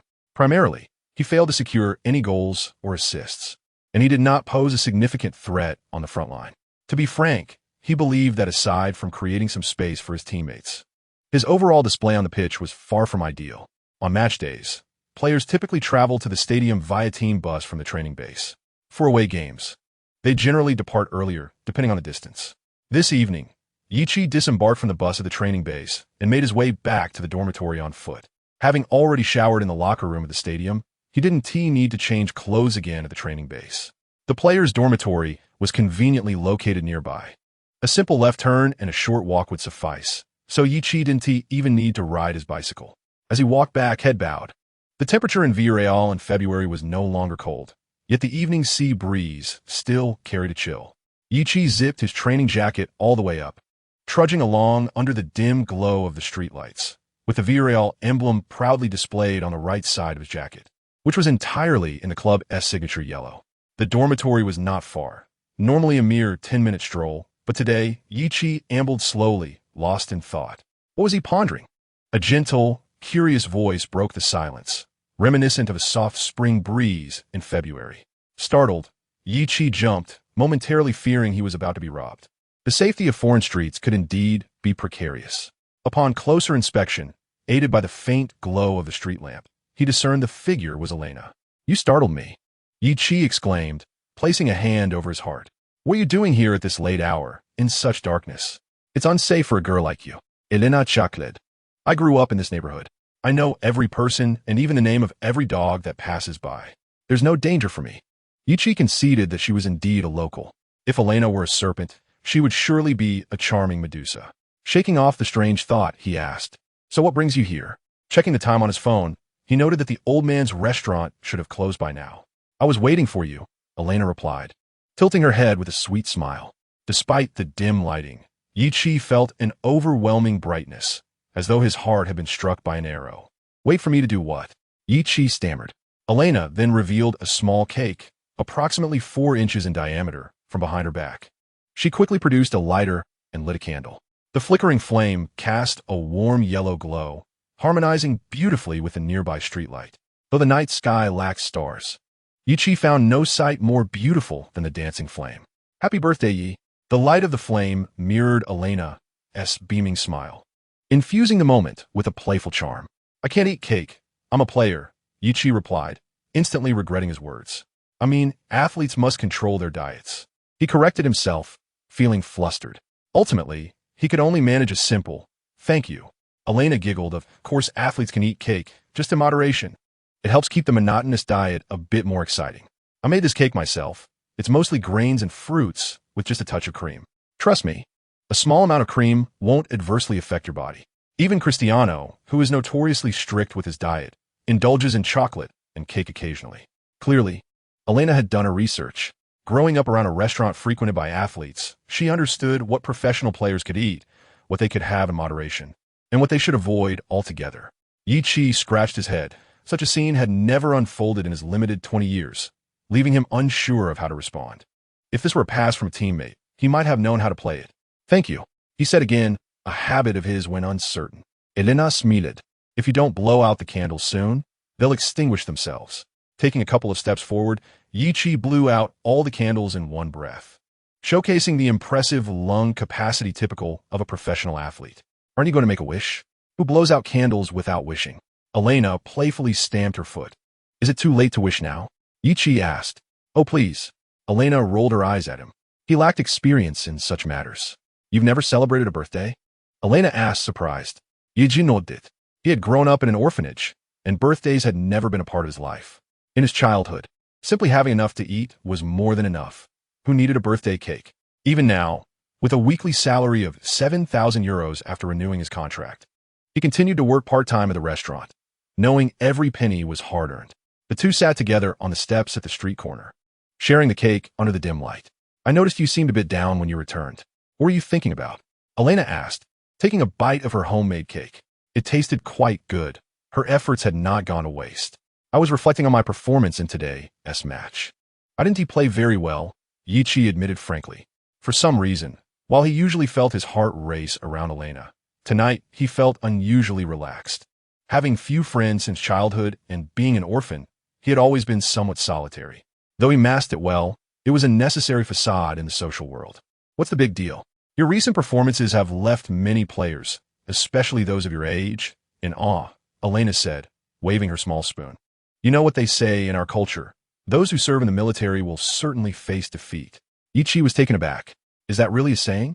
I had no idea, and continuously facing defeat sounds rather tragic." After a moment's hesitation, he ventured, "Are you referring to the idea that winning and losing are commonplace in battle?" "Exactly." Elena nodded vigorously, her head bobbing like a chick pecking for grain. Chapter 48. The first time, therefore, you should adopt a more relaxed mindset. If today didn't go well, you can always try again next time. There's no need to be so despondent. Perhaps your recent performances have been so exceptional that you have grown accustomed to the expectation of scoring or assisting every time you take the field. However, the reality is that the majority of forwards struggle to net a significant number of goals over the course of a season, and assists are scarce. Just look at the scoring charts in La Liga. Stars like Benzema and Villa have only managed single-digit goals this season. Therefore, there is no need for despair. Simply continue to put in the effort. In the context of the Segunda División, you are already a competent substitute forward, with ample room for improvement. We can discuss this further when you have claimed the title of top scorer in La Liga, but find yourself grappling with a scoring drought. Elena, while savoring a slice of cake, offered words of comfort to Yichi. As he gazed at her, he realized this was the first time someone had taken the time to guide and console him in such a manner. He acknowledged that perhaps he had been overly fixated on his own concerns. Take a look at Moreno, hailed as the future hope of Villarreal's attack. By comparison, he had consistently outperformed this once promising youth team talent in both performance and opportunity. Thank you, Elena. Yeji acclaimed. Elena turned to him, arching an eyebrow. Aside from thank you, what else could you possibly say? After a moment of contemplation, Yichi responded. Elena teased, your Spanish vocabulary seems somewhat lacking. By the way, thank you in Spanish and English conveys the same sentiment, doesn't it? Rising from her seat, she continued, I came primarily to wish you a happy 20th birthday. Lift your head up. I prefer the version of you who exudes confidence on the pitch, regardless of the circumstances. At that moment, a faint blush crept onto Elena's cheeks, though the dim lighting concealed it from Yichi's view. After a brief silence with no reply from Yichi, Elena silently chastised him for being so dense. I must return now. I have to rise early tomorrow to take my grandfather to the hospital for a checkup. Yichi, taken aback, asked, What is wrong with old man Pazahino? Elena shot him a look, thinking, after your lack of reaction earlier, now you've responded so quickly. Are you doing this on purpose? Just an old ailment, a bit of stomach discomfort. It's nothing serious. Yichi pondered for a moment, feeling that it was unsafe for a girl to walk home alone at night. So he offered, Allow me to accompany you. Elena looked at him, as if he were daft. I drove here. Why would you need to escort me? As she pressed a button on her remote, two glaring beams of yellow light suddenly illuminated the area. A red two-door seat came to a stop at the curb nearby, a modest vehicle in Spain, often regarded as an everyday car. She had purchased it with her part-time earnings during university. Although it was second-hand, it was still a source of pride for her. Though the Pazahino family wasn't wealthy by any means, they enjoyed a comfortable living in the small town of Villarreal. If Elena had asked, her grandfather would have willingly spent money to buy her a nicer car. However, Elena chose not to pursue that option, clearly valuing the honor of spending her own earnings. Yichi walked her to her car, a distance of less than 20 meters from where they had been seated.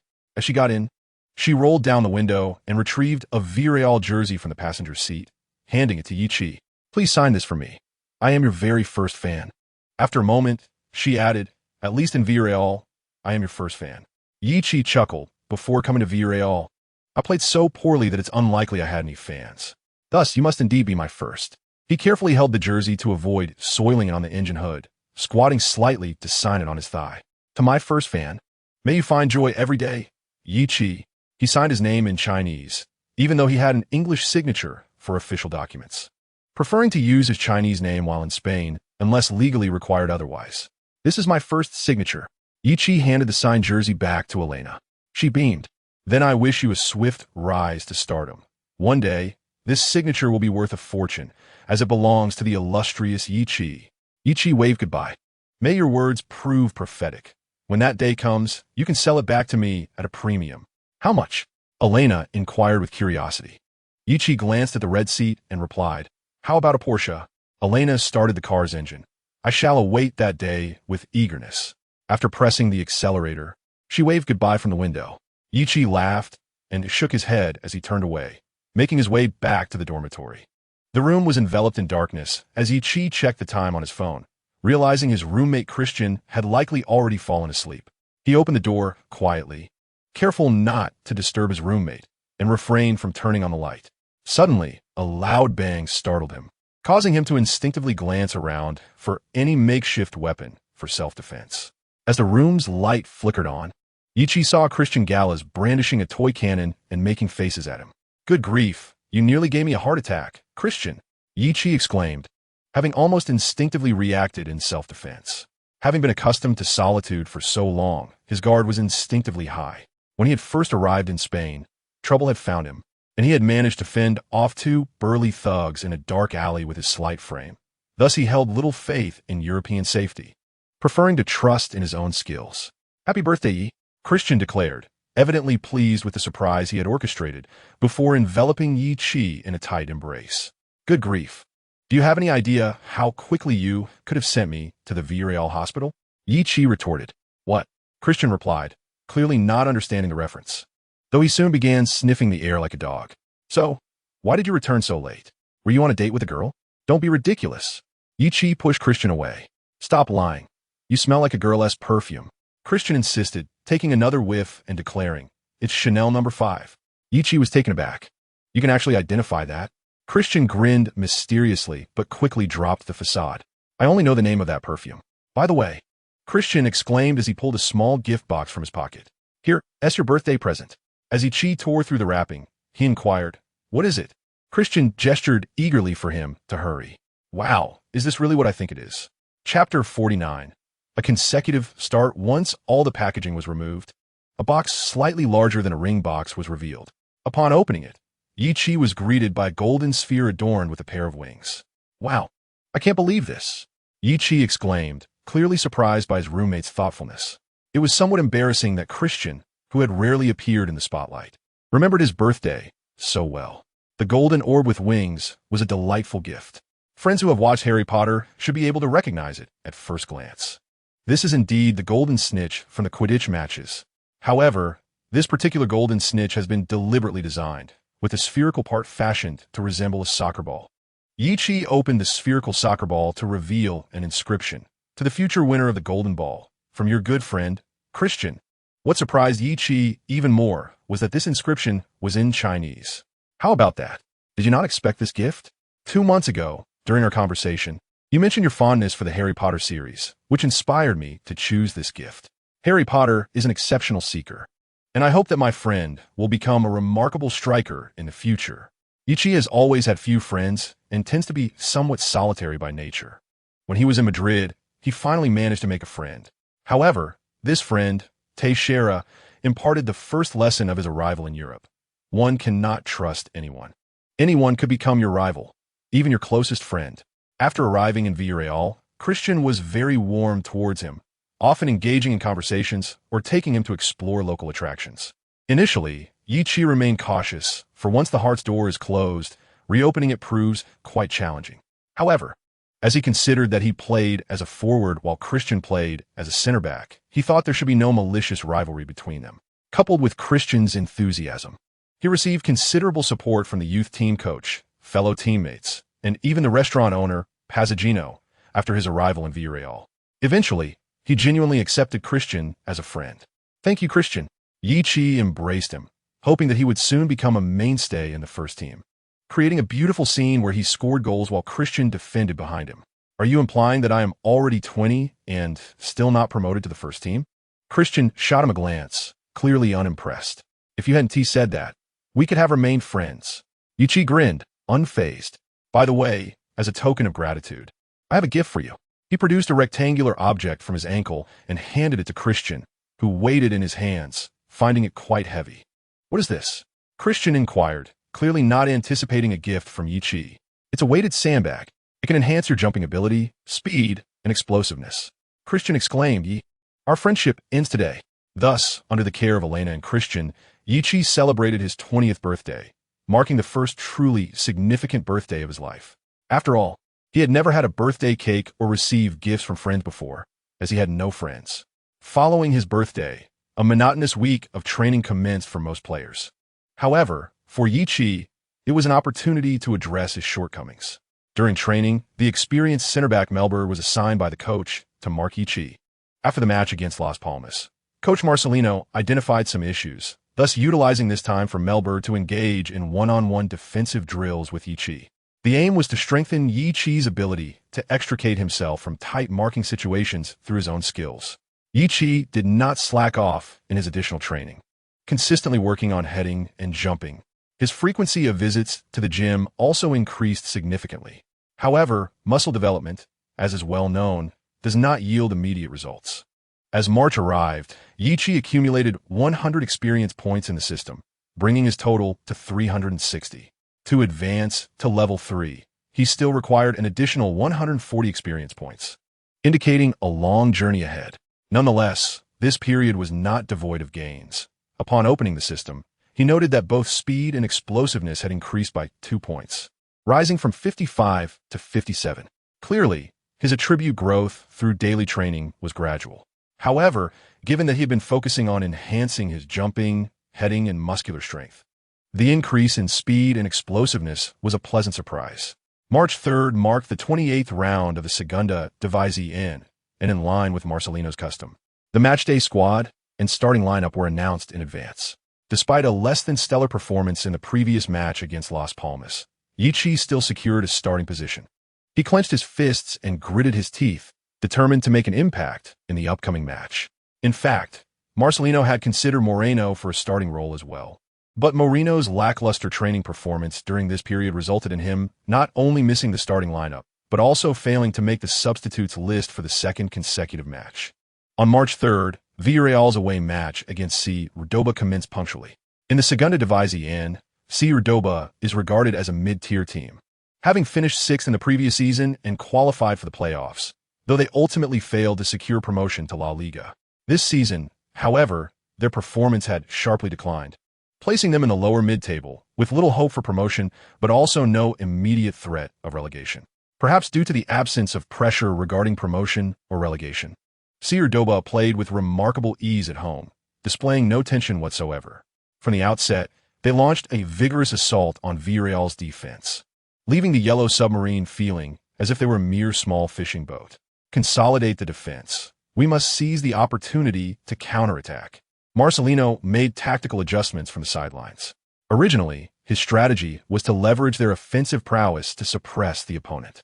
However, taken aback by the opponent's offense, he swiftly adjusted his tactics to focus on defensive counterattacks to disrupt their rhythm. Chapter 50. Yichi in dismal form despite being in the starting lineup. Yichi's performance in the first half was far from satisfactory. As the second half commenced, Marcelino did not immediately substitute Yichi. Instead, he instructed him to create problems for the opposing number 4 center back.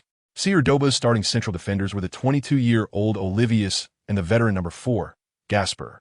Olivius, who wore the same number 22 jersey as Yichi, had effectively stifled him throughout the first half, demonstrating exceptional heading ability and tight marking. Throughout the first half, Yichi missed several opportunities to pass the ball or receive passes from teammates.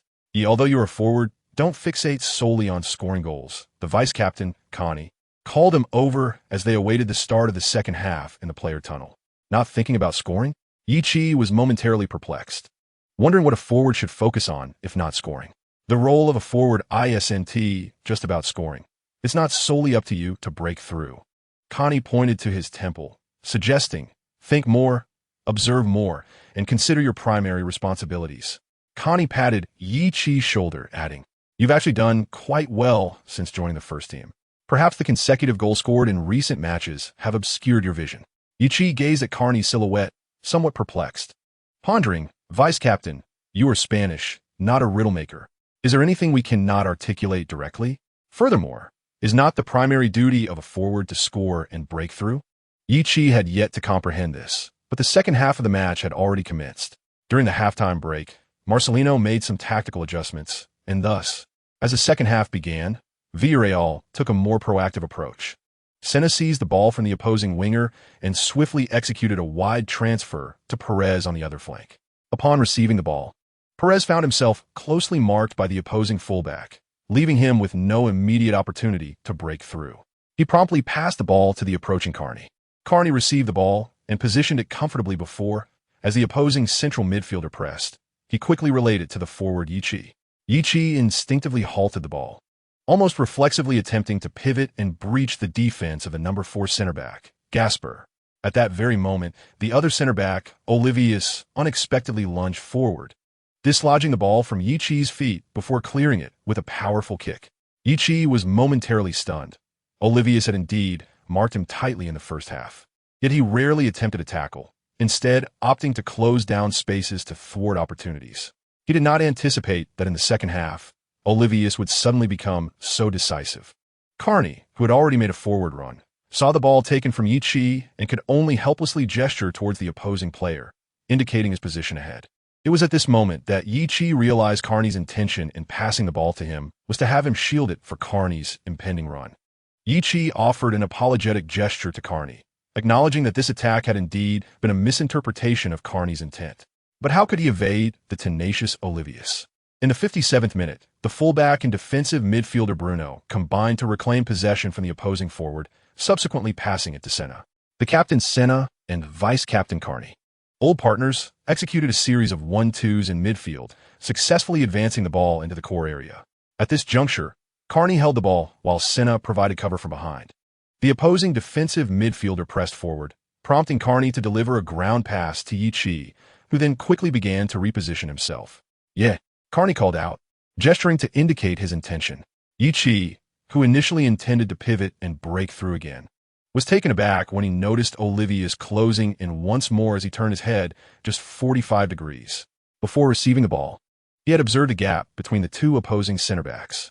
According to his plan, upon receiving his teammate's pass, he could exploit that gap. However, he did not expect Olivia's to react so swiftly and occupy the space. Had Carney not shouted, Yi's turn could have resulted in another interception by Olivia's. In a flash, Yi had no time to deliberate. With the gap vanished, he sought to collaborate with a teammate once more. Responding to Carney's call, he instinctively pushed the ball towards Carney. "Damn it," Carney exclaimed, "don't pass it to me." But it was too late. The opposing defensive midfielder had appeared between Carney and Yi, effortlessly intercepting the ball. "I just asked you to pass to the flank to Pereira," Carney lamented in frustration. But at this moment, time was of the essence, and he could not afford to linger on Yi's bewilderment. He immediately turned to track back defensively. On the sidelines, head coach Marcelino shook his head in exasperation at this scene. He instructed Uche to warm up, noting that Yi seemed somewhat out of sorts today. Assistant coach Yulia nodded and promptly arranged for the substitution. At this moment, the broadcast camera panned to the substitutes bench, where Moreno, upon seeing Uche warming up on the television in the bar, gleefully waved for another round of tequila. This fellow should not be around for much longer. Moreno felt a surge of happiness, believing that if Yi fell out of favor due to poor performance, he would be the one to benefit. However, he clearly did not realize that while Yi's performance was faltering, he too needed to strengthen his own resolve. Marcelino was evidently dissatisfied with Moreno's recent training quality and attitude. Otherwise, he would not have distanced this once promising player from the main roster. On the field, the defensive midfielder from Cordoba advanced the ball through the center, with Carney hot on his heels.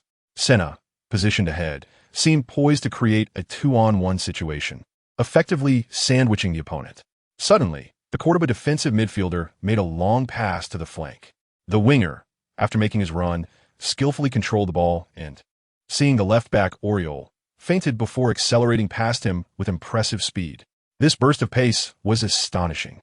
Oriol, in hot pursuit, inwardly cursed, "This is trouble." Marcelino, observing from the sidelines, sensed an ominous turn of events. Watch their central attack. But the Villarreal players engaged in the fierce contest were oblivious to their coach's words. Their focus was elsewhere, and the roar of the crowd drowned out any chance of hearing him. The Cordoba winger, now breaking through, had gained a half-step advantage over the retreating Oriol. Approaching the byline, he took advantage of this lead and decisively swung in a cross. The ball soared into the Villarreal penalty area, where center-back Musacchio positioned himself to intercept, heading the ball away. Though Villarreal cleared the initial threat, the danger had not yet dissipated. The ball, deflected by Musacchio, landed just outside the penalty arc. The on-rushing Cordoba attacking midfielder beat Villarreal's defensive midfielder Bruno to the ball, and, without hesitation, he sent it forward to the center forward. The Cordoba striker expertly controlled the ball with his chest, then, upon settling it, half-turned to shoot. The defending center-back, Melberg, swiftly extended his leg to intercept, but the forward merely feinted, turning to pull the ball back before passing it to a teammate on the opposite flank. The Cordoba left winger had entered the penalty area, receiving the ball from the center forward, and without taking a touch, he shot directly. Villarreal starting goalkeeper Juan Carlos, caught slightly off guard, could only make a desperate dive. However, the ball slipped beneath him and rolled into the net. 1-0. We have taken the lead. The Cordoba crowd erupted in jubilant cheers. Amidst the cacophony, Yi stood bewildered in the forward position. This goal stemmed directly from an opportunity he had unwittingly allowed the opponents to exploit. More contemplation, more observation. Attend diligently to your primary responsibilities. A forward need not only focus on scoring and breaking through. You have been performing admirably before, but recently, your vision has been clouded by the allure of goals. At this moment, the image of the vice-captain, Connie, in the players' tunnel before the second half, continuously surfaced in Yi's mind. Ye's performance in the last two matches had been rather lackluster. It seemed the magical charm of the extraordinary young player had faded. Some athletes, despite excelling as substitutes, falter when starting. Ye's meteoric rise had shone like a shooting star, yet it too would soon vanish into the vast abyss of obscurity. The commentator from Spanish television expressed such sentiments, observing Yiqi's bewildered expression on screen. As the players from Cordoba celebrated their goal, Villarreal found themselves in dire straits. At the moment the goal was scored, Marcelino had intended to substitute Uche for the underperforming Yiqi. However, in the backdrop of Cordoba's celebration, Villarreal's main center-back, Mellberg, lay on the ground, clutching his thigh. What was happening? A foreboding sensation gripped Marcelino. At that moment, Villarreal's team doctor rushed onto the field, medical kit in hand, and the broadcast captured this scene. The director chose not to replay the slow motion of Cordoba's goal, but instead focused on Mellberg's predicament during the defense. In the slow motion footage, Cordoba's striker received the ball, made a half-turn to deceive Mellberg, and then quickly passed to the other side. Mellberg, having extended his leg, realized he had been tricked. Assuming the opponent was shifting direction to shoot, he transitioned his weight too hastily, resulting in a painful grimace as he collapsed, clutching his thigh. Was it a muscle strain? The commentator voiced concern. Such an injury could be perilous for a seasoned veteran like Mellberg, who was already 35. After assessing Mellberg's condition, the team doctor gestured to the sideline for a substitution. Damn it, Marcelino cursed, attempting to vent his frustration by kicking a water bottle, but he swung and missed. Let Uche wait. Olive can't hold on any longer. Bring on Chekadora.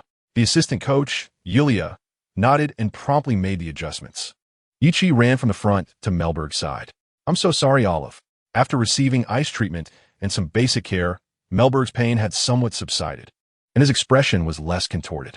It's not your fault, Yi. If you can, please help the team secure 3 points here. Mellberg managed a smile, but just then, a muscle spasm seized him, rendering the smile more painful than sorrowful.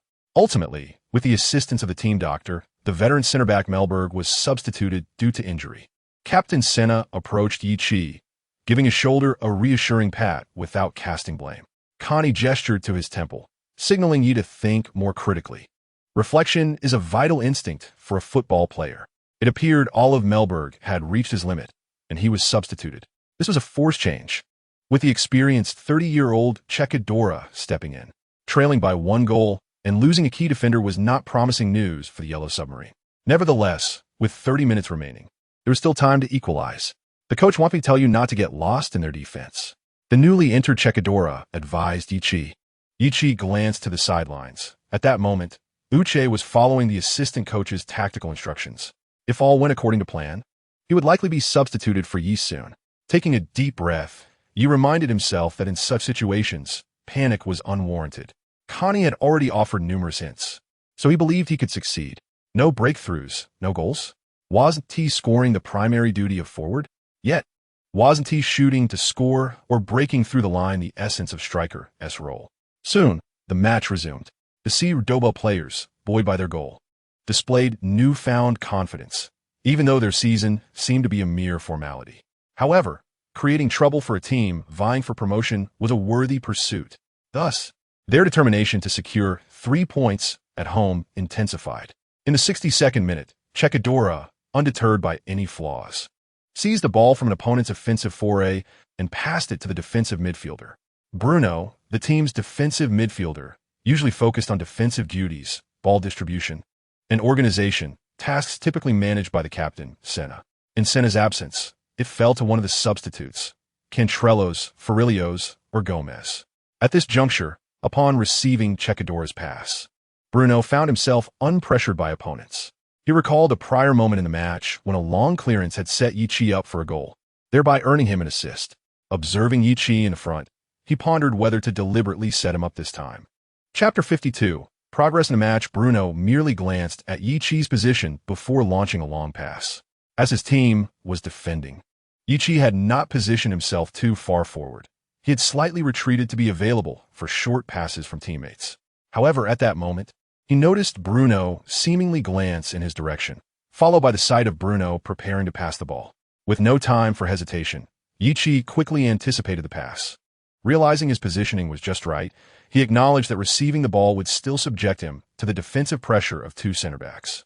Even if he managed to secure Bruno's pass, the ensuing challenge would be daunting. What to do next? At that moment, a spark of insight ignited in Yichi's mind.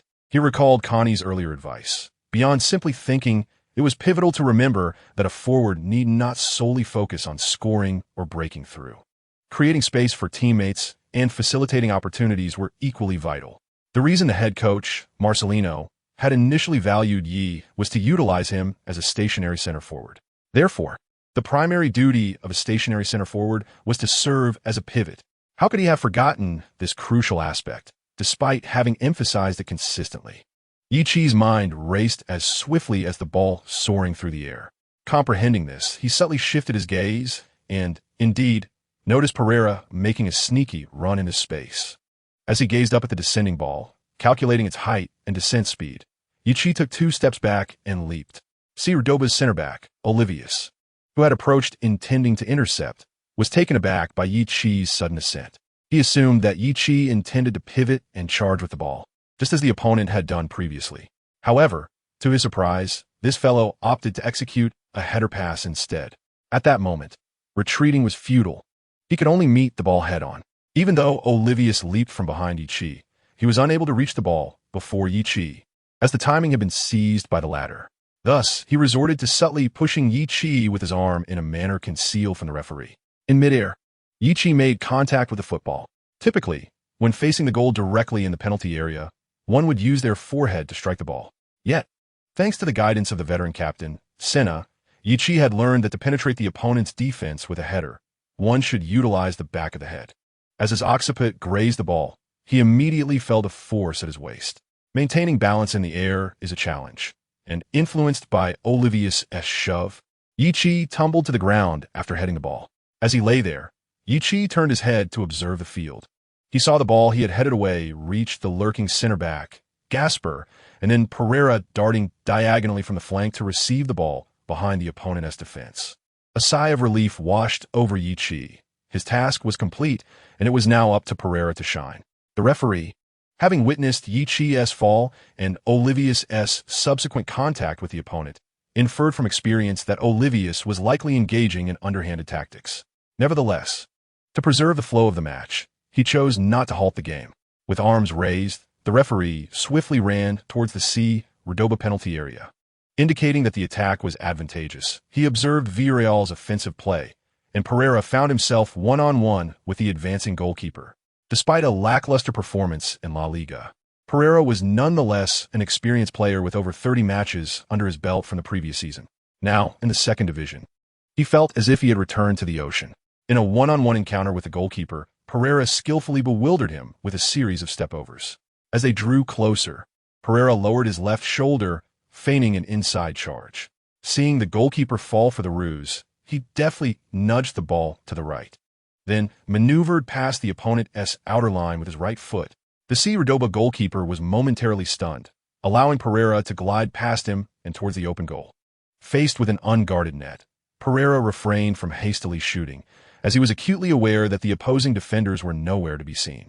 Instead, he calmly brought the ball into the goal. Birida. It's a goal. Villarreal has finally leveled the score. 1-1. Both teams returned to the starting line. Upon witnessing Pereira's goal, Yichi rushed over to embrace him. Well done, Jonathan. Pereira grinned. Acknowledging Yevis splendid header assist. The Villarreal players celebrated, while the head coach, Marcelino, held back his assistant, Yulia, urging him to wait a moment. Marcelino had not anticipated that Yichi, previously struggling to find his rhythm, would deliver such an exquisite assist. This goal not only equalized the score for the team, but also highlighted Yichi's role as a pivotal player. Although Yichi's earlier performances had been impressive, they had not quite aligned with Marcelino's expectations of his positioning. However, this assist revealed Yichi's dedication to refining his role as a target striker. Hence, Marcelino resolved to grant Yichi a bit more playing time today. The Cordoba coach sighed, astonished that just moments ago his team was on the offensive, only for the opponent to score. The crucial factor was that their center forward was out of form, and their main center back had sustained an injury. It appeared his team had the upper hand, yet the momentum had inexplicably shifted. Scoring felt akin to a whirlwind, striking unexpectedly and leaving no room for evasion. The Cordoba coach signaled for his team to intensify their attack. There was still time, and if they could regain the lead, it would be ideal. As the game resumed, Villarreal played with newfound composure following the goal. To put it plainly, that goal had reignited their spirit. In the subsequent minutes, Yichi seemed to have found his direction.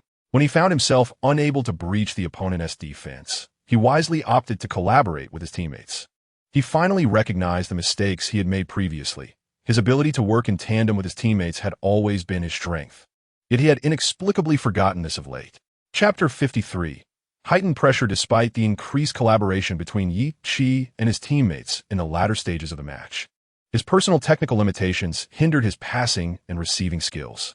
Fortunately, Connie capitalized on Pereira's assist in the closing moments to turn the tables, allowing Villarreal to depart the Nuevo Arcangel Stadium with a score of 2-1. The sole disappointment remained that the league leaders, Elche, had performed exceptionally well during this period, maintaining a 6-point lead over the Yellow Submarine. However, in early next month, the two teams would face off directly in the second division. Should the gap between them remain tight over the coming month, that clash could ultimately determine the league champion. After the match, the team enjoyed a day of rest, but Yi Chi did not squander the opportunity. He continued to train diligently at the training facility, having gained a clearer understanding of his shortcomings through recent matches. As the saying goes, the early bird catches the worm. Aware that he was lagging behind his teammates, he felt compelled to catch up. In the evening, he returned to the Pazzagino restaurant to wash dishes. He felt a tinge of regret that today, Ailina was not present. According to Pazzagino, Ailina had become preoccupied with graduation and some certification requirements, leaving her very busy. For the next few months, she would likely remain in neighboring Valencia. Engrossed in her affairs, Yi Chi sighed, feeling a sense of loss he could not quite define. Perhaps it was the absence of Ailina that made the bustling restaurant feel emptier, prompting him to assist with some of the waitstaff duties.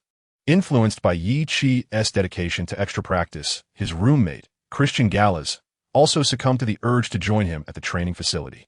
Whenever he had the chance, the veteran captain, Senna, would come by to offer guidance to the two, thus successfully pulling Christian into the competitive fold of Villarreal. On March 9th, the weekend arrived.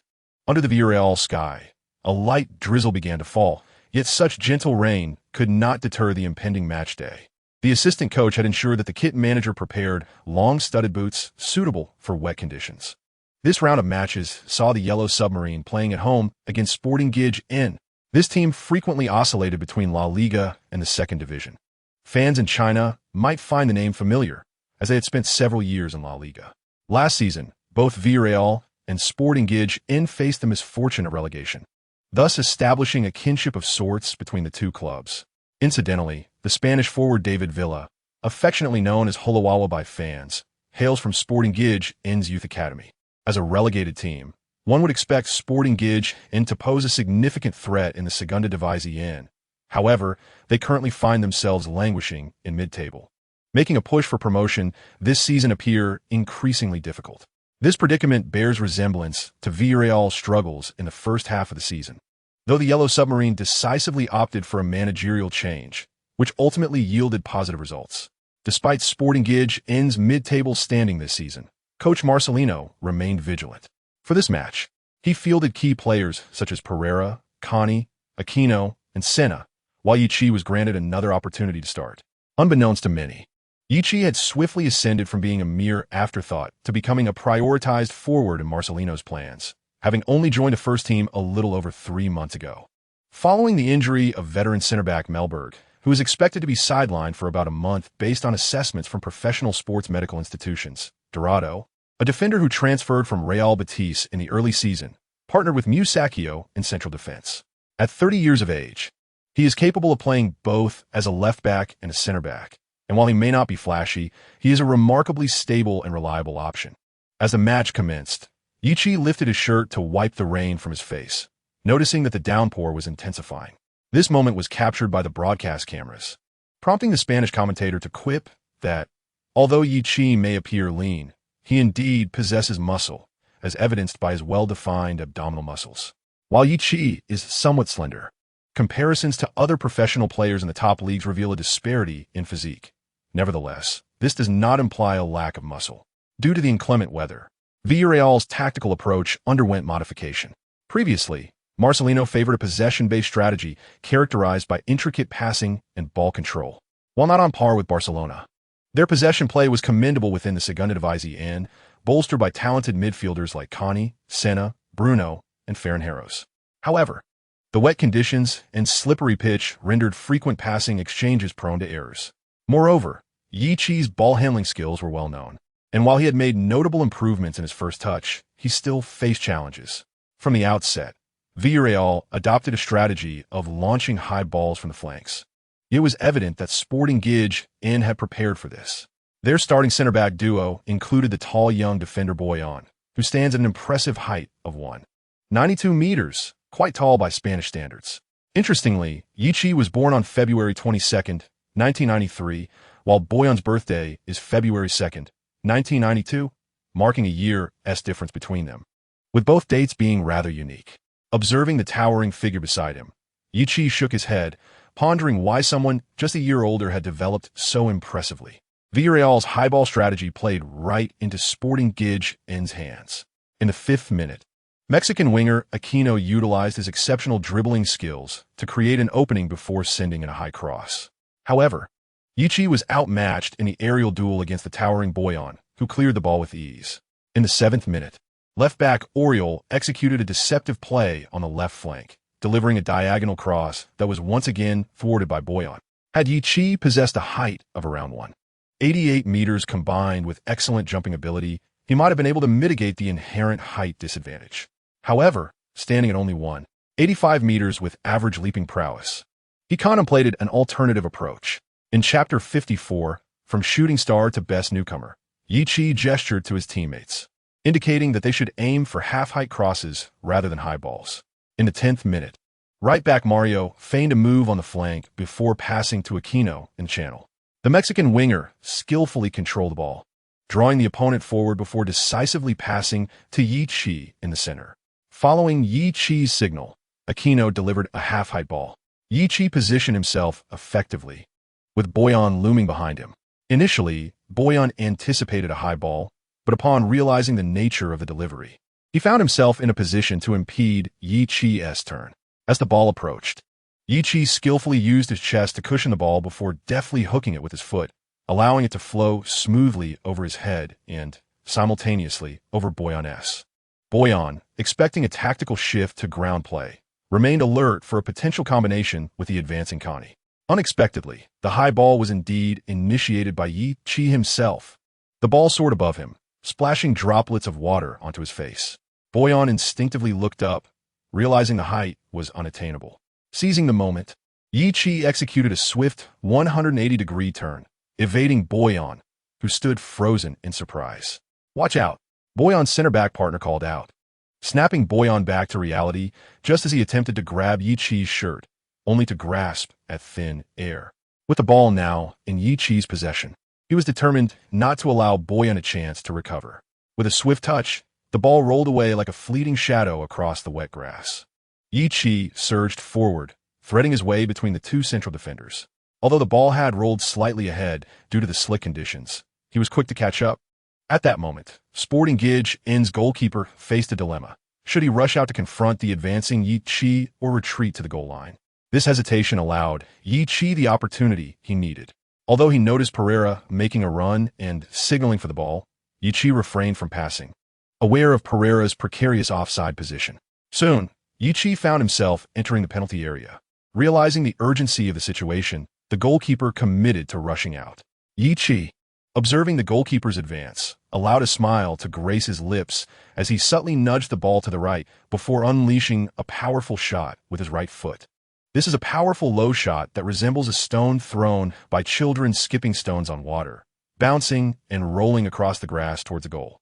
The goalkeeper of Sporting Gijon is caught off guard, hastily attempting to make a save. Preparedness meets unpreparedness, and with the two players not far apart, the Gijon keeper finds himself at a disadvantage the moment he hesitates. The ball slips past him before he has fully landed, rolling into the goal. Oh no! The goalkeeper is struck with panic, beads of water on his forehead indistinguishable whether they are from anxiety or excitement, or simply rain. Yay! The passionate cheers of Villarreal fans resonate through the stadium. Just 10 minutes into the match, he has broken the deadlock for Villarreal, leading 1-0 against their struggling counterparts. Sporting Gijón. In his previous 2 matches, Ye's performance had been lackluster, but after 2 rounds of self-adjustment, he has scored again.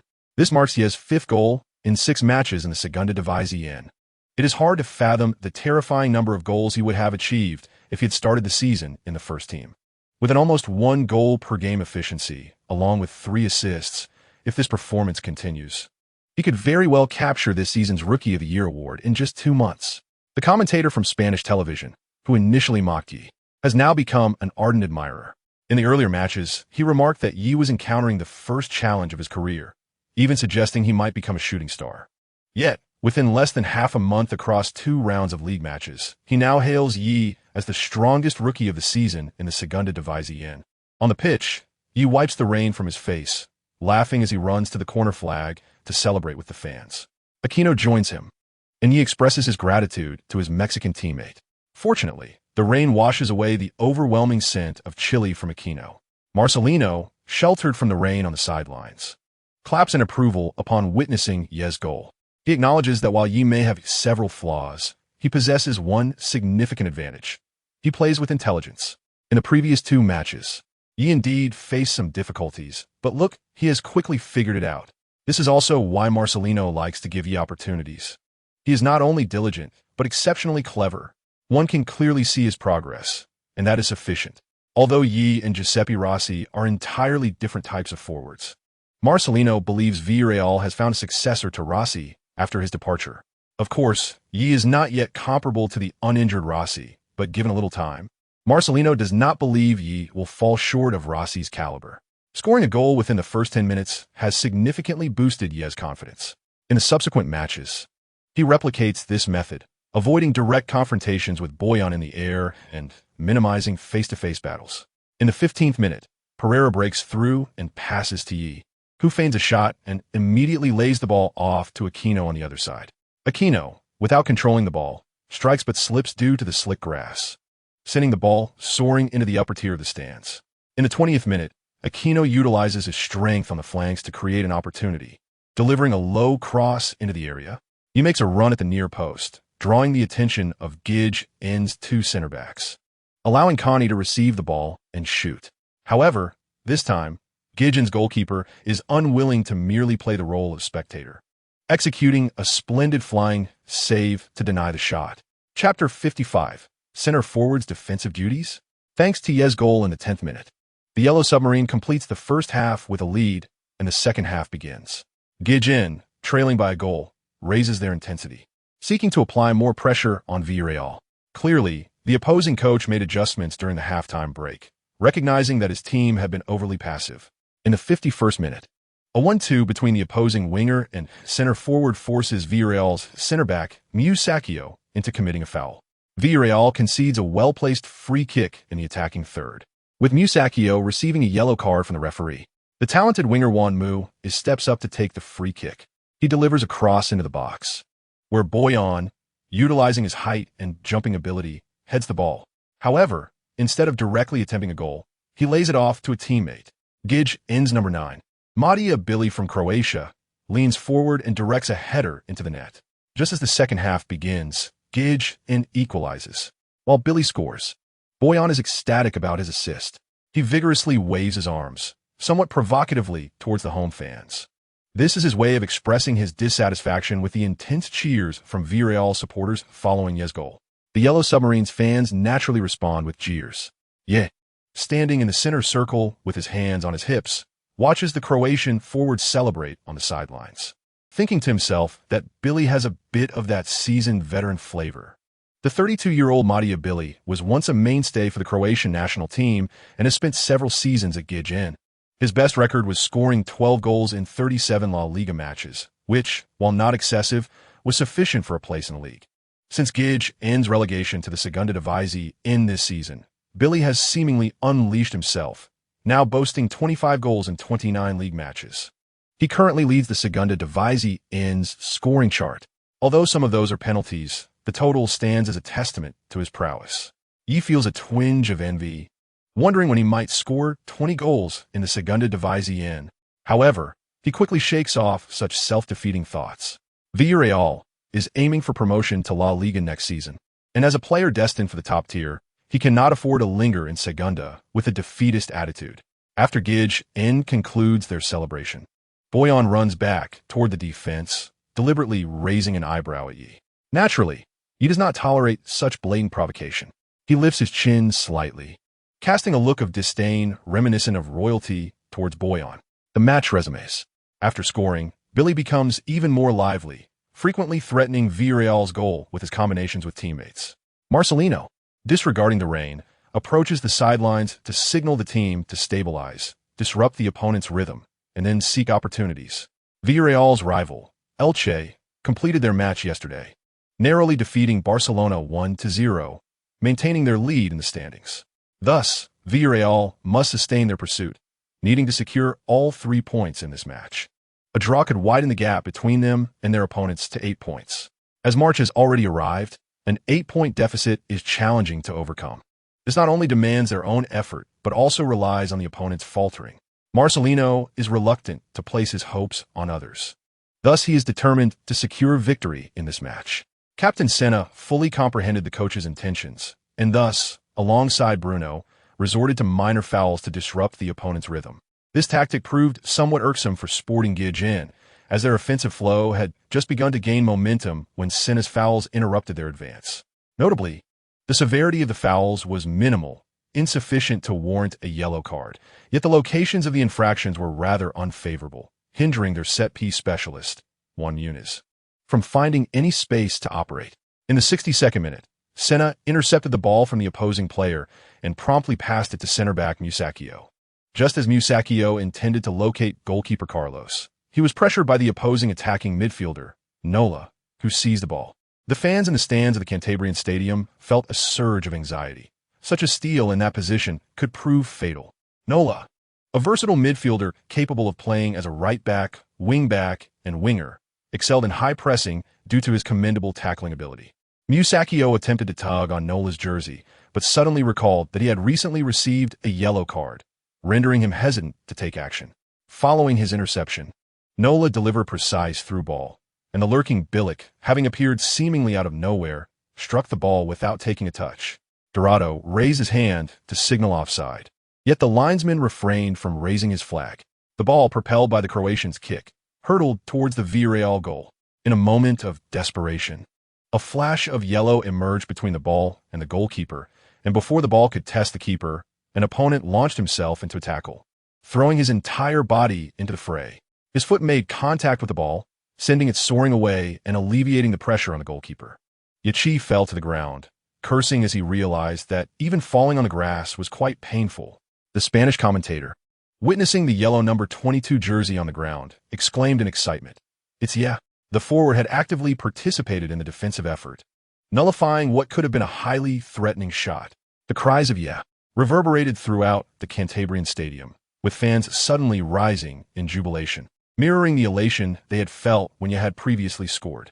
Bilic stood bewildered, utterly confused as to why this player would appear in their penalty area. The head coach, Marcelino, also found it perplexing that yeah had ventured into such a defensive position, yet this was inconsequential. He raised his arms in celebration of his remarkable defensive play. During this period, Sporting Gijón had maintained the initiative, leaving yeah with little opportunity to contribute offensively. Thus, he decided to drop back to offer support. Yet chances remained elusive. He then noticed the opposing attacking midfielder, Nola, stealthily approaching Musacchio. Without the time to alert his teammate, he resolved to fall back into defense. After all, with Pereira still positioned in the forward line, his retreat would not hinder any potential counterattack. Once Nola succeeded in his tackle, yes, suspicions were confirmed, and he surged towards the penalty area. Bilic's shot followed closely behind, but yeah arrived in the nick of time to complete the defensive action. Goalkeeper Carlos pulled yeah up, expressing gratitude for his splendid defense that had alleviated some of the pressure. Senna approached and patted yeah on the shoulder, signaling his approval of the impressive play. In truth, Senna had sensed something might occur, yet his age and declining speed prevented him from keeping pace. Although he had vocalized a warning to his teammates, it had been too late, as Bilic was already poised to strike after receiving Nola's through ball. Chapter 56. Almost a blunder in substitution. Marcelino was baffled as to why typically positioned as a center forward, found himself defending at center back. Regardless, Ye's defensive effort had indeed proven valuable. During this phase, Sporting Gij's aggressive onslaught was formidable. Although Villarreal had disrupted their tempo, Gijs still held the upper hand in the match. Typically, many coaches in such a scenario would contemplate fortifying their defense and waiting for counterattacking opportunities. However, Marcelino's mindset was to intensify the offense, aiming to repulse Gijs' advances. In the 68th minute, center forward Uche was poised to enter the fray. He paused, taken aback at the sight of Uche preparing to come on, not expecting the coach to substitute him at that moment. Nevertheless, he simply accepted the change and headed towards the sidelines. As he walked a few steps, he noticed assistant coach Yulia gesturing for him to hurry, urging him not to waste time. He caught sight of the fourth official holding up the substitution board but failed to scrutinize the numbers closely, jogging towards the touchline. Just as he approached the sideline, he was abruptly halted by Captain Senna. "Hey, what are you doing?" Ye responded with a bewildered expression, glancing between Senna and Uche, who was poised and ready on the sidelines. Finally, Ye discerned the numbers on the substitution board: green 8 for Uche and red 19 for Senna. At that moment, he realized he had made an embarrassing mistake. His cheeks flushed with embarrassment, and he stammered, "Well, it's quite rainy today. I'm just going to hydrate." Senna raised an eyebrow, clearly unconvinced by Ye's feeble excuse, yet he chose not to call him out on it. Instead, he smiled and encouraged, "Just give your best out there. Let us secure those 3 points." Ye nodded earnestly. Though Uche wore the number 8 jersey, he was positioned as a forward, capable of playing as a right winger or shadow striker. Initially, he had played on the flanks, but under Marcelino's direction, he had transitioned to a central role. When Pereira joined Villarreal, he had played as a center forward, while Uche had been the primary substitute for both right winger and center forward positions. Unexpectedly, as the young Ye had recently ascended to the starting center forward role, the substitution signaled a shift, a midfielder out, a forward in, undoubtedly an effort to bolster the offense. The strategy was clear: 2 center forwards, one stationary while the other ambushed. Uche succinctly conveyed the coach's tactical intent to Ye with a brief, 22-word explanation. Ye nodded in understanding. Gesturing back to Uche, returning to his position, Ye glanced skyward. The rain was indeed quite heavy today. Simultaneously, while Villarreal was making their substitution, Sporting Gijs also adjusted their lineup, replacing an underwhelming right winger with another, thus executing a direct positional swap. The match was swiftly resumed. Upon his entry, Uche alleviated much of the pressure on Yichi. At the very least, the opposing defense was no longer as unrestrained, forcing the midfielders of Sporting Gijs to retreat and assist in defense. This shift diminished the threat of a late-arriving midfielder for the opponent's offense. As the saying goes, the best defense is a good offense. Villarreal intensified their attacking efforts, thereby placing greater pressure on the opposing defense, which, in turn, reduced their offensive contributions. In the 70th minute, Yichi set up Uche. Rather than shooting immediately, Uche cleverly passed to Pereira, who was making a run into the flank. Despite the interference from the opposing fullback, Pereira managed to execute a decent shot, yet it was comfortably intercepted by the Gijs goalkeeper, who positioned himself well. In the 72nd minute, Connie advanced with the ball through the center. Observing this, Yichi immediately repositioned to create space.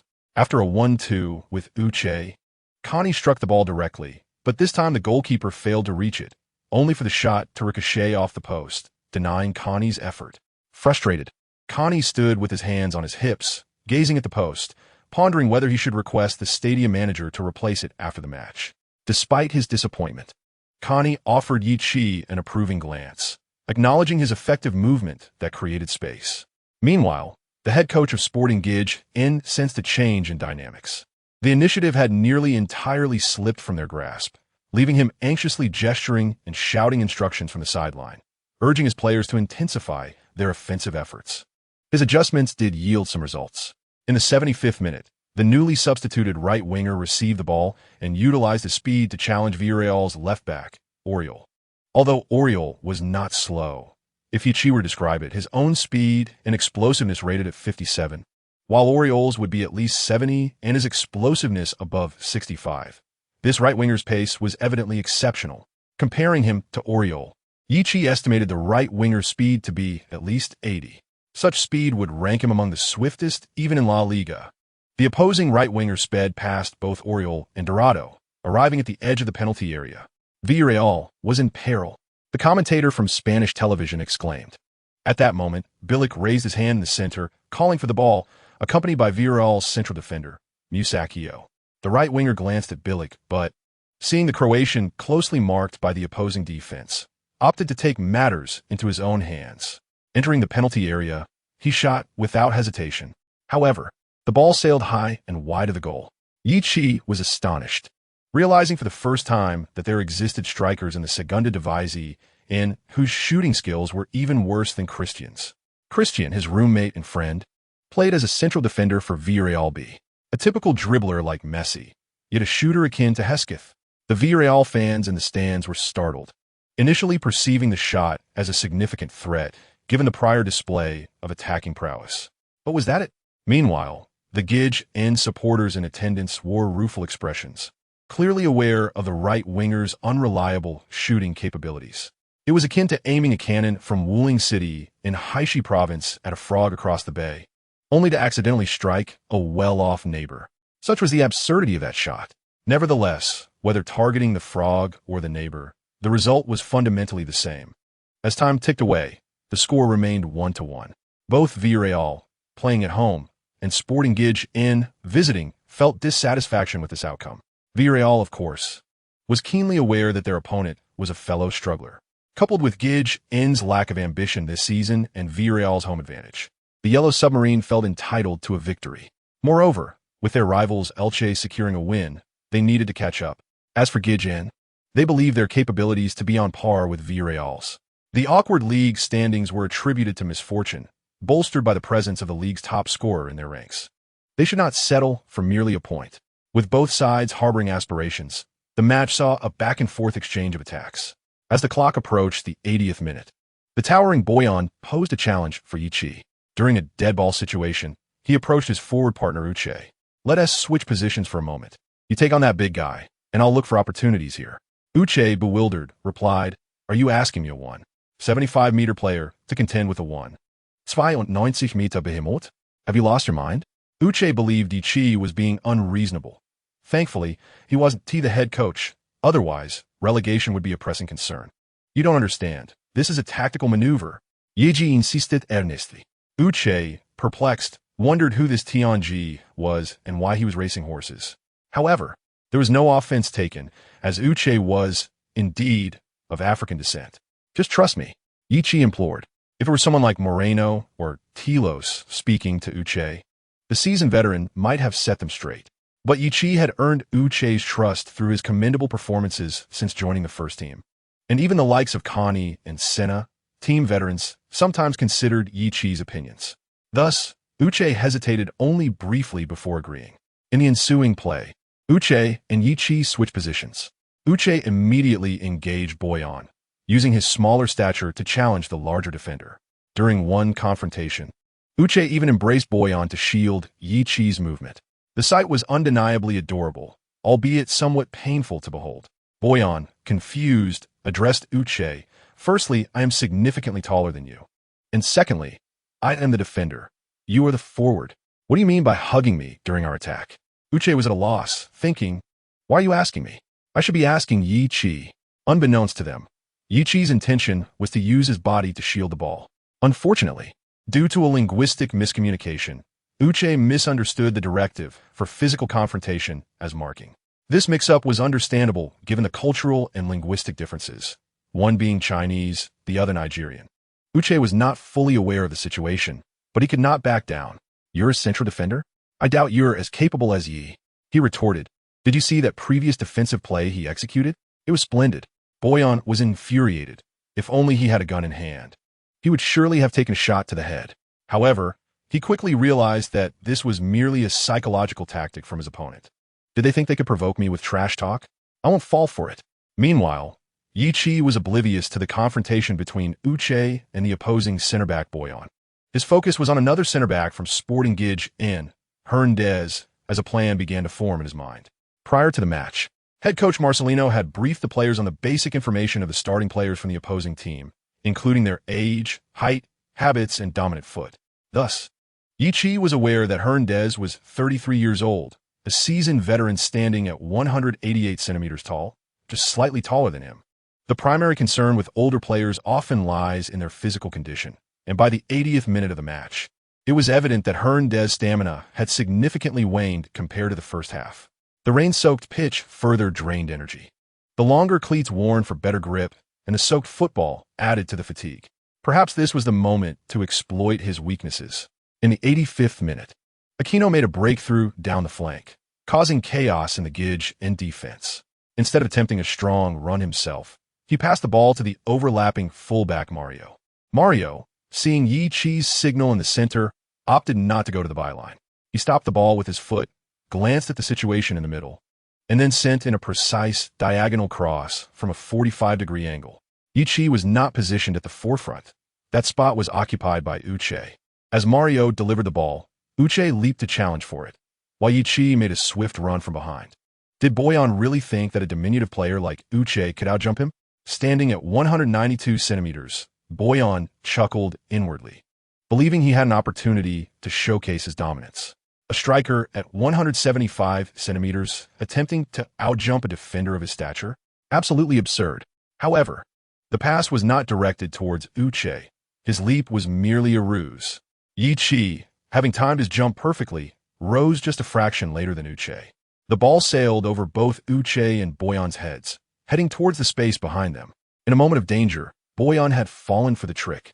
Yi-Chi, leaping at the back post and under the watchful eye of the somewhat sluggish Hernandez, managed to connect with the ball. Instead of heading it down, he glanced it slightly with his forehead, guiding it into the small box. The incoming left winger, Pereira, seized the opportunity without any defender in sight, executing a shot with precision. The Gidge and defenders, caught off guard by Uche's feint at the front post, were left stunned, unable to react in time to Pereira's strike. Pereira, the lone player for Villarreal, had turned the tide with a goal, 2-1, and at this juncture, Gidge was left with little recourse. Pereira's performance since joining Villarreal had been commendable. One could only wonder if Marcelino would consider activating the buyout clause at the end of the season. The team's coordination for this goal was also remarkable. Mario's pass was impeccably timed, and Uche's front post challenge had completely bewildered the opposition. Who would believe that a striker of modest height would dare to contest a header with a towering defender? Boyan cursed under his breath, realizing he had indeed been duped. Ultimately, Yi-Chi's header was executed beautifully. As the slow-motion replay revealed, he had directed the ball into an open space, initially devoid of teammates. He trusted that his fellow players would recognize the opportunity, and without hesitation, he sent the ball forward. Pereira arrived just in time, not wasting his teammates' trust, and scored. The elated Pereira embraced Yi-Chi, exclaiming that assist was magnificent. Chapter 58. No one is irreplaceable, with Yi-Chi's remarkable performance, contributing 1 goal and 1 assist. Villarreal successfully overcame the formidable challenge posed by Sporting Gidge. After the match, Boyan looked at Yi-Chi with an expression of discontent, vowing to settle the score in the future. Yi-Chi, having regained his form with his stellar performance, left his teammates and coaching staff astonished. While others often took weeks or even months to rediscover their rhythm, Yi-Chi had managed to do so in just 2 matches. If he were aware of their thoughts, he might jokingly claim that he was still lagging behind. Just look at the novels about Huaxia athletics. The protagonist starts off dominating Ronaldo and Messi. Of course, upon retirement, he would triumph over Martians and beings from Trisolaris, successfully clinching the championship in the Cosmic Football Champions League for 250 consecutive seasons. For Villarreal, this was undoubtedly a positive development, symbolizing that their forward had rediscovered his long-lost scoring boots. Following the match, Yi-Chi's experience points rose to 445, leaving him just 55 points shy of leveling up to level 4. This meant that if he scored in the next match and the team emerged victorious, he would successfully advance to level 5. Yi-Chi eagerly anticipated this. During this time, Elena remained preoccupied with her affairs. After the week's match concluded, Yi-Chi found himself in the Villarreal club's dining hall, playing the roles of both dishwasher and server. The upside was that Pasagino, a generous Spanish elder, rewarded him accordingly. The downside was that he hadn't seen Elena for a while, and Yi-Chi felt his dishwashing speed had slowed somewhat.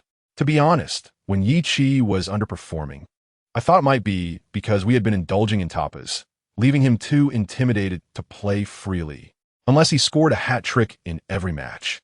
I doubted he would feel intimidated. I considered it unfair to Yi Chi and proposed that he treat us to tapas while Pasagino footed the bill. Pasagino quipped, "Just the other day, Yi Chi taught me a phrase in Huaxiao that perfectly describes you lot. What are you thinking?" Listening to the discussions among diners, Yi Chi merely smiled, occasionally joining in the conversation. He cherished this atmosphere. The fan support for the players and the club was heartfelt. For many European fans, football had become an integral part of their lives, even a facet of their existence. I heard that Valencia had once rejected Yi Chi. Those folks truly lacked vision.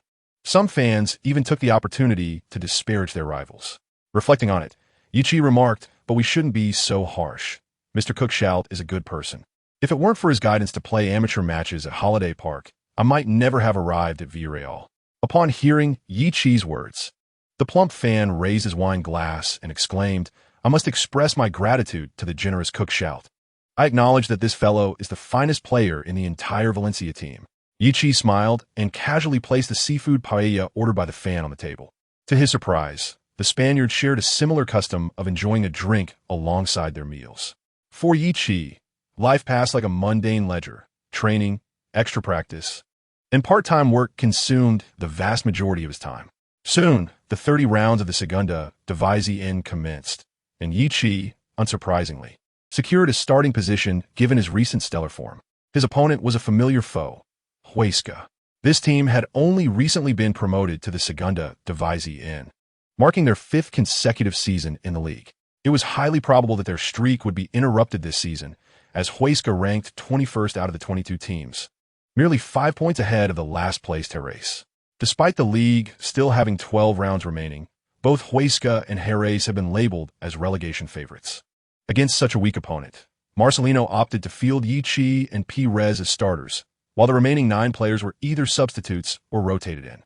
Young talents like Gmez, Til S, and substitutes Juanma and Jamie Costa, alongside veteran Veneta, secured starting positions.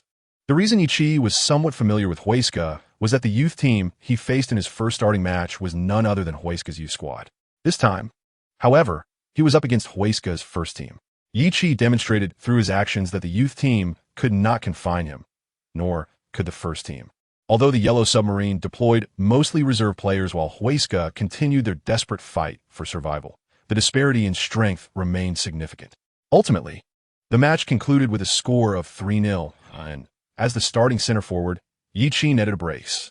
In fact, he nearly completed a hat trick, but the Huesca goalkeeper, unwilling to play the role of a mere backdrop, thwarted what appeared to be a certain goal in the 70th minute.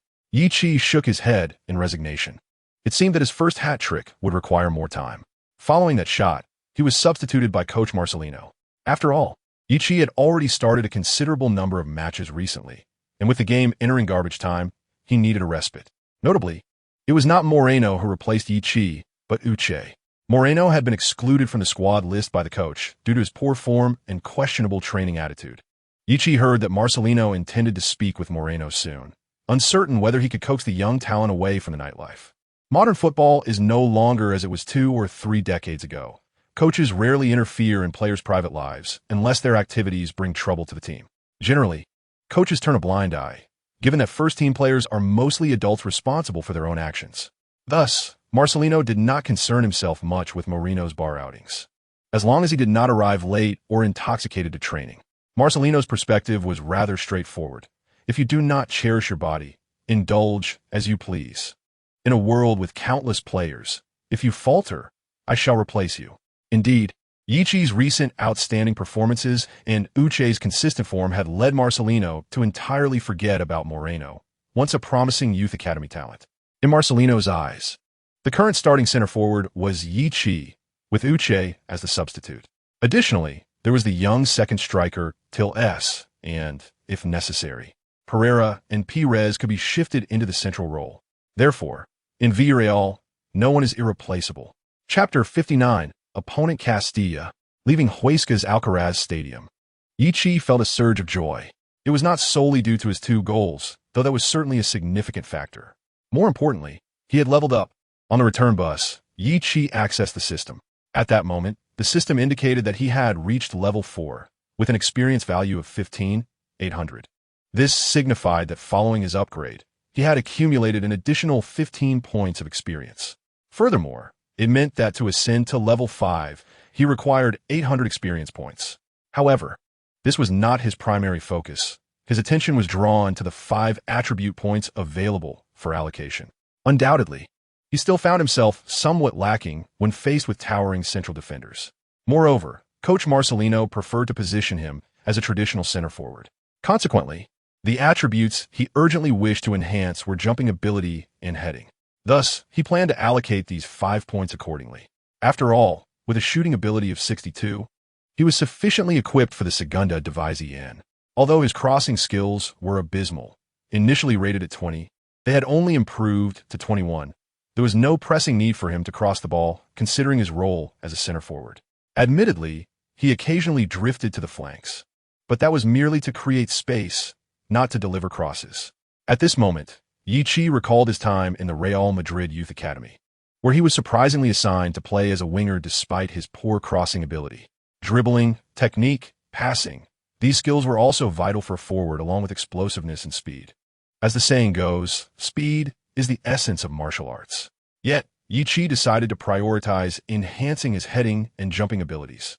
First, it would bolster his effectiveness as a target man, and second, it would align with the coach's tactical requirements. Even top stars like Ronaldo and Messi must adhere to tactical plans. How much more so for Yichi? Of course, the coaches of such superstars focus their strategies around them. Yichi closed his eyes, envisioning the system in his mind. Despite his recent efforts, his jumping ability had only reached 52, while his heading had improved to 47. The significant increase in heading capability could be attributed to the guidance he received from Senna during this time, allowing for rapid progress. Although his jumping improvement was modest, it at least indicated that his training regimen was yielding some results. After careful consideration, Yichi ultimately decided to allocate the new 5 attribute points to his jumping ability. Given the slow progress in this area, he prioritized it. Gomez had intended to speak with Yichi, primarily to inquire about the latter's rapid improvement. However, upon seeing Yichi resting his head against the bus window, he chose to abandon his plan. Little did Gomez know that Yichi was not merely asleep. He was engrossed in studying the system. Have you noticed that Yichi has made significant progress lately? After the match against Huesca, the team took a day to recuperate before resuming their routine, monotonous training. Marcelino observed Yichi's performance on the training field with a hint of curiosity, questioning his assistant. In a recent aerial duel, Yichi overwhelmingly outperformed Emo Gomez. This was hardly surprising, as Gomez is relatively short and lacks impressive jumping ability. Subsequently, the primary center back, Musacchio, was substituted in, yet he too found himself consistently outmatched in the header contests. Although Musacchio stands at 182 centimeters, just a fraction shorter than Yichi, he possesses decent heading skills and a commendable vertical leap. What sets him apart is his acute positional awareness, enabling him to anticipate the trajectory of the ball. Nevertheless, even with these attributes, Musacchio was unable to contend with Yichi. This indicates that, under similar physical conditions, Yichi typically holds the advantage. The real test will be whether Yichi can assert his dominance against taller opponents, a scenario yet to be validated in the matches ahead, as Villarreal lacks such towering center backs. Only Melberg fits this description, but the seasoned Swede is currently sidelined due to injury. Uli observed Yichi's training for a while before remarking on his significant progress, noting an improvement in his balance, which is crucial for a stationary striker or center back. Balance not only enables complex maneuvers, but also provides an edge in aerial confrontations. If Yichi were present alongside Musacchio, one might question the very concept of balance, as the system does not include this attribute. Nevertheless, Yichi believes that such metrics do exist within the system. For instance, a forward devoid of balance, vision, or agility, yet possessing an inexplicable goalkeeping ability seems rather absurd. This week, Yichi exhibited an unprecedented zeal during training, contrasting sharply with Moreno. Thus, when head coach Marcelino announced the starting lineup for the upcoming match in La Liga 2, it came as no surprise that Yichi was among the starting 11, while Moreno was again omitted from the squad, deprived even of the opportunity to tend to the water cooler. Rumor has it that Marcelino had a conversation with Moreno a couple of days prior, but the outcome appeared ineffective. Consequently, whispers circulated that Marcelino intended to return Moreno to the team as a form of reprimand and warning. However, Yichi's focus lay entirely on the forthcoming adversary. In the next round, Villarreal would face Castilla, also known as Real Madrid's second team, a squad that had once seemed unattainable to him. During his time in Real Madrid's youth academy, Yichi had aspired to join Castilla, only to find his name absent from the roster of regular players, even in the under-19 category. Yet now, he was poised to confront the team that had once been his unattainable dream. Nevertheless, that was in the past. Yichi was determined to demonstrate that the greatest mistake of the Real Madrid Youth Academy was overlooking his potential. This motivation fueled his exceptional efforts in training, as he eagerly anticipated the challenge posed by Castilla. Perhaps you could take it down a notch? Connie remarked with a wry smile, observing Yichi's incessant fidgeting at the DST Fano Stadium, an unmistakable eagerness to commence the match. I'm merely keeping my body in a warm-up state so I can adapt swiftly once the game begins. It's an effective strategy, Connie. You should consider trying it. Yichi suggested. Connie shot him a skeptical glance, internally questioning his motivations. As the match approached, there would be a ceremony to exchange team flags. As the captain on the field, Senna, who had been rotated out, exchanged flags with Castilla's captain, Jess. Due to a recent recovery from injury, Jess was not in the starting lineup. The vice-captain had been loaned to another team during the winter break, leaving Jess as the acting captain for the day. Yichi greeted several familiar faces from the opposing team. While he had not forged close friendships during his time at Castilla, most of the players from the youth academy, now elevated to Castilla or loaned to other teams in La Liga or La Liga 2, were not overtly hostile towards him. Typically, the rosters are announced a day before the match, with the starting lineup revealed a few hours prior. Thus, Yichi was aware that a certain individual he despised would be on the opponent's bench. Scanning the home team's substitutes, he quickly identified that individual, Paulo Teixeira. Once a friend who betrayed him, Teixeira had recklessly tackled him during training match, resulting in a cruciate ligament injury that nearly ended Yichi's football career. Although he knew Teixeira had secured a spot in the under-19s, he was astonished to discover that Teixeira had ascended directly to Castilla from the under-19s within a few short months. Ironically, it was Teixeira who was most bewildered. When he had sidelined Yichi with a devastating injury, he had believed Yichi's career was effectively over. Yet he felt no guilt. Professional football is not merely about passion and dreams, but also about harsh realities. One could only lament the brutality inherent in the sport. After his recovery, Yichi chose not to renew his contract with the youth academy, a decision Teixeira anticipated. Understanding Yichi's talent was limited and that the repercussions of his injury would hinder his prospects.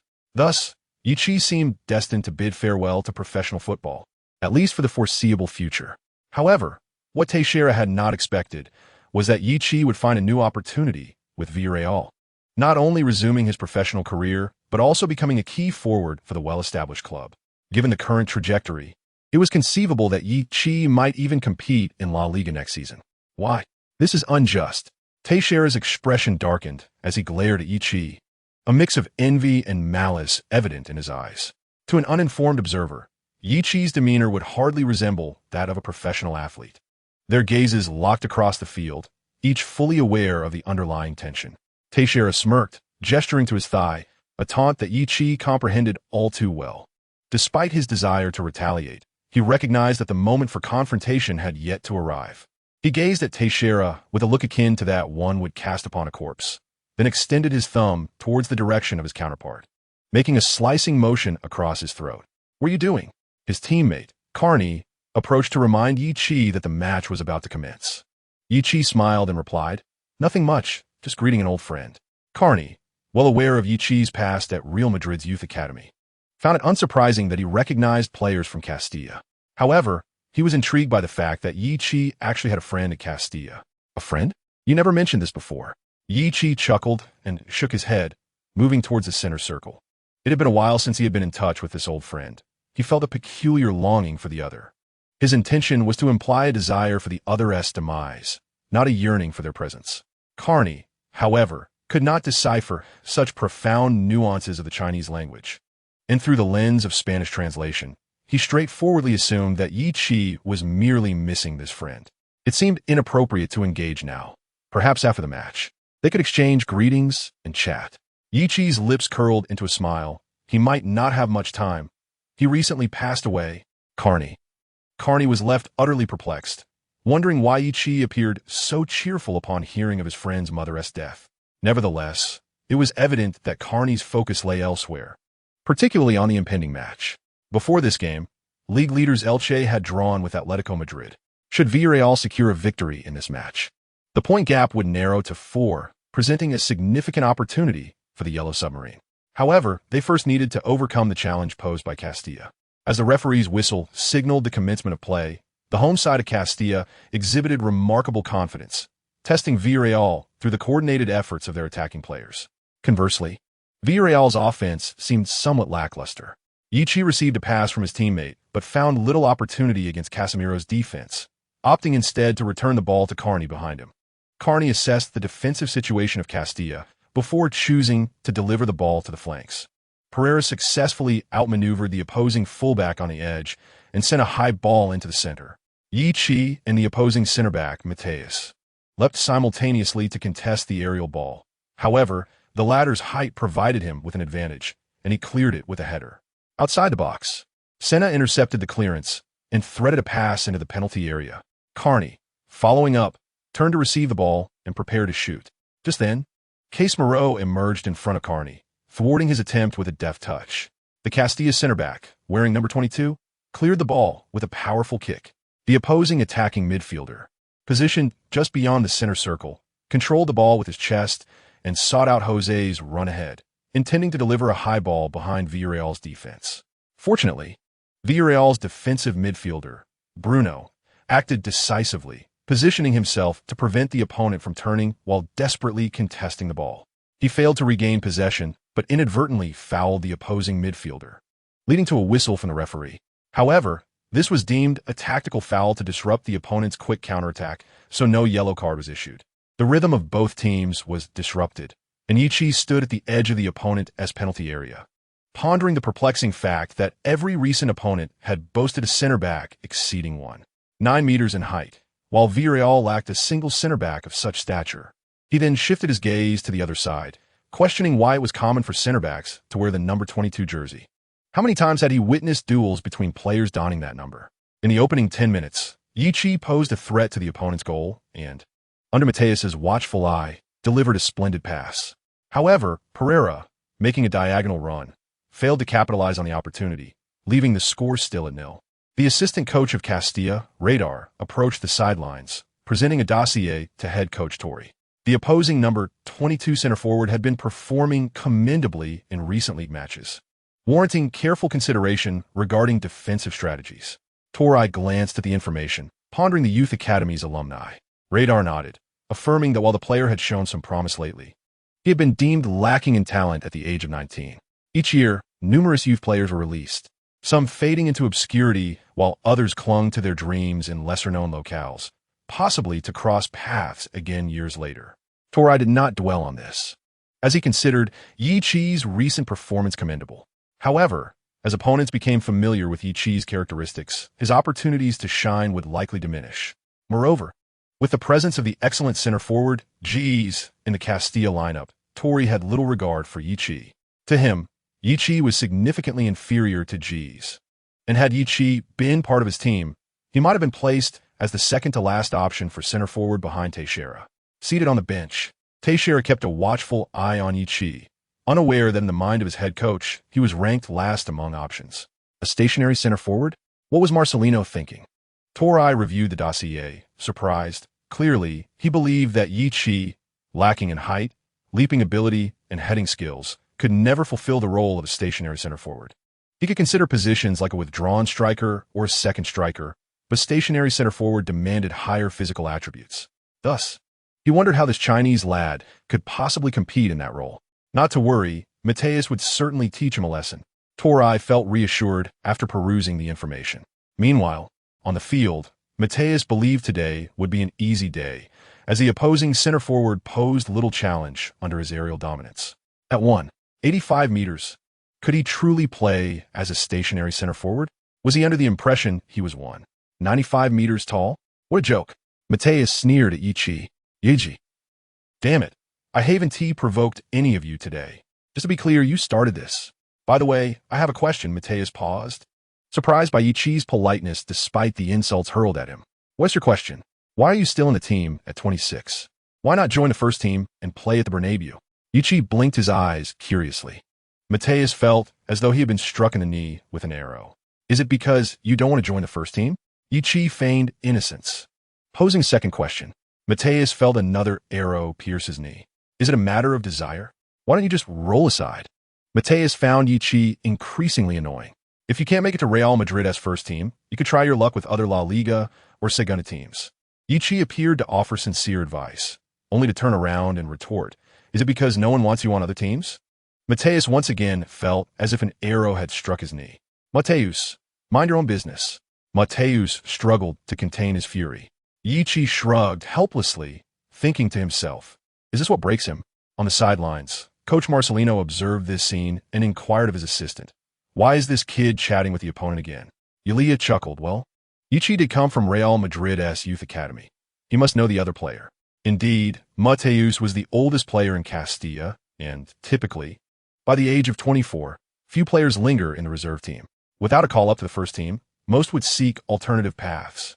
For wasting one's prime years as a player is unwise. Now, at 26, he evidently did not meet the first team's requirements, relegating him to the reserves. In reality, he had already reached an agreement with Zaragoza in La Liga.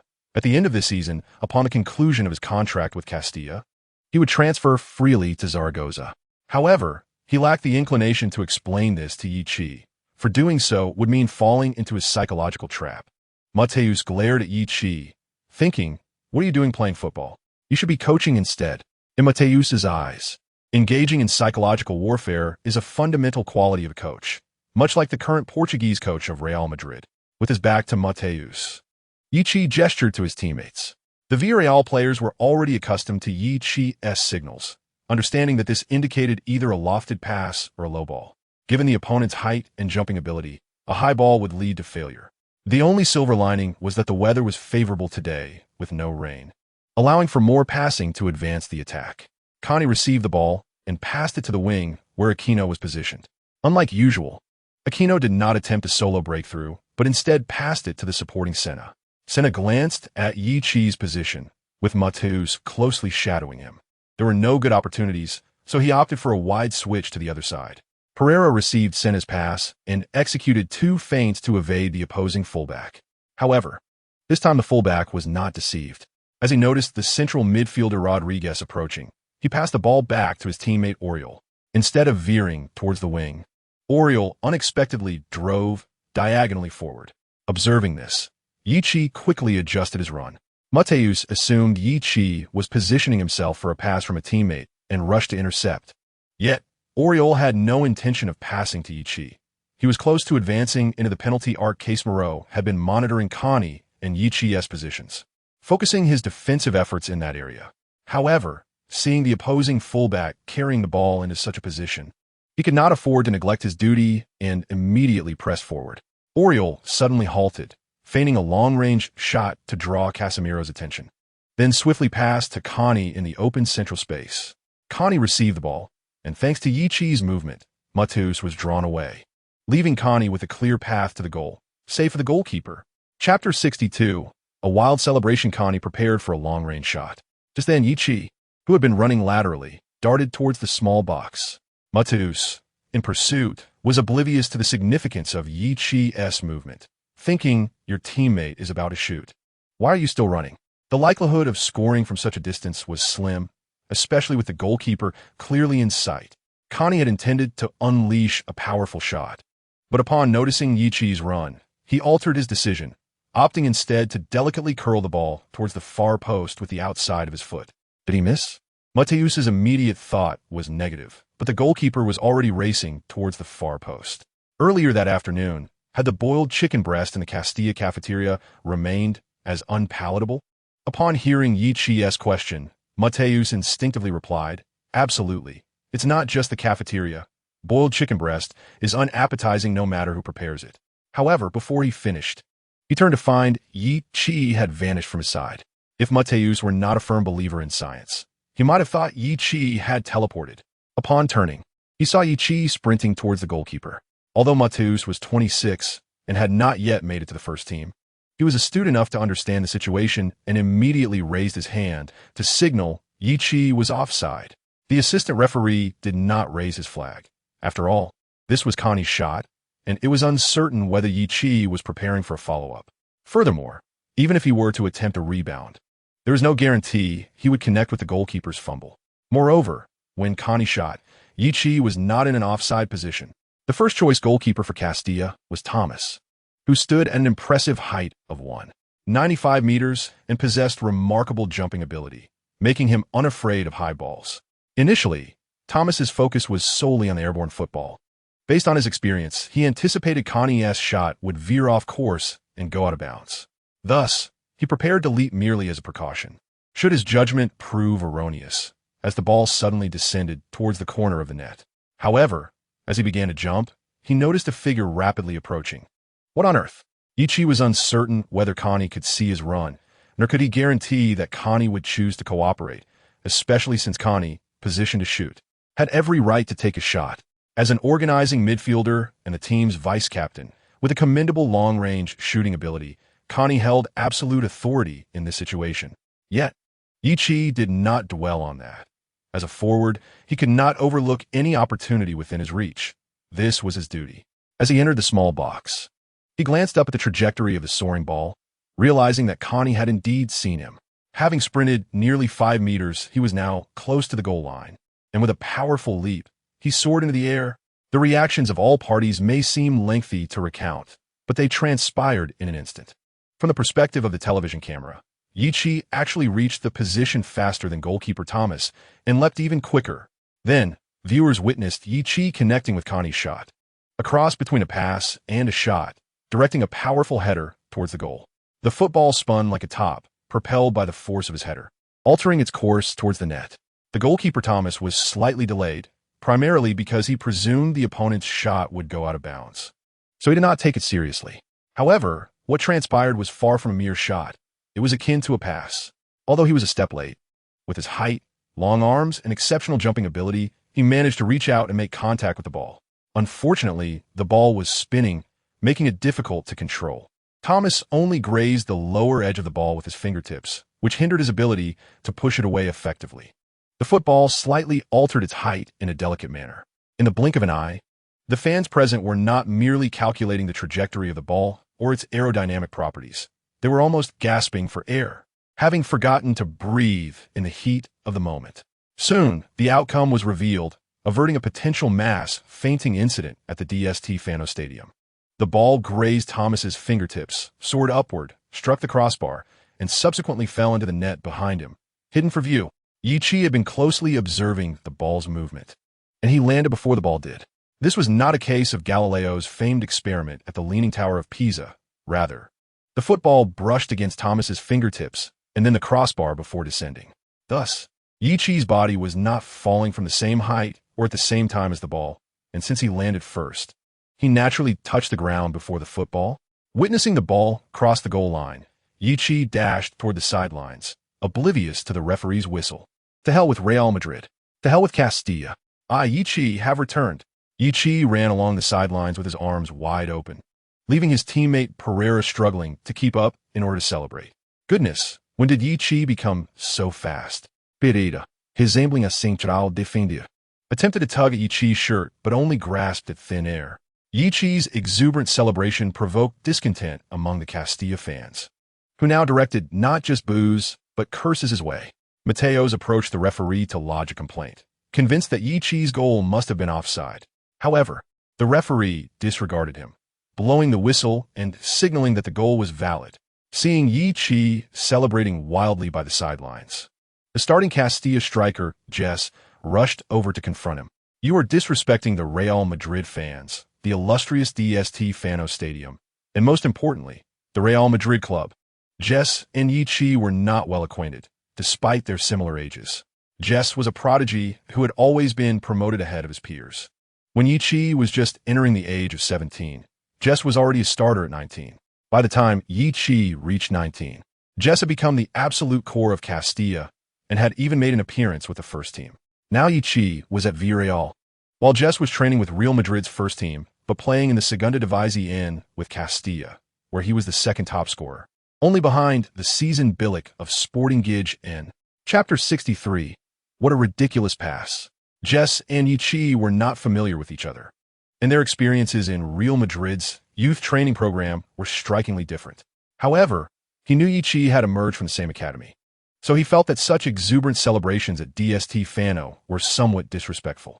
To Jess, even if Real Madrid had not chosen to renew your contract, they had at least nurtured you for 2 years. Moreover, many players are released by Real Madrid every year. Where do you stand in that lineup? After venting his frustrations, Yichi's emotions had calmed considerably.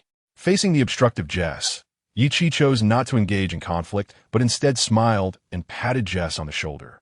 A gesture of respect. However, the best way to honor Real Madrid was to score a few more goals in their presence. Jess, he wanted to retort, but felt that Yichi had a point. I have a friend named Joss, and you're his target.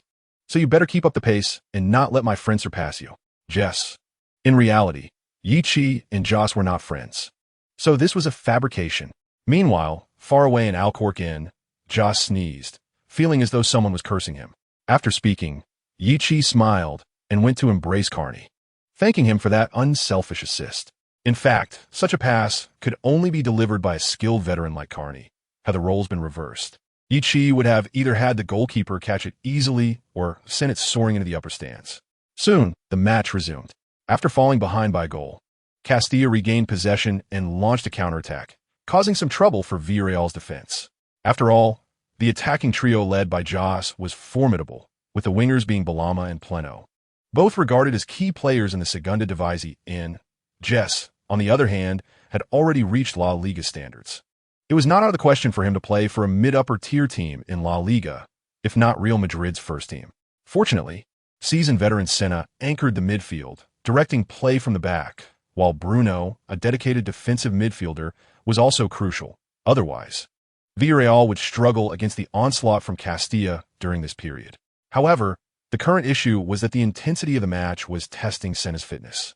Thus, on the sidelines, Marcelino was already discussing contingency plans with assistant Yulia, as the veteran defensive midfielder Farillos and loaned Argentine midfielder Canterios were warming up.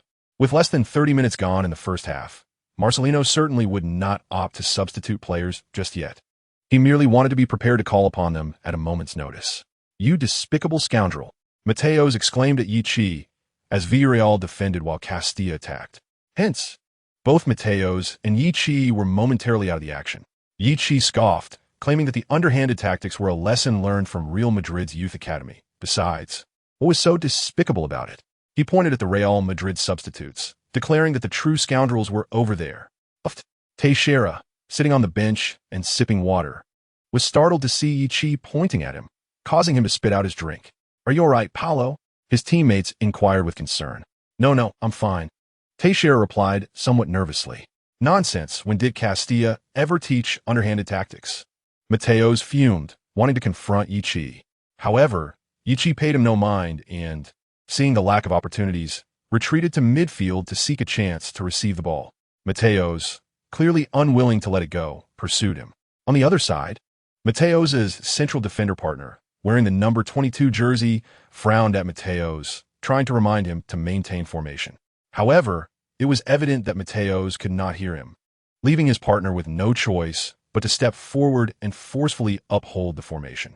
Defensive midfielder Casemiro also noticed this, wandering in front of the two central defenders, ready to provide support at any moment. How is their defense pressing so high?" mused Marcelino, the coach of Villarreal, stroking his chin. Alta contemplated. Perhaps this was an opportunity? Marcelino evidently shared this sentiment, signaling to Pereira to remain forward, positioned strategically on the flanks. After all, with Yichi, the center forward, opting to drop back for the ball, it was imperative to leave a counterattack point in the front line.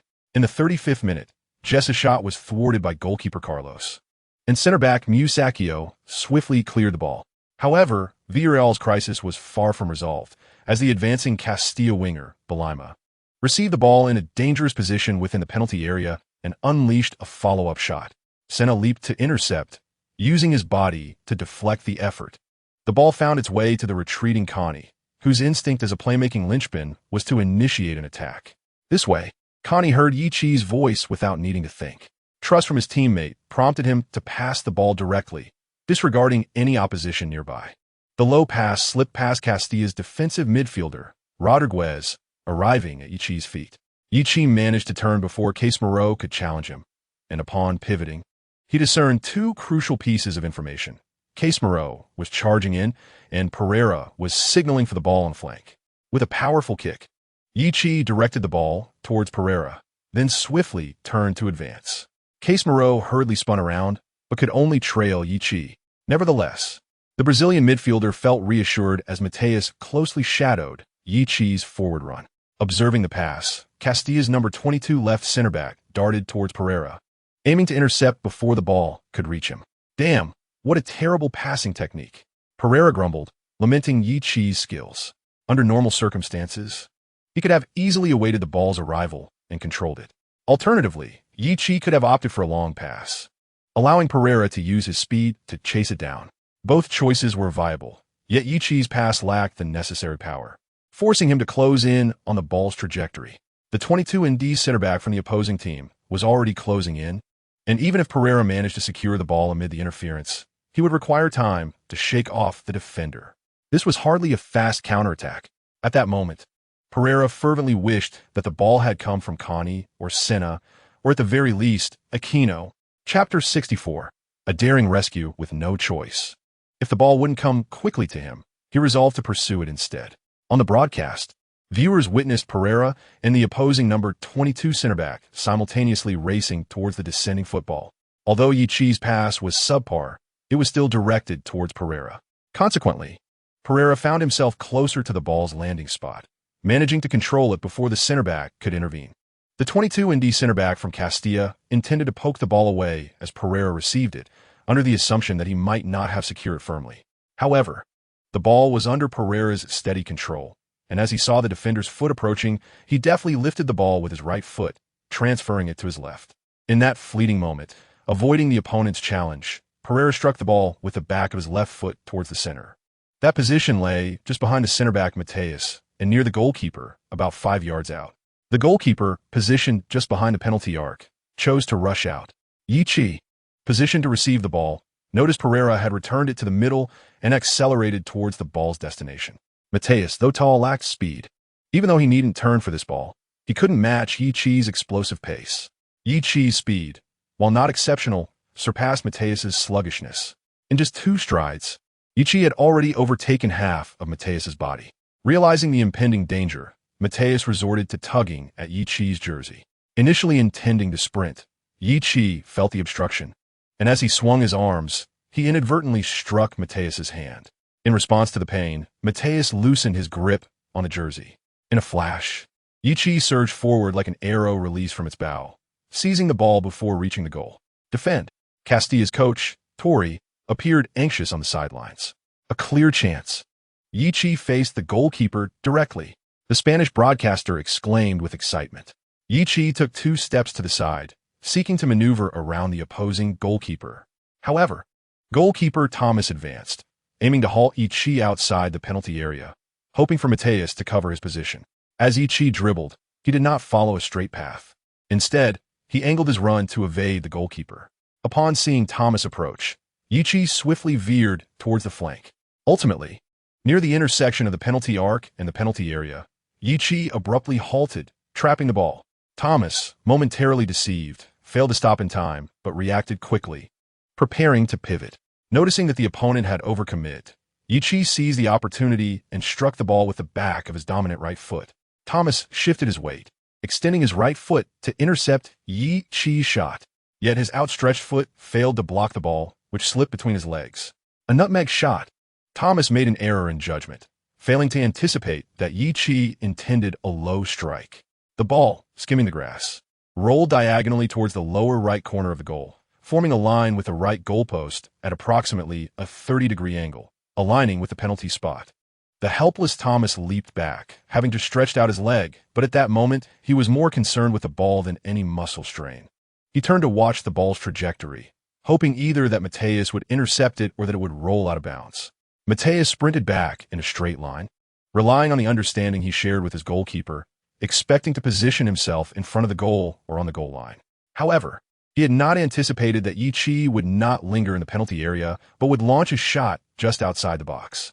Therefore, as he entered the penalty area, the rolling ball had already crossed the penalty mark, heading towards the goal line.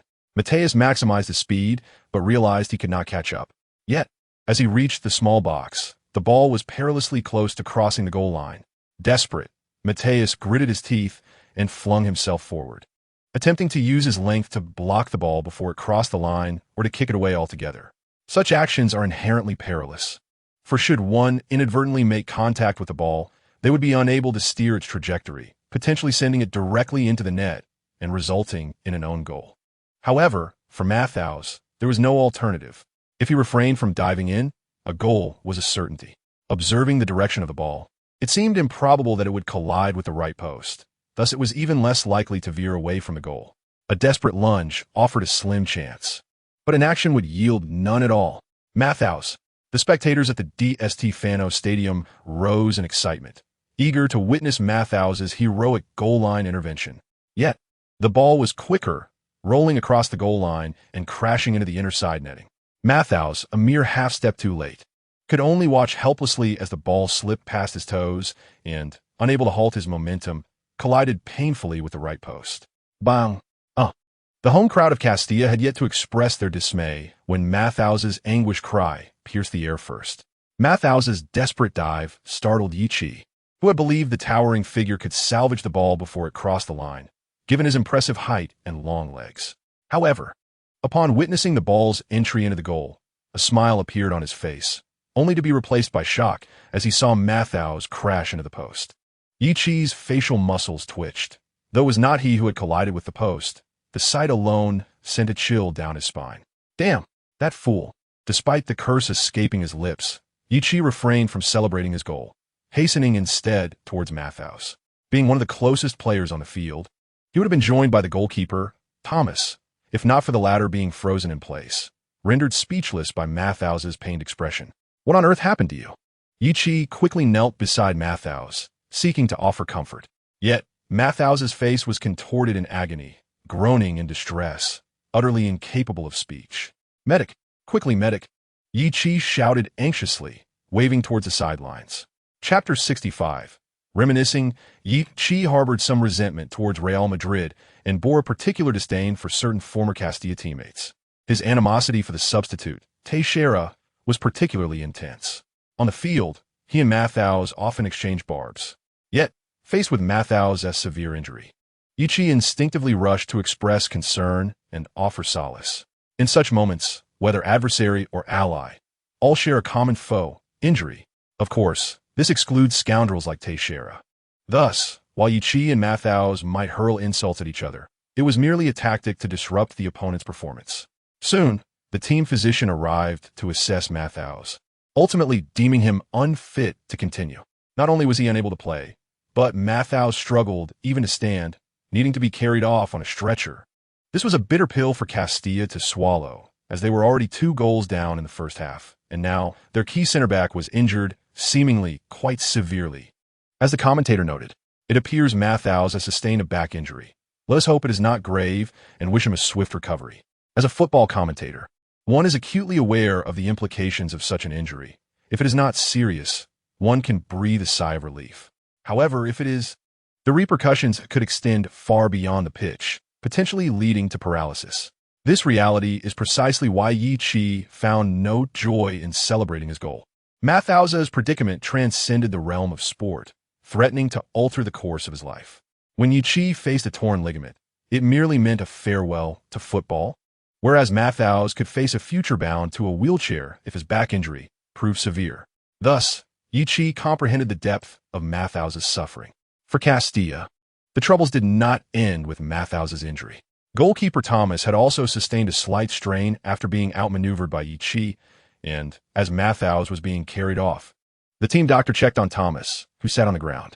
Fortunately, the issue was minor, and after some urgent treatment, the physician assured Coach Torre that Thomas could continue. This indicated that there had not been a significant muscle strain, or else he would not have been able to persist in the game. Tori breathed a sigh of relief.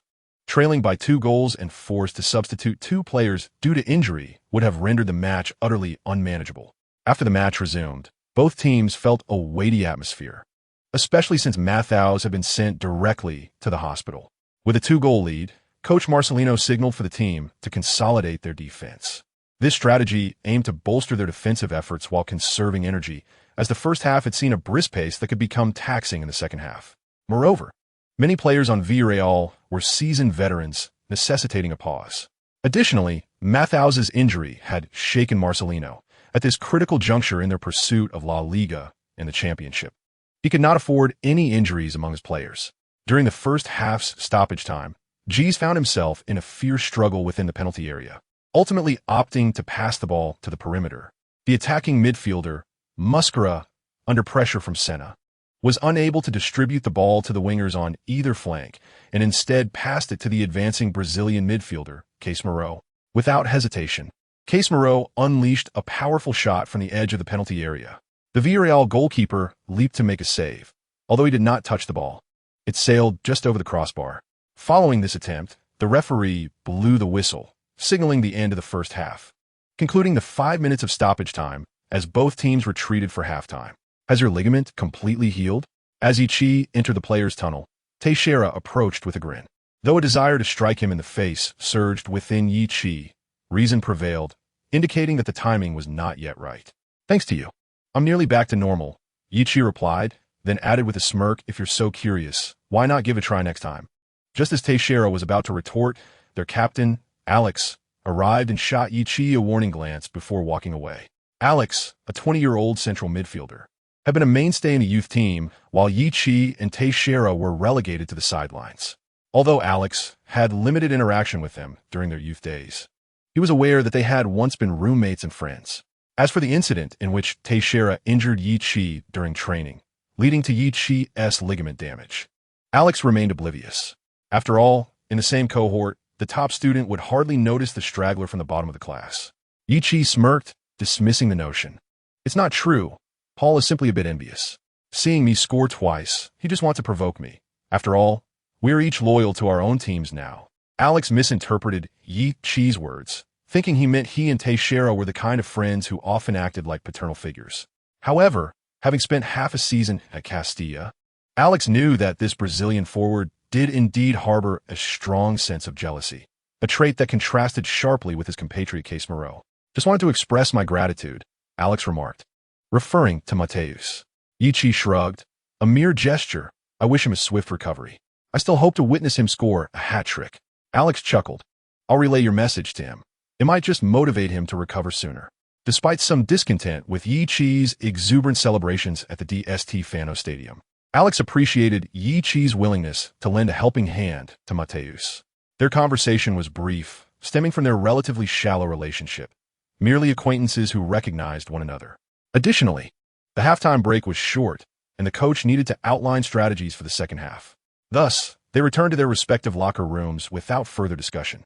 In the home locker room of Castilla, Coach Tori emphasized the need to bolster their offensive strategy.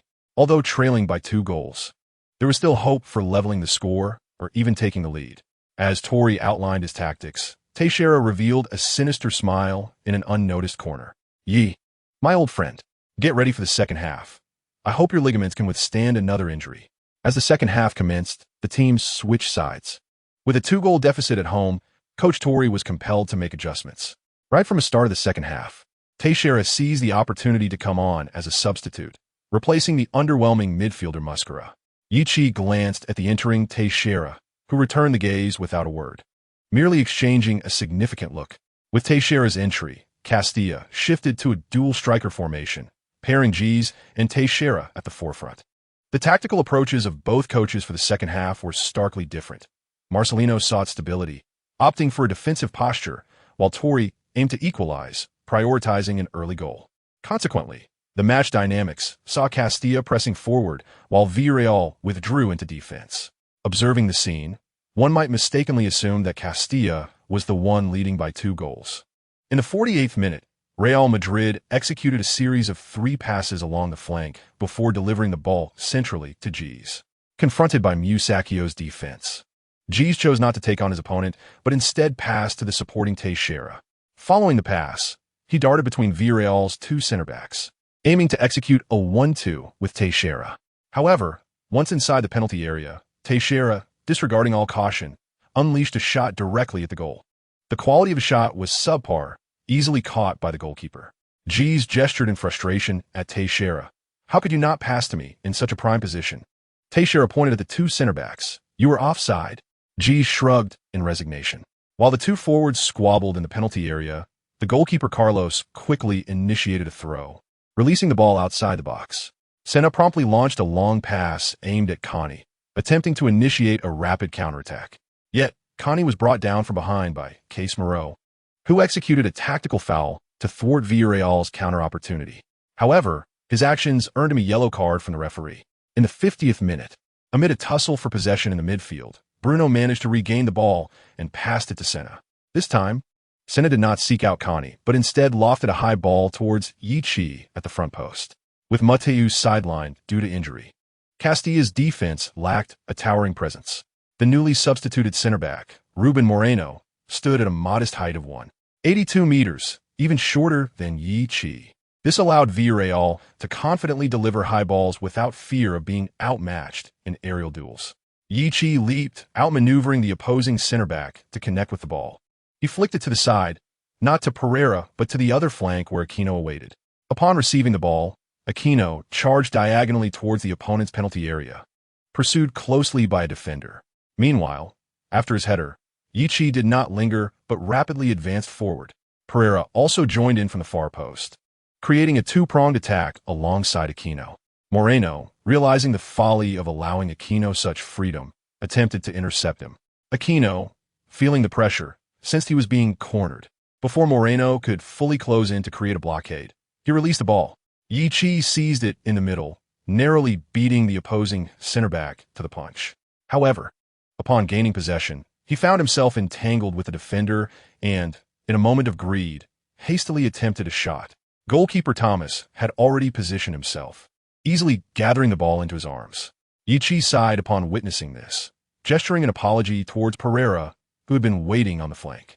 He recognized that he had acted too hastily and should have passed the ball to Pereira instead. Pereira raised his hand, accepting Yichi's apology. Their cooperation had been commendable, often resulting in assists, and given Yichi's earlier 2 goals, Pereira understood his eagerness for a hat trick, especially against his former team, Castilla. Pereira thought to himself that he might have been equally greedy in Yichi's position, aiming for that coveted hat trick. In the 56th minute, Yichi received a diagonal cross from the fullback, directing a header towards Pereira on the wing. Inside the penalty area, Pereira took the ball and shot directly at the goal, catching goalkeeper Thomas off guard as the ball rippled the net. However, just as Pereira prepared to celebrate, the assistant referee raised his flag, signaling that he had been offside when receiving the pass.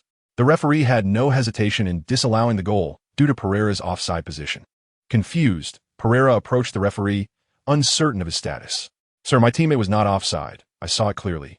Yichi also approached the referee to explain, having glanced at Pereira's position when he jumped.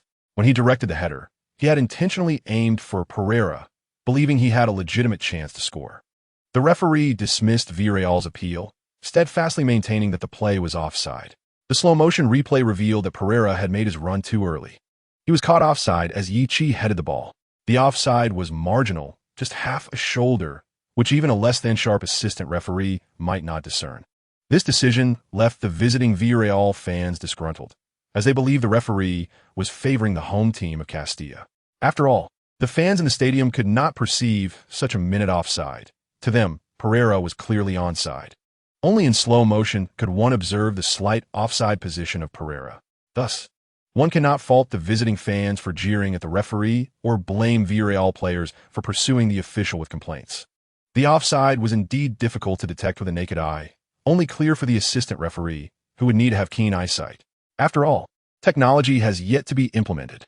Teixeira approached Yichi, who was pursuing the referee with complaints, and advised him not to appear so shameless. The referee's word is final. If he declares it offside, then it is offside. Even if it weren't, it would still be deemed offside. One must learn to accept the situation rather than merely resist, for resistance yields no favorable outcome. What nonsense! Yi was already exasperated with Teixeira, wondering if he thought Yi wouldn't dare to retaliate. In the 61st minute, Teixeira drew Villarreal's central defender, Dorado, away with his movement.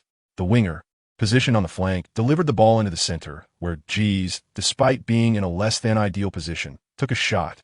Villarreal's goalkeeper, Carlos, was caught off guard, clearly unprepared for a shot from that angle, and could only hurriedly attempt a save. Ultimately, the ball found its way into the net. Jeez! The prodigious forward from Castilla scored, narrowing the score to 2-1. Castilla still had a chance to equalize. It is no surprise that Jeez, currently second in the goal-scoring charts of the Segunda Division, capitalized on what was hardly a chance to score. Rumor has it that he will be promoted to the first team next season. With such dazzling performances, one would think he could easily thrive in La Liga. Teixeira rushed to embrace Jeez in celebration, even though the goal was largely a testament to Jeez' individual skill. However, Teixeira believed that had he not drawn away the opposing defenders, Jeez would never have had the opportunity to shoot. Thus, he claimed a share of the glory. The Castilla head coach, Torri, was pleased with the goal and urged his team to maintain their momentum in pursuit of an equalizer. Less than 2 minutes after Castilla's goal, Villarreal seized an opportunity. This goal instilled a measure of confidence in Castilla, prompting them to press forward even more aggressively. Their defense was strained, forcing the attacking midfielder, Connie, to retreat to his own half to defend. Yi also intended to drop back to assist, but he noticed the captain, Senna, signaling him to stay up front. Indeed, a quicker opportunity soon arose. Teixeira, instead of passing immediately, held onto the ball too long. Villarreal's defense was already densely packed, leaving no room for a breakthrough. Senna engaged an opponent, then suddenly dispossessed him, passing the ball to Connie outside the penalty area. Connie, turning partially, connected with Pereira, who was immediately intercepted by an approaching Villarreal fullback. Rather than engage in a tussle, he launched a long ball directly into the center. Behind the two opposing center-backs, Villarreal's counterattack. From Senna's successful tackle to Pereira's powerful pass into the midfield, the entire sequence lasted just 3 seconds. The players of Castilla had not yet fully registered the shift. One moment, they were attacking in Villarreal's penalty area. The next, the ball was surging across the midfield. Yi was well prepared. As he saw Pereira strike the ball, he surged between the two center-backs. He received the ball just behind the opposing defenders. The newly substituted midfielder, Moreno, raised his hand to signal Yi was offside, but this time the assistant referee did not respond. Due to the recent high press, both center-backs had pushed up to the halfway line, and the goalkeeper, Thomas, had also advanced, positioning himself near the edge of the penalty area. When Thomas spotted Yi charging towards him with the ball, he hesitated to leave his goal. However, his position was far from the goal, leaving him with no choice but to advance. Yi noticed the goalkeeper approaching and feigned a chip shot. Thomas laughed, dismissing the idea that someone could chip from such a distance. But soon, Thomas's smile faltered as he realized Yi was not feigning. He genuinely lifted the ball over the goalkeeper's head. Without pausing, Yi accelerated behind the goalkeeper. It was not a chip shot. It was a deft nutmeg. Thomas realized he had been deceived and could not afford to let Yi receive the ball behind him. He quickly turned to pursue. However, having just lunged towards Yi, he now had to pivot and sprint toward the goal, an action that strained his muscles. After just a couple of steps, he felt a painful tug in his thigh. Cursing silently, Thomas grimaced, hopping on his feet momentarily before halting his pursuit. He could only watch helplessly as Yi regained possession just outside the penalty area. An open goal. Yi passed the ball to his future self 3 seconds later. Unaware of the situation behind him, Yi thought the goalkeeper was still in pursuit. He took a step into the penalty area and hurriedly shot, fearing interference from the goalkeeper. Having rushed into the box, the quality of his shot was understandably lacking. Fortunately, fortune favored him, sparing him from the embarrassment of missing an open goal. The ball struck the inside of the goalpost and found its way into the net. A hat trick? Yi. This was his gift to his former club. This marked Yi's first career hat trick. Having previously left his old team, Castilla, as a mere background player, Yi was ecstatic, far more thrilled than with his first goal in the first half. He fervently tore off his jersey, waving it like a banner as he sprinted along the sidelines in exuberant celebration. Memories of past derision during his time at Castilla flooded his mind. You can play football? I see you can kick a ball. Hey, Do you really think the club signed you because they recognized your potential? For heaven's sake, this is Castilla, the pinnacle of footballing talent in all of Spain. No, all of Europe. The club is spending money on you because they see some value in your pathetic ligaments. So you should be grateful. Listen to me. This might be good for you, as you won't have to worry about your remarkable dishwashing skills being hindered by football anymore. Ha ha ha ha ha. The humiliation from past doubts and ridicule made this moment of triumph for Yichi all the more exhilarating. Ha! I am here to play football, damn it. Yichi halted, roaring at the Castilla fans in the stands. Veins bulged on his forehead, resembling an enraged lion. His fierce demeanor startled the Castilla supporters, causing them to momentarily forget to boo him. The commentator from Spanish television, after a brief silence, remarked on Yez's menacing close-up, "It seems he has suffered considerable injustice during his time at Castilla. Today, he has come to demand an explanation." Chapter 68, Beware. Yichi's hat trick did not intimidate the Real Madrid fans. Rather, it was his post-goal celebration that silenced the home crowd. Castilla's coach, Tori, felt discomfort, not because of Yichi's spectacular hat trick, but due to the injury sustained by goalkeeper Thomas during Yez's third goal, a hasty dive that resulted in a thigh muscle strain. With no choice, he had to utilize his final substitution. After Yichi completed his hat trick, Marcelino decided it was prudent to make a change and substituted the captain, Senna, for Ferrolarios. This was a positional swap, with both players being seasoned veterans in their 30s. Playing a full match in such a fiercely contested game was a significant challenge for them, but a halftime performance would offer a different scenario. Thus, Marcelino opted to let Senna rest and allow Ferrolarios to exert his remaining energy. Notably, Ferrolarios possessed superior defensive capabilities compared to Senna. Trailing by 2 goals and having exhausted all substitutions, Tori found himself in a predicament, forced to make adjustments with the players currently on the field. He instructed his team to increase their breakthrough attempts from the flanks, ultimately aiming to deliver crosses into the box. With 2 center forwards on the pitch, this strategy could leverage their advantages. Observing Castilla's increasingly aggressive offense, Yichi retreated to bolster the defense in the midfield.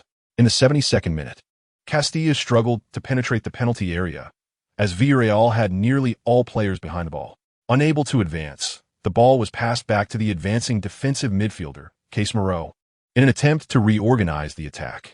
As Case Moreau received the ball, he was startled to find Yichi right in front of him. "Brother, you are a forward. What are you doing defending at the edge of the box?" Unaware of Casemiro's inner thoughts, Yichi took note of the opponent's footwork and made a quick jab. Case Moreau, having anticipated the move, effortlessly sidestepped Yichi's outstretched foot, evading him with ease. Yichi, wearing a wry smile, realized that the system was indeed true to its word. His lack of defensive skills was painfully evident. After bypassing Yichi, Case Moreau soon encountered Connie. Spotting a winger making a run into the channel, Case Moreau promptly distributed the ball. The winger feigned a forceful entry into the penalty area, but, at the moment of his advance, cleverly passed the ball to the overlapping fullback. The fullback gallantly surged down the flank, delivering a high cross into the center. At that moment, the penalty area was crowded with Villarreal defenders. Teixeira leapt to meet the ball, but failed to connect. The seasoned Dorado positioned himself advantageously, beating Teixeira to the header and clearing the ball. Defensive midfielder Bruno received the clearance, yet before he could stabilize possession, he was swiftly dispossessed by the advancing Case Moreau. Instead of passing to the forwards, Case Moreau opted for a powerful long-range shot. Goalkeeper Carlos was well prepared, immediately diving to parry the shot with both fists. Following up, Gies obtained the ball in the penalty area, but upon noticing Musacchio approaching with intent to challenge, he hastily took a shot. This attempt posed no threat to the goalkeeper, as defensive midfielder Ferrolarios was positioned perfectly to clear the ball with a hefty kick. During this period of trailing, Castilla launched a fervent offensive, with even center forward Yichi retreating to assist in defense. However, they could not afford to be complacent, as such an all-out assault could easily lead to counterattacks for Villarreal. While Yichi was not positioned in the front line, the swifter Pereira remained alert for opportunities upfield.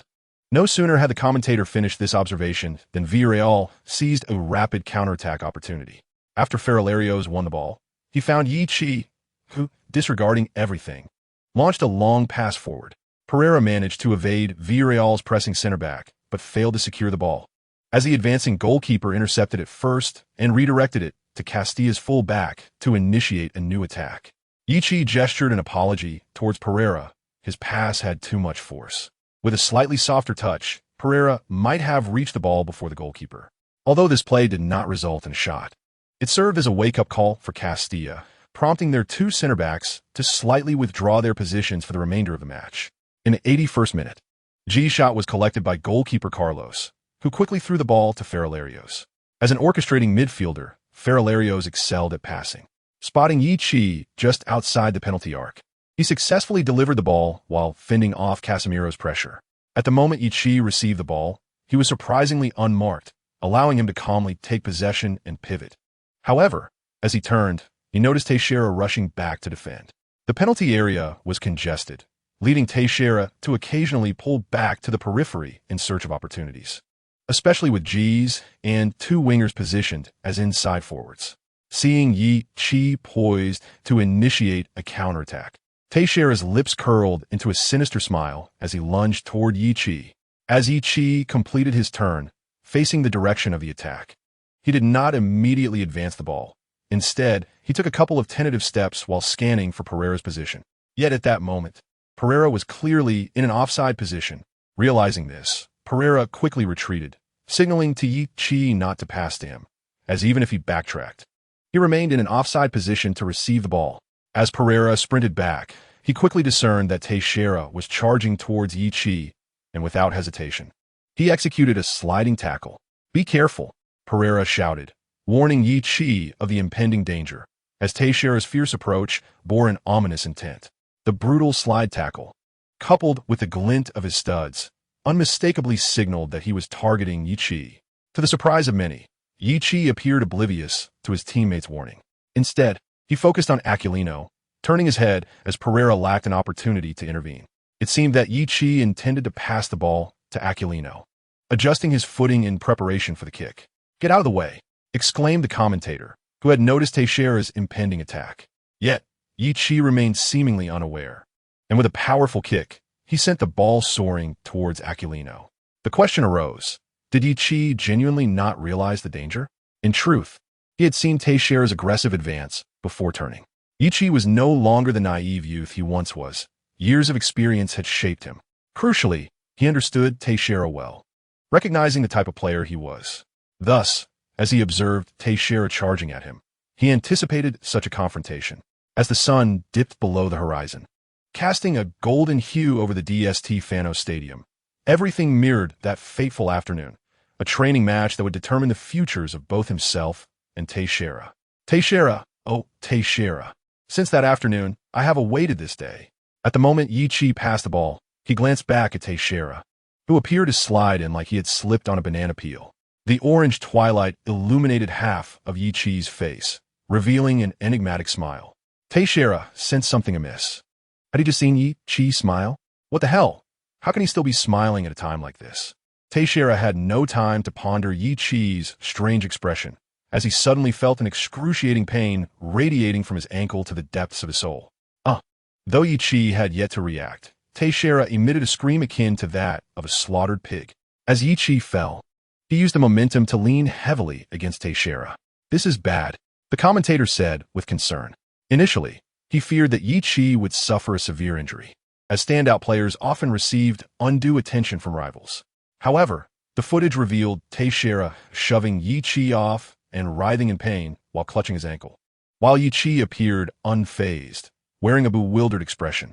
At first, many believed Teixeira was merely feigning injury to elicit sympathy and evade punishment, playing the victim in hopes of gaining the referee's favor. Yet, it soon became evident that Teixeira's agony was genuine, with cold sweat beading on his forehead. This was no act. If Teixeira were capable of such theatrics, he should pursue an Oscar in Hollywood rather than play football in Spain. The referee promptly halted the match and signaled for the Castilla team, Doctor, to enter the field. "Damn it," Torai cursed, realizing that if Teixeira was indeed injured, he would have incapacitated 3 players in this match alone. Moreover, they had no substitutions left. While the team doctor treated Teixeira, the broadcast took the opportunity to replay the incident in slow motion. The footage revealed that as Yichi prepared to pass the ball, he seemed to sense something. his head slightly turning. Then, Teixeira's reckless tackle followed. Although Teixeira's leg did not rise high, it was evident that he had exposed the studs of his boots, aiming for Yi Chi's supporting leg. Such a maneuver, known as showing the studs, was deemed a dangerous tackle, classified as a malicious foul, warranting a red card under normal circumstances. If Yi Chi's supporting leg had been struck with such force, his ankle would surely sustain severe damage.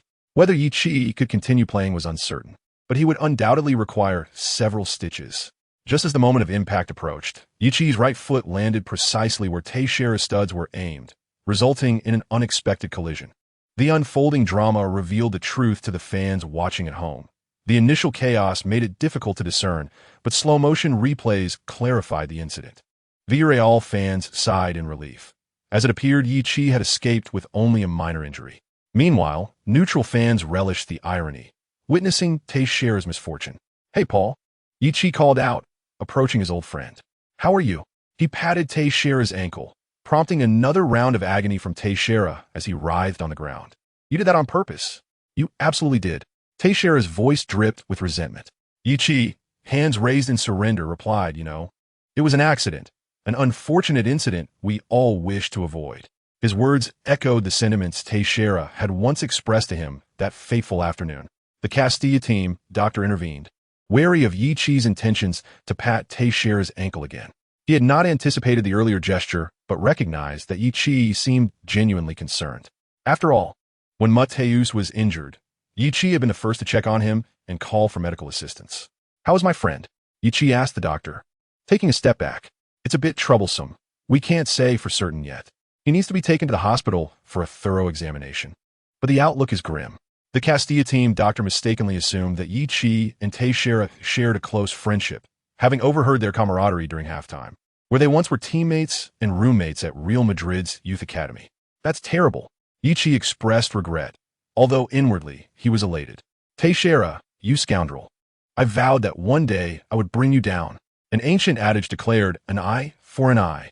Ultimately, Teixeira was unable to continue due to a significant injury and was carried off the field on a stretcher. Ironically, as he lay on a stretcher, the referee issued him a red card. Yi Chi found himself increasingly fond of the referee, who embodied integrity and fairness. Torai sighed, realizing that with a 2-goal deficit, a player down, and less than 10 minutes remaining, the hope for a comeback was utterly bleak. The most disheartening aspect was the severe injuries suffered by 3 players. Though goalkeeper Thomas would likely return in a month, both Mateus and Teixeira's recoveries remained uncertain. Teixeira's reckless behavior served as a wake-up call for Marcelino, as Yi Chi's stellar performance, coupled with his exuberant goal celebrations, made it plausible that rival players might resort to underhanded tactics against him. To guard against any unforeseen circumstances, Marcelino substituted Mo Gomez for Yi Chi and also replaced Aquino with the fullback Veneta. Consequently, the Yellow Submarine altered their formation from 4-2-3-1 to 4-4-1-1, with Pereira positioned to the forefront to spearhead counterattacks, supported by Connie behind him. Among the 4 midfielders, all were primarily defensive players, and although Veneta, being a newly introduced fullback, could also adeptly play as a wide midfielder. Observing the situation, Tori retreated to the coaching bench, having entirely relinquished his ambitions for this match. With 1 player down and trailing by 2 goals, with only a few minutes remaining and the opposing team fortifying their defense, how could one expect a comeback? Chapter 70. From now on, we are indebted to no one. The head coach of Castilla, Tori, ultimately chose to concede, believing that even divine intervention would prove futile. The final outcome was a 1-3 defeat, with Yi Chi, who achieved his first career hat-trick, leading the Yellow Submarine to secure 3 points. Have you forgotten the nurturing grace bestowed upon you by Real Madrid? Fortunately, you departed swiftly. Our club does not require players lacking in professional ethics. Out of respect, let's extend courtesy to one another. Hey, young man, you ought not to celebrate so ostentatiously at the DST Fano Stadium. As Ichi exited towards the player tunnel, the Real Madrid fans on either side leaned over the railing, hurling accusations. Perhaps accusations was too mild a term. Vitriol would be more fitting. Connie, an experienced veteran who had witnessed his fair share of tumultuous moments, placed an arm around Yi Chi's shoulder. signaling him to disregard the remarks and hasten to the locker room. Yet, Yichi paused, casting a glance at the fans on both sides. The journalists at the sidelines, akin to sharks sensing blood, instinctively recognized that a narrative was about to unfold. In an instant, cameras turned towards Yichi at the mouth of the player tunnel. Unperturbed by the vitriol from the Real Madrid fans, Yichi felt an unexpected sense of relief. Though the youth academy of Real Madrid had not bestowed upon him ample attention or support, particularly regarding the incident with Teixeira, which seemed to have gone unnoticed by the academy directors, he acknowledged that it was indeed Real Madrid that had afforded him the opportunity to venture to Spain. Having avenged his grievances, Yichi smiled at the fans in the stands. Henceforth, we are indebted to no one, nor are we connected. After uttering these words, indifferent to whether the Real Madrid fans could hear him or how they might react, Yichi bowed his head and proceeded into the player tunnel alongside Connie. Connie observed Yichi's departing figure, wondering if it was merely his imagination, but he felt that Yichi appeared significantly lighter. How peculiar! It was evident that he was gaining muscle and weight. How could he seem thinner? Connie shook his head, dismissing the implausible notion from his mind. Marcelino, with the intention of protecting his younger players, had previously refrained from bringing Yichi to post-match press conferences, even when he had performed exceptionally. Today, however, he broke from tradition, omitting the captain, Senna, and the vice-captain, Connie, choosing instead to bring Yichi, the hat-trick hero, to the press hall. Both head coaches shared their thoughts on the match and responded to questions from journalists. Torai, the head coach of the home team Castilla, remarked that he had not anticipated the injury of 3 players in such a short span, while subtly insinuating that the yellow, submarine style of play was somewhat brutish. Although Marcelino maintained a gentle demeanor, he was not one to be easily trifled with. Firstly, we, Villarreal, received 3 yellow cards in this match, the same number as Castilla, and they even accumulated 1 more red card than us. If we are to be deemed rough, what then shall we say about them? Secondly, 2 of the 3 injured players from the opposing team suffered their injuries without any physical contact with our players. As for the third, I regret to say that it was, in my opinion, self-inflicted. The referee's red card speaks volumes. Torai, already in a foul mood, chose not to respond and stormed off. Yichi, observing Tori's furious departure, mused that in this match, both on and off the field, his coach had emerged victorious. The journalists were thoroughly satisfied with the mutual accusations exchanged between the 2 coaches, having gathered ample material to report. However, everyone was aware that the focal point of the press conference was just beginning. Ahem. First and foremost, congratulations, Yi, on achieving your first hat-trick in this match. Additionally, I would like to inquire how you perceive your nearly frenzied celebration following the hat-trick? A reporter asked. Yichi leaned towards a microphone on the table, offering a polite smile. Thank you. As you mentioned, this is my first hat-trick in my professional career, and it holds significant importance for me. It represents a reward for my unwavering commitment to football since childhood. Thus, I believe such a celebration is not excessive. This meticulously crafted response evidently did not satisfy the journalists. When you celebrated your goal, what were your thoughts regarding the Castilla fans? After all, they once supported you. Another reporter swiftly interjected. Yichi thought to himself, come on, they never supported me. I wasn't even included in a single youth team match roster. Forgive me, but I am donning the Villarreal jersey. Even if I were to think of fans, it would be the supporters of the Yellow Submarine. Of course, I hold no intention of offending Real Madrid fans. After all, you might as well ask Cristiano how he considers the feelings of Barcelona fans when scoring at Camp Nou. The Real Madrid fans would surely understand my sentiments. Hey Yi, we know you emerged from the Real Madrid Youth Academy, and Paul Teixeira, who came on as a substitute in this match, was once your roommate and friend. It has been rumored that he injured you during your time in the Real Madrid youth ranks, nearly leading to your retirement. Although you eventually recovered, your performance declined significantly, resulting in your contract not being renewed. What is your perspective on Teixeira's injury in this match? Is it a form of retribution? A journalist adjusted his glasses, a glimmer of cunning in his eyes. Yichi instinctively clenched his fists, his chest heaving slightly from the exertion. The journalist seated further away did not notice his unusual reaction, yet Marcelino, sitting beside him, distinctly sensed the shift in Yichi's emotions. Just as he was about to conclude the press conference and escort Yichi away, he noticed Yichi leaning towards a microphone. May I ask which publication you represent? Taken aback, the bespectacled journalist responded, "My apologies for not introducing myself. I am Luis from AS." Yichi chuckled, "AS? To be candid, I just assumed you were from The Sun. The Sun is notorious in sports journalism for its sensationalism. Their most popular articles often lack authenticity and feature scantily clad women on the third page."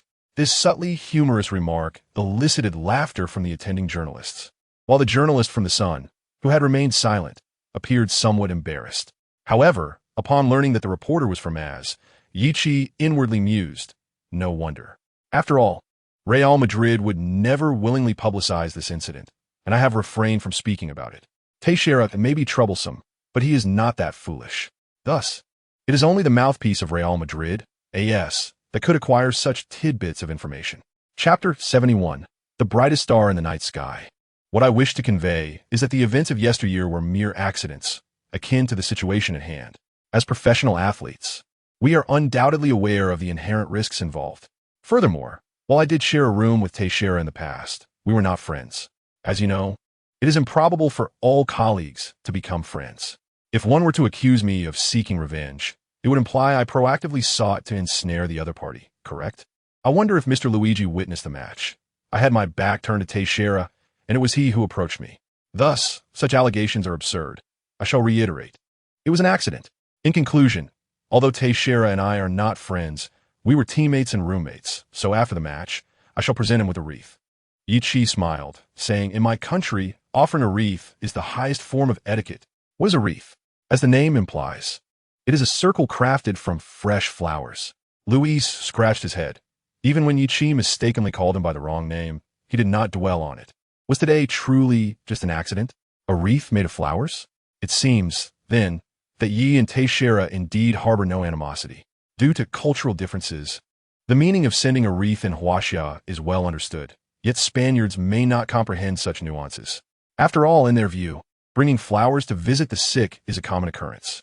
Marcelino glanced at Yichi, unconcerned with the underlying implications, for he firmly believed in what he had witnessed. In his eyes, Yichi was an exceptionally diligent young player. Hence, he was indifferent to whether Yichi's performance was an act of vengeance. To speak candidly, even if it were, it would be warranted. After Yichi completed his response, Marcelino used the excuse of the team's immediate return to Villarreal to escort him away from the press conference. He did not wish for this group to further entrap Yichi. The team bus departed Madrid, merging onto the highway. As the bus rolled along, the shimmering neon lights of Madrid faded into the distance. Yichi leaned against the window, feeling no attachment to the bustling city behind him. Instead, he raised his gaze to the pitch-black night sky. The vehicle sped along the outskirts, and the further they distanced themselves from Madrid, the more the stars in the night sky sparkled. From just a few at first, they eventually blanketed the Milky Way. Yichi reminisced about his childhood nights spent atop the hills of his hometown, where the summer sky was always filled with countless stars. Many times he found himself lying on the grassy slopes, mesmerized by the swirling galaxy above, accompanied by the chorus of frogs croaking nearby. Yet in recent years, it seemed he had been so focused on running forward that it had been ages since he last paused to gaze at the stars. He retrieved his headphones and opened his music player. The brightest star in the night sky. Can you hear the loneliness and sighs of those who gaze up at you? The brightest star in the night sky. Can you remember the shadows that once walked alongside me, now lost in the wind? I pray for a transparent heart and tearful eyes. Grant me the courage to believe once more, to embrace you beyond the lies. Whenever I lose sight of my existence, whenever I find myself lost in the darkness, the brightest star in the night sky, please guide me closer to you. The day following the match, in accordance with team protocol, was a designated day of rest. It was at this moment that Yichi finally had the opportunity to access the system. Ding! Congratulations, host, on achieving your first career hat trick. An additional reward of 1,000 experience points has been granted. Please check your account. What on earth has prompted this miserly system to be so generous today? Yichi was astonished. Previously, the experience points he received were merely in the tens, with the maximum being a couple hundred. To suddenly receive 1,000 points was enough to send him into a frenzy of joy. Is this a glitch in the system? Yichi tentatively inquired. Rest assured, host, this is a hidden reward. Yichi rubbed his hands together, declaring, I shall not be modest then.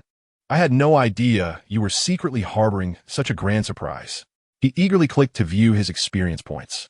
Currently, he was at level 4, 235, 800, with the 1,000 points being a hidden reward for completing his first hat trick. An additional 100 points were allocated for the hat trick itself, 25 points per goal, culminating in 100 points for 3 goals. Moreover, there were 20 points for the victory and another 100 points as a fixed monthly reward due to the end of the month approaching. After leveling up to level 5, his experience points became 5, 4, 351, 000, indicating a surplus of 435 points post-upgrade, with a requirement of 1,000 points to reach level 6. Of course, he still possessed 5 attribute points. Without hesitation, Yi Chi allocated them to his jumping ability. Consequently, his jumping attribute now reached 62 points, nearly on par with his shooting, which should suffice in the Segunda Division. At this moment, Yi Chi noticed some changes in his physical statistics, previously listed as 185 centimeters and 69 kilograms. He had not been attentive for a while and now measured 187 centimeters and 72 kilograms. Recently, he had been fervently gaining muscle, so an increase in weight was expected. But what did it mean that he had grown taller? At the age of 20, could he still be growing? How had things taken on such a surreal twist? If this continued, would he be subject to scientific investigation? Thankfully, it was merely a 2 centimeters increase, which should be imperceptible to the naked eye. While others enjoyed their rest, Yi Chi dedicated his day off to extra training. This was akin to waking up early on a weekend to write, or rushing home after work on a weekday evening to meet deadlines. An arduous existence for a writer. After training, Yi Chi, as per usual, went to help at Pazahino's restaurant. "Hey Yi, I feel like you've grown taller," Pazahino remarked, puzzled, as Yi Chi entered. Yi Chi was taken aback, thinking, "It's only 2 centimeters. It shouldn't be that noticeable. Have you not changed your glasses in a while?" According to reputable ophthalmological institutions, those with myopia should undergo vision checks every 3 years. Yi Chi interjected, "Is that so? Which authoritative ophthalmological institution provides that advice?" "I've never heard of it," Pazahino responded, genuinely intrigued. Yi Chi pondered for a moment. In Huaxia, its Shandong finds Nanxiang. Pazahino clearly did not grasp the reference and assumed there truly was a prestigious ophthalmological institution in Huaxia. Yi Chi mused that while it was undoubtedly authoritative, it was merely a digger. "But I don't have myopia. It's presbyopia." Yi Chi waved, dismissively close enough. "All those who wear glasses are subject to this recommendation," Pazahino remarked. Yi Chi is training here part-time, balancing between the dormitory and the training ground, unaware that the fervor he ignited back home is merely beginning. Chapter 72, The Drunken Man. The Huaxia forward, galloping through the Segunda Division. The nuclear warhead from Huaxia has officially been installed on the Yellow Submarine, a man whom Real Madrid finds utterly helpless. Shocking. The troubled past of this player. It seems that at some point, the media has gradually adopted clickbait headlines in their news reports. It is now the year 2013, a time when social media on the internet is flourishing. In recent years, online media has surged uncontrollably. At this moment, Weibo has not yet introduced trending topics, but the embryonic concept is already taking shape. The news regarding Yi Chi inundates the platforms of the infamous Sina Weibo and its portal site. Despite Yi Chi's stellar performance with Villarreal, the attention in the Segunda Division is, after all, rather limited. This time, however, the circumstances are different, facing Real Madrid. Yi Chi's hat trick naturally draws the gaze of more Spanish media outlets. Observing from the domestic sports media, they exclaim, "Isn't this our talented player from Huaxia?" Thus, they publish sensational headlines. At first glance, one might mistakenly believe that Yi Chi has brought Real Madrid to tears at the Bernabeu. The second headline is even more outrageous, leading netizens to assume that their country has sold nuclear warheads to the board game nation. Upon closer inspection, it turns out to be from the sports section, not the military. Most news outlets are merely rehashing reports from Spanish media, lacking a coherent narrative. Domestic fans feel as though a Huaxia player has miraculously descended from the heavens, performing commendably in the Segunda Division. Yi Chi's popularity soars. Yet he remains unaware of this from his position in Spain. He continues to adhere to his daily regimen, the only distinction being that the jersey sponsor has sent a representative to photograph him for a promotional campaign. This serves the dual purpose of advertising on their official site and displaying the images at storefronts nationwide. Although the sponsor is not affiliated with Villarreal, the sales of a yellow Submarines jerseys in the domestic market are dismal. After all, among Huaxia fans of Spanish teams, Real Madrid and Barcelona account for over 80%, while Atletico Madrid likely holds around 15%. The remaining clubs collectively capture merely 10%, resulting in a scant number of fans purchasing Villarreal jerseys domestically. The sponsor even offers sweatshirts and down jackets featuring Villarreal, which are affordable, yet their sales are not worth mentioning. Thus, the marketing department has sensed an opportunity and hastily arranged for Yi Qi's promotional shoot. One might say that the sponsor has had some misfortune.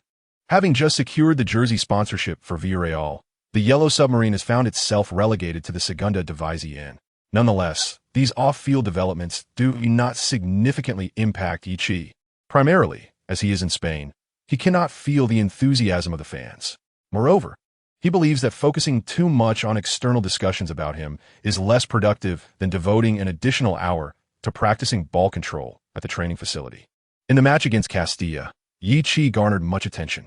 To safeguard young players, Marcelino did not arrange for Yi Qi to start in the subsequent league match against Huelva.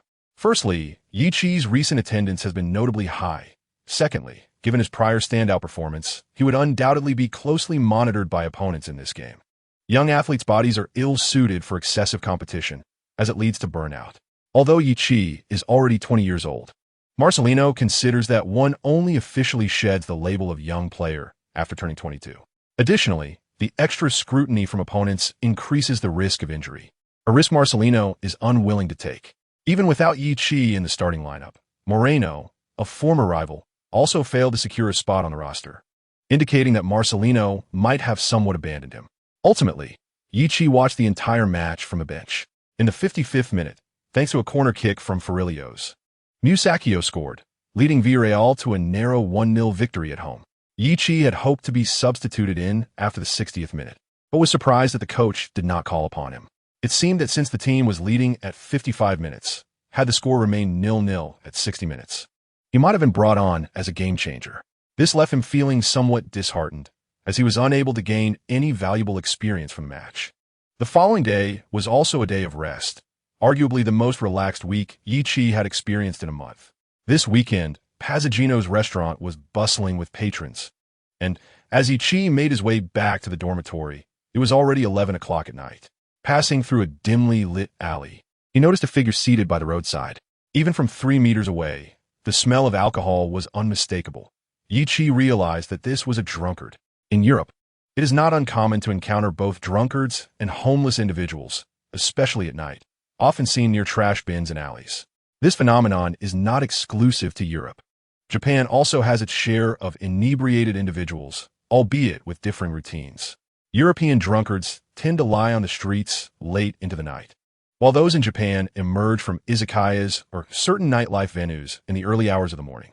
Furthermore, the demographics differ significantly. European drunkards are predominantly middle-aged, whereas in Japan, young and attractive individuals often comprise the inebriated crowd.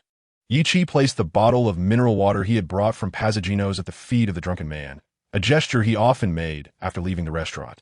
As it was free, "Don't go." As soon as he set down the bottle, the drunkard seized his wrist. Sighing, Yi Qi thought to himself, "Believe me, you cannot overpower me." The drunkard slurred. On what grounds? He swayed his head. On account of my origins from Huaxia, where everyone knows martial arts. Yi Qi was puzzled by this individual's condition, initially assuming he was questioning why he couldn't win. On what grounds do you get a start? On what grounds do you score? On what grounds? I am the genius player of Villarreal.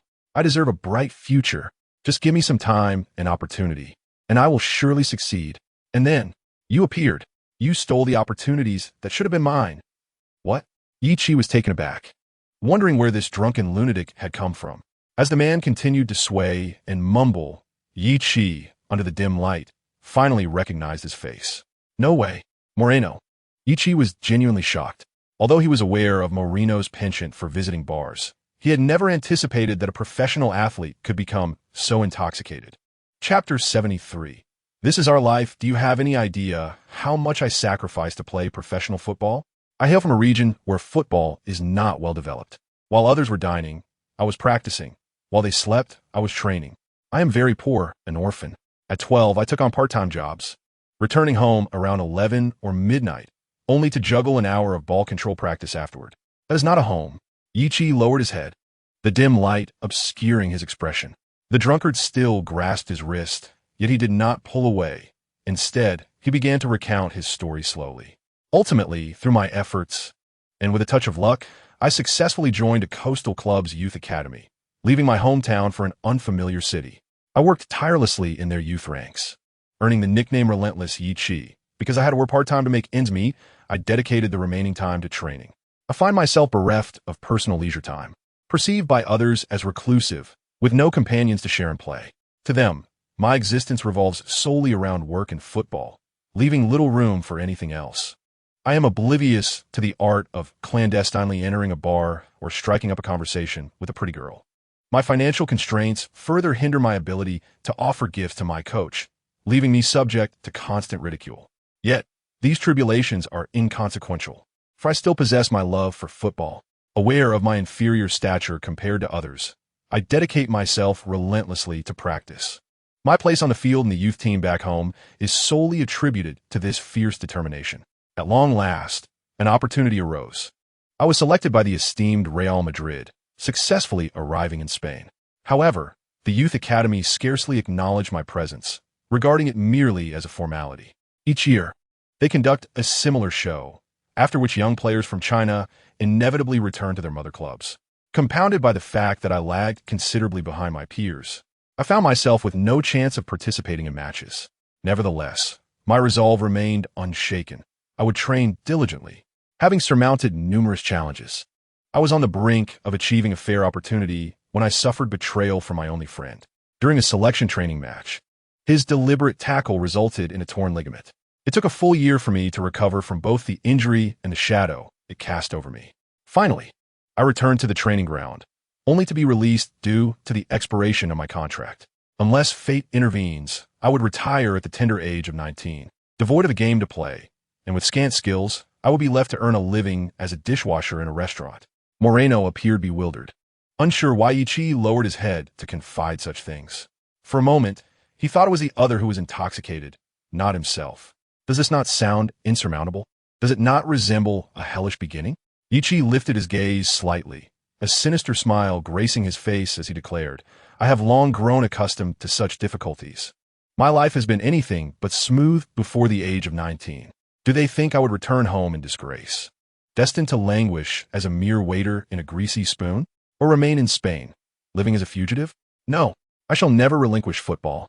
I have long since acclimatized to such adversities, so I shall persevere. A fire ignited within Yichi's chest as he vented his frustrations on the dimly lit street. Facing an unexpected adversary, if God commands me to cease playing football, I shall sew his lips shut. If Satan urges me to abandon the game, I shall shatter their ball. Yichi seized Moreno by the collar, lifting him from the ground. Do you understand? Your starting point was once the unattainable pinnacle for me. You have a loving family, and your parents have supported your passion for football since childhood.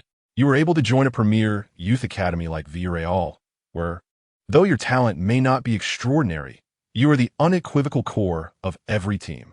Barring unforeseen circumstances, your life is set to sail smoothly until you become a mainstay in Villarreal's first team in your early 20s, potentially rising to a key player by 25, and perhaps even contending for a spot on the Spanish national team by 28. What have you done instead? Carelessly squandered your talent, drowning in alcohol at the slightest setback. With a swift motion, Yichi delivered a resounding slap to Moreno's face, followed by another powerful strike, delivering blows with both hands. Moreno, momentarily sobered, cursed and prepared to retaliate. Yichi smirked, effortlessly executing a shoulder throw, followed by a kick to Moreno's abdomen as he lay on the ground. Moreno curled up like an injured stray dog, whimpering in pain and trembling in fear. Is the drink enjoyable? Are the legs of the nightclub girls enticing? With each question, Yichi delivered another kick. Moreno could only shield his head, too frightened to retaliate. And yet you dare question my worth. I have not asked you why you have always been hailed as a prodigy in youth academies. You require no effort. Mere training grants you a position as a key player in a La Liga club. Meanwhile, I have risked everything, facing countless perils, just to gain entry into a professional club's youth ranks. This time, Yichi refrained from kicking, opting instead to express his disdain for Moreno's entitled demeanor. From this point onward, your life is your own affair. You may continue to squander your talent, lost in the intoxication and euphoria of nightclubs. But that is of no concern to me. My purpose in striking you was merely to convey that, in a real confrontation, you would not be a match for me. With a dusting off of his hands, Yichi strode away from Moreno, not looking back as he disappeared into the night. Damn it, I have long found this fool intolerable, he muttered. In the darkness, Yichi let out a sigh, reflecting on how some would label him as boring. Yet, while it may seem mundane to others, for him and that fool, this is the essence of our existence, whose life is not filled with monotony. Not far away, Moreno lay on the ground, vomiting, unsure if it was from the blows or the alcohol. Chapter 74. The sun rises from the Mediterranean. Yichi could not fathom why he had divulged so much to Moreno, perhaps out of compassion for someone who might self-destruct over trivial matters. Much like a farmer, drenched in sweat from tending to the fields, who feels compelled to reprimand those who waste food. Before his own dark days at 19, he had hoped someone would extend a helping hand to him. However, life rarely presents such serendipitous encounters. Most lives are quite ordinary. No one reached out to him, yet if given the chance, he would choose to assist others, for he understands the despair of being engulfed in darkness. Although no one had offered him a hand prior to 19, he now bears the weight of a system. This could very well be an extraordinary means of uplifting himself. Some claim the system is futile, yet for Yichi, its emergence was akin to a bridge constructed during his descent into a bottomless abyss. Life does not necessitate constant crossing of bridges when crucial moments arise. Having someone to build a bridge or hold an umbrella is of utmost significance. As Yichi accessed the system, he found himself momentarily lost in thought. Much like players who open a game but do not engage, he expressed gratitude to the system, yet he refused to become its slave. Thus, he trains with fervor. Relying solely on the system would surely elevate him to one of the most illustrious stars. The system could appear without warning. But what if one day it vanished just as inexplicably? Would he then find himself trapped in a fleeting dream? Thus, Yichi persevered in his training and sought to remedy his shortcomings, for it bestowed upon him a sense of solidity. Humanity harnessing a system is what we call technological advancement. However, should the day arise when the system dominates humanity, it would be termed artificial intelligence, or perhaps machines remarkably akin to humans. I am a human, not an artificial entity. Yichi deactivated the system and succumbed to slumber amidst the deep, sonorous snores of his roommate, Christian. Meanwhile, Moreno was destined for a sleepless night. It was not merely the self-encouraging mantras Yichi repeated, but rather the genuine agony that plagued him. He lay on the ground for an extended period before he gradually stumbled homeward.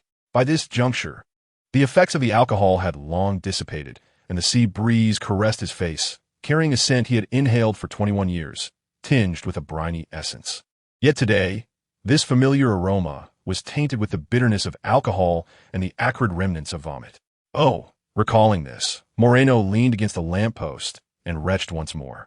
How dreadfully tedious! After a considerable time, Moreno straightened himself, bracing his hands against his waist. Yichi felt a profound sense of ennui. The alcohol was equally tedious. Everything seemed insipid. Blast it! He raked his fingers through his disheveled hair, knowing that tomorrow, Coach Marcelino would likely erupt in anger once again. That scoundrel Moreno, if he didn't wish to attend, should never have come at all. At the crack of dawn the next day, Coach Marcelino was fuming at the training facility. The primary cause of his ire was Moreno's absence, having taken a leave of absence for the third time in 2 weeks. Not only had the quality and quantity of training diminished, but he had also adopted a hit-or-miss approach to attendance.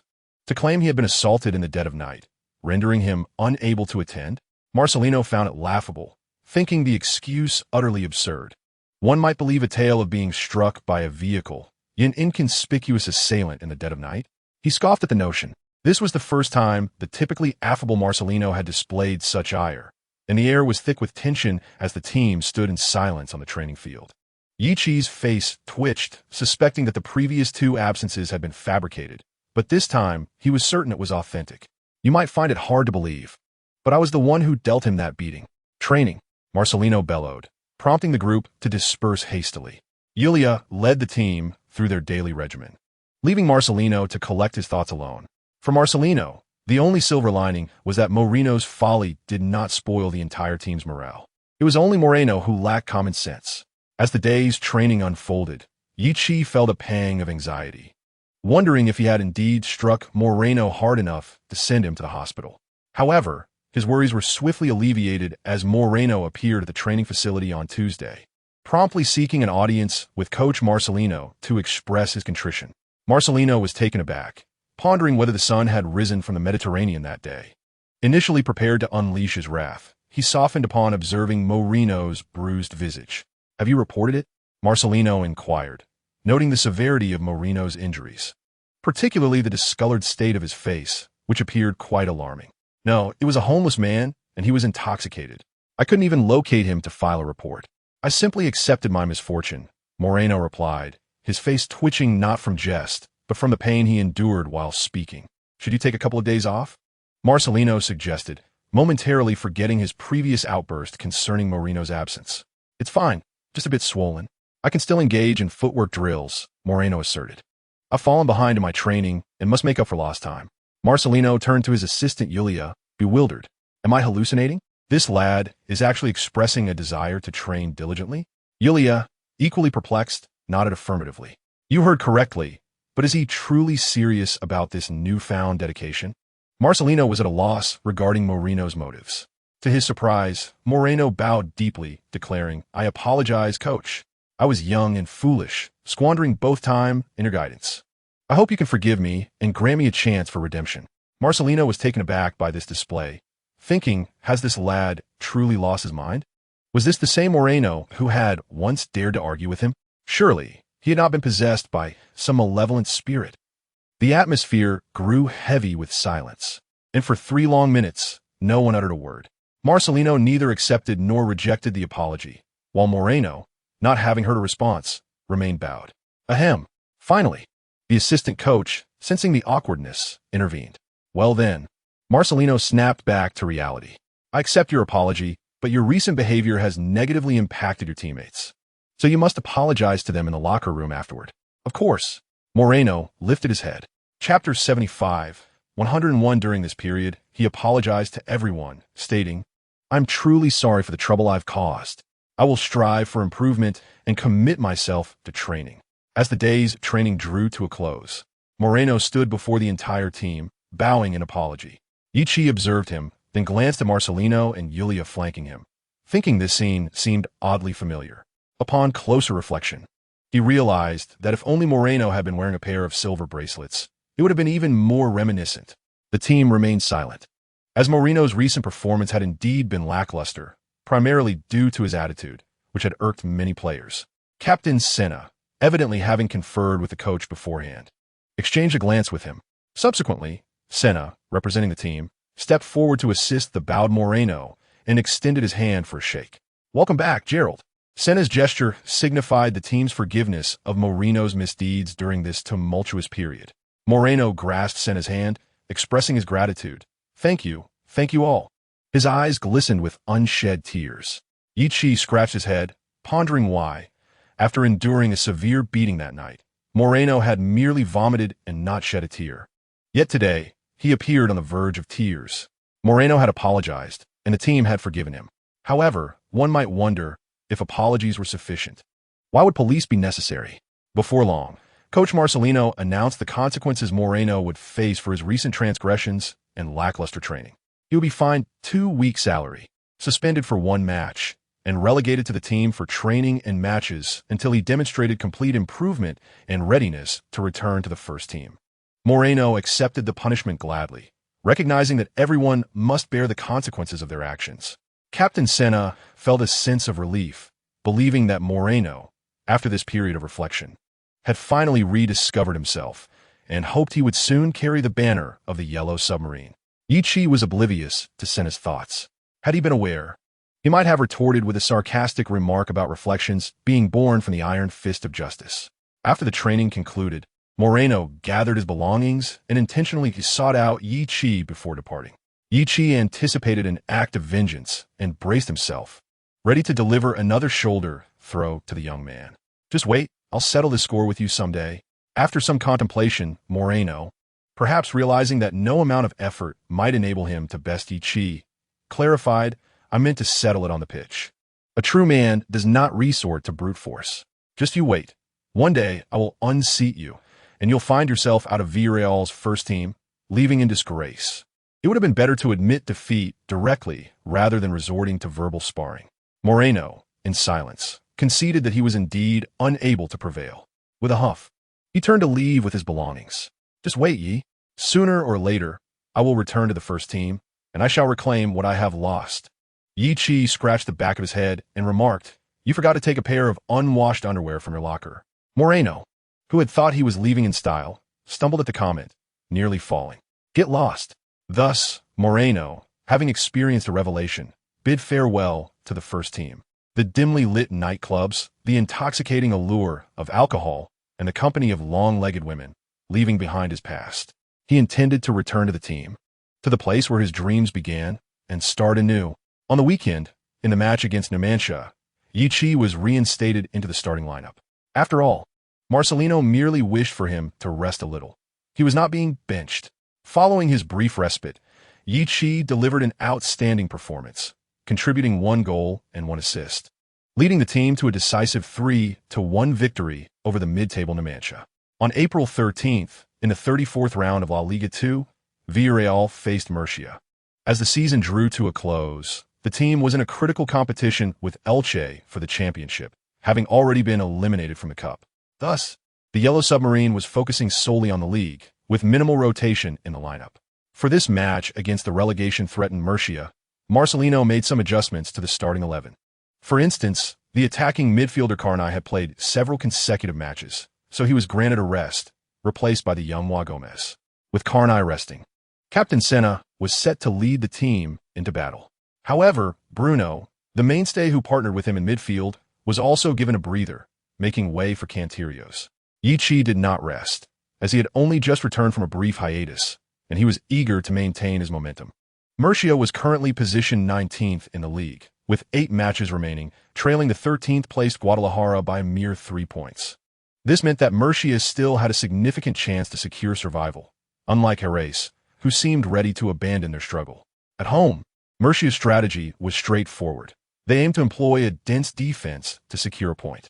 For Murcia, even a single point was of immense importance. As the match commenced, they deployed the 1-0-1 tactic, which entailed stacking 10 players, including the goalkeeper, in and around the penalty area, leaving only 1 forward up front. This was an exceptionally tight defense, causing Yi to scratch his head in frustration as he felt his claustrophobia creeping in. Currently, Villarreal trailed Elche by 4 points, and the Yellow Submarine was eager to close this gap. Meanwhile, Murcia needed points to avoid relegation, leading to a stalemate between the two sides. Yi assessed the height of the opposing center-backs and the density of their defense. After some consideration, he concluded that utilizing aerial balls would be the most effective approach. The opposing team employed a 3 center-back, 5 defender formation, and the heights of their starting 3 center-backs and 2 defensive midfielders were not particularly imposing. One stood at 189 centimeters, another at 180 centimeters, and the last at 185 centimeters. This posed no significant challenge for Yi, who was 187 centimeters tall, especially since his jumping ability had improved to 62. He subtly indicated to his teammates to play more high balls in his direction. This scene caught the attention of Roger, the number 5 center-back, who approached with curiosity. What does that mean? Yi paused for a moment, recalling how someone had commented that he relied on clever tricks to score. Thus, he pondered what kind of clever trick he could employ in this match. Roger looked baffled. Do you think you're funny? Yi chuckled. Funny enough, that's what the person said too. Roger retorted, Damn, you're an idiot. In the second half, Villarreal executed their aerial ball strategy, a notion that not only Yi had considered, but also Coach Marcelino, who instructed the team during halftime to support Yi with more high balls. In the 49th minute, left back Oriol surged forward, receiving a pass from Marseille before unleashing a powerful left-footed ball into the penalty area. Yi seized the moment, outjumping the opposing center-back to connect with the ball. However, Due to the congestion in the box, his header intended for Perez was intercepted by another opposing defender before it could reach its target. In the 52nd minute, the right back Veneta delivered the ball into the penalty area. Yichi once again challenged the 189cm center back, managing to get his head on the ball. But his header was too straightforward and lacked power, allowing the opposing goalkeeper to easily gather it. In the 56th minute, Murcia sought to launch a counterattack. However, they had too few players forward. The forward, noticing the lack of support, was forced to hold onto the ball, waiting for teammates to join, but before they could arrive. Center back Dorado intervened to disrupt the play. Murcia's coach, observing from the sidelines, felt a sense of regret, but there was little that could be done. Having opted for such a strategy, they had to forsake offense and focus on defense, as every point was crucial. After several successful aerial challenges, Marcelino remarked to Yulia, "It seems Ye's jumping ability has improved significantly." Yulia glanced at Yichi, who was competing for headers against the opposing center backs. Indeed, his progress was commendable.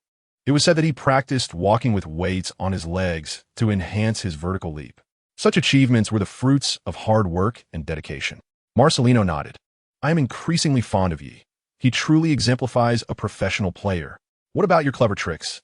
The opposing number 5 center back attempted to provoke Yichi. Unfazed, Yichi responded, "You're the one who seems clever." The number 5 center back looked utterly bewildered, wondering how their exchange had shifted from clever tricks to great cleverness. Ignoring the opponent, Yichi moved outside the small penalty area to seek out Gomez. The opposing side was overwhelming, with 3 players surrounding me in turns. "I require your assistance." Gomez glanced at the 3 central defenders, inquiring, "What can I do to help you?" Yichi pondered for a moment and replied, "In a bit. We'll switch positions. You advance to the center forward spot while I linger outside the penalty area, then make a late run. Feel free to utilize me as you wish. There's no need to complicate matters," he added. With a playful pat on his head, Yichi smiled but refrained from further words. Instead, he retreated from the penalty area and gestured to his teammates. On the sidelines, Marcelino initially intended for the players to seek more set-piece opportunities, especially since Yichi had a distinct advantage in aerial duels today.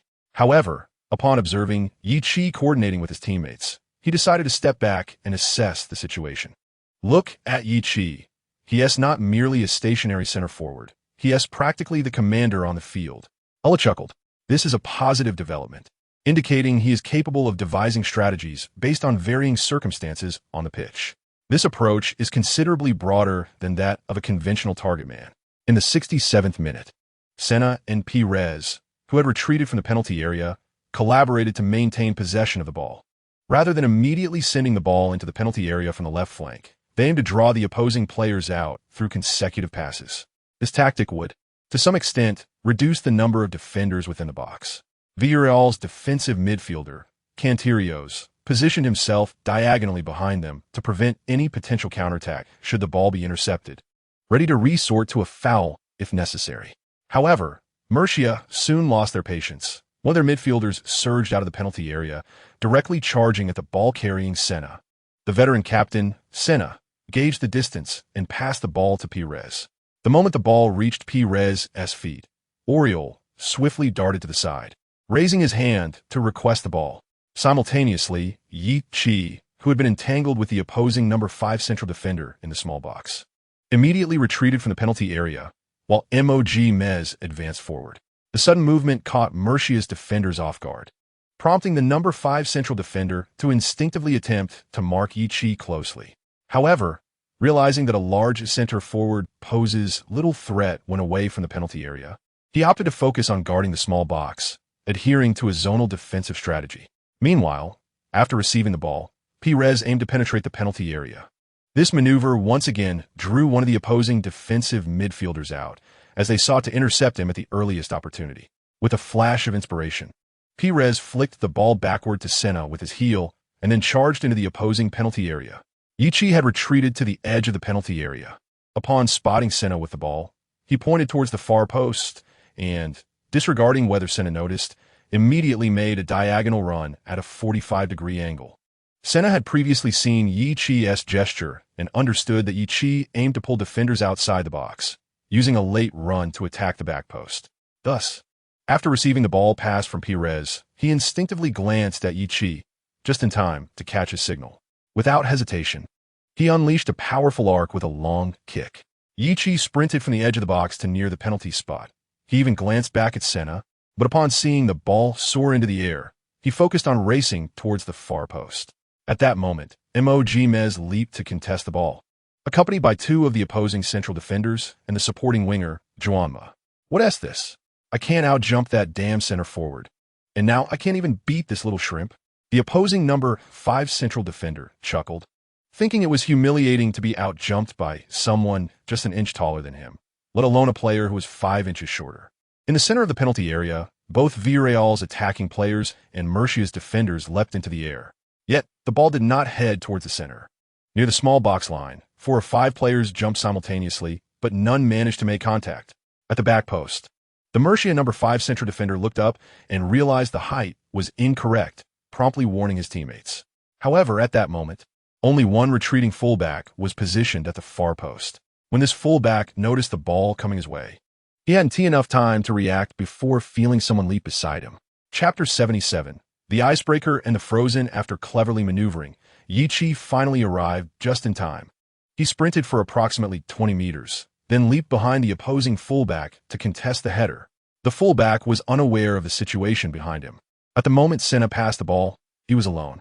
Yet, any player with a modicum of intelligence could surmise that an opposing player was likely behind him.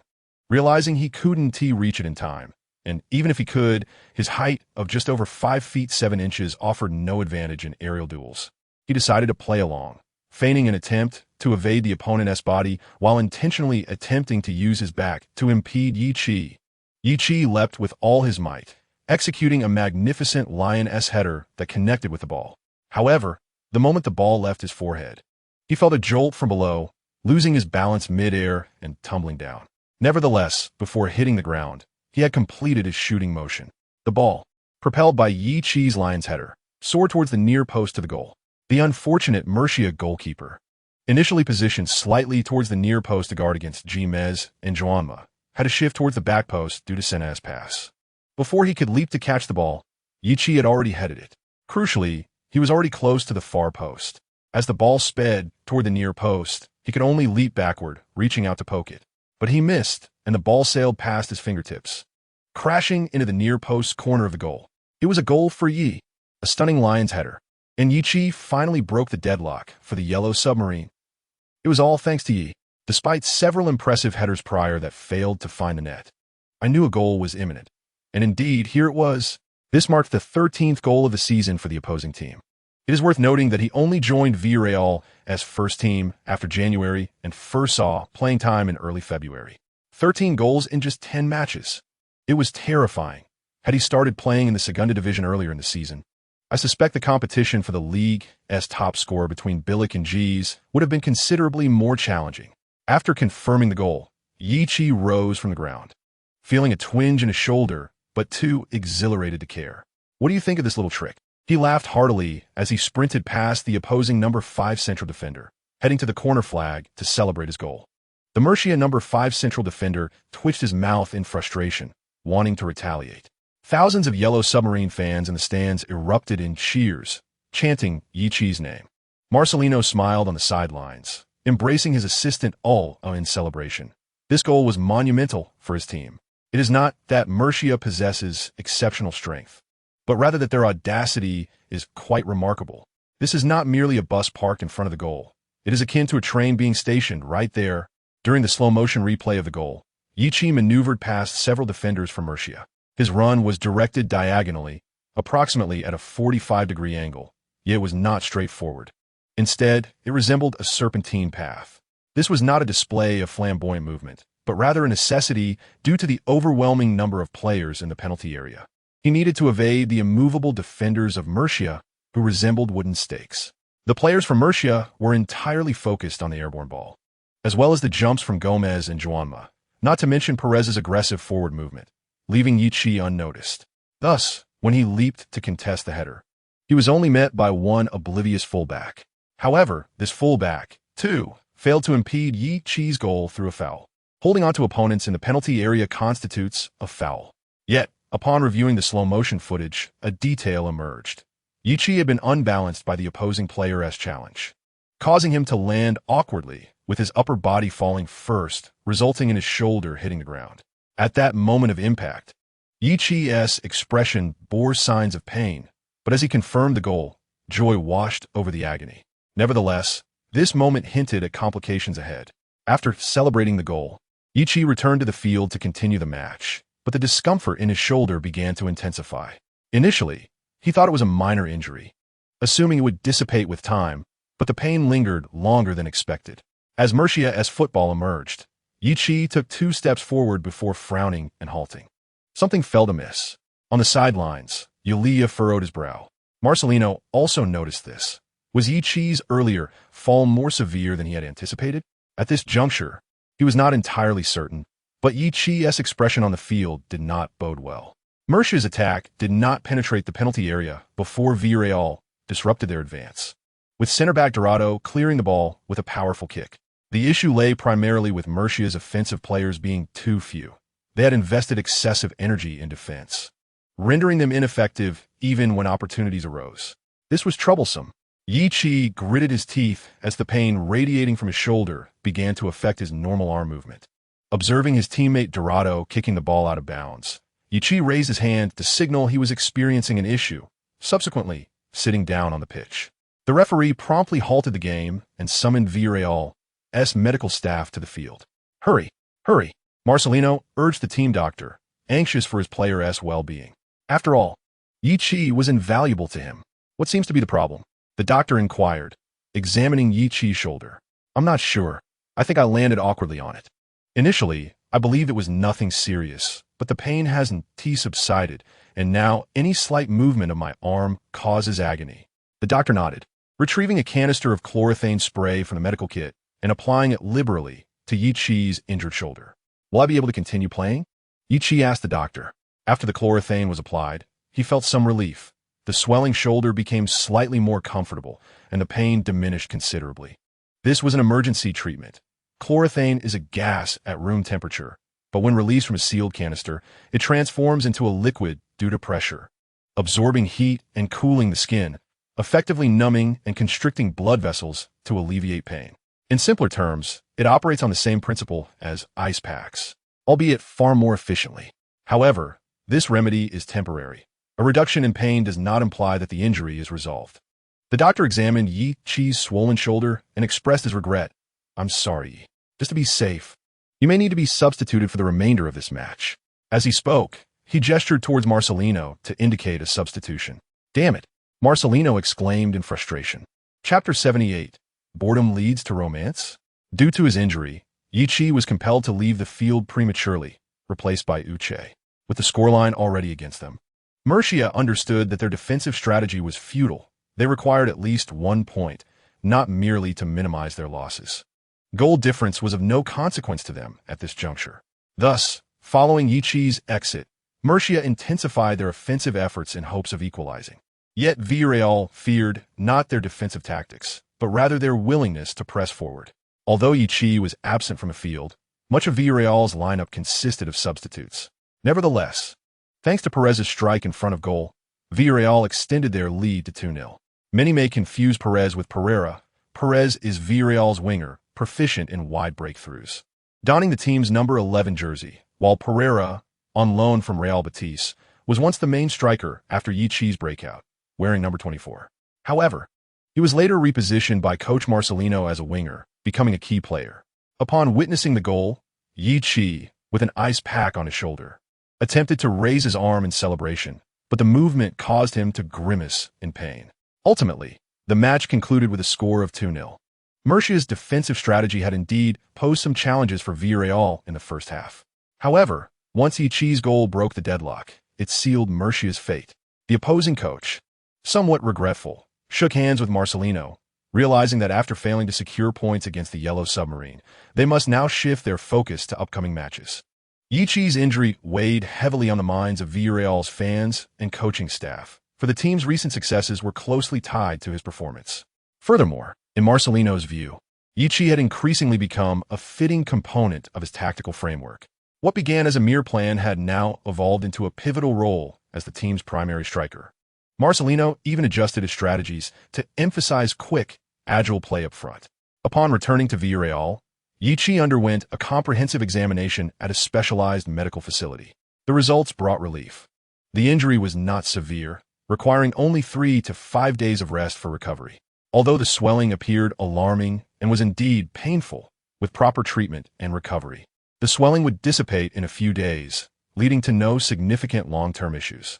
Yichi was reassured, having initially feared a dislocated shoulder, which would necessitate at least a month of recovery, a rather optimistic estimate. Thankfully, it was not a dislocation.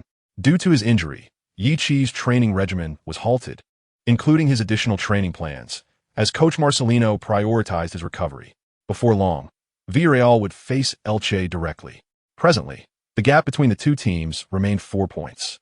If Villarreal could triumph over the league leaders, only a single point would separate them.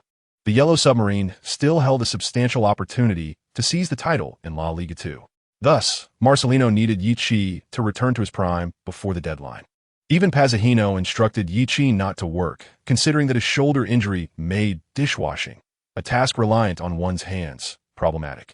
After all, Pazahino was not a capitalist who would weep at the sight of a loss. Training was temporarily halted, additional practice ceased, and there was no need for part-time work either. Suddenly finding himself with an abundance of free time, Yichi felt an unsettling restlessness. His life had previously maintained a steady, albeit slow, rhythm, and now, with nothing to occupy him, he felt aimless. Furthermore, he had no friends to accompany him to the beach for a distraction. Lying in bed at midnight, Yichi sighed helplessly. Christian remarked, "I say, after such a struggle, you finally have a chance to rest. Why not embrace it? Are you trying to exhaust someone?" Christian was indignant. Since meeting Yichi, he himself had become significantly more diligent, often engaging in extra training after regular practice. When Yichi took a break, he too felt the urge to rest, only to be pulled back into additional training by Yichi's insistence. Although he couldn't train, he could observe others practicing.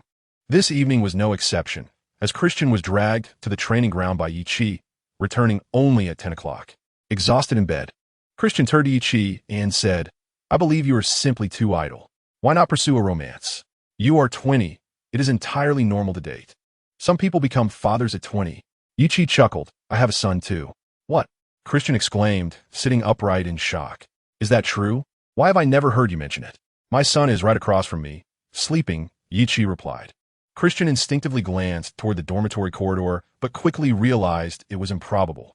Then he reacted, "Damn it, Yi, I'm going to deal with you today." With that, he lunged toward Yichi's bed. "Good grief!" Christian exclaimed amidst the playful scuffle. The notion of romance was utterly impractical for Yichi. It was impossible to entertain such thoughts before achieving success. Yet, the mere mention of romance conjured Elena's image in his mind. He wondered what she might be busy with, perhaps a graduation thesis or final project. A legal profession likely required a substantial paper. After a week of recuperation, Yichi's injury had healed significantly. However, in the upcoming match against Santander in the 35th round of the Segunda División, Marcelino did not include Yichi in the squad. This decision stemmed from the fact that, although his shoulder was recovering, it was unwise to return to a highly competitive match so soon, especially since Yichi had hardly trained with the team due to his injury. Thus, Marcelino opted to allow him to continue resting. Nevertheless, Santander, much like Murcia in the previous round, was in dire need of points to secure their position. On the league table, Santander was just behind Murcia, having overtaken them by 2 points after Murcia's loss to Villarreal. If they could secure points against Villarreal, they would see a glimmer of hope for escaping the relegation zone. Consequently, Santander displayed remarkable resilience in their away match. One of the fascinating aspects of competitive sports is the potential for unexpected outcomes, where even considerable disparities in strength can yield surprising results, igniting the adrenaline of the fans. Chapter 79. The Battle of the Summit. Santander did not manage to secure a victory against Villarreal. They left the Song of Love Stadium with just a point, concluding the match at 0-0. Without the game-changer Yichi on the field, the Yellow Submarine found themselves without the firepower to break the deadlock, ultimately being held to a draw by Santander. As a result, Santander departed the Song of Love Stadium in high spirits, especially as Murcia also failed to win, settling for a 1-1 draw against Almería. Thus, Santander maintained a 2-point lead over Murcia and glimpsed the rear lights of Guadalajara, believing there was still a significant chance for survival before the season concluded. For Villarreal fans, the sole piece of good news was that Elche, the league leaders, also failed to secure a victory. Coincidentally, Elche's opponent was Guadalajara. The pressure for Murcia and Santander had intensified, transforming into motivation for Guadalajara, who managed to earn a point against Elche at home. Consequently, Villarreal fans found themselves 4 points behind Elche. By the end of April, in the 30th round of the Segunda División, Villarreal faced Lugo. In this match, Yichi returned to the starting lineup. After a week of training with the team, Marcelino deemed Yichi to have regained his form. Lugo, positioned in the mid-table, was in a state of complacency, unlikely to qualify for the playoffs or face relegation. Faced with a disinterested opponent, Villarreal unleashed their full attacking prowess. Yichi scored twice and provided an assist, heralding his return. After the match, Marcelino expressed to Yulia that Yichi's progress had been astonishing. Given his current trajectory and performance, there was little left for him to learn in the Segunda División. This indicated that, should the team secure promotion to La Liga next season, Yichi would continue to play a vital role. Yulia nodded in agreement. Acknowledging the board's financial constraints for the upcoming season, it was unlikely they could invest heavily in transfers upon returning to La Liga. Hence, with Yichi and the substitute Uche, Villarreal was well equipped for their single striker strategy. They would only need to add one more rotational player, with remaining funds allocated to more pressing needs. For instance, the current squad had an abundance of aging players in midfield and defense, whose stamina struggled to keep pace with La Liga's demands. Additionally, some veterans might retire at the season's end. Villarreal's original plan had been to acquire a key striker akin to Rossi or Diego Forl, and upon returning to La Liga. However, with Yichi's emergence, Yulia felt Rossi was no longer necessary. Yichi's outstanding performance brought joy to the coaching staff. But even more exhilarating was the news from the later match between Elche and Almería, where Elche dropped points again. While they did not lose, they were held to a draw by third-placed Almería. This allowed Villarreal to seize an opportunity, as they now trailed Elche by only 2 points, with their next encounter being a direct confrontation. In the 37th round of the Segunda División, this match is of great significance for both Villarreal and Elche, representing a climactic battle of the season. The two teams are separated by a mere 2 points. If Villarreal triumphs over Elche, the Yellow Submarine will ascend to the top of the standings for the first time this season, surpassing their opponents by a single point. As for Elche, they are equally eager to secure a victory, for a win would grant them a 5-point lead. With only 5 matches remaining in the league, such an advantage would almost assure their championship status. In the home team's locker room, Villarreal's coach, Marcelino, was delivering his final motivational speech before the match. In my eyes, you're all players of La Liga. Villarreal rightfully belongs in the top tier, so I believe you can shoulder this pressure. Last season, the team faced unfortunate relegation. But this season, Marcelino hopes they will not only return to La Liga, but do so as champions of the Segunda División. Our journey leads to La Liga, even to the European stage. How can we allow Elche to hold us back? Simply step onto the field, win the match, and leave no opportunity for a comeback. Ensure we secure the Segunda División title and return to La Liga. Marcelino raised his fist, brimming with confidence. Are you ready? Yes. The players nearly lifted the locker room ceiling with their enthusiasm. Marcelino's demeanor is usually composed and gentle, seldom raising his voice, except when dealing with the troublesome Moreno. His coaching style reflects this steadiness. It is not aggressive, but rather stable. Thus, seeing him so animated today was quite a surprise for Yichi, as he had never witnessed such fervor from Marcelino before. Yichi also felt a surge of excitement, for as the league progressed, their ascent to La Liga drew ever closer. With Almería trailing by 8 points, as long as Villarreal remains steadfast, securing a La Liga spot seems assured. Moreover, beyond just a La Liga qualification, they now have the opportunity to claim the Segunda División championship. For most players in the top 5 leagues, the title of a lower division is often overlooked, as participating in such leagues is seen as a regression. However, for Yichi, this trophy holds immense significance. It represents the closest he has ever been to a prestigious title in his life. Indeed, the Segunda División championship trophy is a heavyweight accolade for him. He clenched his fists, determined to perform not just adequately, but exceptionally, aiming to decisively defeat their opponents. Chapter 80. The connection between the goalkeeper and the striker in this match. Marcelino arranged the team in their preferred 4-2-3-1 formation, with Ichi undoubtedly starting as the central striker.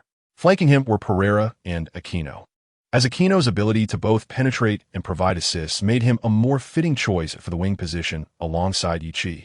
Conversely, Pereira favors cutting in after receiving the ball. The problem arises as both wingers share this style, leading to a situation where they both tend to converge inward, consequently compressing Ichi's space and diminishing his chances to score. Indeed, Ichi has become a player of considerable importance in Marcelino's strategy. Thus, he opted for Aquino to support Ichi rather than the performing Pereira. Additionally, Captain Senna and Vice-Captain Connie were both in the lineup. Marcelino naturally fielded his strongest squad. Aside from the injured Melberg, all capable players were in the starting 11.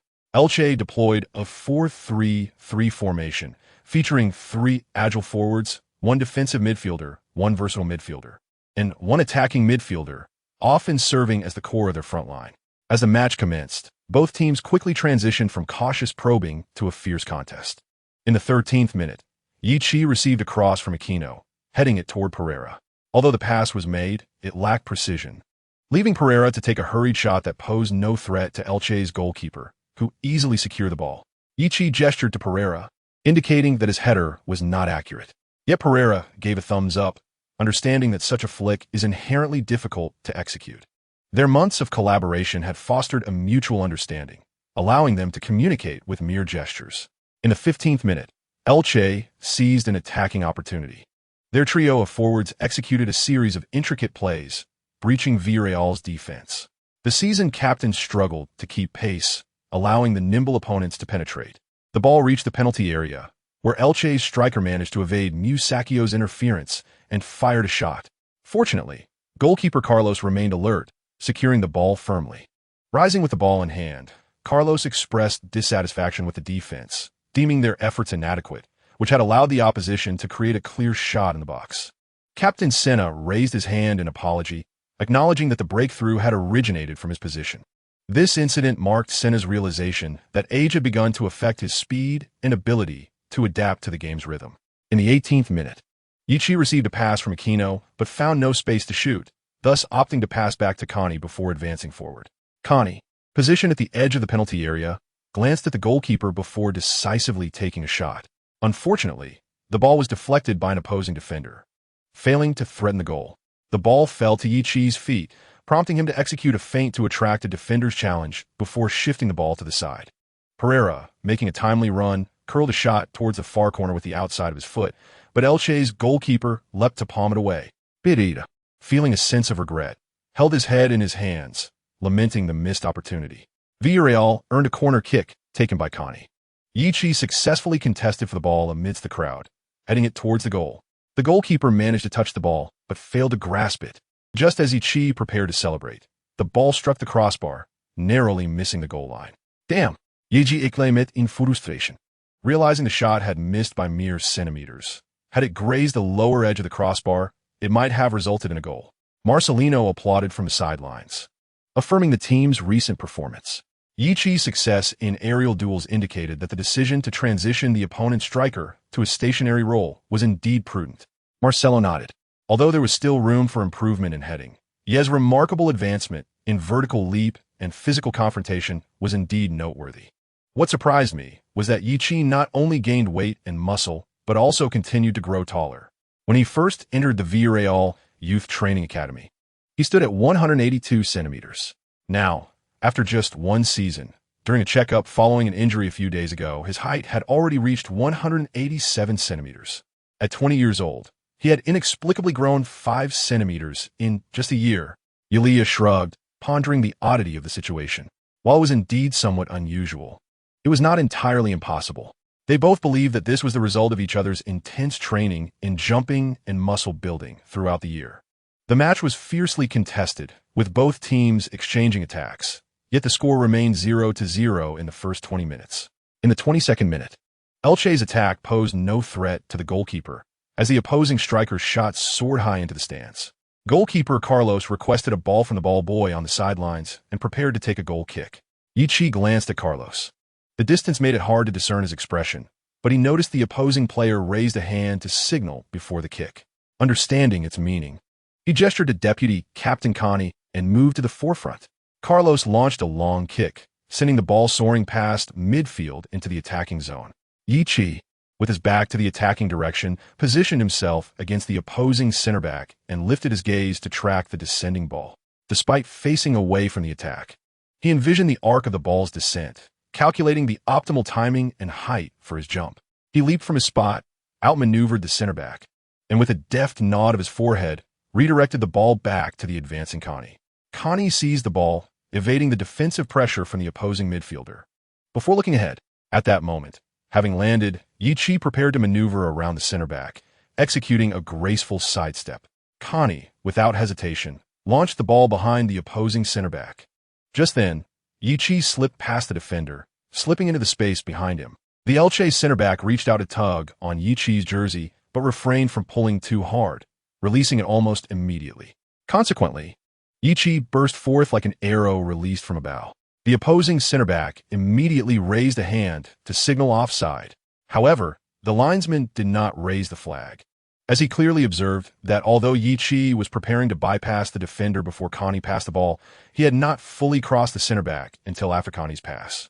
No offside. In the 81st minute, Yichi, having surpassed the opposing center back, entered the penalty area to receive the ball. He controlled it, only to be confronted by the opposing goalkeeper. Seizing the opportunity to catch Yichi off guard, the Elche goalkeeper lunged to claim the ball. Yichi stopped the ball with his left foot, then feigned a shot just as the goalkeeper reached out. Transitioning from a shot to a deft touch, he shifted the ball to his right foot and prodded at it. The goalkeeper was momentarily deceived and fell to the ground without touching the ball. As Yichi pulled the ball back, he realized he had overdone it. It was not where he had anticipated. With no other option, he extended his right foot as far as possible. It resembled a sweeping motion akin to a martial arts kick. Due to the exaggerated movement, he struggled to maintain his balance and his body teetered. Yet just before he was about to fall, the top of his right foot grazed the ball, sending it diagonally toward the goal, ultimately striking the inside of the post and rolling into the net. Yichi, in this pivotal match, he had opened the scoring for Villarreal. Witnessing the ball hit the net, Yichi jubilantly scrambled to his feet and dashed out of the penalty area to embrace Connie. Well done, Connie. That goal was magnificent, especially that final sweeping move. Connie embraced Yichi, who felt a bit embarrassed, thinking to himself, that was a mistake. Nonetheless, it did not detract from the ultimate success. After witnessing Yichi convert this counterattack into a goal, goalkeeper Carlos celebrated with a backflip. The synergy between Yichi and Connie was remarkable, yet we must not overlook the pivotal role played by goalkeeper Carlos. His long pass had cut through the midfield, providing the Yellow Submarine with the opportunity for a swift counterattack. Sometimes, football unfolds in such a manner. Relentless breakthroughs and dribbles do not always yield goals. Yet a simple long pass can lead to a score. On the sidelines, Marcelo fervently pumped his fist in celebration, envisioning the opportunity to outmaneuver their opponents. After Villarreal's celebration concluded, the match resumed. Elche's attack continued to pose threats with their nimble front three, while the midfield orchestrated play and support. In the 26th minute, the opposing striker executed a feint before maneuvering around Dorado and then shot near the penalty spot. Villarreal's goalkeeper Carlos leaped to the side, deflecting the ball away, while Musacchio extended his foot to clear the ball that had been parried by a teammate. However, the incoming Elche winger was even quicker, darting in before Musacchio could react, and poked a shot. Musacchio, startled, instinctively tugged at the opponent's jersey in a moment of panic. The opposing winger, hindered by Musacchio's touch, lost his footing and fell, sending the ball off target. The referee's whistle blew immediately. Damn it, Musacchio cursed, drenched in cold sweat at the sound of the whistle. Could it be that unlucky? Yichi also heard the referee's whistle, concerned that after just scoring, they might concede a penalty. As it turned out, both Yichi and Musacchio's apprehensions were justified. Everyone turned to the referee, who decisively pointed to the penalty spot. Good grief, I had barely touched him. He fell with the slightest contact. Clearly that was a dive.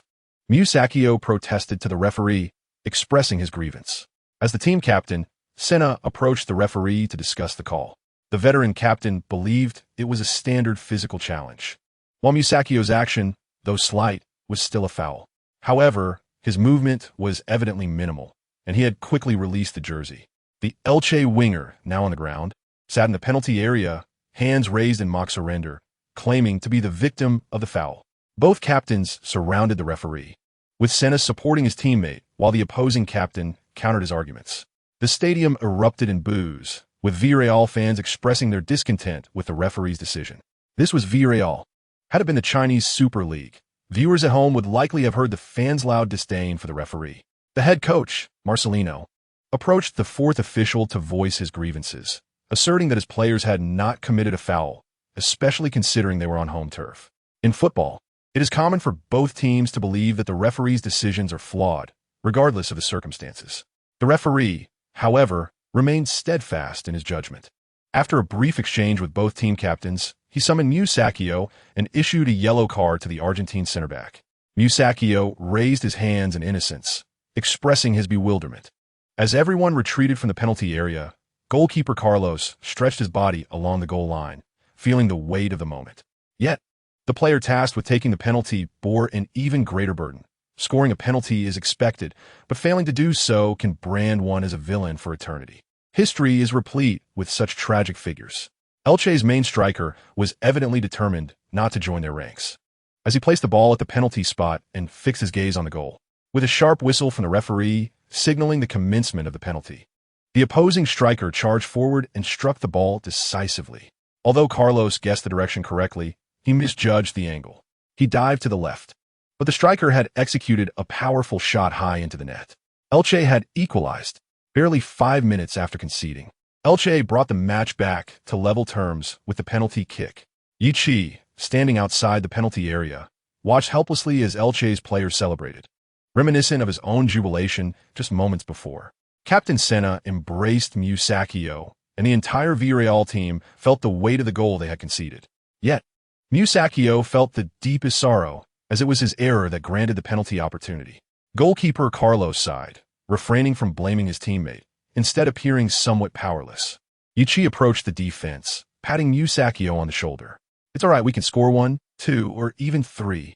Musakio took a deep breath and replied, "Thank you, Yi." In the 32nd minute, Yichi received a cross from Aquino, passing it to Connie, who unleashed a long-range shot, though fortune was not on their side as it veered away from the goalpost.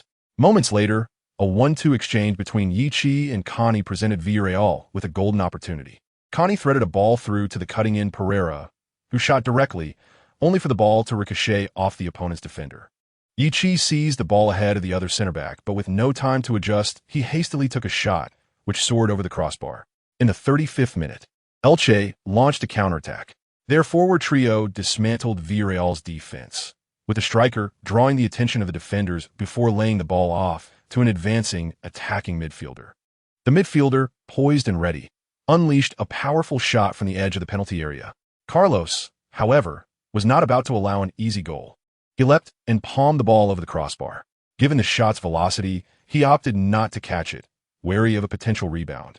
And deflecting it out for a corner was the best choice, even if it meant conceding a corner kick. Shortly after, Elche's corner was taken, but Musakio cleared it with a header. Since the earlier incident that had led to the penalty, Musakio had not shrunk in confidence. Rather, he seemed to rise to the occasion. Pereira collected the clearance outside the penalty area and, just before the opposing defender could close in, delivered a long ball to Yichi. Yichi turned smoothly, but as he was about to bypass the remaining defender, he was brought down. It was a missed opportunity. Had he gotten past, he would have faced the goalkeeper one-on-one, as the Spanish commentator noted. The Elche defender responsible for the foul received a yellow card from the referee. He offered no excuses, as it was a tactical foul intended to prevent Yichi from becoming a threat. After all, following their corner kick, the center-backs and defensive midfielders had surged forward, leaving only the 2 full-backs and the goalkeeper to defend. The other full-back had also ventured forward to disrupt Pereira, meaning if the ball had reached the striker, the consequences could have been catastrophic.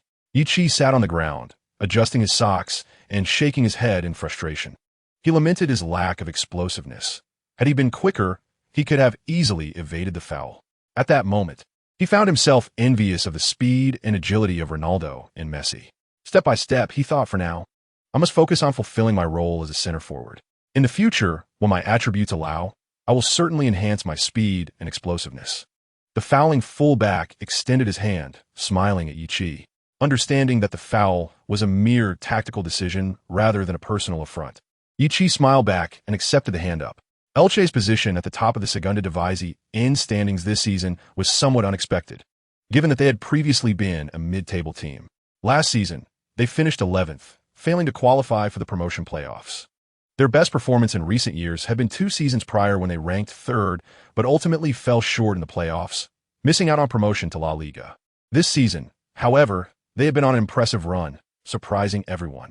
Remarkably, their squad did not feature any standout players, and they had not made significant signings during the summer transfer window. Yet, despite these circumstances, they consistently held the top position in the league, a testament to their cohesive teamwork. Notably, none of the top 5 scorers in the Segunda Divisão were Elche players, although one player did rank 3rd in assists. Furthermore, none of their players made the top 3 for goals conceded or successful interceptions among midfielders and defenders. Yet, despite not excelling in any individual statistics, Elche had managed to maintain their position at the summit of the Segunda Divisão thus far. This underscores their balanced overall strength and reliance on teamwork. In terms of offense, they showcased a multifaceted approach, with their nimble forward trio alternating goal-scoring duties, while their versatile midfielders also contributed to the tally. On the sidelines, Marcelino analyzed Elche's performance with Yulia, seeking to identify potential weaknesses in their own team's strategy. The match was a back-and-forth affair, with neither side opting for a defensive strategy, resulting in an engaging spectacle. For neutral fans, the encounter was undoubtedly thrilling, despite the score being tied at 1-1. Both teams maintained a brisk attacking tempo. Ultimately, the Spanish commentator concluded, "This truly is a battle of titans. I must admit, I'm already looking forward to seeing how these 2 teams perform in La Liga." Soon, the match approached its conclusion in the first half. Marcelino gestured for the team to slightly ease their pace, suggesting they should wait until the second half to engage their opponents more fiercely. However, this moment of hesitation led to complications. The veteran captain, Senna, along with Bruno and Connie, sought to control the ball in midfield to adjust the team's rhythm. After 2 minutes of probing, Elche discerned their intention to dominate possession. As the match reached the 43rd minute, Connie, pressured by the opposing midfield, was forced to pass the ball back to Senna. Upon receiving the ball, Senna found himself besieged by the opposition's attacking midfielder and a versatile midfielder, all converging on him. The attacking midfielder and the versatile midfielder effectively obstructed Senna's passing options from both sides, while a retreating winger positioned himself right in the trajectory between Senna and Pereira. Upon lifting his gaze, Senna realized he was encircled, with all potential passing lanes nearly sealed off, compounded by the aggressive advance of the versatile midfielder. As one ages, cognitive processing speed and coordination of limbs significantly decline, a phenomenon particularly evident in professional sports. This holds true across basketball, football, and even esports. After a moment's contemplation, Senna concluded that he could only pass back to the center back. He half-turned, using his body to shield against the pressing versatile midfielder, and sent the ball to center back Dorado. Dorado, taken aback by the captain's pass, realized it was too short. In less than 2 seconds of hesitation, he decided to move forward to intercept the ball. However, the opposing center forward reacted more swiftly, intercepting the ball midway between them. Senna had erred, under intense high pressing from the opposition. The veteran captain's back pass lacked the necessary force, allowing an Elche forward to successfully intercept it. This presented an opportunity for Elche. The incident unfolded so abruptly that everyone was caught unprepared. As Dorado attempted to receive the ball, the opposing forward snatched it away, transforming an attempt to support into a defensive scramble. Once in possession, the opposing center forward made a decisive move, elegantly evading Dorado. Dorado attempted to commit a foul to thwart the advance, but the opponent's agility left him no chance. Elche seized their moment. The opposing center forward, having bypassed Dorado, surged towards Villarreal's goal. "Be careful," Marcelino shouted from the sidelines, alerting his players. Goalkeeper Carlos refrained from rushing out, as he still had Musacchio in front of him, opting to observe the unfolding play. Soon enough, the opposing center forward faced Musakio's defense.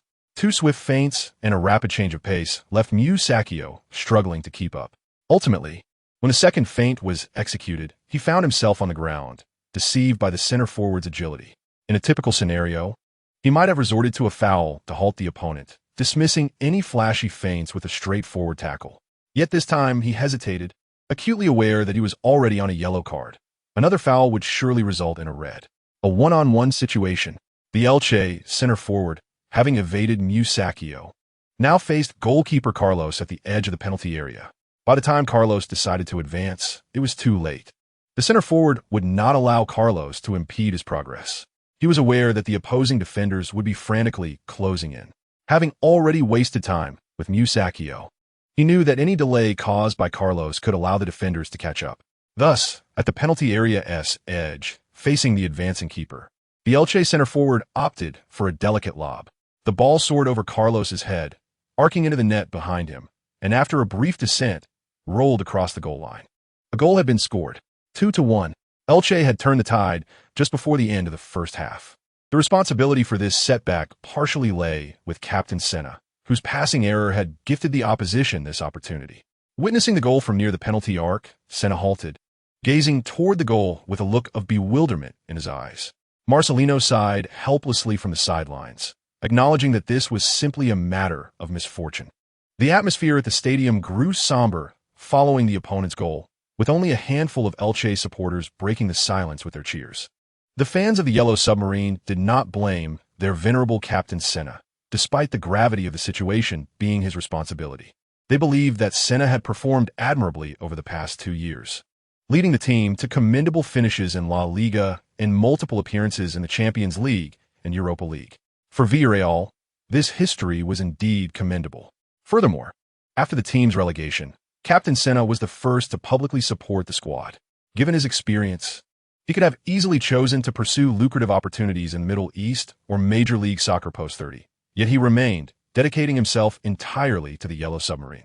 Earning a modest salary in La Liga, he gave his all in every match. Last season, Senna contemplated retirement, but upon the team's unfortunate relegation, he recognized their need for his leadership, experience, and presence in the locker room. Thus, at the age of 36, he chose to continue with the team in the second division, aspiring to help them swiftly return to La Liga.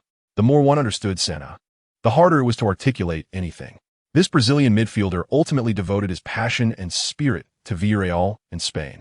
The captain fell into a contemplative silence, while vice-captain Connie vigorously waved his arms. "Cheer up. We have an entire second half ahead of us." Connie endeavored to rouse his teammates from their stupor with his influence. Yichi observed Senna's back, sensing for the first time the weight of fatigue on the shoulders of the 36-year-old man. Would have been a mere professional misstep. A mistake that could befall any player now seemed to carry an unsettling weight. As the match resumed after Elche's goal, the clock had already struck the 46th minute. With only 2 minutes of stoppage time in the first half, Villarreal kicked off, and after Yichi passed the ball, he ventured forward. Yet before he could touch the ball again, the referee's whistle signaled the end of the half. On their way to the player tunnel, Yichi made a point to approach Captain Senna, draping an arm around his shoulder as they exited the field. This veteran was not just his captain. He was a mentor and friend. Although Yichi had only been with the first team for less than half a season, he had learned invaluable lessons from Senna about perseverance, discipline, and giving everything on the pitch. Additionally, there were technical aspects concerning headers and ball handling, since Senna dedicated 3 to 4 days each week to assist him in extra training. Everyone witnessed their rapid progress. Yet Yichi knew that it was undoubtedly thanks to the assistance of Captain Senna. Feeling someone embrace him, Senna turned to see Yichi's smiling face. He chuckled reassuringly. "I'm fine. I managed to endure during the team's relegation. This issue is merely a drizzle." The phrase "merely a drizzle" was expressed in his clumsy Eastern Cantonese, a phrase Yichi had taught him on a night of extra training. At that time, Yichi had remarked, "This training volume is just a drizzle," and Senna had learned it from him. Yichi couldn't help but laugh at Senna's awkward attempt at Cantonese. "Indeed, merely a drizzle. It's just a 1-goal deficit.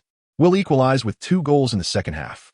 Nearby, Elche's number 18 center back chuckled, thinking, if you believe scoring 2 goals is that simple, Why don't you try scoring two in the second half? Truly, such youthful naivety. This number 18 center back had been the Elche player who had faced off against Yi Chi the most during the first half. As Senna and Yi Chi made their way down the player tunnel towards the locker room, Villarreal fans offered their applause. Look up, Marcos. Marcos, you are the best. Keep it up in the second half, Marcos. The sudden shouts and cheers from the fans took Senna by surprise, prompting the veteran to glance at the stands. He smiled, raised his hands above his head, and applauded in acknowledgement. Chapter 84. An apology from the captain during the halftime break. Marcelino emphasized the tactics and considerations for the second half. Typically, during halftime, the head coach allows players a few moments to rest and recuperate, as well as to contemplate their performance. Once the coaches exited the locker room, Captain Senna stood up. I sincerely apologize for my mistakes in the first half. I am truly sorry for wasting everyone's efforts. Connie instinctively stood up, wanting to say something, but was halted by Senna's raised hand. However, Senna's tone shifted.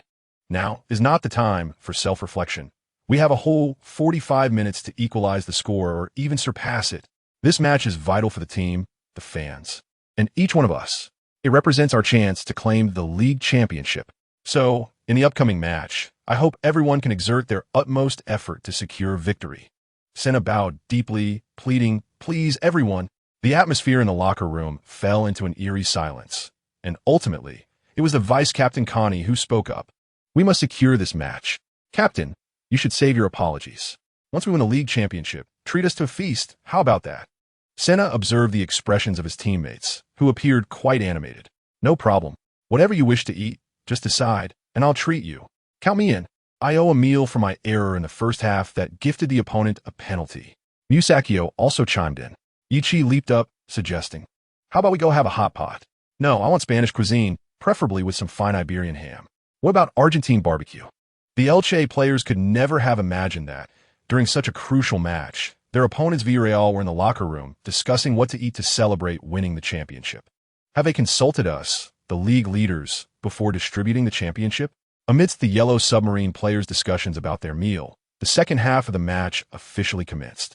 Despite trailing, Marcelino did not immediately adjust the lineup.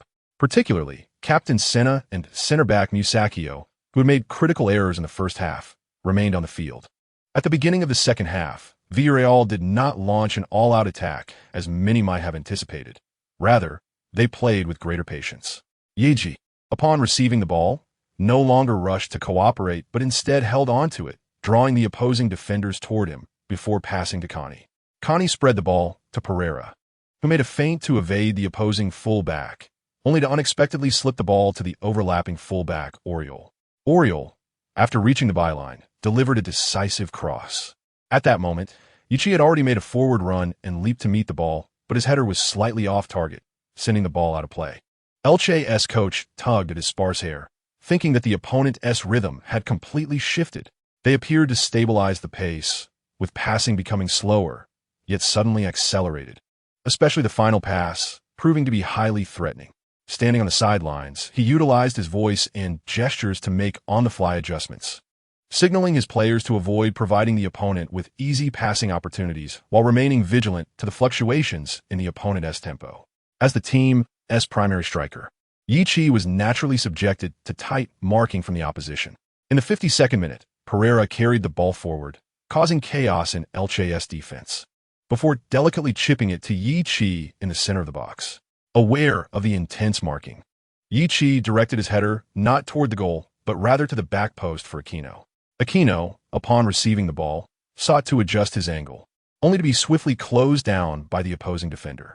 After narrowly evading the defender, he found himself with no shooting space and had to pass back to Yi Chi in the center. Without stopping the ball, Yi Chi shot directly. Unfortunately, his attempt soared over the crossbar. Despite leading, Elche understood that a one-goal advantage was precarious, thus they did not adopt a conservative approach in the second half. In the 56th minute, Elche seized an opportunity as their front three coordinated at the edge of the box. The cutting winger attempted to pass to the center forward, making a run, but this time, Captain Senna was well-positioned to defend. A beautiful tackle reclaimed possession and passed it to Connie. Upon receiving the ball, Connie faced the opposing midfielder's pressure. Elche's high pressing had been quite effective during this period. With his back to the attacking direction, Connie could only pass the ball to the advancing Oriole. Oriole did not carry the ball, but flicked it to Pereira. Once Pereira received the ball, he attracted the opposing fullback's advance and then launched a long ball to Yi Chi at the forefront of midfield. Yi Chi glanced around him. The opposing center back had yet to close in. He brought the ball down with his chest and settled it at his feet. At that moment, Pereira had made a run into the channel, raising his hand for the ball.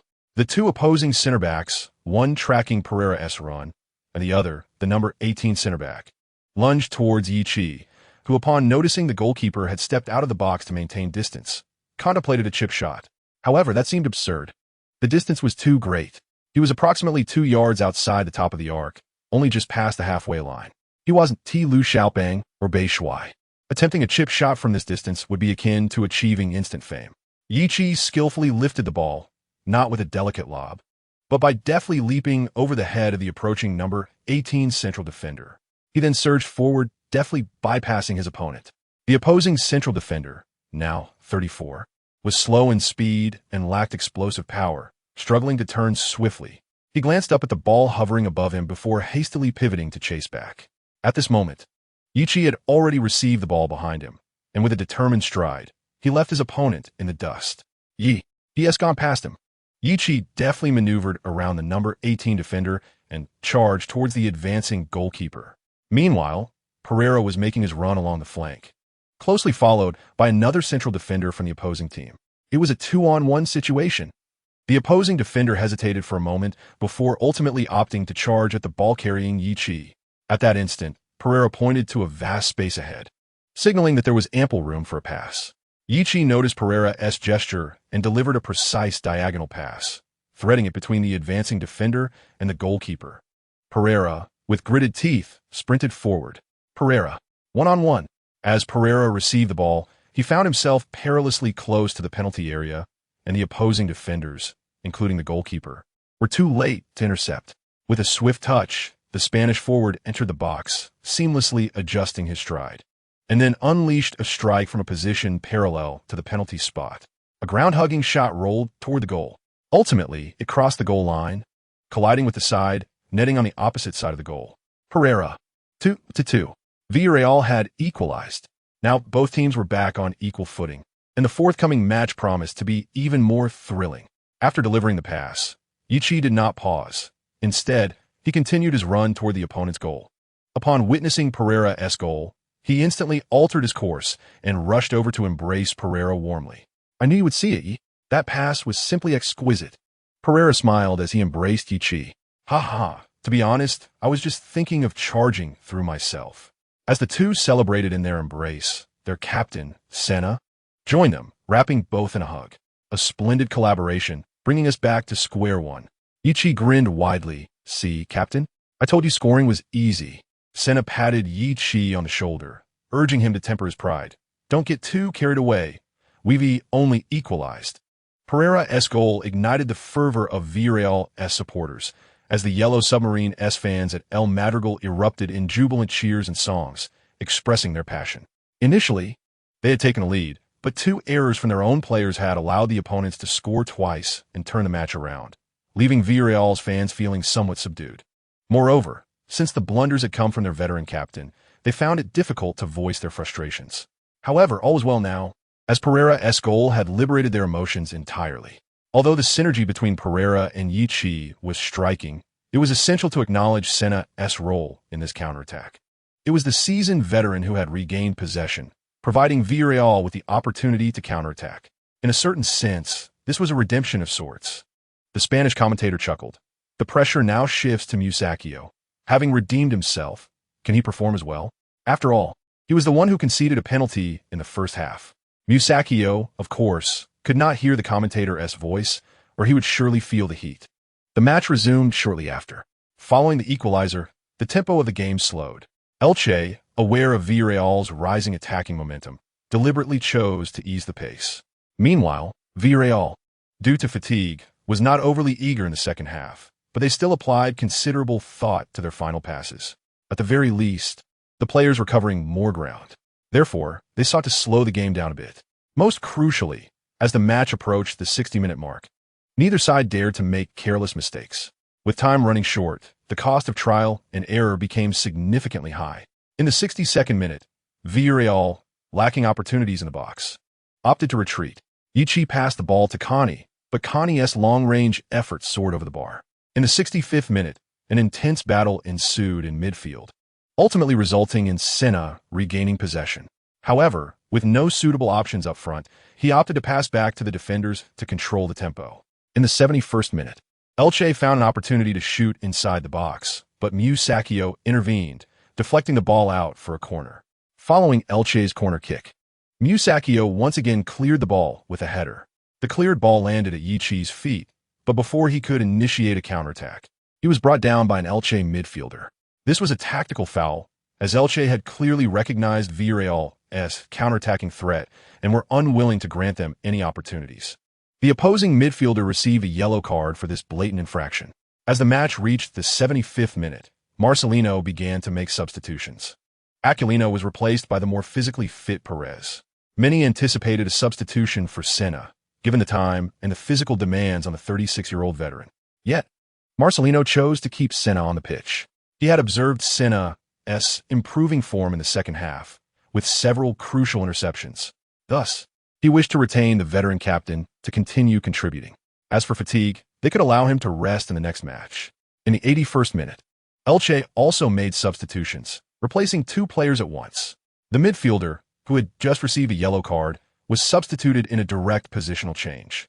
The other substitution involved a forward being replaced by a central midfielder, signaling a defensive strategy. After all, for Elche, a draw was an acceptable outcome. Even then, Villarreal would still trail them by 2 points, thus maintaining the initiative. As the match entered the final 10 minutes, Elche's coach instructed the team to hold their position. Such a tactical arrangement appeared somewhat conservative, but was, in fact, a pragmatic choice. Teams accustomed to lower-tier leagues often prioritize practicality. A draw would not be unacceptable for Villarreal, but it would mean relinquishing all initiative. They would have to rely on the final rounds, hoping for their opponents to falter. Otherwise, a reversal seemed unlikely.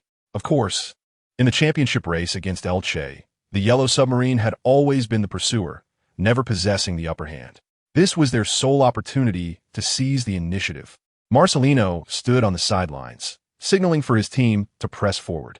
As the match progressed into the 86th minute, Villarreal launched a final, fervent assault, while Elche opted for a strategy of total defense. The contrast between these final moments and the exhilarating exchanges at the onset of the game was striking. Initially, both teams engaged in a captivating back and forth, showcasing a splendid display of skill. However, in the waning minutes, the contest devolved into a battle of defense and resilience. The initiative and attack remained firmly in the hands of the Yellow Submarine, for a draw was a result that Elche could find acceptable.